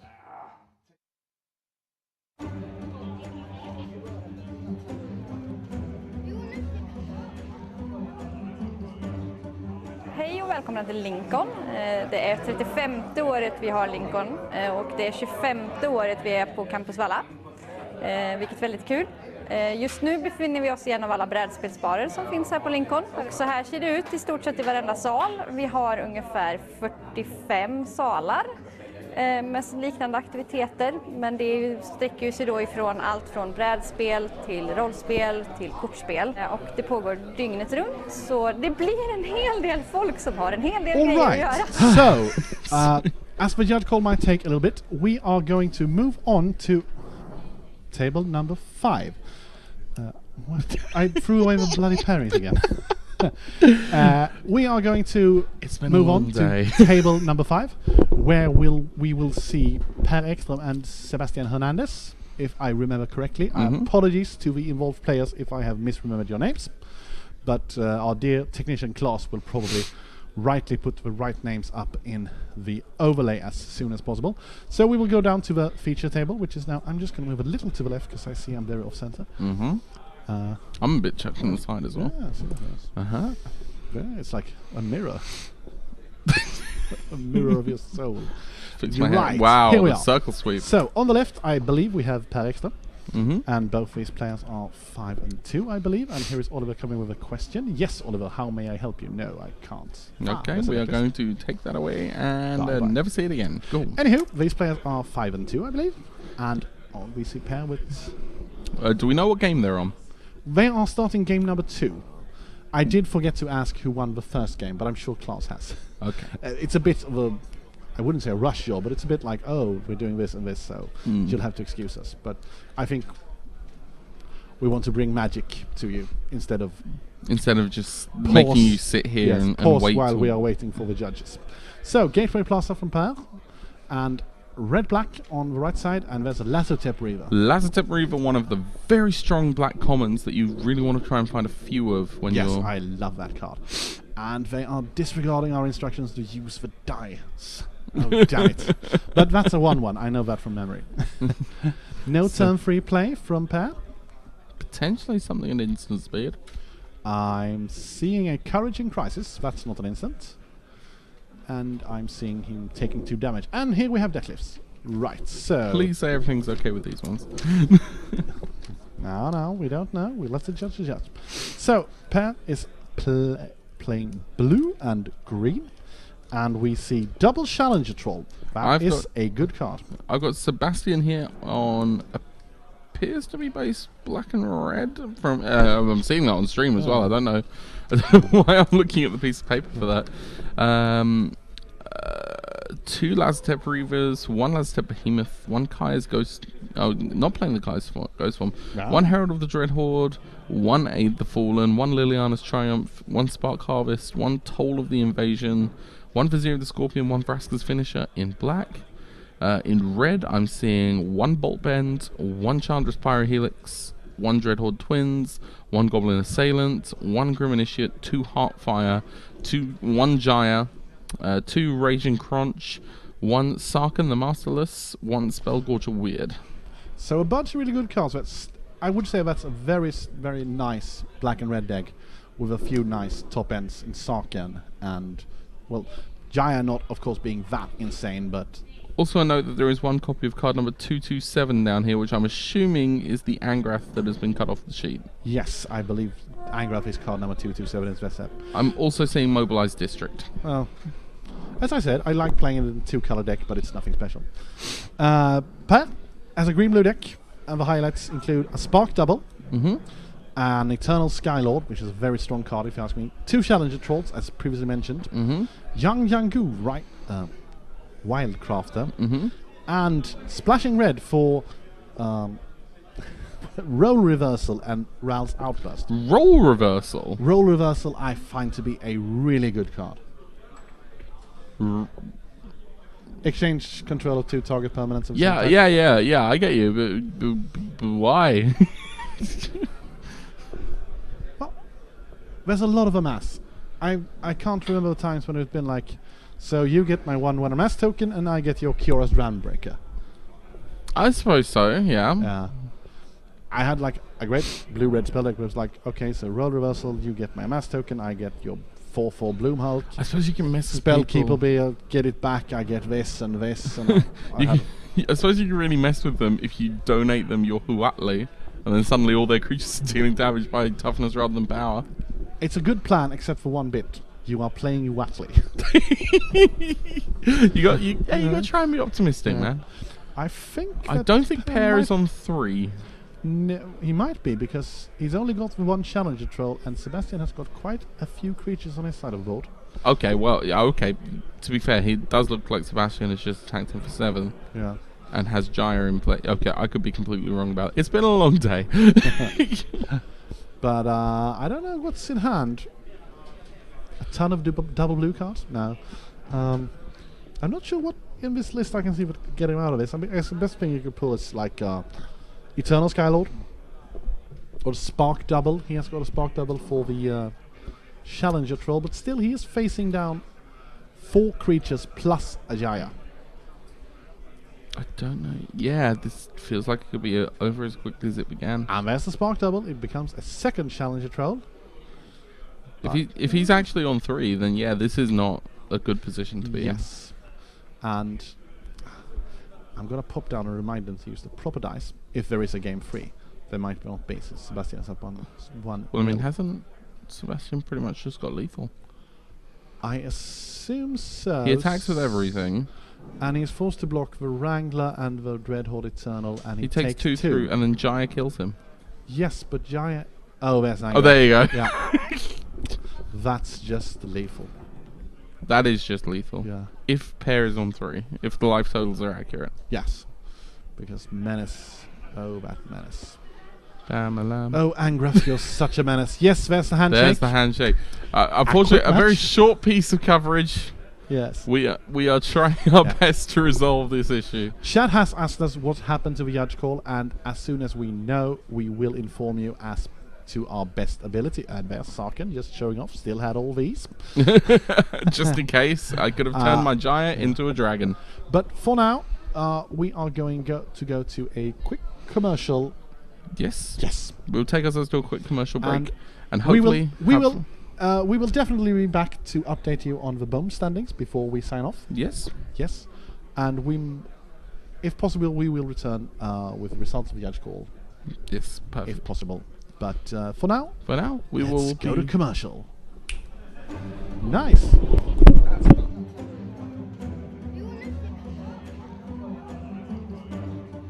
Hej och välkomna till Lincon. Det är 35:e året vi har Lincon och det är 25:e året vi är på Campus Valla. Vilket är väldigt kul. Just nu befinner vi oss i en av alla brädspelsbarer som finns här på Lincon. Och så här ser det ut i stort sett i varenda sal. Vi har ungefär 45 salar med liknande aktiviteter. Men det sträcker sig då ifrån allt från brädspel till rollspel till kortspel. Och det pågår dygnet runt. Så det blir en hel del folk som har en hel del grejer att göra.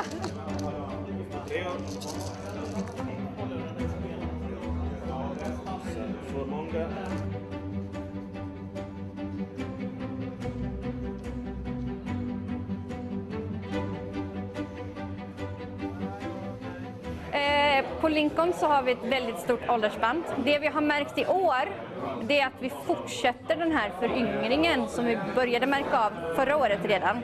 Så det är ännu fler ungdomar som är här, och det är ju någonting vi tycker är fantastiskt roligt, på grund av att vi har ju känt att medelåldern på det här konventet har stigit i rasande fart de senaste åren, och då är det ju problemet, hur länge ska vi orka arrangera när vi inte får in nytt blod? Men det märker vi att det börjar vi få nu, så Lincon kommer nog leva kvar i 35 år till.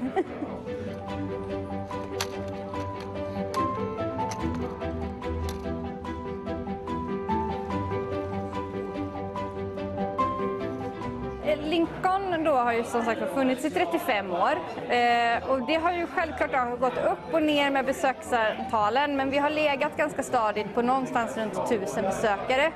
Nu har vi ju märkt en enorm uppsving de senaste åren, så nu ligger vi snarare på 2000 besökare. Det är otroligt roligt tycker vi.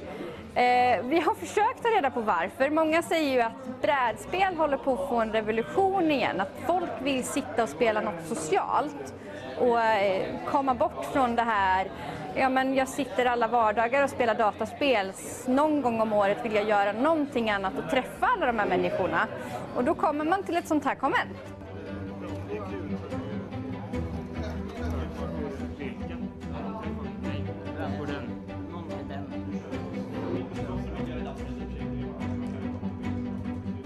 Om man aldrig har varit på Lincon så tycker jag ändå att man ska försöka ta sig hit och komma och titta. För stämningen är jättemysig och man blir väl mottagen. Det finns alltid folk som är villiga att förklara.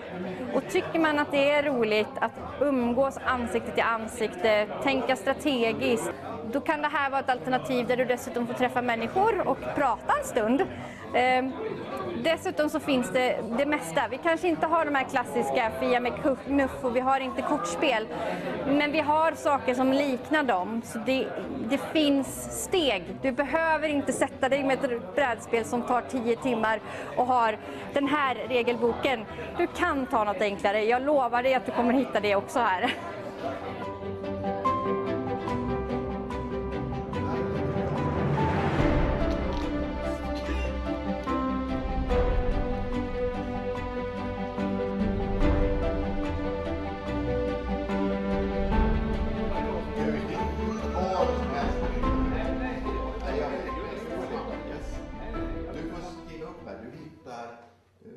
En D8 antal svampar som är liksom i finkort.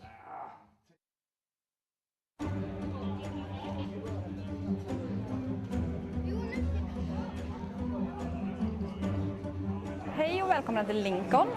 Det är 35:e året vi har Lincon och det är 25:e året vi är på Campus Valla, vilket är väldigt kul. Just nu befinner vi oss i en av alla brädspelsbarer som finns här på Lincon. Och så här ser det ut i stort sett i varenda sal. Vi har ungefär 45 salar med liknande aktiviteter. Men det sträcker sig då ifrån allt från brädspel till rollspel till kortspel. Och det pågår dygnet runt, så det blir en hel del folk som har en hel del grejer att göra.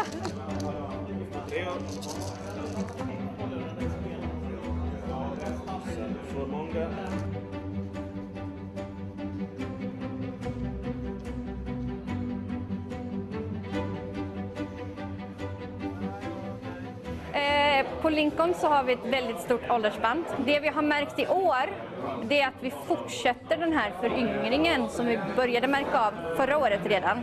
Så det är ännu fler ungdomar som är här, och det är ju någonting vi tycker är fantastiskt roligt, på grund av att vi har ju känt att medelåldern på det här konventet har stigit i rasande fart de senaste åren, och då är det ju problemet, hur länge ska vi orka arrangera när vi inte får in nytt blod? Men det märker vi att det börjar vi få nu, så Lincon kommer nog leva kvar i 35 år till.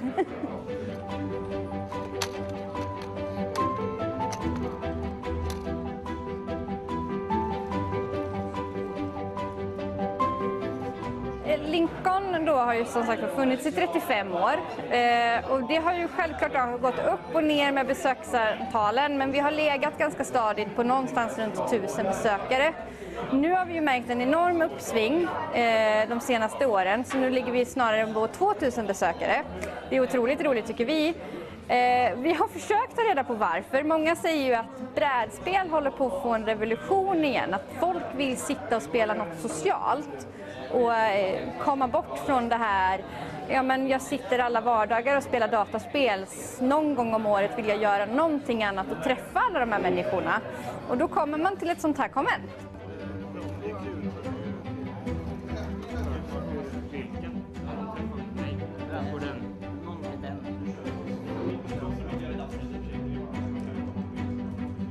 Om man aldrig har varit på Lincon så tycker jag ändå att man ska försöka ta sig hit och komma och titta.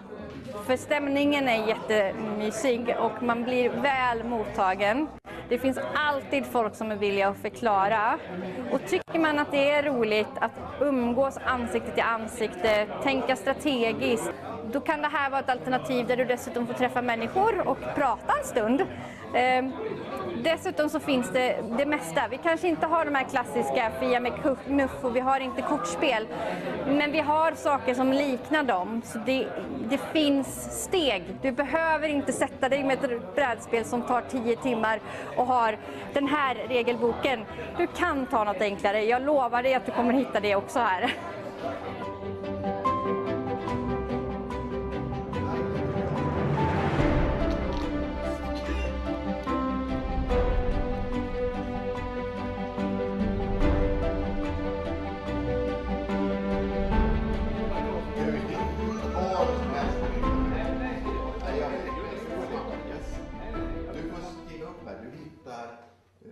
En D8 antal svampar som är liksom i fint kort.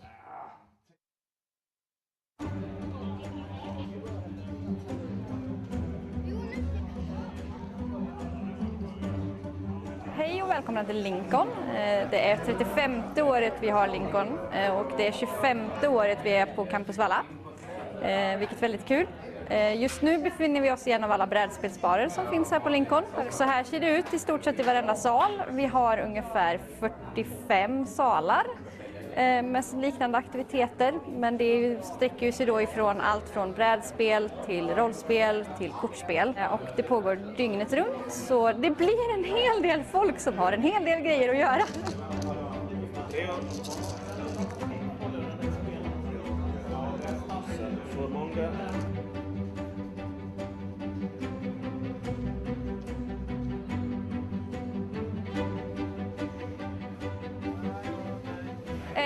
På Lincon så har vi ett väldigt stort åldersspann. Det vi har märkt i år, det är att vi fortsätter den här föryngringen som vi började märka av förra året redan. Så det är ännu fler ungdomar som är här och det är ju någonting vi tycker är fantastiskt roligt på grund av att vi har ju känt att medelåldern på det här konventet har stigit i rasande fart de senaste åren och då är det ju problemet, hur länge ska vi orka arrangera när vi inte får in nytt blod? Men det märker vi att det börjar vi få nu, så Lincon kommer nog lägga kvar i 35 år till.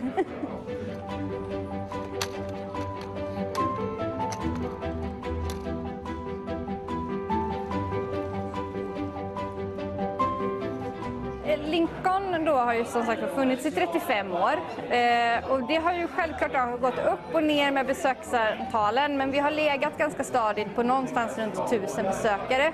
Nu har vi ju märkt en enorm uppsving de senaste åren, så nu ligger vi snarare på 2000 besökare. Det är otroligt roligt tycker vi. Vi har försökt ta reda på varför. Många säger ju att brädspel håller på att få en revolution igen. Att folk vill sitta och spela något socialt och komma bort från det här. Ja, men jag sitter alla vardagar och spelar dataspel. Någon gång om året vill jag göra någonting annat och träffa alla de här människorna. Och då kommer man till ett sånt här konvent.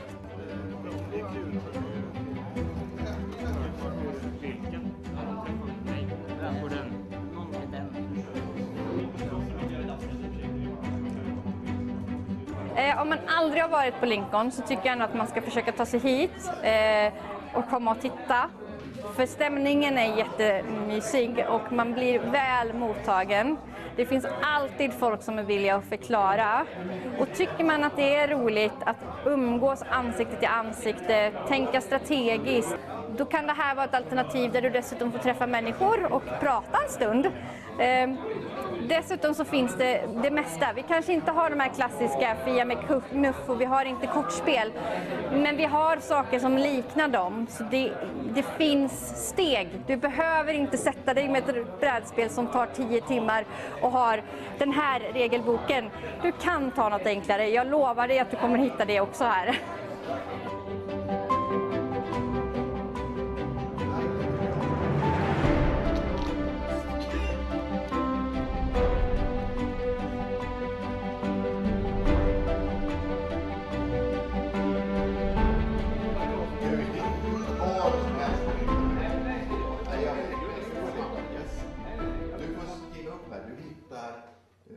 En D8 antal svampar som är liksom i fin kod.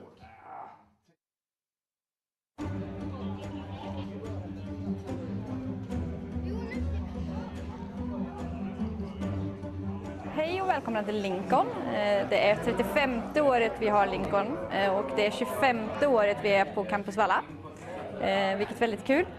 Just nu befinner vi oss i en av alla brädspelsbarer som finns här på Lincon. Och så här ser det ut i stort sett i varenda sal. Vi har ungefär 45 salar med liknande aktiviteter. Men det sträcker sig då ifrån allt från brädspel till rollspel till kortspel. Och det pågår dygnet runt, så det blir en hel del folk som har en hel del grejer att göra.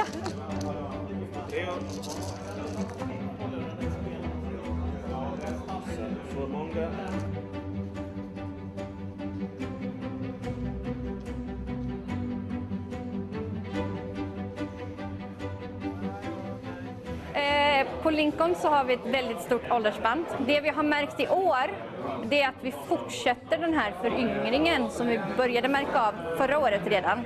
Så det är ännu fler ungdomar som är här och det är ju någonting vi tycker är fantastiskt roligt på grund av att vi har ju känt att medelåldern på det här konventet har stigit i rasande fart de senaste åren och då är det ju problemet, hur länge ska vi orka arrangera när vi inte får in nytt blod? Men det märker vi att det börjar vi få nu, så Lincon kommer nog leva kvar i 35 år till.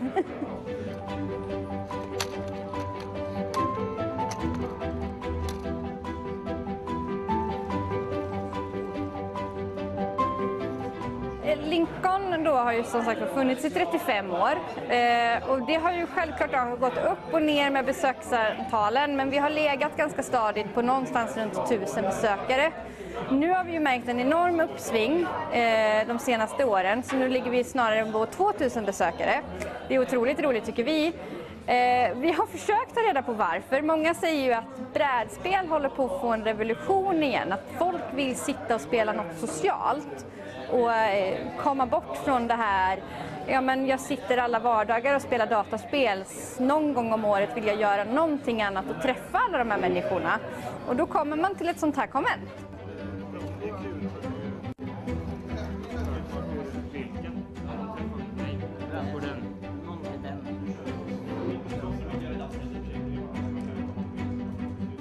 Om man aldrig har varit på Lincon så tycker jag ändå att man ska försöka ta sig hit och komma och titta.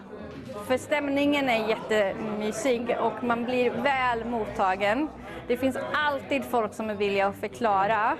Och tycker man att det är roligt att umgås ansikte till ansikte, tänka strategiskt, då kan det här vara ett alternativ där du dessutom får träffa människor och prata en stund. Dessutom så finns det mesta. Vi kanske inte har de här klassiska Fia med knuff och vi har inte kortspel. Men vi har saker som liknar dem. Så det finns steg. Du behöver inte sätta dig med ett brädspel som tar 10 timmar och har den här regelboken. Du kan ta något enklare. Jag lovar dig att du kommer hitta det också här.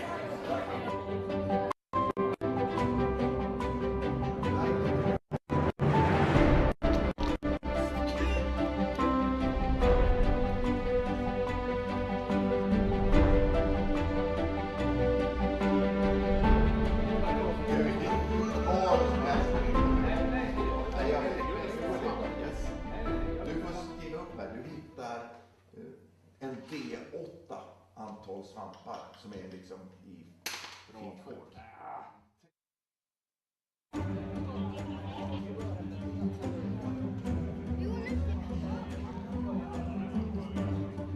Hej och välkomna till Lincon. Det är 35:e året vi har Lincon och det är 25:e året vi är på Campus Valla, vilket är väldigt kul.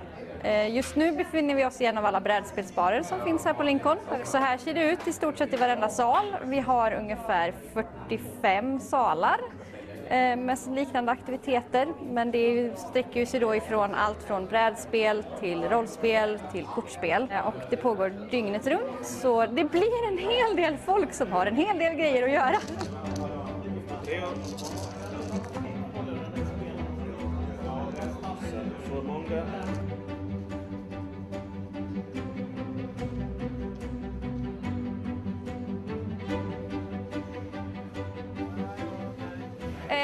På Lincon så har vi ett väldigt stort åldersspann. Det vi har märkt i år, det är att vi fortsätter den här föryngringen som vi började märka av förra året redan. Så det är ännu fler ungdomar som är här, och det är ju någonting vi tycker är fantastiskt roligt på grund av att vi har ju känt att medelåldern på det här konventet har stigit i rasande fart de senaste åren, och då är det ju problemet, hur länge ska vi orka arrangera när vi inte får in nytt blod? Men det märker vi att det börjar vi få nu, så Lincon kommer nog leva kvar i 35 år till.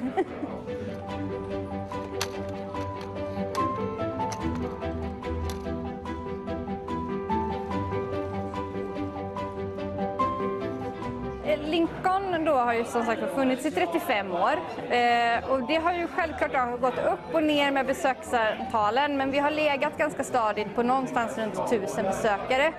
Nu har vi ju märkt en enorm uppsving de senaste åren, så nu ligger vi snarare på 2000 besökare. Det är otroligt roligt tycker vi.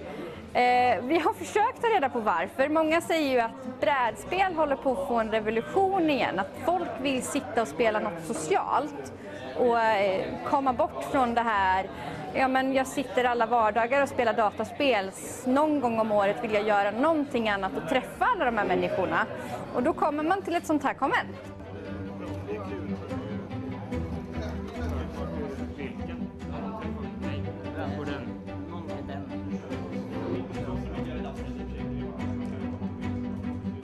Om man aldrig har varit på Lincon så tycker jag ändå att man ska försöka ta sig hit och komma och titta. För stämningen är jättemysig och man blir väl mottagen. Det finns alltid folk som är villiga att förklara.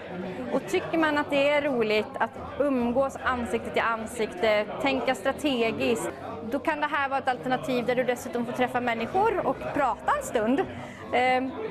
Dessutom så finns det mesta. Vi kanske inte har de här klassiska Fia med knuff och vi har inte kortspel. Men vi har saker som liknar dem. Så det finns steg. Du behöver inte sätta dig med ett brädspel som tar 10 timmar och har den här regelboken. Du kan ta något enklare. Jag lovar dig att du kommer hitta det också här.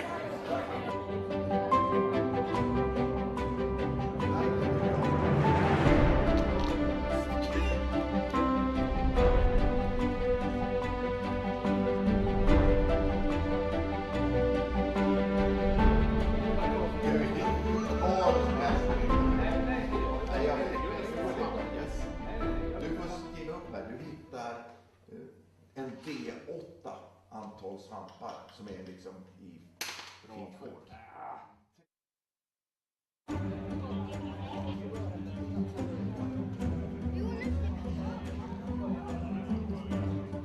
Hej och välkomna till Lincon. Det är 35:e året vi har Lincon och det är 25:e året vi är på Campus Valla, vilket är väldigt kul. Just nu befinner vi oss i en av alla brädspelsbarer som finns här på Lincon. Och så här ser det ut i stort sett i varenda sal. Vi har ungefär 45 salar med liknande aktiviteter, men det sträcker sig då ifrån allt från brädspel till rollspel till kortspel, och det pågår dygnet runt, så det blir en hel del folk som har en hel del grejer att göra.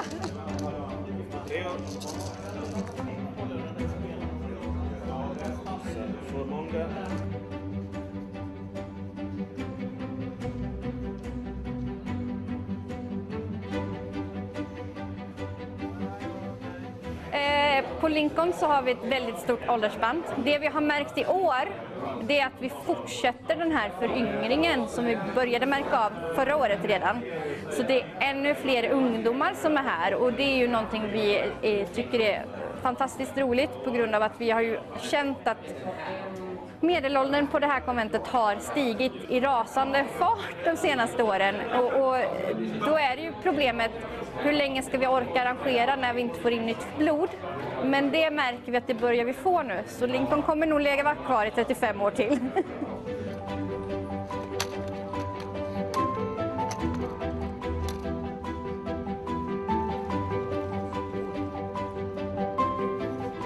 Lincon då har ju som sagt funnits i 35 år, och det har ju självklart gått upp och ner med besöksantalen, men vi har legat ganska stadigt på någonstans runt 1000 besökare. Nu har vi ju märkt en enorm uppsving de senaste åren, så nu ligger vi snarare på 2000 besökare. Det är otroligt roligt tycker vi. Vi har försökt ta reda på varför. Många säger ju att brädspel håller på att få en revolution igen, att folk vill sitta och spela något socialt och komma bort från det här, ja men jag sitter alla vardagar och spelar dataspel, någon gång om året vill jag göra någonting annat och träffa alla de här människorna, och då kommer man till ett sånt här konvent.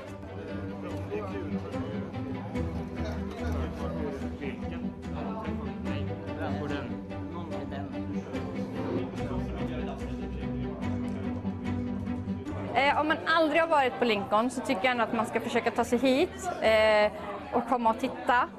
För stämningen är jättemysig och man blir väl mottagen. Det finns alltid folk som är villiga att förklara.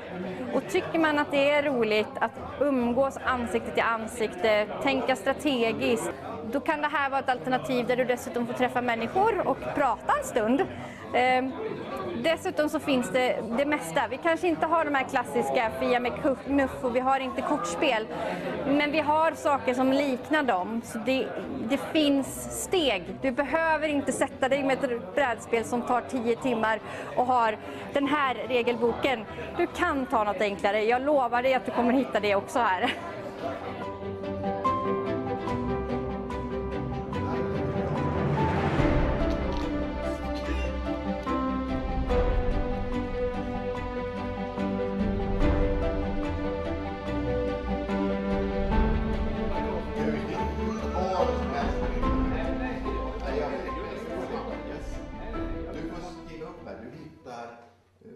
En D8 antal svampar som är liksom i finkort.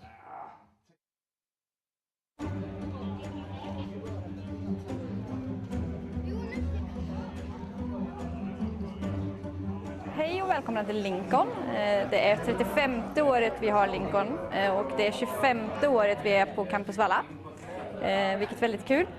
Just nu befinner vi oss i en av alla brädspelsbarer som finns här på Lincon. Och så här ser det ut i stort sett i varenda sal. Vi har ungefär 45 salar med liknande aktiviteter. Men det sträcker sig då ifrån allt från brädspel till rollspel till kortspel. Och det pågår dygnet runt, så det blir en hel del folk som har en hel del grejer att göra.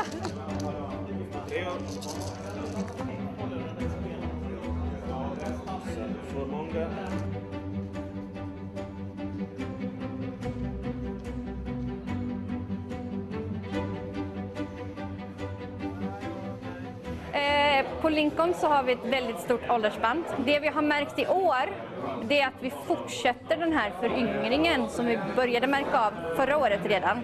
Så det är ännu fler ungdomar som är här, och det är ju någonting vi tycker är fantastiskt roligt på grund av att vi har ju känt att medelåldern på det här konventet har stigit i rasande fart de senaste åren, och då är det ju problemet, hur länge ska vi orka arrangera när vi inte får in nytt blod? Men det märker vi att det börjar vi få nu, så Lincon kommer nog lägga vara kvar i 35 år till.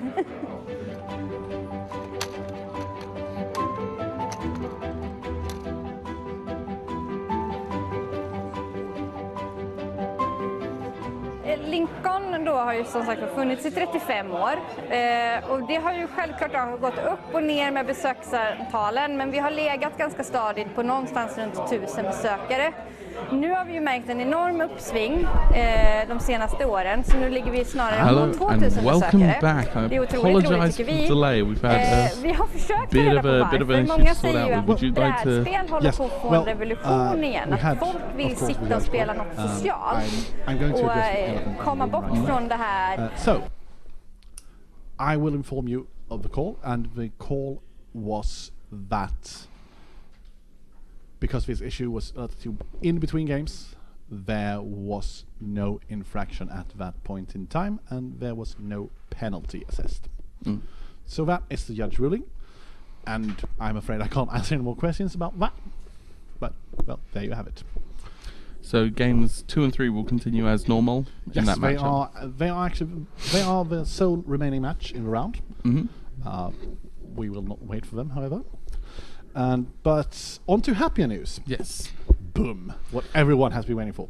Now, there is a caveat here, and that is that one of the players still playing, Victor Sjöqvist, is in a bum team. Which team is he? He is in Team Legend, which means that Legend may have there's an interval of points. But I'm going to start at the bottom in 12th place is Drakar och Massariner with 40 points. In 11th place is Spel och sånt with 42 points. In 10th place is Spelbutiken Tärningen. I'm reading this when I'm saying it. 52 points. In 9th place, and here's a caveat, Legend. Legend currently have 55 points, but depending on the result of the outstanding match, they may have as many as 58, which would jump them no less than 2 places in the standings. Because in 8th place we have Cool Card with 55 points, and in 7th place we have Seriebörsen with 57 points. So, if Legend gets 3 more points, they jump up to 7th place with 58. 6th place, however, undisputed for the moment in 6th place, is Fantasia Comic Zone, Fantasia at 59 points. And in 5th place we have Prisfyndet with 66 points. Quite a jump in points there, 7 points. Yep. 4th place, Alara Games. Now we're getting into the top 4. And as if you missed it somehow, tomorrow they will be playing at top 4 after all the rounds in SM, and the top 4 teams will be playing a playoff for the championship. We'll be opening with 3 rounds of standard, and those points will be the final rounds that will count towards these total point scores. So currently in 4th place is Alara Games, 67 points, 1 point ahead of Prisfyndet. Coming in 3rd, your boys. My boys, Röda Goblinen, Spelbutik, 70 points. So it's a tight race. 3rd, 4th, 5th. Could go anyway. In 2nd place, a bit of a jump to 2nd place was Dragon's Lair with 78 points. The favourites going in, and they are, well, meeting those expectations. Yeah, I mean... They are, however, not in the lead now. Currently, as a massive 6 points ahead, well, maybe not so massive, we find Mindstage on 84 points. Congratulations to Mindstage at this point of the competition. Congratulations to them. And so, as was said, we have 3 rounds of standard tomorrow, which means that no less than 27 points can be added to the total of each team. So, I think it's a bit early to say, but I think I'm going to go out on a limb and say that Mindstage have to just run average to guarantee a spot in the top. I can see that.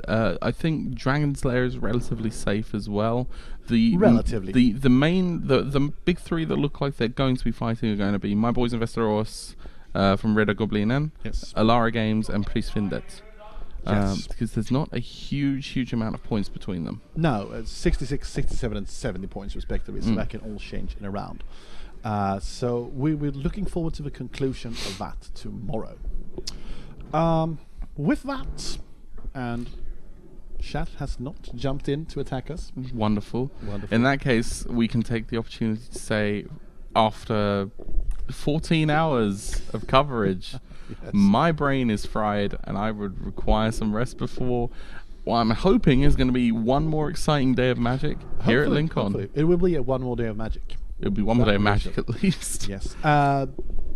So 9 o'clock. 9 o'clock you can tune in the morning, and we will be kicking off with those 3 rounds of standard. 3 rounds of standard, followed by a top 8. Followed by a top 8 top 4. and the top 4. The schedule there will be very much dependent on who makes the top 8 and who makes the top 4, because we will try to run them concurrently, but matches will have to wait because people are playing in both, most likely. So I believe the top 8 will be just regular standard. Yes. And the top 8 for the BUM will be Team Unified Standard. Yes, top 4, but yes. Top 4. My apologies. Yes.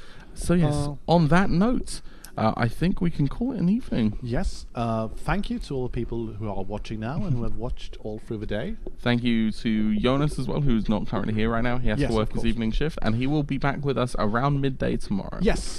Me and Danny will be doing standard, and then Jonas and Danny will be doing it the rest of the way, guiding you into the It has been an incredibly enjoyable experience. It has been very much fun. I'm very glad you guys. We are looking forward to seeing you tomorrow. Thank you very much for joining us, and good night. Yes, and thank you to chat, and thank you to Oliver and Klaus and all the people running the show. Yes, thank you to the judges as well for handling that situation very well. Good night, everyone. Signing off. It starts with